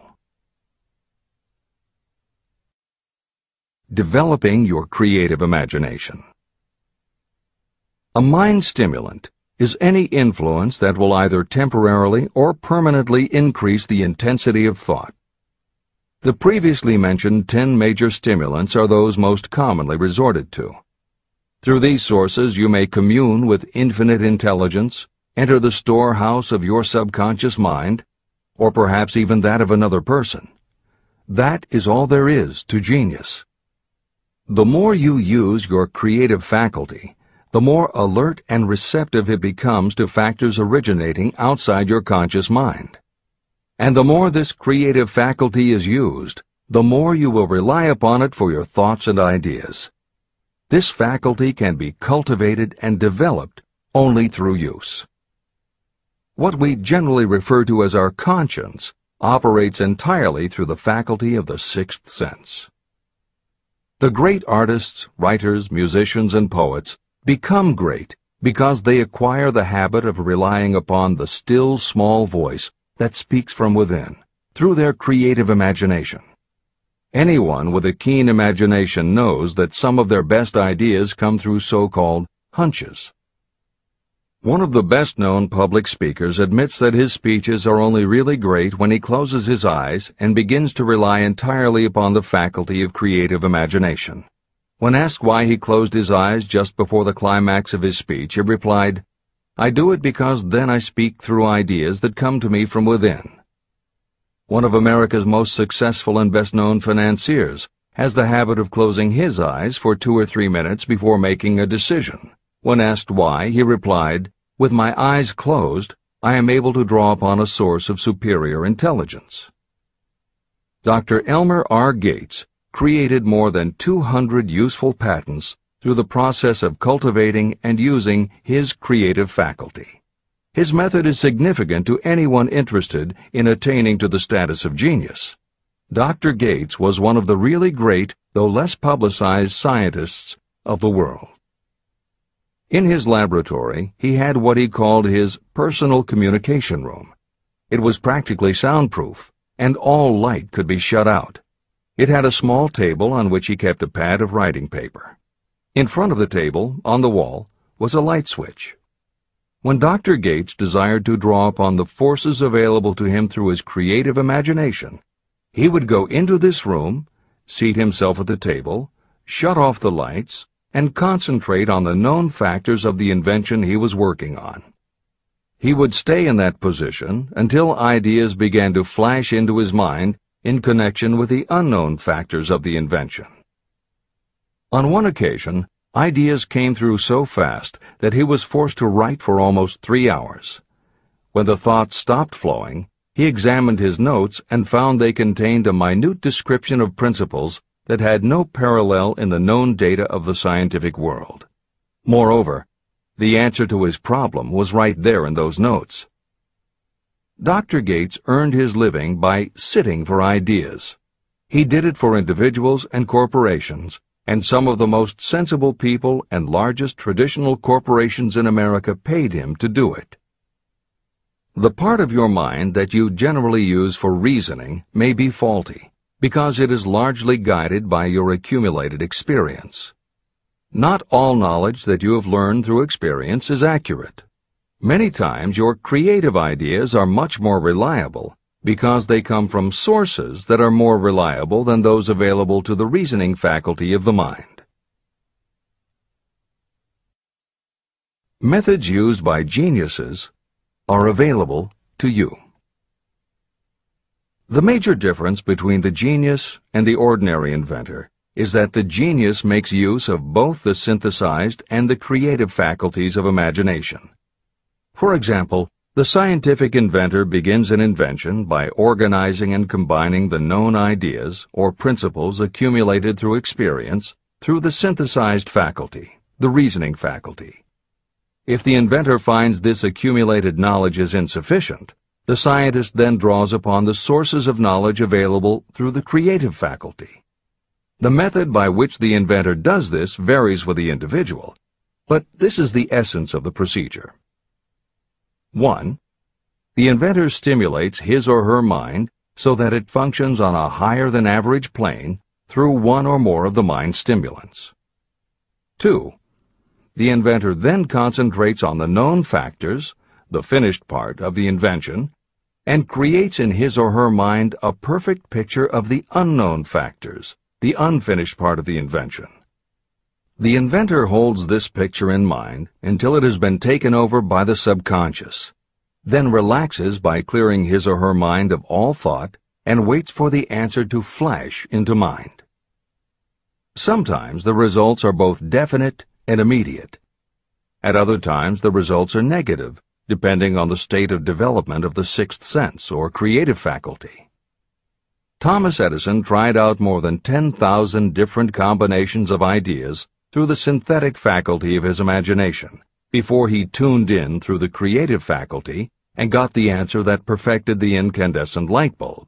His experience was similar when he produced the phonograph. Editor's comments.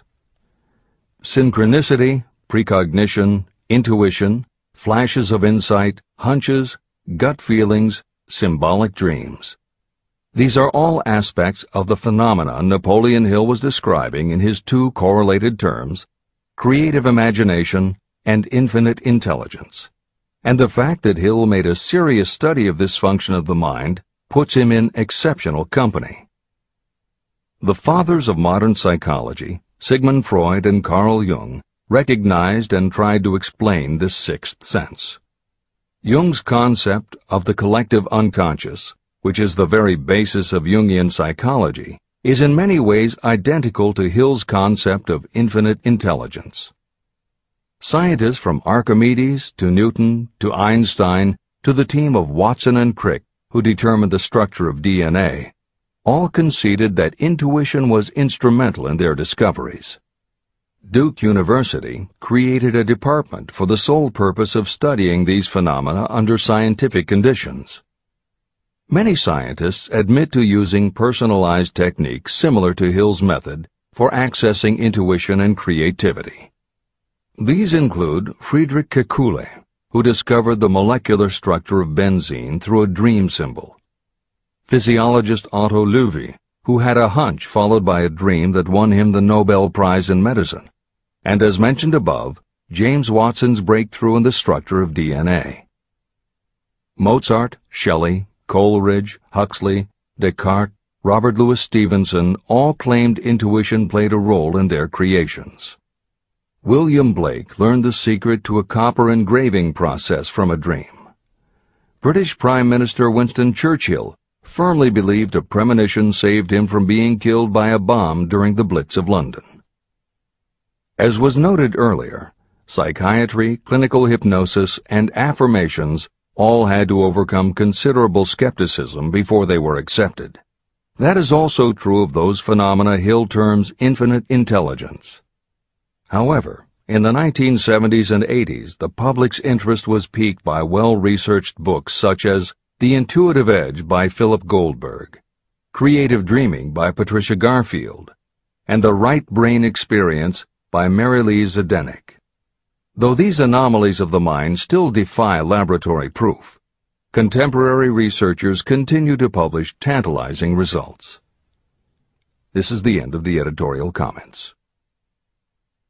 Nature has equipped the human brain and mind with internal stimulants that safely trigger the mind to tune in to fine and rare thoughts.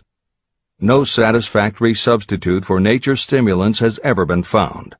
However, history is not lacking in examples of people who rose to the status of genius as the result of using artificial mind stimulants.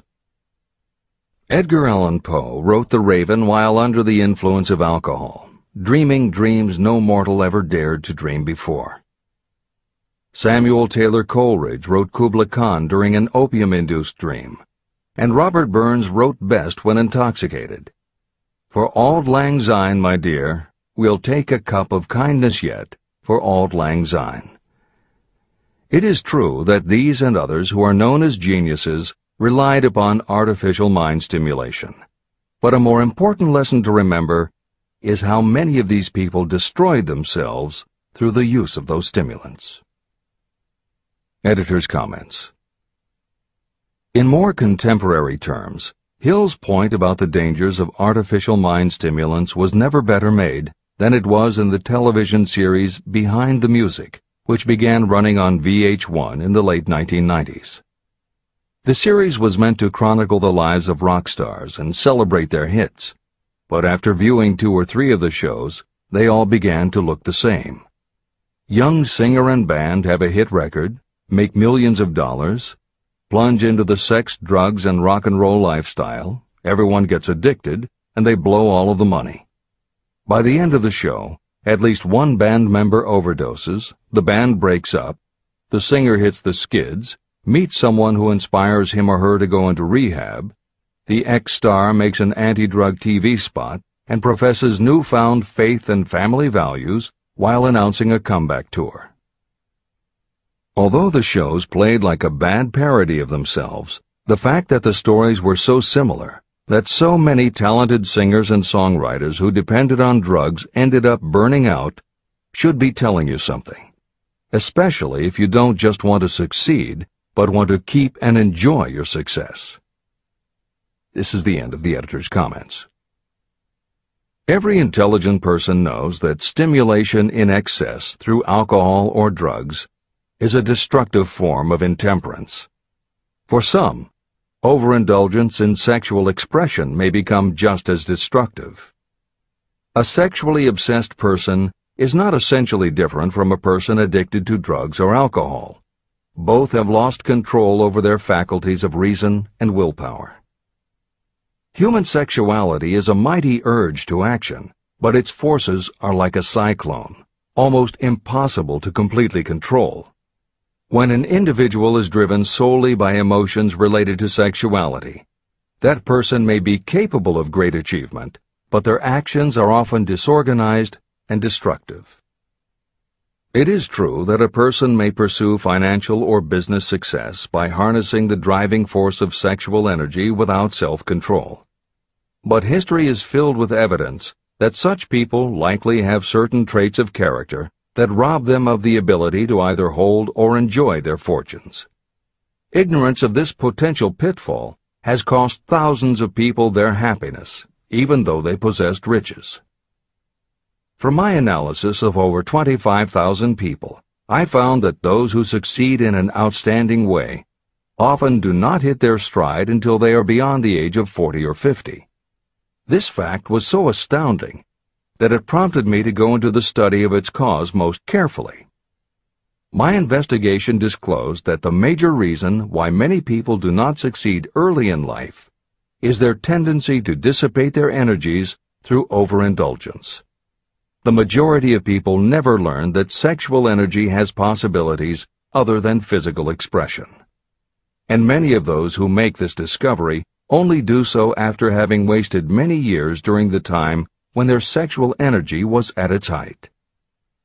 Most people come to the realization by accident, and many don't even know they have tapped into this power. They may recognize that their power of achievement has increased, but they have no idea what caused the change. They are just vaguely aware that nature begins to harmonize the emotions of love and sex, so that they may draw upon these great forces and apply them as stimuli to action. The importance of love. Love, romance, and sex are all emotions capable of driving people to heights of superachievement. When combined, these three emotions may lift you to an altitude of a genius. Every person who has been moved by genuine love knows that it leaves enduring traces upon the human heart. The effect of love endures, because love is spiritual in nature. Those who cannot be stimulated to great heights of achievement by love are hopeless. They are dead, though they may seem to live. If you believe you are unfortunate because you have loved and lost, you are wrong. One who is loved truly can never lose entirely. Love is whimsical and temperamental. It comes when it pleases and goes away without warning. Accept and enjoy it while it remains, but spend no time worrying about its departure. Worry will never bring it back. Dismiss the thought that love only comes once. Love may come and go times without number, but there are no two love experiences that affect you in just the same way. There may be one love experience that leaves a deeper imprint on the heart than all the others. But all love experiences are beneficial, except to the person who becomes resentful and cynical when love makes its departure. Even the memories of love can lift you and stimulate your mind. Go back into your yesterdays at times and bathe your mind in the beautiful memories of past love. It will soften your worries and give you a source of escape from the unpleasant realities of life. And maybe, during this temporary retreat into the world of fantasy, your subconscious mind will yield to you ideas or plans that may change the entire financial or spiritual status of your life. There should be no disappointment over love, and there would be none if people understood the difference between the emotions of love and sex.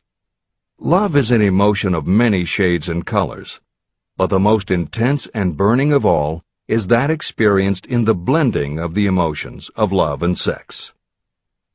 Marriages or committed relationships that are not blessed with love properly balanced with sex cannot be happy ones, and seldom endure. Love alone will not bring happiness, nor will sex alone. Love is spiritual. Sex is biological. No experience that touches the human heart with a spiritual force can possibly be harmful, except through ignorance or jealousy. The presence of destructive emotions in the human mind may poison it in a way that destroys your sense of justice and fairness. Just as a chemist can take certain chemical elements, none of which are harmful in themselves, and by mixing them together create a deadly poison, in a similar manner the emotions of sex and jealousy, when mixed, may turn just as lethal. Love is the emotion that serves as a safety valve and brings balance, reason, and constructive effort. Love is, without question, life's greatest experience. It can bring you into communion with infinite intelligence. When love guides the emotions, it may lead you well on your way toward creative effort. The road to genius consists of the development, control, and use of sex, love, and romance. Briefly, the process may be stated as follows. Encourage the presence of the positive emotions as the dominating thoughts in your mind, and discourage all the destructive emotions. The mind is a creature of habit. It thrives on the dominating thoughts fed to it. Through your willpower, you may discourage the presence of any emotion and encourage the presence of any other. Control of your mind, through the power of your will, is not difficult. Control comes from persistence and habit. The secret of control lies in understanding the process of transmutation. When any negative emotion presents itself in your mind, it can be transmuted into a positive or constructive emotion by the simple procedure of changing your thoughts. There is no other road to genius than through voluntary self-effort. When the emotion of romance is added to those of love and sex, the obstructions between the finite mind and infinite intelligence are removed. Then, a genius has been born.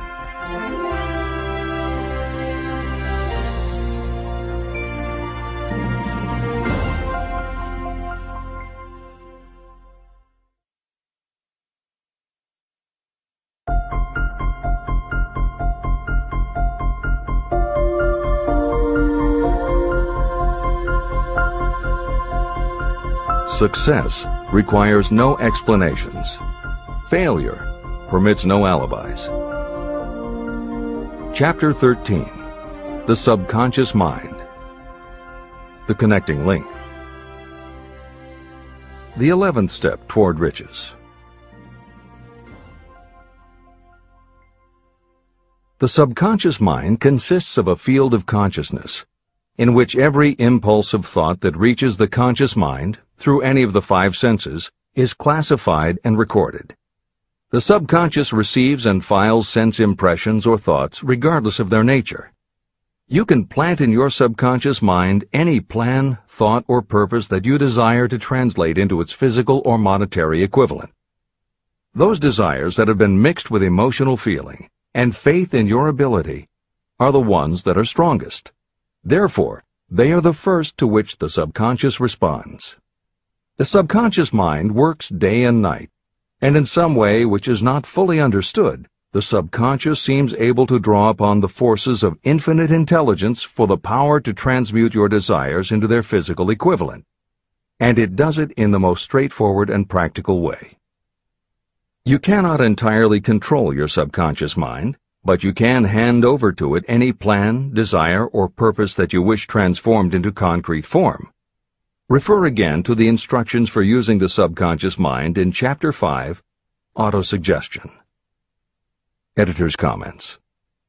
In the chapter on autosuggestion, the four primary methods for planting and reinforcing suggestions in your subconscious are: 1.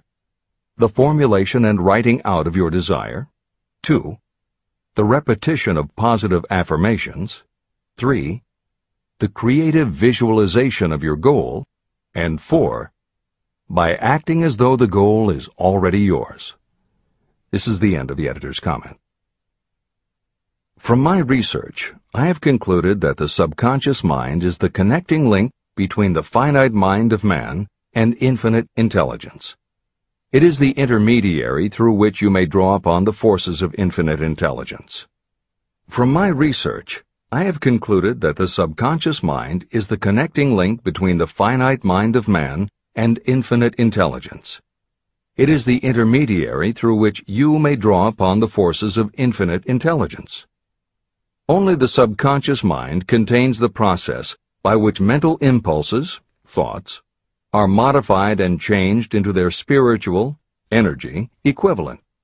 It alone is the medium through which prayer, desire, may be transmitted to the source capable of answering prayer, infinite intelligence. How to energize your subconscious mind for creative effort.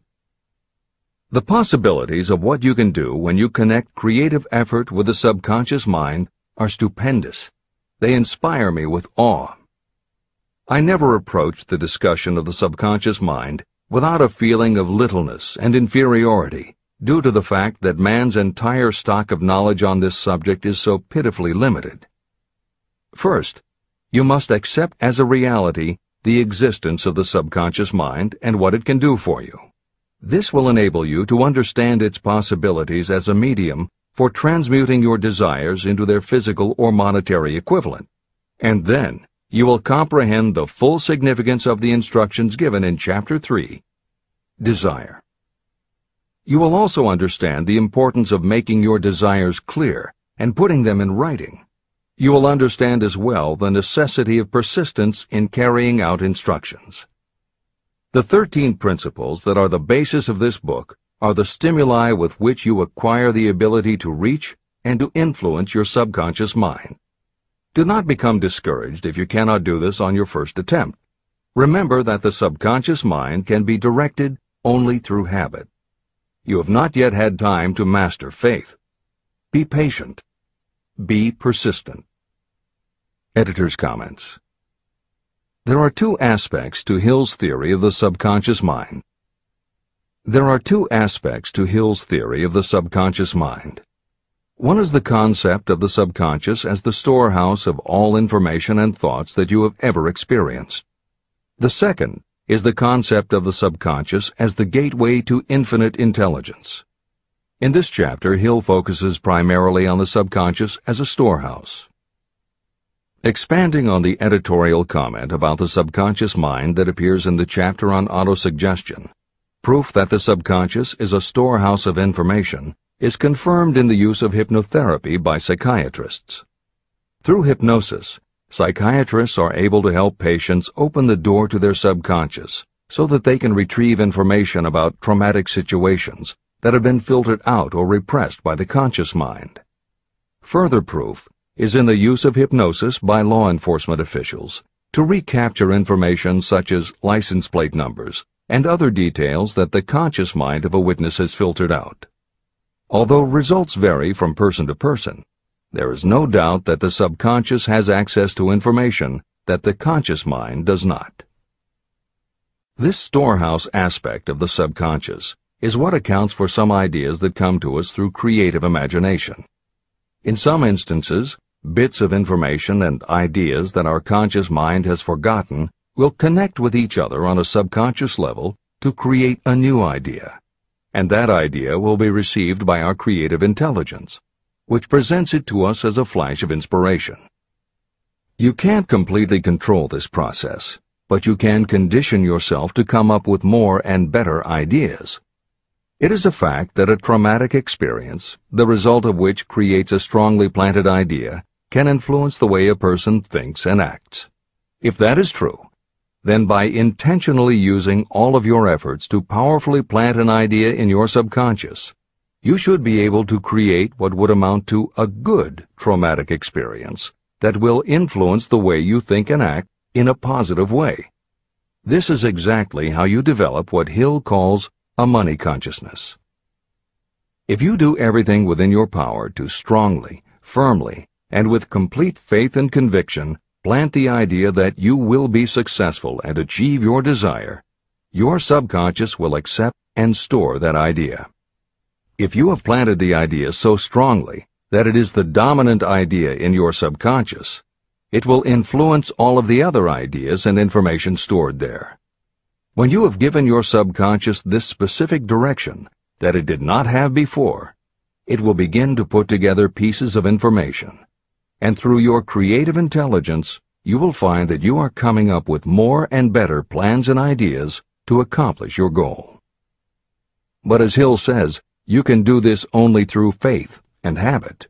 You must write out the affirmation of your goal, and you must repeat it aloud every day with absolute faith and conviction that you can achieve it.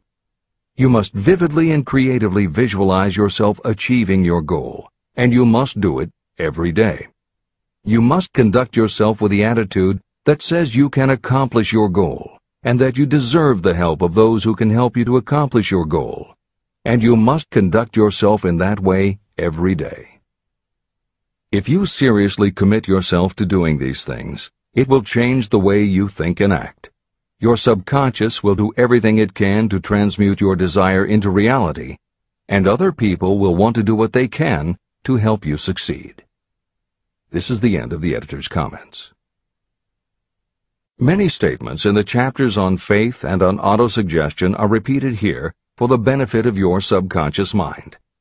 Remember, your subconscious mind functions whether you make any effort to influence it or not. This means that thoughts of fear, poverty, and all negative ideas will affect your subconscious mind unless you master these impulses and give it more desirable food on which it may feed. The subconscious mind will not remain idle. If you don't plant desires in your subconscious mind, it will feed on the thoughts that reach it as the result of your neglect. Both negative and positive thoughts are reaching your subconscious mind continuously. These thoughts come from the four sources. 1. Consciously from other people. 2. Your subconscious. 3. Subconsciously from other people. And 4. Infinite intelligence. Every day, all kinds of thought impulses are reaching your subconscious mind without your knowledge. Some of these impulses are negative. Some are positive. Right now, you should be specifically trying to shut off the flow of negative impulses and actively working to influence your subconscious mind through positive impulses of desire. When you achieve this, you will possess the key that unlocks the door to your subconscious mind. Moreover, you will control that door so completely that no undesirable thought may influence your subconscious mind. Everything that you create begins in the form of a thought impulse. You can create nothing that you do not first conceive as a thought. Through the aid of the imagination, thoughts may be assembled into plans. The imagination, when under your control, may be used to create plans or purposes that lead to success in your chosen occupation. All thoughts that you want to turn into success and have planted in the subconscious mind must pass through the imagination and be mixed with faith, your faith in your own abilities. The mixing of faith with a plan or purpose intended for submission to the subconscious mind can only be done through the imagination. From these statements, it should be clear that if you want to make use of your subconscious mind, it will call for the coordination and application of all 13 principles of success that are the basis of this book. Make your positive emotions work for you. The subconscious mind is more susceptible to influence by thought mixed with feeling or emotion than it is by thoughts originating solely in the reasoning portion of the mind. In fact, there is much evidence to support the theory that only emotionalized thoughts have any real influence on the subconscious mind. It is a fact that emotions or feelings rule the majority of people. If it is true that the subconscious mind responds better and faster to thoughts that are well mixed with emotion, it is essential to become familiar with the more important of the emotions. There are 7 major positive emotions and 7 major negative emotions. The negatives get into your thoughts naturally and go directly to your subconscious without any help from you. The positive emotions must be injected by you through the principle of autosuggestion into the thought impulse that you wish to pass on to your subconscious mind. These emotions or feeling impulses may be likened to yeast in a loaf of bread. They are the action element which transforms thought impulses from the passive to the active state. That is why thought impulses that have been well mixed with emotion are acted upon more readily than thought impulses originating in cold reason. Editor's comments. W. Clement Stone, Napoleon Hill's friend, mentor, and business partner, arranged for the publication of many of Napoleon Hill's later writings. The following is adapted from material that appears in 2 of these books, Napoleon Hill's Keys to Success and Believe and Achieve. Enthusiasm is a positive mental attitude, an internal impelling force of intense emotion, a power compelling creation or expression. Being enthusiastic is an impelling external expression of action. When you act enthusiastically, you accentuate the power of suggestion and autosuggestion. The sales manager, public speaker, minister, lawyer, teacher, or executive who acts enthusiastic by speaking in an enthusiastic, sincere manner develops genuine enthusiasm. If you act enthusiastic, your emotions will follow. By filling your conscious mind with enthusiasm, you also impress upon your subconscious mind that your burning obsession and your plan for obtaining it are certain things. Then, if your conscious enthusiasm dims, your subconscious will be there, full of images of your success to help you stoke your conscious fires of enthusiasm once again. This is the end of the editor's comments. You are preparing yourself to influence and control the inner audience of your subconscious mind in order to hand over to it the desire for money, which you wish transmuted into its physical, monetary equivalent. It is essential, therefore, that you understand the method of approach to this inner audience. You must speak its language. It understands best the language of emotion or feeling. Following are the 7 major positive emotions and the 7 major negative emotions. I am listing them here so that you may draw upon the positives and avoid the negatives when giving instructions to your subconscious mind. The 7 major positive emotions. The emotion of desire, the emotion of faith, the emotion of love, the emotion of sex, the emotion of enthusiasm, the emotion of romance, the emotion of hope. There are other positive emotions, but these are the 7 most powerful and the ones most commonly used in creative effort. Master these 7 emotions. They can be mastered only by use, and the other positive emotions will be at your command when you need them.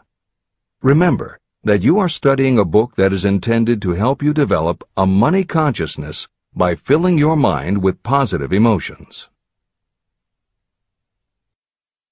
The 7 major negative emotions to be avoided. The emotion of fear, the emotion of jealousy, the emotion of hatred, the emotion of revenge, the emotion of greed, the emotion of superstition, the emotion of anger. Positive and negative emotions cannot occupy the mind at the same time. One or the other must dominate.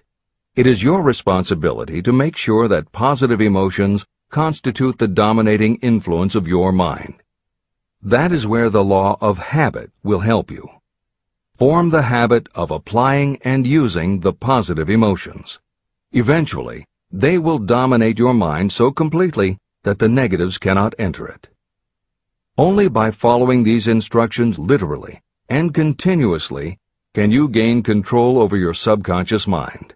The presence of a single negative in your conscious mind is sufficient to destroy all chances of constructive aid from your subconscious mind. Editor's comments.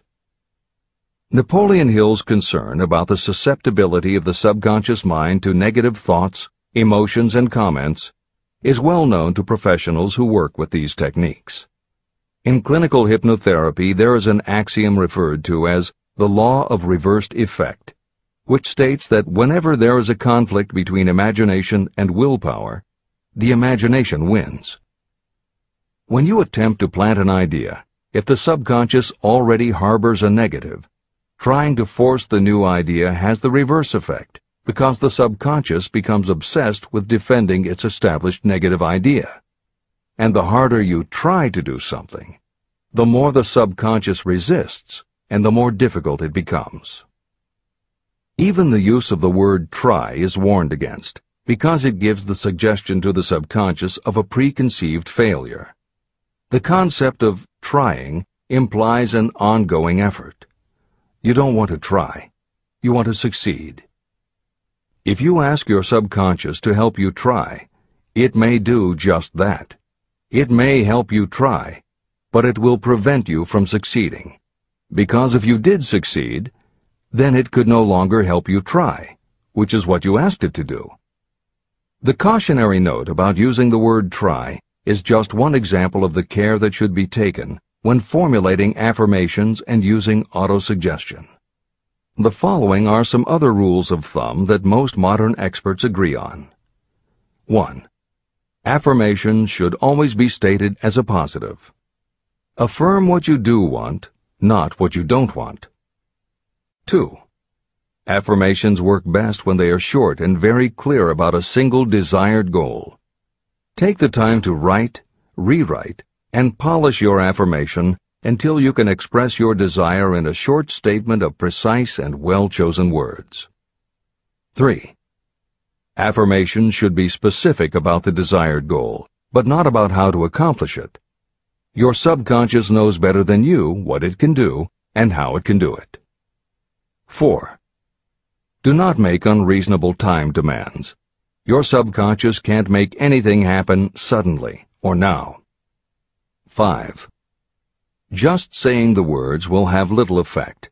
When you affirm your desire, you must do it with such faith and conviction that your subconscious becomes convinced of how important it is to you. As you affirm your desire to yourself, visualize it in your mind's eye as big as a billboard. Make it big, powerful, and memorable. 6. Repetition of your emotionalized affirmation is crucial. At this time, it is your habit to think one way. By repeating your affirmation often every day, your new way of thinking will begin to be your automatic response. Keep reinforcing it until it becomes second nature to you, and your habit will have become to think the new way, the way you want to think. This is the end of the editor's comments. We form habits based on the degree of reinforcement we receive. Habits make no moral judgments. They can be either good or bad. Both are formed through repetition. If we try something and like the results, we repeat the action. You can replace negative thoughts with positive ones. You can replace inaction with action, and you can form any habit you choose. Your thoughts are the only thing that you can completely control if you choose to do so. You can control your thoughts to control your habits. The secret of effective prayer. Most people resort to prayer only after everything else has failed, or else they pray by a ritual of meaningless words.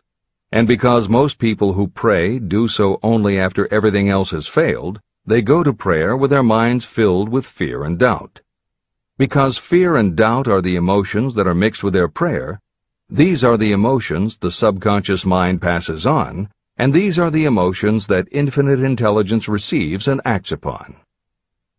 If you pray for a thing, but as you pray you have fear that you may not receive it, or that your prayer will not be acted upon by infinite intelligence, your prayer will have been in vain. Prayer does sometimes result in the realization of that for which one prays.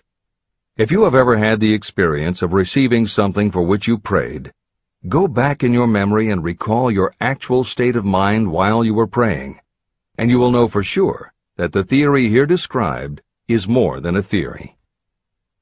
The method by which you may communicate with infinite intelligence is very similar to the way the vibration of sound is transmitted by radio waves.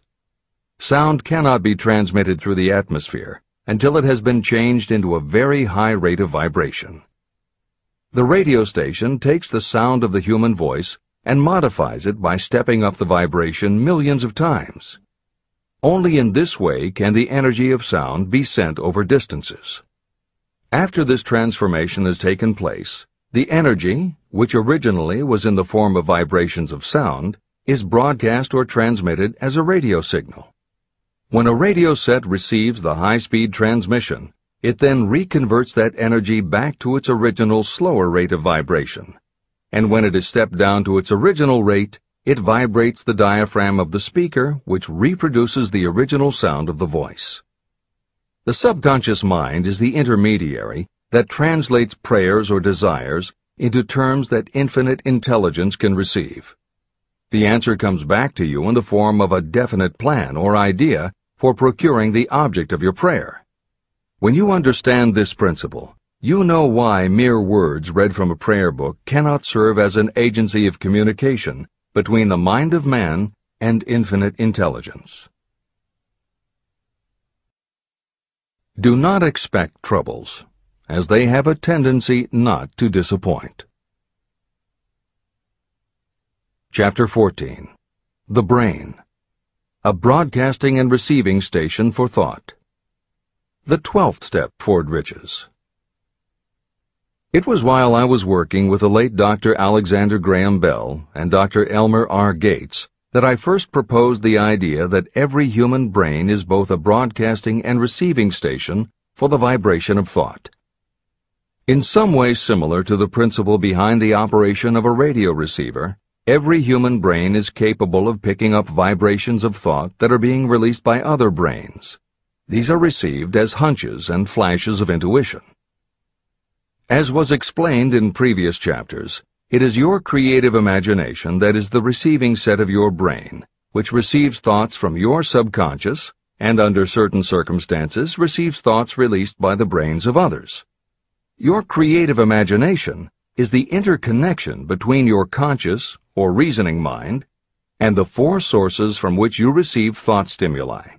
1. Consciously from other people. 2. Your subconscious. 3. Subconsciously from other people. And 4. Infinite intelligence. When stimulated or stepped up to a high rate of vibration, the mind becomes more receptive to thoughts that reach it from outside sources. This stepping up process takes place through either the positive emotions or the negative emotions. Through the emotions, the vibrations of thought may be increased. The brain that has been stimulated by emotions functions at a much more rapid rate than it does when that emotion is quieted or absent. The result is the increase of thought to such a pitch that the creative imagination becomes highly receptive to ideas. On the other hand, when the brain is functioning at a rapid rate, it also gives to your own thoughts the emotional feeling that is essential before those thoughts will be picked up and acted upon by your subconscious mind. The subconscious mind is the sending station of the brain, through which vibrations of thought are broadcast. Autosuggestion is the medium by which you may put into operation your sending station. The creative imagination is the receiving set through which the energies of thought are picked up. Editor's comments. The following combines the above concept with the related materials from previous chapters to provide a step-by-step recap of Napoleon Hill's view of the process. 1. The brain is simultaneously both a broadcaster and a receiver. 2. Emotion affects both your ability to send and your ability to receive. When under the effect of strong emotion, the more powerfully you can send thoughts. When under the effect of strong emotion, the more receptive you are to receiving thoughts. 3. When you send thoughts, to where do you send them? You send them to your subconscious by using autosuggestion. 4. When you receive thoughts, where do they come from? They come from your subconscious and you receive them through your creative imagination. 5. Your subconscious mind has two aspects. Your subconscious is a storehouse of information, as explained in the previous chapter. Your subconscious is your connection to infinite intelligence. 6. Infinite intelligence is the medium through which you receive thoughts from other brains. Infinite intelligence is Hill's term for describing the following basic law of physics. Because everything in the universe is made of time, space, energy, or matter, and because matter is just energy in a different form, then everything is actually different parts of the same thing. This means that your subconscious mind, energy, has a common base with every other subconscious mind, energy. 7. Thoughts from other brains come to you as follows. When you are under the effect of a strong emotion and your receiver is especially receptive, sometimes its pull is so strong that it attracts a thought from the subconscious mind of another brain. It is able to do this because infinite intelligence interconnects your subconscious with the subconscious of the other brain. 8. These thoughts from other brains are what we refer to as intuition, hunches, déjà vu, and foreknowledge. Although Hill's explanation depends on the action of an intangible force that cannot be isolated and dissected in a laboratory, neither medical science nor psychology can offer a better explanation for those thoughts that depend on knowledge or information that we do not have. This is the end of the editor's comments.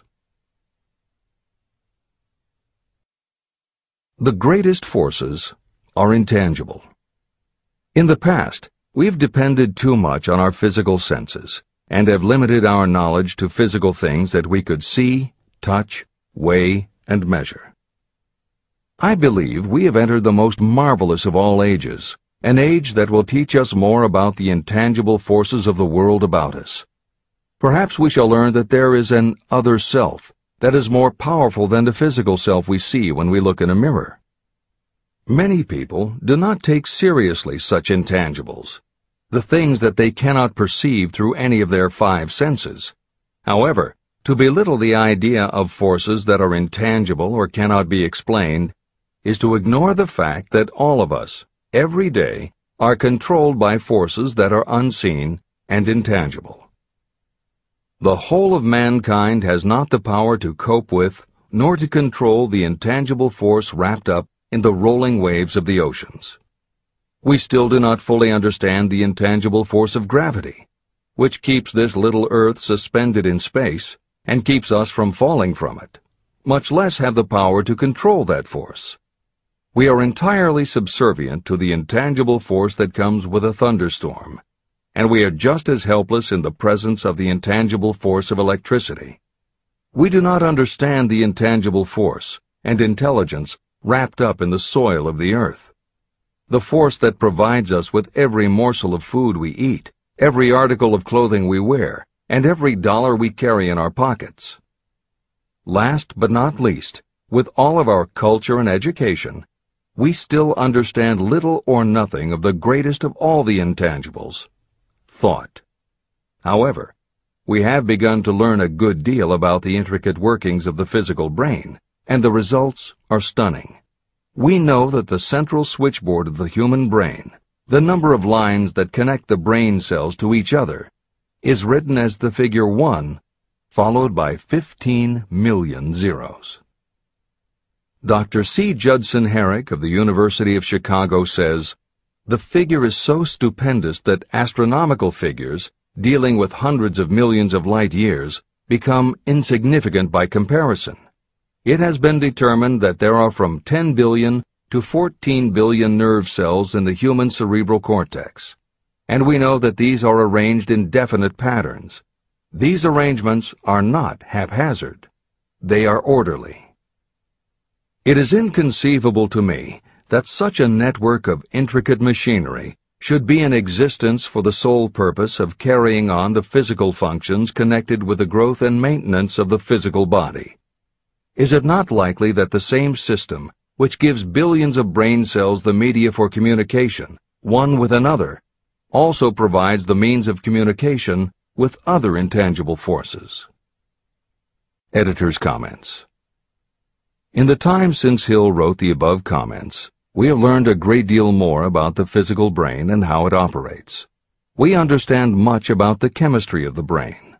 We can measure the energies it releases. We know which areas control the various functions of the body and which areas affect memory, emotions, reasoning, and many other subtleties related to the thinking process. Through surgery, medication, and other techniques, we know how to prevent the brain from having certain kinds of thoughts. And we know how to encourage the brain to produce certain other kinds of thoughts when we want it to. For instance, a specific area can be stimulated, and you will have pleasurable thoughts. But we cannot yet control what those pleasurable thoughts will be, and we have no idea what the bits and pieces of information are that go into your pleasurable thoughts. With all of our advanced knowledge about the physical brain, we still don't know how to make it have a specific thought or idea, especially not an original thought or a creative idea. And medical science offers no better theory than Hill's as to how we could have an intuition or hunch made up from information that we don't have and were never exposed to. In short, the physical properties of the brain confirm that it is where the thinking process takes place. But it does not offer the answer to the question of how it happens, or how thoughts from one brain might travel to another. In previous commentaries, we pointed to the laws of physics as they relate to Hill's theory about the interconnectedness of all things. And although this is not meant to be a science lesson, it may reassure you to know that the work of renowned scientists lends support to the idea. Quantum theory deals with subatomic particles so minuscule that they are almost at the level of the basic stuff from which everything is made. Albert Einstein developed what is called the EPR effect, Einstein, Podolsky, and Rosen, and Irish physicist John Stuart Bell proposed Bell's theorem, both of which pertain to the concept that when two linked subatomic particles are separated from each other, when a change is made to particle A, the same change will instantly happen in particle B, even though the two are distant from each other. Another related concept is called the holographic brain or holographic universe, and is named after an unusual quality of holograms. It is a fact that if you cut a hologram in half, you don't get two halves of a picture. You get two separate but complete pictures. Cut either one of those in half, and you get another two complete pictures. Cut other pieces, and again you get whole images. Every part of a hologram has the whole of the information in the original. In the 1970s, Carl Pribram, a neurophysiologist at Stanford University, announced the results of his studies which suggest that memory is not in a specific part of the brain, but is spread throughout the brain like the image on a holographic plate. At almost the same time, renowned physicist David Bohm proposed that the workings of the universe were like a holographic image, that among all things there is total interconnectivity, and that all things influence all other things. In effect, every part of the universe contains the whole of the universe. That is probably more than enough science for most readers. The point is, Hill was not alone in his conclusion that through some intangible force, your subconscious shares interconnectivity with everything else in the universe. Previously, the example was given of the folds and bumps in a tablecloth, all being different, but all still tablecloth. Here is another way to envision the intangible interconnection of all things. Suppose you were to drill 5 holes in a wall, and have someone outside the room put their fingers and thumb through the holes and wiggle them. If you then bring into your room someone who only believes in tangible things that he or she can see, that person will see 5 separate objects that can move independently of each other. You may tell the person that behind the wall the objects are connected and all part of the same hand, but because they cannot see the connection and disbelieve anything they don't understand, the person will not be convinced. Neither modern medicine, nor psychiatry, nor technology can yet conclusively show us behind the wall. But the fact remains, we have all had a hunch about somebody, and it turns out to be right. A premonition that something will happen, and it does. Or a feeling that something isn't right with someone who is not there with you, and it turns out to be true. How does this information come to us? As mentioned previously, psychologist Carl Jung called the intangible connection the collective unconscious, also called universal subconscious.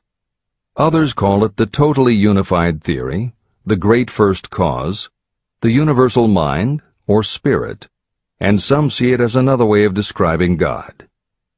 Napoleon Hill calls it infinite intelligence and offers a common-sense explanation that allows you to work with a phenomenon, even if it is not completely understood. And that, after all, is what Hill was aiming for, to give you a way to access intangible forces that will help you turn your desire into reality. This is the end of the editor's comments. After this book had been written, just before the manuscript went to the publisher, the New York Times published an editorial showing that at least one great university and one intelligent investigator in the field of mental phenomena are carrying on an organized research through which conclusions have been reached that parallel many of those described in this and the following chapter. The editorial briefly analyzed the work carried on by Dr. J.B. Rhine and his associates at Duke University. From the New York Times. What is telepathy? A month ago, we cited on this page some of the remarkable results achieved by Professor Rhine and his associates in Duke University from more than 100,000 tests to determine the existence of telepathy and clairvoyance. These results were summarized in the first two articles in Harper's Magazine. In the second, which has now appeared, the author, E.H. Wright, attempts to summarize what has been learned, or what it seems reasonable to infer, regarding the exact nature of these extrasensory modes of perception. The actual existence of telepathy and clairvoyance now seems to some scientists enormously probable as the result of Rhine's experiments. Various percipients were asked to name as many cards in a special pack as they could without looking at them and without other sensory access to them. About a score of men and women were discovered who could regularly name so many of the cards correctly that there was not one chance in many a million of their having done their feats by luck or accident. But how did they do them? These powers, assuming that they exist, do not seem to be sensory. There is no known organ for them. The experiments work just as well at distances of several hundred miles as they did in the same room. These facts also dispose, in Mr. Wright's opinion, of the attempt to explain telepathy or clairvoyance through any physical theory of radiation. All known forms of radiant energy decline inversely as the square of the distance traversed. Telepathy and clairvoyance do not. But they do vary through physical cause, as our other mental powers do. Contrary to widespread opinion, they do not improve when the percipient is asleep or half asleep, but on the contrary, when he is most wide awake and alert. Rhine discovered that a narcotic will invariably lower a percipient score, while a stimulant will always send it higher. The most reliable performer apparently cannot make a good score unless he tries to do his best. One conclusion that Wright draws with some confidence is that telepathy and clairvoyance are really one and the same gift. That is, the faculty that sees a card face down on a table seems to be exactly the same one that reads a thought residing only in another mind. There are several grounds for believing this. So far, the two gifts have been found in every person who has either of them. If you have the abilities, both seem to be of equal strength. Screens, walls, distances have no effect at all on either. Wright expresses his hunch that other extrasensory experiences, such as prophetic dreams, premonitions of disaster, and the like, may also prove to be part of the same faculty. The reader is not asked to accept any of these conclusions, but the evidence that Rhine has piled up must remain impressive. In 1927, Dr. J.B. Rhine and his wife, Dr. Louisa E. Rhine, joined Professor William McDougall, chairman of the psychology department at Duke University, to create a lab that would apply strict scientific procedures to the study of psychic phenomena. They developed scientific methodologies and procedures to study, identify, and test individuals who demonstrated unusual abilities. It was Dr. Rhine who coined the term extrasensory perception, ESP, and he adopted the word parapsychology to describe their studies. It is fair to say that the research done at the Rhine Lab is some of the most advanced work on the entire subject. In 1962, they created the Foundation for Research into the Nature of Man in order to continue their studies independent of the university and to publish related works. In 1995, the name was changed to the Rhine Research Institute. This is the end of the editor's comments. How to join minds in teamwork. In view of Dr. Rhine's findings about the conditions under which the mind responds to what he terms extrasensory modes of perception, I would like to add my own observations. My associates and I have discovered what we believe to be the ideal conditions under which the mind can be stimulated so that this sixth sense can be made to function in a practical way. To begin with, I should explain that there is a close working alliance between myself and two members of my staff. Through experimentation and practice, we have discovered how to stimulate our minds so that we can, by a process of blending our three minds into one, find the solution to a great variety of problems that are submitted by my clients. The procedure is very simple. We sit down at a conference table, clearly state the nature of the problem we have under consideration, Then begin discussing it. Each contributes whatever thoughts may occur by applying the principle used in connection with the invisible counselors described in the next chapter. The strange thing about this method of mind stimulation is that it places each participant in communication with unknown sources of knowledge definitely outside their own experience.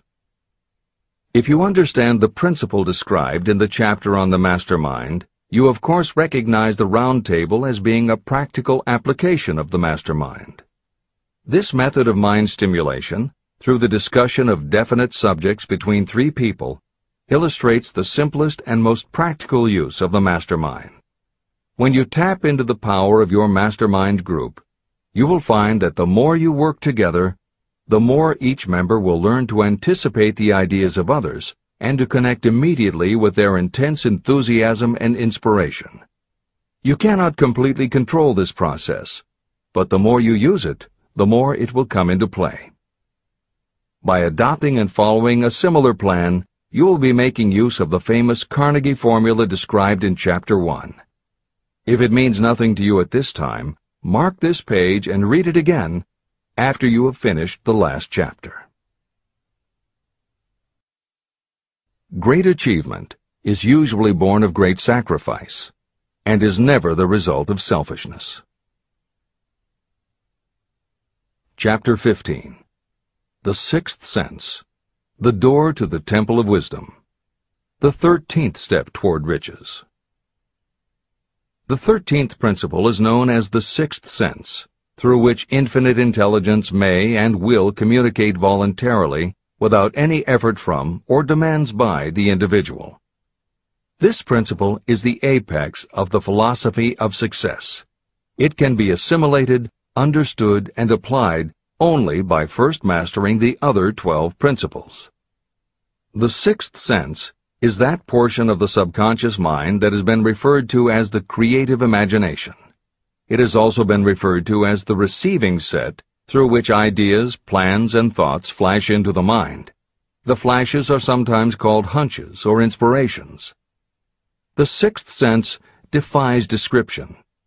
It cannot be described to a person who has not mastered the other principles of this philosophy, because such a person has no knowledge and no experience with which the sixth sense may be compared. After you have mastered the principles in this book, you will be prepared to accept as truth a statement that may otherwise be incredible to you. Through the sixth sense, you will be warned of impending dangers in time to avoid them and notified of opportunities in time to embrace them. As you develop your sixth sense, it is almost as though a guardian angel comes to you to be of help and assistance, a guardian angel who will open to you at all times the door to the Temple of Wisdom. Miracles of the Sixth Sense. I am not a believer in, nor an advocate of, miracles, for the simple reason that I have enough knowledge of nature to understand that nature never deviates from her established laws. However, I believe that some of nature's laws are so incomprehensible that they produce what appear to be miracles. The sixth sense comes as near to being a miracle as anything I have ever experienced. This much I do know, that there is a power, or a first cause, or an intelligence which permeates every atom of matter and embraces every unit of energy perceptible to man. I know that this infinite intelligence is the thing that converts acorns into oak trees, causes water to flow downhill in response to the law of gravity, follows night with day and winter with summer, each maintaining its proper place and relationship to the other. Through the philosophy explained in this book, this intelligence can help turn your desires into concrete or material form. I know this because I have experimented with it, and I have experienced it. Step by step through the preceding chapters, you have been led to this, the last principle. If you have mastered each of the preceding principles, you are now prepared to accept, without being skeptical, the extraordinary claims made here. If you have not mastered the other principles, you must do so before you may determine definitely whether or not the claims made in this chapter are fact or fiction. Let great people shape your life. I have never completely divested myself of the habit of hero worship. While I was passing through the stage of hero worship, I found myself trying to imitate those whom I most admired. My experience has taught me that the next best thing to being truly great is to emulate the great, to try to act like them, be like them, and feel like them as much as I could. I discovered that the faith with which I tried to imitate my idols gave me great capacity to do so quite successfully. Long before I had ever written a line for publication or delivered a speech in public, I followed the habit of reshaping my own character by trying to imitate the 9 men whose lives and life works had been most impressive to me. These 9 men were Emerson, Paine, Edison, Darwin, Lincoln, Burbank, Napoleon, Ford, and Carnegie. Every night, over a long period of years, I held an imaginary council meeting with this group, whom I called my invisible counselors. This is how I did it. Just before going to sleep at night, I would shut my eyes and see, in my imagination, this group of men seated with me around my council table. Here I had not only an opportunity to sit among those whom I considered to be great, but I actually dominated the group by serving as the chairman. I had a very definite purpose in using my imagination in this way. My purpose was to rebuild my own character, so it would become a composite of the characters of my imaginary counselors. Realizing that I had to overcome the handicap of being born and raised in an environment of ignorance and superstition, I deliberately assigned myself the task of voluntary rebirth through the method I have described above. Building character through autosuggestion. I knew, of course, that we all become what we are because of our dominating thoughts and desires. I knew that every deeply seated desire causes a person to find a way to turn that desire into reality. I knew that self-suggestion is a powerful factor in building character. In fact, it is the sole principle through which character is built. With this knowledge of how the mind works, I was fairly well armed with the equipment needed to rebuild my character. In these imaginary council meetings, I called on my cabinet members for the knowledge I wished each to contribute. I would even speak out loud to each of them as follows. Mr. Emerson, I desire to acquire from you the marvelous understanding of nature which distinguished your life. I ask that you impress upon my subconscious mind those qualities you possessed that enabled you to understand and adapt yourself to the laws of nature. Mr. Burbank, I request that you pass on to me the knowledge that enabled you to so harmonize the laws of nature that you caused the cactus to shed its thorns and become an edible food. Give me access to the knowledge that enabled you to make 2 blades of grass grow where but 1 grew before. Napoleon, I desire to acquire from you the marvelous ability you possess to inspire men and will rouse them to greater and more determined spirit of action. I desire also to acquire the spirit of enduring faith which enabled you to turn defeat into victory and to surmount staggering obstacles. Mr. Paine, I desire to acquire from you the freedom of thought and the courage and clarity with which to express convictions which so distinguished you. Mr. Darwin, I wish to acquire from you the marvelous patience and ability to study cause and effect without bias or prejudice so exemplified by you in the field of natural science. Mr. Lincoln, I desire to build into my own character the keen sense of justice, the untiring spirit of patience, the sense of humor, the human understanding, and the tolerance that were your distinguishing characteristics. Mr. Carnegie, I wish to acquire a thorough understanding of the principles of organized effort, which you use so effectively in the building of a great industrial enterprise. Mr. Ford, I wish to acquire your spirit of persistence, the determination, poise, and self-confidence that have enabled you to master poverty and to organize, unify, and simplify human effort so I may help others to follow in your footsteps. Mr. Edison, I wish to acquire from you the marvelous spirit of faith with which you have uncovered so many of nature's secrets, the spirit of unremitting toil with which you have so often wrested victory from defeat. The startling power of imagination.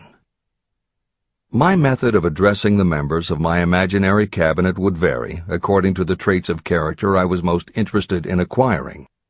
I studied the records of their lives with painstaking care. After some months of this nightly procedure, I was astounded as each time my imaginary counselors started to become more and more real to me. Each of these 9 men developed individual characteristics that surprised me. For example, Lincoln developed the habit of always being late, then walking around in solemn parade. He always wore an expression of seriousness on his face. Rarely did I see him smile. This was not true of the others. Burbank and Payne often indulged in witty repartee, which seemed at times to shock the other members of the cabinet. On one occasion, Burbank was late. When he came, he was excited with enthusiasm and explained that he had been late because of an experiment he was making, through which he hoped to be able to grow apples on any sort of tree. Payne chided him by reminding him that it was an apple that started all the trouble between man and woman. Darwin chuckled as he suggested that Payne should watch out for little serpents when he went into the forest to gather apples, as they had the habit of growing into big snakes. Emerson observed, "No serpents, no apples," and Napoleon remarked, "No apples, no state." These meetings became so realistic that I became fearful of their consequences and discontinued them for several months. The experiences were so uncanny, I was afraid that if I continued them, I would lose sight of the fact that the meetings were purely experiences of my imagination. In writing this book, this is the first time that I've had the courage to mention this. I knew from my own attitude in connection with such matters that I would be misunderstood if I described my unusual experience. I now have the courage to put this on the printed page, because I am now less concerned about what they say than I was in the years that have passed. While the members of my cabinet may be purely fictional, and the meetings existed only in my own imagination, they have led me into glorious paths of adventure, rekindled my appreciation of true greatness, encouraged my creativity, and inspired me to be honest and bold in expressing my thoughts. Editor's comments. Napoleon Hill's experience with his imaginary counselors is not as uncommon as it may seem on first reading. In fact, it happens to novelists all the time.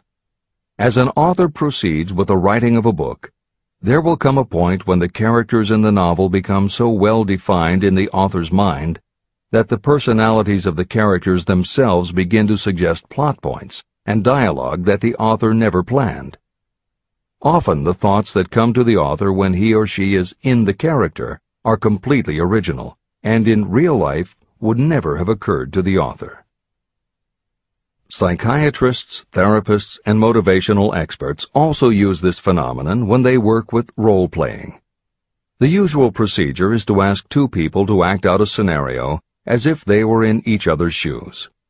If this is done in a situation where the participants do not feel embarrassed or self-conscious, and if the people will allow themselves to become submerged and seriously try to become the other person, the results can be stunning. Depending on the faith with which you approach it, you can get not just a general sense of what the other person is going through, but also have flashes of insight, actually feel what the other person feels, and gain a real understanding about the reactions or motivations of others. Why it works is just as much a mystery as why you get hunches. It may be simply that when your imagination creates a character, it doesn't give the character inhibitions, so when you think through the character, your mind is less restricted. Regardless, the fact is that by using your imagination to project yourself into other characters, you can open yourself to ideas that you don't normally have access to, and you can use this mental phenomenon as one of the tools that will help you turn your desire into success. This is the end of the editor's comments. Tapping the source of inspiration. Somewhere in the cell structure of the brain is something that receives the vibrations of thought ordinarily called hunches. So far, science has not discovered where this sixth sense is located, but this is not important. The fact remains that human beings do receive accurate knowledge through sources other than the physical senses. Generally, such knowledge is received when the mind is under the influence of extraordinary stimulation. Any emergency that arouses the emotions and causes the heart to beat more rapidly may bring the sixth sense into action. Anyone who has experienced a near accident while driving knows that the sixth sense often comes to your rescue and by split seconds helps to avoid the accident. I mention this as background to the following statement of fact. On many occasions when I have faced emergencies, some of them so grave that my life was in jeopardy, I have been miraculously guided past these difficulties through the influence of my invisible counselors. My original purpose in conducting council meetings with imaginary beings was solely to use autosuggestion to impress upon my subconscious mind certain characteristics that I wanted to acquire. In more recent years, my experimentation has taken on an entirely different trend. I now go to my imaginary counselors with every difficult problem that confronts me and my clients. During my meetings with these invisible counselors, I find my mind most receptive to ideas, thoughts, and knowledge that reach me through the sixth sense. The results are often astonishing, although I do not depend entirely on this form of counsel. The sixth sense is not something that one can take off and put on at will. Ability to use this great power comes slowly, through application of the other principles outlined in this book. No matter who you are, or what may have been your purpose in reading this book, you can profit by it even if you don't fully understand how or why the principle described in this chapter works. This is especially true if your major purpose is that of accumulation of money or other material things. This chapter on the sixth sense was written because the book is designed to present a complete philosophy by which individuals may unerringly guide themselves in attaining whatever they ask of life. The starting point of all achievement is desire. The finishing point is the kind of knowledge that leads to understanding.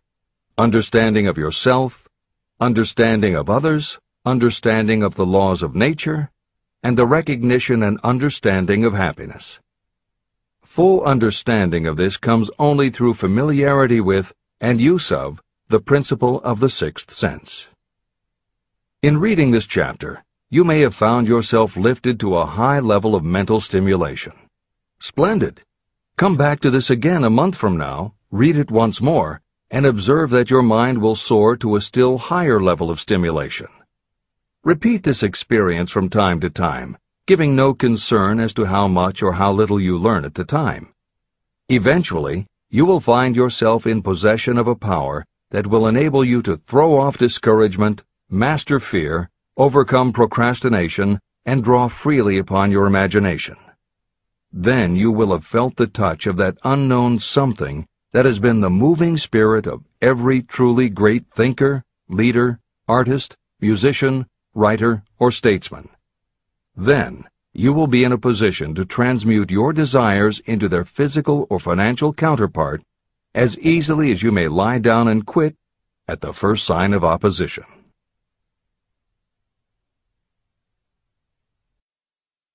The man who actually knows just what he wants in life has already gone a long way toward attaining it. Chapter 16. The 6 Ghosts of Fear. How many are standing in your way?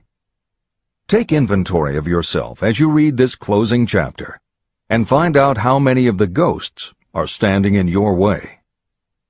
Before you can put any portion of this philosophy into successful use, your mind must be prepared to receive it. The preparation is not difficult. It begins with study, analysis, and understanding of 3 enemies that you will have to clear out: indecision, doubt, and fear. The sixth sense will never function while these three negatives, or any one of them, remain in your mind. The members of this unholy trio are closely related. Where one is found, the other two are close at hand. Indecision is the seedling of fear. Remember this as you read. Indecision crystallizes into doubt. The two blend and become fear. The blending process often is slow. This is one reason why these three enemies are so dangerous. They germinate and grow without their presence being observed. The remainder of this chapter describes a state of mind that you must attain before the philosophy can be put into practical use. This chapter also analyzes a condition that has reduced huge numbers of people to poverty, and it states a truth that must be understood by all who accumulate riches, whether measured in terms of money or in terms of a state of mind that may be of far greater value than money. The purpose of this chapter is to turn the spotlight of attention on the cause and the cure of the 6 basic fears. Before you can master an enemy, you must know its name, its habits, and where to attack it. As you read, analyze yourself carefully and determine which, if any, of the 6 common fears have attached themselves to you. And keep in mind that sometimes they are hidden in the subconscious mind, where they are difficult to locate and still more difficult to eliminate. The 6 basic fears. There are 6 basic fears. At one time or another, every person suffers from some combination of these fears. Most people are fortunate if they do not suffer from the entire 6. Named in the order of their most common appearance, they are the fear of poverty, the fear of criticism, the fear of ill health, the fear of loss of love of someone, the fear of old age, and the fear of death. All other fears are of minor importance, and are in fact just variations on these 6. Fears are nothing more than states of mind. Your state of mind is subject to your control and direction. You can create nothing that you do not first conceive in the form of an impulse of thought. The following statement is of even greater importance. Thought impulses begin immediately to translate themselves into their physical equivalent, whether those thoughts are voluntary or involuntary. Even thought impulses that are picked up by mere chance, thoughts that have been released by other minds, may determine your financial, business, professional, or social destiny just as surely as the thoughts that you create by intent and design. This circumstance also explains why some people seem to be lucky, while others of equal or greater ability, training, experience, and brain capacity seem destined to have misfortune. The explanation is that you have the ability to completely control your own mind. With this control, you may open your mind to the thought impulses that are being released by other brains, or you can close the doors tightly and admit only thought impulses of your own choice. Nature has endowed human beings with absolute control over only one thing, and that one thing is thought. This fact, coupled with the additional fact that everything we create begins in the form of a thought, leads us very near to the principle by which fear may be mastered. If it is true that all thought has a tendency to clothe itself in its physical equivalent, and this is true beyond any reasonable room for doubt, it is equally true that thought impulses of fear and poverty cannot be translated into terms of courage and financial gain. The first basic fear. The fear of poverty. There can be no compromise between poverty and riches. The two roads that lead to poverty and riches travel in opposite directions. If you want riches, you must refuse to accept any circumstance that leads toward poverty. The word riches is used in its broadest sense, meaning financial, spiritual, mental, and material wealth. The starting point of the path that leads to riches is desire. In Chapter 3, you received full instructions for the proper use of desire. In this chapter on fear, you have complete instructions for preparing your mind to make practical use of desire. Here is the place to give yourself a challenge, which will definitely determine how much of this philosophy you have absorbed. Here is the point at which you can tell what the future holds in store for you. If, after reading this chapter, you are willing to accept poverty, you may as well make up your mind to receive poverty. This is one decision you cannot avoid. But if you demand riches, determine what form and how much will be required to satisfy you. You know the road that leads to riches. You have been given a roadmap. If you follow it, it will keep you on that road. If you neglect to make the start, or stop before you arrive, no one will be to blame but you. This responsibility is yours. No excuse will save you from accepting the responsibility if you now fail or refuse to demand riches of life.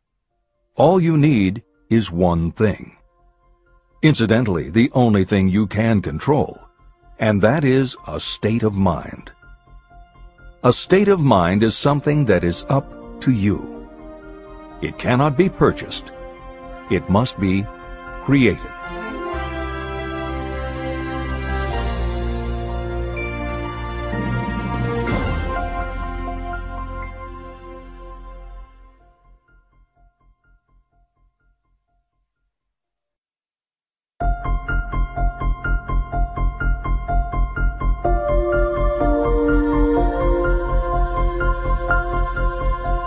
The most destructive fear. Fear of poverty is a state of mind, nothing else. But it is sufficient to destroy your chances of achievement in any undertaking. This fear paralyzes your ability to use reason, destroys the imagination, kills off self-reliance, undermines enthusiasm, discourages initiative, leads to uncertainty of purpose, encourages procrastination, wipes out enthusiasm, and makes self-control an impossibility. It takes the charm from your personality, destroys the possibility of accurate thinking, diverts concentration of effort.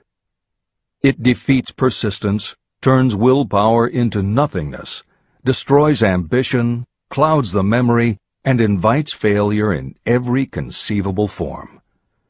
It kills love and assassinates the finer emotions of the heart, discourages friendship and invites disaster in 100 forms, leads to sleeplessness, misery, and unhappiness. And all this despite the obvious truth that you live in a world of overabundance of everything your heart could desire, with nothing standing between you and your desires except lack of a definite purpose. The fear of poverty is, without doubt, the most destructive of the 6 basic fears. It has been placed at the head of the list because it is the most difficult to master. The fear of poverty grew out of our inherited tendency to prey upon our fellow human beings economically. Nearly all animals lower than us are motivated by instinct, but their capacity to think is limited, and therefore they prey upon one another physically. We, with our superior sense of intuition, with the capacity to think and to reason, do not eat others bodily. Human beings get more satisfaction out of eating others financially. Humans are so avaricious that every conceivable law has been passed to safeguard us from one another. Nothing brings so much suffering and humility as poverty. Only those who have experienced poverty understand the full meaning of this. It is no wonder that we fear poverty. Through a long line of inherited experiences, we have learned for sure that some people cannot be trusted where matters of money and earthly possessions are concerned. So eager are we to possess wealth that we will acquire it in whatever manner we can, through legal methods if possible, through other methods if necessary or expedient. Self-analysis may disclose weaknesses that you do not like to acknowledge, but this form of examination is essential if you are going to demand of life more than mediocrity and poverty. Remember, as you check yourself point by point, that you are both the court and the jury, the prosecuting attorney and the attorney for the defense, and that you are both the plaintiff and the defendant. You are on trial. Face the facts squarely. Ask yourself definite questions and demand direct replies. When the examination is over, you will know more about yourself. If you do not feel that you can be an impartial judge, call upon someone who knows you well to serve as judge while you cross-examine yourself. You are after the truth. Get it, no matter at what the cost, even though it may temporarily embarrass you. The majority of people, if asked what they fear most, would reply, "I fear nothing." The reply would be inaccurate, because few people realize that they are bound, handicapped, whipped spiritually and physically through some form of fear. So subtle and deeply seated is the emotion of fear that you may go through life and never recognize its presence. Only a courageous analysis will disclose the presence of this universal enemy. When you begin such an analysis, search deeply into your character. The following is a list of the symptoms to look for. Symptoms of the fear of poverty. 1. Indifference. Commonly expressed through lack of ambition, willingness to tolerate poverty, and the acceptance of whatever compensation life may offer without protest. Also mental and physical laziness, and lack of initiative, imagination, enthusiasm, and self-control. 2. Indecision. The habit of permitting others to do your thinking, sitting on the fence. 3. Doubt. Generally expressed through alibis and excuses designed to cover up, explain away, or apologize for your failures. Sometimes expressed in the form of envy of those who are successful, or by criticizing them. 4. Worry. Usually expressed by finding fault with others, a tendency to spend beyond your income, neglect of personal appearance, scowling and frowning, nervousness, lack of poise, self-consciousness, and often the use of alcohol or drugs. 5. Overcaution.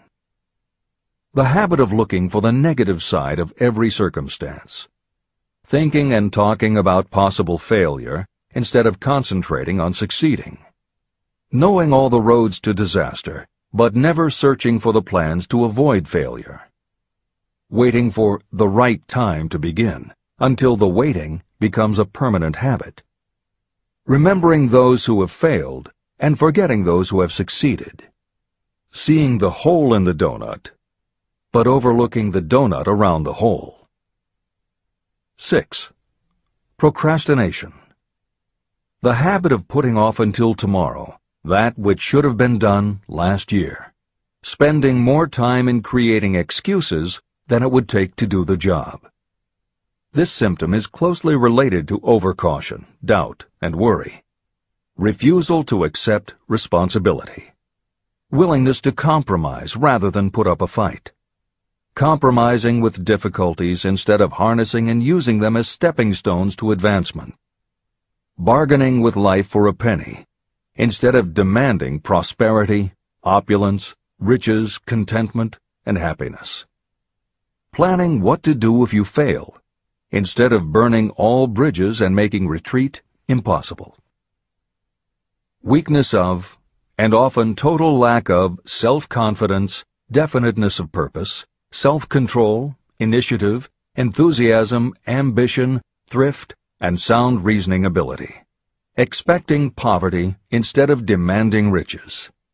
Associating with those who accept poverty instead of seeking the company of those who demand and receive riches. Money talks. Some will ask, why did you write a book about money? Why measure riches in dollars alone? Some will believe, and rightly so, that there are other forms of riches more desirable than money. Yes, There are riches that cannot be measured in terms of dollars. But there are also millions of people who say, "Give me all the money I need, and I will find everything else I want." The major reason why I wrote this book on how to get money is that millions of men and women are paralyzed with the fear of poverty. What this sort of fear does to one was well described by Westbrook Pegler. Editor's comments. James Westbrook Pegler was a controversial newspaper columnist for the Chicago Daily News and the Washington Post. Although his career lasted into the 1960s, he was most widely read and quoted during the 1930s and 1940s. During that period, he went from being a public supporter of Franklin Roosevelt and the New Deal policies to the opposite end of the political spectrum, championing conservative points of view. Pegler was also the author of 3 books based on his columns, and in 1940 won the Pulitzer Prize for his expose of union racketeering. This is the end of the editor's comments. We continue with the article by Westbrook Pegler. Money is only clamshells or metal discs or scraps of paper, and there are treasures of the heart and soul which money cannot buy. But most people, being broke, are unable to keep this in mind and sustain their spirits. When a man is down and out and on the street, unable to get any job at all, something happens to his spirit, which can be observed in the droop of his shoulders, the set of his hat, his walk, and his gaze. He cannot escape a feeling of inferiority among people with regular employment, even though he knows they are definitely not his equals in character, intelligence, or ability. These people, even his friends, feel, on the other hand, a sense of superiority and regard him, perhaps unconsciously, as a casualty. He may borrow for a time, but not enough to carry on in his accustomed way, and he cannot continue to borrow very long. But borrowing in itself, when a man is borrowing merely to live, is a depressing experience, and the money lacks the power of earned money to revive his spirits. Of course, none of this applies to bums or habitual ne'er-do-wells, but only to men of normal ambitions and self-respect. Women in the same predicament must be different. We somehow do not think of women at all in considering the down-and-outers. They are scarce in the bread lines, they rarely are seen begging on the streets, and they are not recognizable in crowds by the same plain signs which identify busted men. Of course, I do not mean the shuffling hags of the city streets, who are the opposite number of the confirmed male bums. I mean reasonably young, decent, and intelligent women. There must be many of them, but their despair is not apparent. When a man is down and out, he has time on his hands for brooding. He may travel miles to see a man about a job and discover that the job is filled, or that it is one of those jobs with no base pay, but only a commission on the sale of some useless knick-knack which nobody would buy except out of pity. Turning that down, he finds himself back on the street with nowhere to go, but just anywhere. So he walks and walks.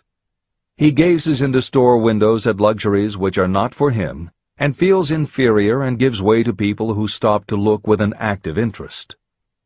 He wanders into the railroad station, or puts himself down in the library to ease his legs and soak up a little heat, but that isn't looking for a job, so he gets going again. He may not know it, but his aimlessness would give him away even if the very lines of his figure did not. He may be well dressed in the clothes left over from the days when he had a steady job, but the clothes cannot disguise the droop. He sees thousands of other people, bookkeepers or clerks or chemists or wagon hands, busy at their work, and envies them from the bottom of his soul. They have their independence, their self-respect and manhood, and he simply cannot convince himself that he is a good man too, though he argue it out and arrive at a favorable verdict hour after hour. It is just money which makes this difference in him. With a little money, he would be himself again. This is the end of the article by Westbrook Pegler. The second basic fear, the fear of criticism.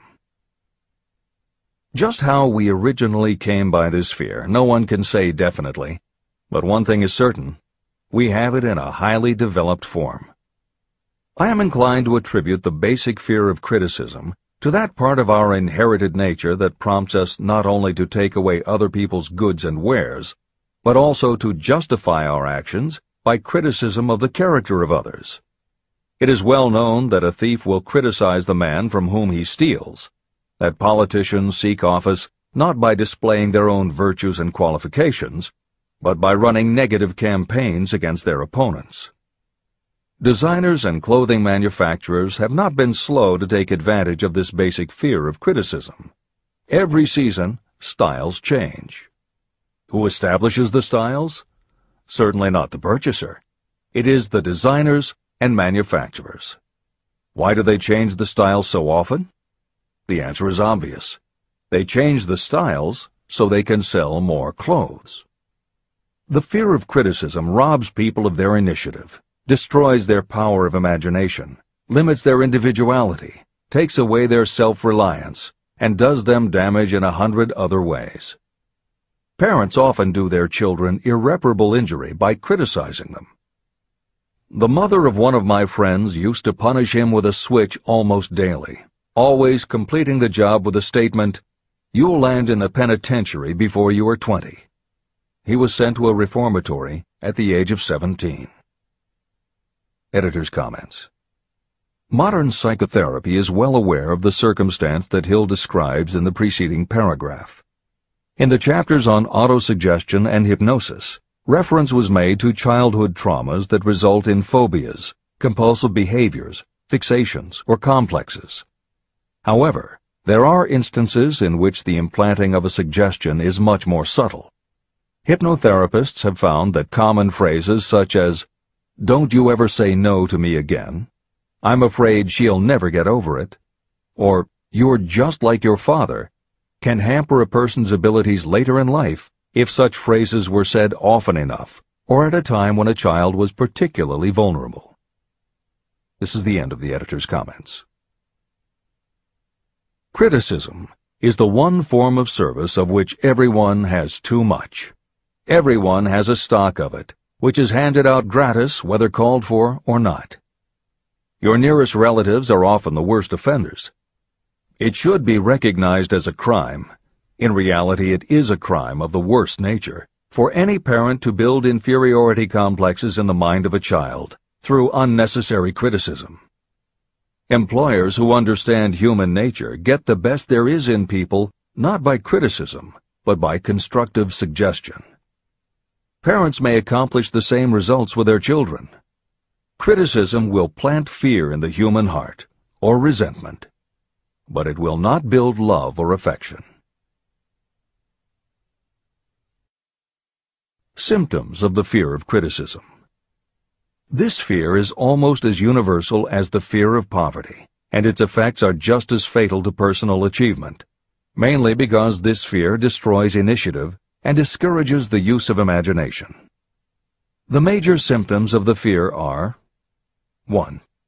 Self-consciousness, generally expressed through nervousness, timidity in conversation and in meeting strangers, awkward movements, and shifting of the eyes.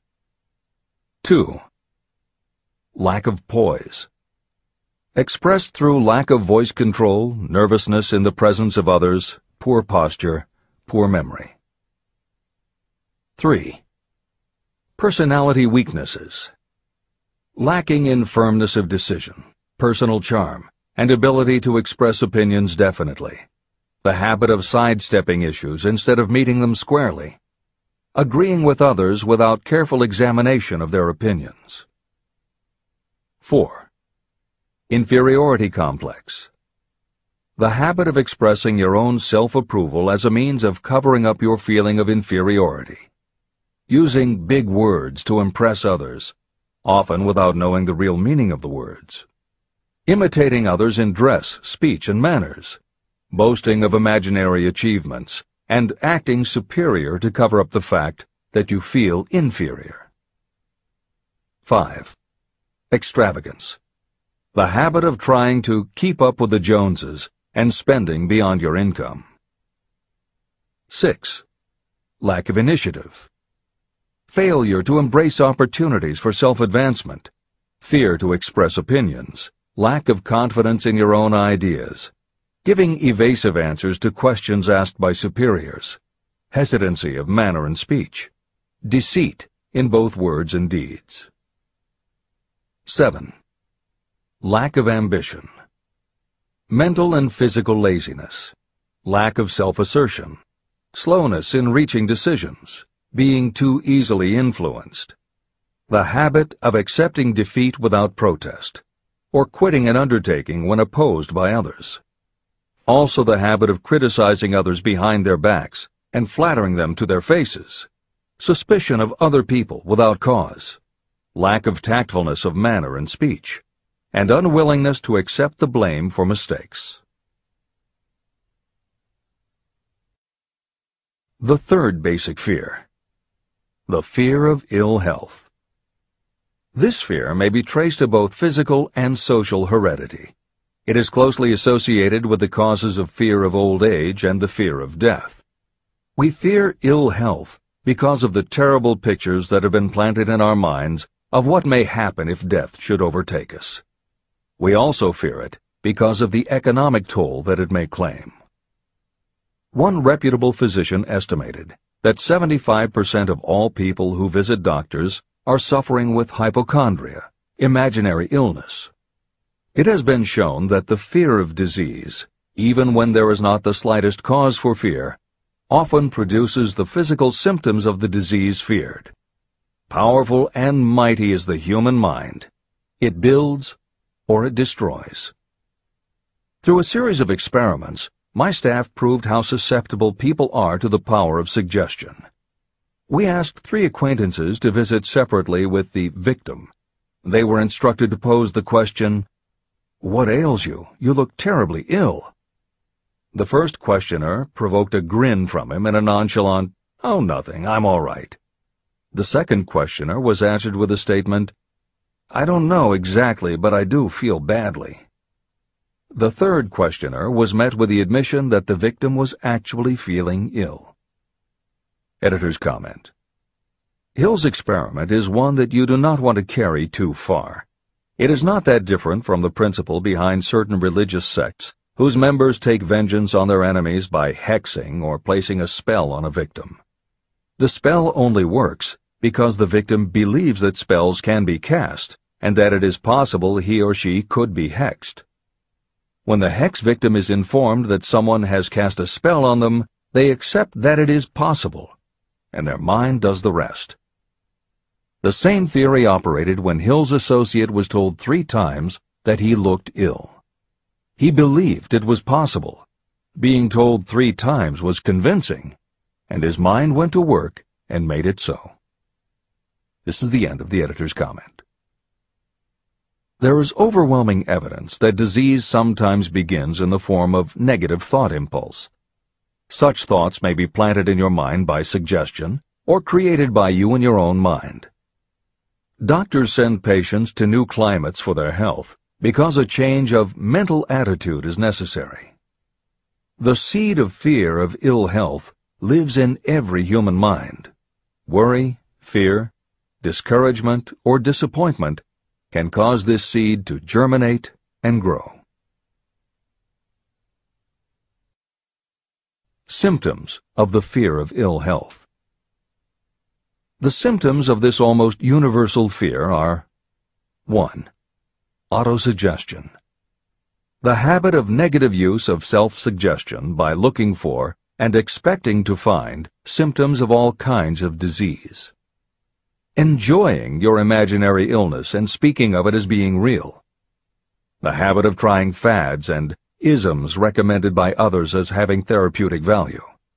Talking to others of operations, accidents, and other forms of illness. Experimenting with diets, physical exercises, weight loss systems without professional guidance. Trying home remedies, patent medicines, and quack remedies. 2. Hypochondria, a medical term for imaginary disease. The habit of excessively talking about illness, and by concentrating the mind on disease you begin to expect it to happen to you. Nothing that comes in bottles can cure this condition. It is brought on by negative thinking, and nothing but positive thought can cure it. Hypochondria is said to do as much damage on occasion as the real disease might do. 3. Exercise. Fear of ill health often interferes with proper physical exercise and results in overweight. 4. Susceptibility. Fear of ill health breaks down your natural resistance, which makes you susceptible to real disease. The fear of ill health is often related to the fear of poverty, especially in the case of the hypochondriac, who constantly worries about the possibility of having to pay doctor's bills, hospital bills, etc. This type of person spends much time preparing for sickness, talking about death, saving money for cemetery plots, burial expenses, and such. 5. Self-coddling. The habit of seeking sympathy. The habit of feigning illness to cover your laziness, or to serve as an alibi for lack of ambition. People often resort to this trick to avoid work. 6. Intemperance. The habit of using alcohol or drugs to destroy pain instead of eliminating the cause. 7. The habit of reading about illness and worrying over the possibility of being stricken by it. The fourth basic fear. The fear of loss of love. Jealousy and other similar forms of neurosis grow out of our fear of the loss of love of someone. This fear is the most painful of all the 6 basic fears. It probably plays more havoc with the body and mind than any of the other basic fears. Editor's comment. By way of introduction to each of the 6 basic fears, Napoleon Hill usually postulates how the fear originated in humans. In the original edition of this book, he suggested that the fear of loss of love may have started with prehistoric man's habit of stealing his neighbor's mate and taking liberties with her whenever he could. Though amusing, this theory does not take into account that women fear the loss of a love just as profoundly as men do, and both men and women fear losing the love of not just their mates, but also of family members and others with whom they are close. How the emotion of love originated may remain a mystery, but there is no mystery about how we feel when we lose it. This is the end of the editor's comment. The fourth basic fear. The fear of loss of love. Jealousy and other similar forms of neurosis grow out of our fear of the loss of love of someone. This fear is the most painful of all the 6 basic fears. It probably plays more havoc with the body and mind than any of the other basic fears. Editor's comment. By way of introduction to each of the 6 basic fears, Napoleon Hill usually postulates how the fear originated in humans. In the original edition of this book, he suggested that the fear of loss of love may have started with prehistoric man's habit of stealing his neighbor's mate and taking liberties with her whenever he could. Though amusing, this theory does not take into account that women fear the loss of a love just as profoundly as men do, and both men and women fear losing the love of not just their mates, but also of family members and others with whom they are close. How the emotion of love originated may remain a mystery, but there is no mystery about how we feel when we lose it. This is the end of the editor's comment. Symptoms of the fear of loss of love. The distinguishing symptoms of this fear are 1. Jealousy. The habit of being suspicious of friends and loved ones. The habit of accusing wife or husband of infidelity without grounds. General suspicion of everyone and absolute faith in no one. 2. Fault-finding. The habit of finding fault with friends, relatives, business associates, and loved ones upon the slightest provocation, or without any cause whatsoever. 3. Gambling. The habit of gambling, stealing, cheating, and otherwise taking hazardous chances to provide money for loved ones, in the belief that love can be bought. The habit of spending beyond your means, or incurring debts to provide gifts for loved ones in order to make a good impression.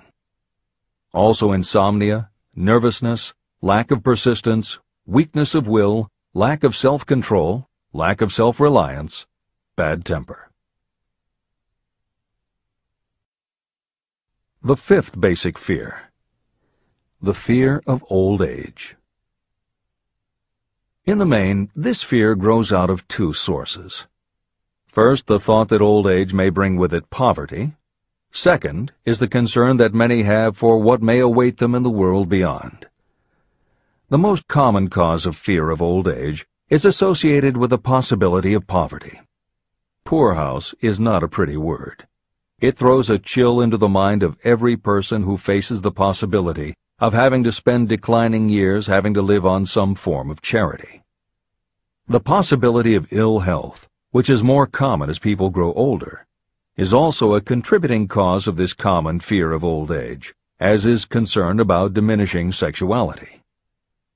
Another contributing cause of the fear of old age is the possibility of loss of freedom and independence, as old age may bring with it the loss of both physical and economic freedom. Symptoms of the fear of old age. The most common symptoms of this fear are: 1. Lack of enthusiasm. The tendency to slow down and develop an inferiority complex, falsely believing you are slipping because of age. The habit of killing off initiative, imagination, and self-reliance by falsely believing you are too old to exercise these qualities. 2. Self-consciousness of speech. The habit of speaking apologetically of yourself as being old merely because you have reached the age of 40 or 50, instead of reversing the rule and expressing gratitude for having reached the age of wisdom and understanding. 3. Inappropriate dress and action. Trying to appear much younger than your age by going overboard in your attempt to keep up with the style and mannerisms of youth. The sixth basic fear: the fear of death. To some, this is the cruelest of all the basic fears. The reason is obvious. The terrible pangs of fear associated with the thought of death, in the majority of cases, may be charged to religious fanaticism. So-called heathens are less afraid of death than the more civilized. For hundreds of millions of years we have been asking the still unanswered questions: where did I come from? And where am I going? During the darker ages of the past, the more cunning and crafty were not slow to offer the answer to these questions for a price. Come into my tent, embrace my faith, accept my dogmas, and I will give you a ticket that will admit you straight into heaven when you die, says the religious leader. Remain out of my tent, says the same leader, and the devil will take you and burn you throughout eternity. The thought of eternal punishment destroys interest in life and makes happiness impossible.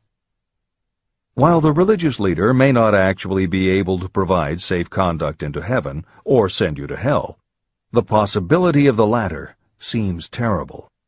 The very thought of it takes hold of the imagination in such a realistic way that it paralyzes reason and sets up the fear of death. The fear of death is not as common now as it was during the age when there were no great colleges and universities. People of science have turned the spotlight of truth upon the world, and this truth is rapidly freeing men and women from this terrible fear of death. The young men and women who attend the colleges and universities are not easily impressed by fire and brimstone. Through knowledge, the fears of the dark ages that grip the mind have been dispelled. The entire world is made up of only four things: time, space, energy, and matter. In elementary physics, we learn that neither matter nor energy can be created or destroyed. Both matter and energy can be transformed, but neither can be destroyed. Life is energy, if it is anything. If neither energy nor matter can be destroyed, of course life itself cannot be destroyed. Life, like other forms of energy, may be passed through various processes of transition or change, but it cannot be destroyed. Death is mere transition. And if death is not mere change or transition, then nothing comes after death except a long, eternal, peaceful sleep. And sleep is nothing to be feared. If you can accept the logic of this, you may forever wipe out your fear of death. Symptoms of the fear of death. The general symptoms of this fear are: 1. The habit of thinking about dying instead of making the most of life. This is generally due to lack of purpose or lack of a suitable occupation. This fear is more prevalent among the aged, but sometimes the more youthful are victims of it. The greatest of all remedies for the fear of death is a burning desire for achievement, backed by useful service to others. A busy person seldom has time to think about dying. A busy person finds life too thrilling to worry about death. 2. Sometimes the fear of death is closely associated with the fear of poverty, where death would leave loved ones poverty-stricken. 3. In other cases, the fear of death is caused by illness and the breakdown of physical body resistance. 4. The most common causes of the fear of death are ill health, poverty, lack of appropriate occupation, disappointment over love, insanity, and religious fanaticism. The disaster of worry and destructive thinking. Worry is a state of mind based upon fear. It works slowly but persistently. It is insidious and subtle.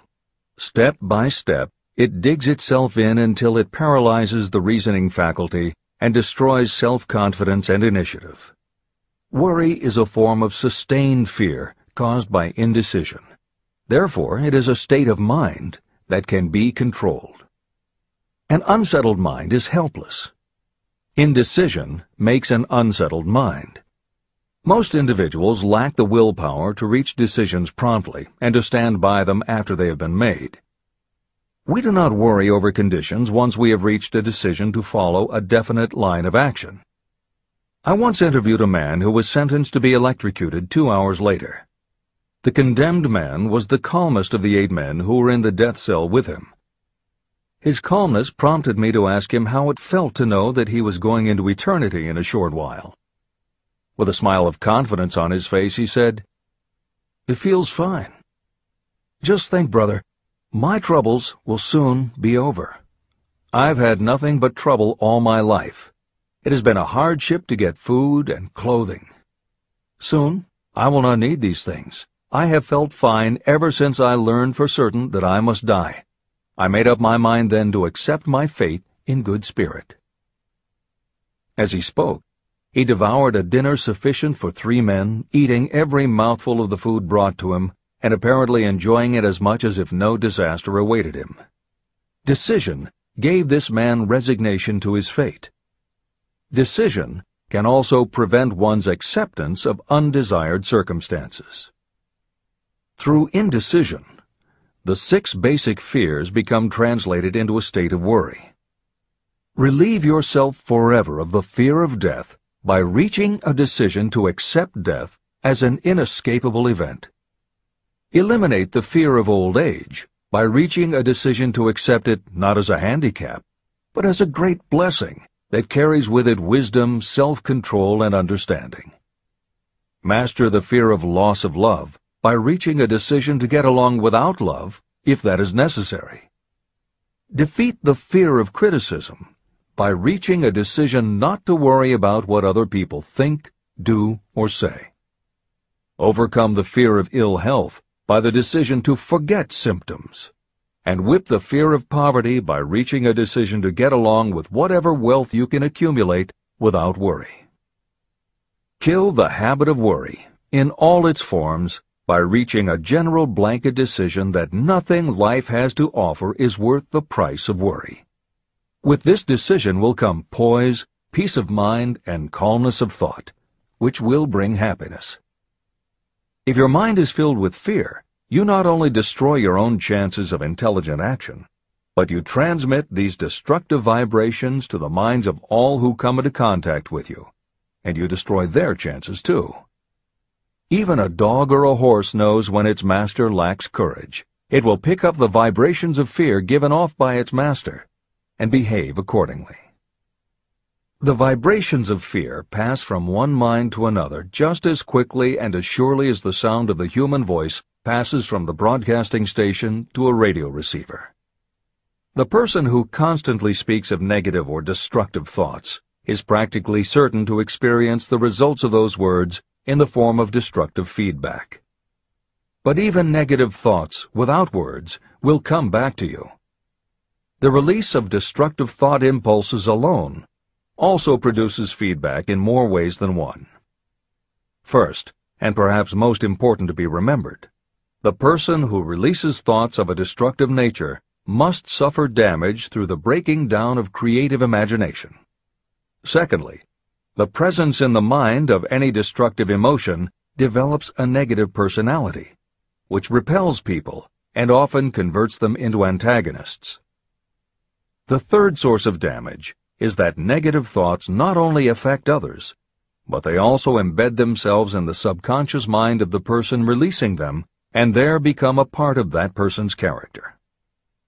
Your business in life is to achieve success. To be successful, you must find peace of mind, acquire the material needs of life, and above all, attain happiness. All of these indications of success begin in the form of thought impulses. You control your own mind. You have the power to feed it whatever thought impulses you choose. With this goes the responsibility of using your mind constructively. You are the master of your own earthly destiny, just as surely as you have the power to control your own thoughts. You may influence, direct, and eventually control your own environment, making your life what you want it to be. Or you may neglect to make your life what you want, and you will be adrift on the seas of circumstance, where you will be tossed like a wood chip on the waves of the ocean. The Devil's Workshop. In addition to the 6 basic fears, there is another evil by which people suffer. It constitutes a rich soil in which the seeds of failure grow abundantly. It is so subtle that its presence often is not detected.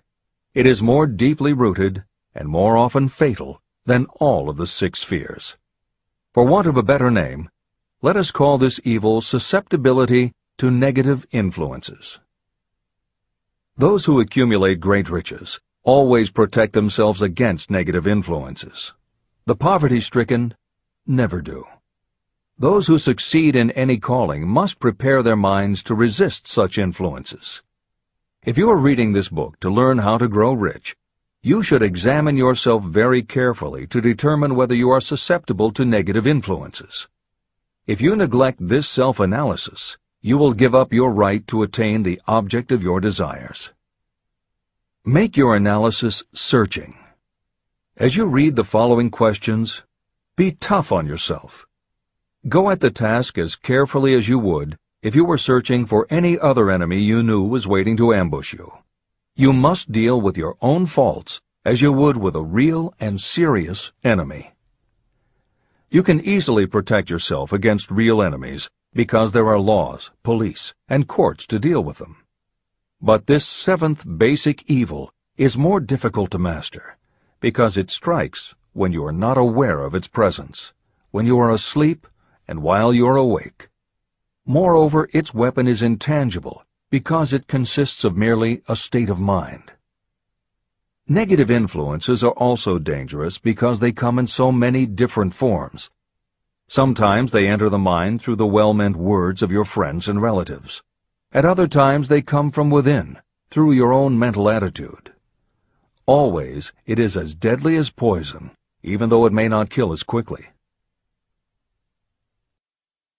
How to protect yourself against negative influences. To protect yourself against negative influences, whether of your own making or the result of negative people around you, recognize that your willpower is your defense. You must put it into constant use until it builds a wall of immunity against negative influences in your own mind.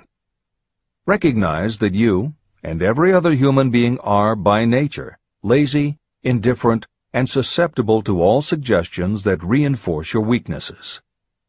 Recognize that you are, by nature, susceptible to all of the 6 basic fears, and you must set up habits to counteract all these fears. Recognize that negative influences often work on you through your subconscious mind and are therefore difficult to detect. Keep your mind closed against all people who depress or discourage you in any way. Clean out your medicine chest and stop pandering to colds, aches, pains, and imaginary illness. Deliberately seek the company of people who influence you to think and act for yourself. Do not expect troubles, as they have a tendency not to disappoint. Without doubt, the most common weakness of all human beings is the habit of leaving their minds open to the negative influences of other people. This weakness is all the more damaging because most people do not even know they do it.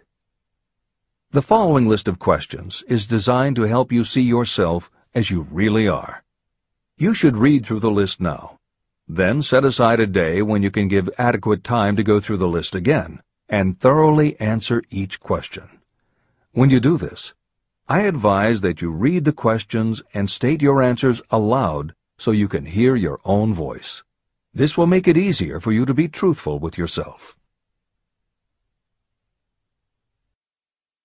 Self-analysis questions. Do you complain often of feeling bad, and if so, what is the cause? Do you find fault with other people at the slightest provocation?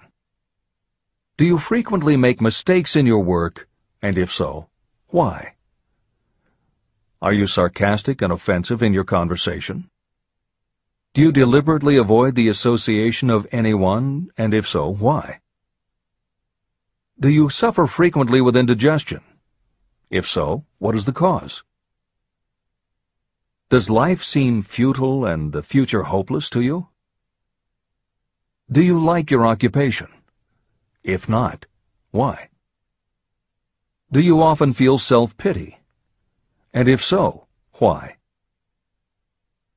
Are you envious of those who excel you? To which do you devote most time, thinking of success or of failure? Are you gaining or losing self-confidence as you grow older? Do you learn something of value from all mistakes? Are you permitting some relative or acquaintance to worry you? If so, why? Are you sometimes excited about life, and at other times in the depths of despondency? Who has the most inspiring influence upon you, and for what reason? Do you tolerate negative or discouraging influences that you could avoid? Are you careless of your personal appearance? If so, when and why? Have you learned how to ignore your troubles by being too busy to be annoyed by them? Would you call yourself a spineless weakling if you permitted others to do your thinking for you? How many preventable disturbances annoy you, and why do you tolerate them? Do you resort to alcohol, drugs, cigarettes, or other compulsions to quiet your nerves? If so, why do you not try willpower instead? Does anyone nag you, and if so, for what reason? Do you have a definite major purpose? And if so, what is it, and what plan do you have for achieving it? Do you suffer from any of the 6 basic fears? If so, which ones? Have you developed a method to shield yourself against the negative influence of others? Do you use autosuggestion to make your mind positive? Which do you value most, your material possessions or your privilege of controlling your own thoughts? Are you easily influenced by others against your own judgment? Has today added anything of value to your stock of knowledge or state of mind? Do you face squarely the circumstances that make you unhappy, or do you sidestep the responsibility? Do you analyze all mistakes and failures and try to profit by them, or do you take the attitude that this is not your duty? Can you name 3 of your most damaging weaknesses? What are you doing to correct them? Do you encourage other people to bring their worries to you for sympathy? Do you choose from your daily experiences lessons or influences that aid in your personal advancement? Does your presence have a negative influence on other people as a rule? What habits of other people annoy you most? Do you form your own opinions, or do you permit yourself to be influenced by other people? Have you learned how to create a mental state of mind with which you can shield yourself against all discouraging influences? Does your occupation inspire you with faith and hope? Are you conscious of possessing spiritual forces of sufficient power to enable you to keep your mind free from all forms of fear? Does your religion help to keep your mind positive? Do you feel it your duty to share other people's worries? If so, why? If you believe that birds of a feather flock together, what have you learned about yourself by studying the friends whom you attract? What connection, if any, do you see between the people with whom you associate most closely and any unhappiness you may experience? Could it be possible that some person whom you consider to be a friend is, in reality, your worst enemy because of his or her negative influence on your mind? By what rules do you judge who is helpful and who is damaging to you?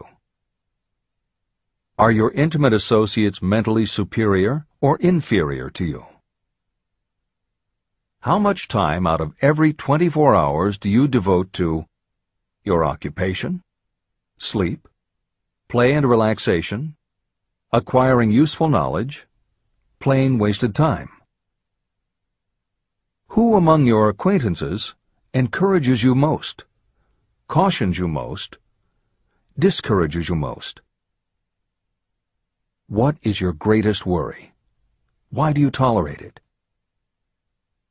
When others offer you free, unsolicited advice, do you accept it without question, or do you analyze their motive? What, above all else, do you most desire? Do you intend to acquire it? Are you willing to subordinate all other desires for this one? How much time daily do you devote to acquiring it? Do you change your mind often? If so, why? Do you usually finish everything you begin? Are you easily impressed by other people's business or professional titles, college degrees, or wealth? Are you easily influenced by what other people think or say about you? Do you cater to people because of their social or financial status? Whom do you believe to be the greatest person living? In what respect is this person superior to yourself? How much time have you devoted to studying and answering these questions? At least one day is necessary for the analysis and the answering of the entire list. If you have answered all these questions truthfully, you know more about yourself than the majority of people. Study the questions carefully. Come back to them once each week for several months, and be astounded at the amount of additional knowledge of great value to yourself you will have gained by the simple method of answering the questions truthfully.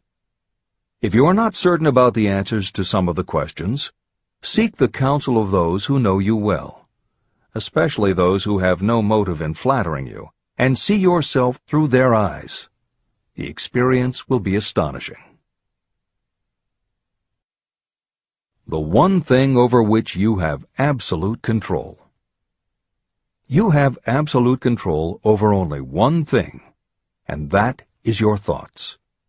This is the most significant and inspiring of all facts known to humans. It reflects our divine nature. This ability to control your thoughts is the sole means by which you may control your own destiny. If you fail to control your own mind, you may be sure you will control nothing else. Your mind is your spiritual estate. Protect and use it with the care to which divine royalty is entitled. You were given your willpower for this purpose. Unfortunately, there is no legal protection against those who, by design or through ignorance, poison the minds of others with negative suggestion. Those with negative minds tried to convince Thomas A. Edison that he could not build a machine that would record and reproduce the human voice, because, they said, no one else has ever produced such a machine. Edison did not believe them. He knew that the mind could produce anything the mind could conceive and believe. That knowledge was the thing that lifted the great Edison above the common herd. Men with negative minds told F.W. Woolworth he would go broke trying to run a store on 5 and 10-cent sales. He did not believe them. He knew that he could do anything within reason if he backed his plans with faith. Exercising his right to keep the negative suggestions of others out of his mind, he piled up a fortune of more than $100 million. Doubting Thomases scoffed scornfully when Henry Ford tried out his first crudely built automobile on the streets of Detroit. Some said the thing would never become practical. Others said no one would pay money for such a contraption. Ford said, "I'll belt the earth with dependable motor cars." And he did. For the benefit of those seeking vast riches, let it be remembered that practically the sole difference between Henry Ford and a majority of workers is this: Ford had a mind, and he controlled it. The others have minds that they do not try to control. Mind control is the result of self-discipline and habit. You either control your mind, or it controls you. There is no halfway compromise. The most practical method for controlling your mind is the habit of keeping it busy with a definite purpose, backed by a definite plan. Study the records of those who achieve noteworthy success, and you will see that they have control over their own minds, and that they exercise that control and direct it toward the attainment of definite objectives. Without this control, success is not possible. 55 Famous Alibis by Old Man If. People who do not succeed have one distinguishing trait in common. They know all the reasons for failure and have what they believe to be airtight alibis to explain away their own lack of achievement. Some of these alibis are clever, and a few of them are justifiable by the facts, but alibis cannot be used for money. The world wants to know only one thing: have you achieved success? A character analyst compiled a list of the most commonly used alibis. As you read the list, examine yourself carefully and determine how many of these alibis you use. Remember, the philosophy presented in this book makes every one of these alibis obsolete. If I didn't have a wife and family. If I had enough pull. If I had money. If I had a good education. If I could get a job. If I had good health. If I only had time. If times were better. If other people understood me. If conditions around me were only different. If I could live my life over again. If I did not fear what they would say. If I had been given a chance. If I now had a chance. If other people didn't have it in for me. If nothing happens to stop me. If only I were younger. If I only could do what I want. If I had been born rich. If I could meet the right people. If I had the talent that some people have. If I dared to assert myself. If only I had embraced past opportunities. If people didn't get on my nerves. If I didn't have to keep house and look after the children.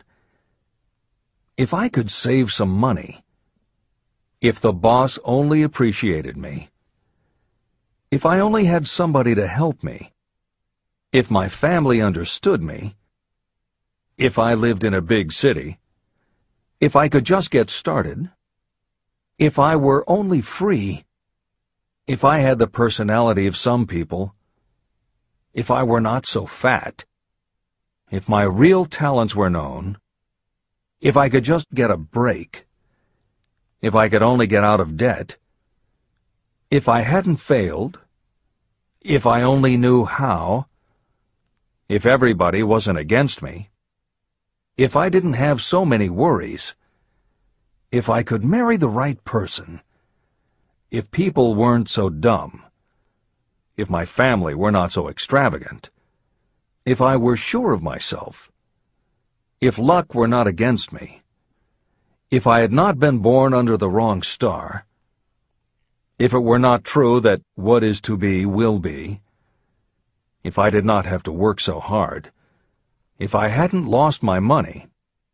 if I lived in a different neighborhood, if I didn't have a past, if I only had a business of my own, if other people would only listen to me, if, and this is the greatest of them all, if I had the courage to see myself as I really am, I would find out what is wrong with me and correct it. And I know that something must be wrong with the way I have done things, or I would already have the success that I desire. I recognize that something must be wrong with me, otherwise I would have spent more time analyzing my weaknesses and less time building alibis to cover them. Building alibis to explain away failure is a national pastime. The habit is as old as the human race and is fatal to success. Why do people cling to their pet alibis? The answer is obvious. They defend their alibis because they create them. Your alibi is the child of your own imagination. It is human nature to defend your own brainchild. Building alibis is a deeply rooted habit. Habits are difficult to break, especially when they provide justification for something we do.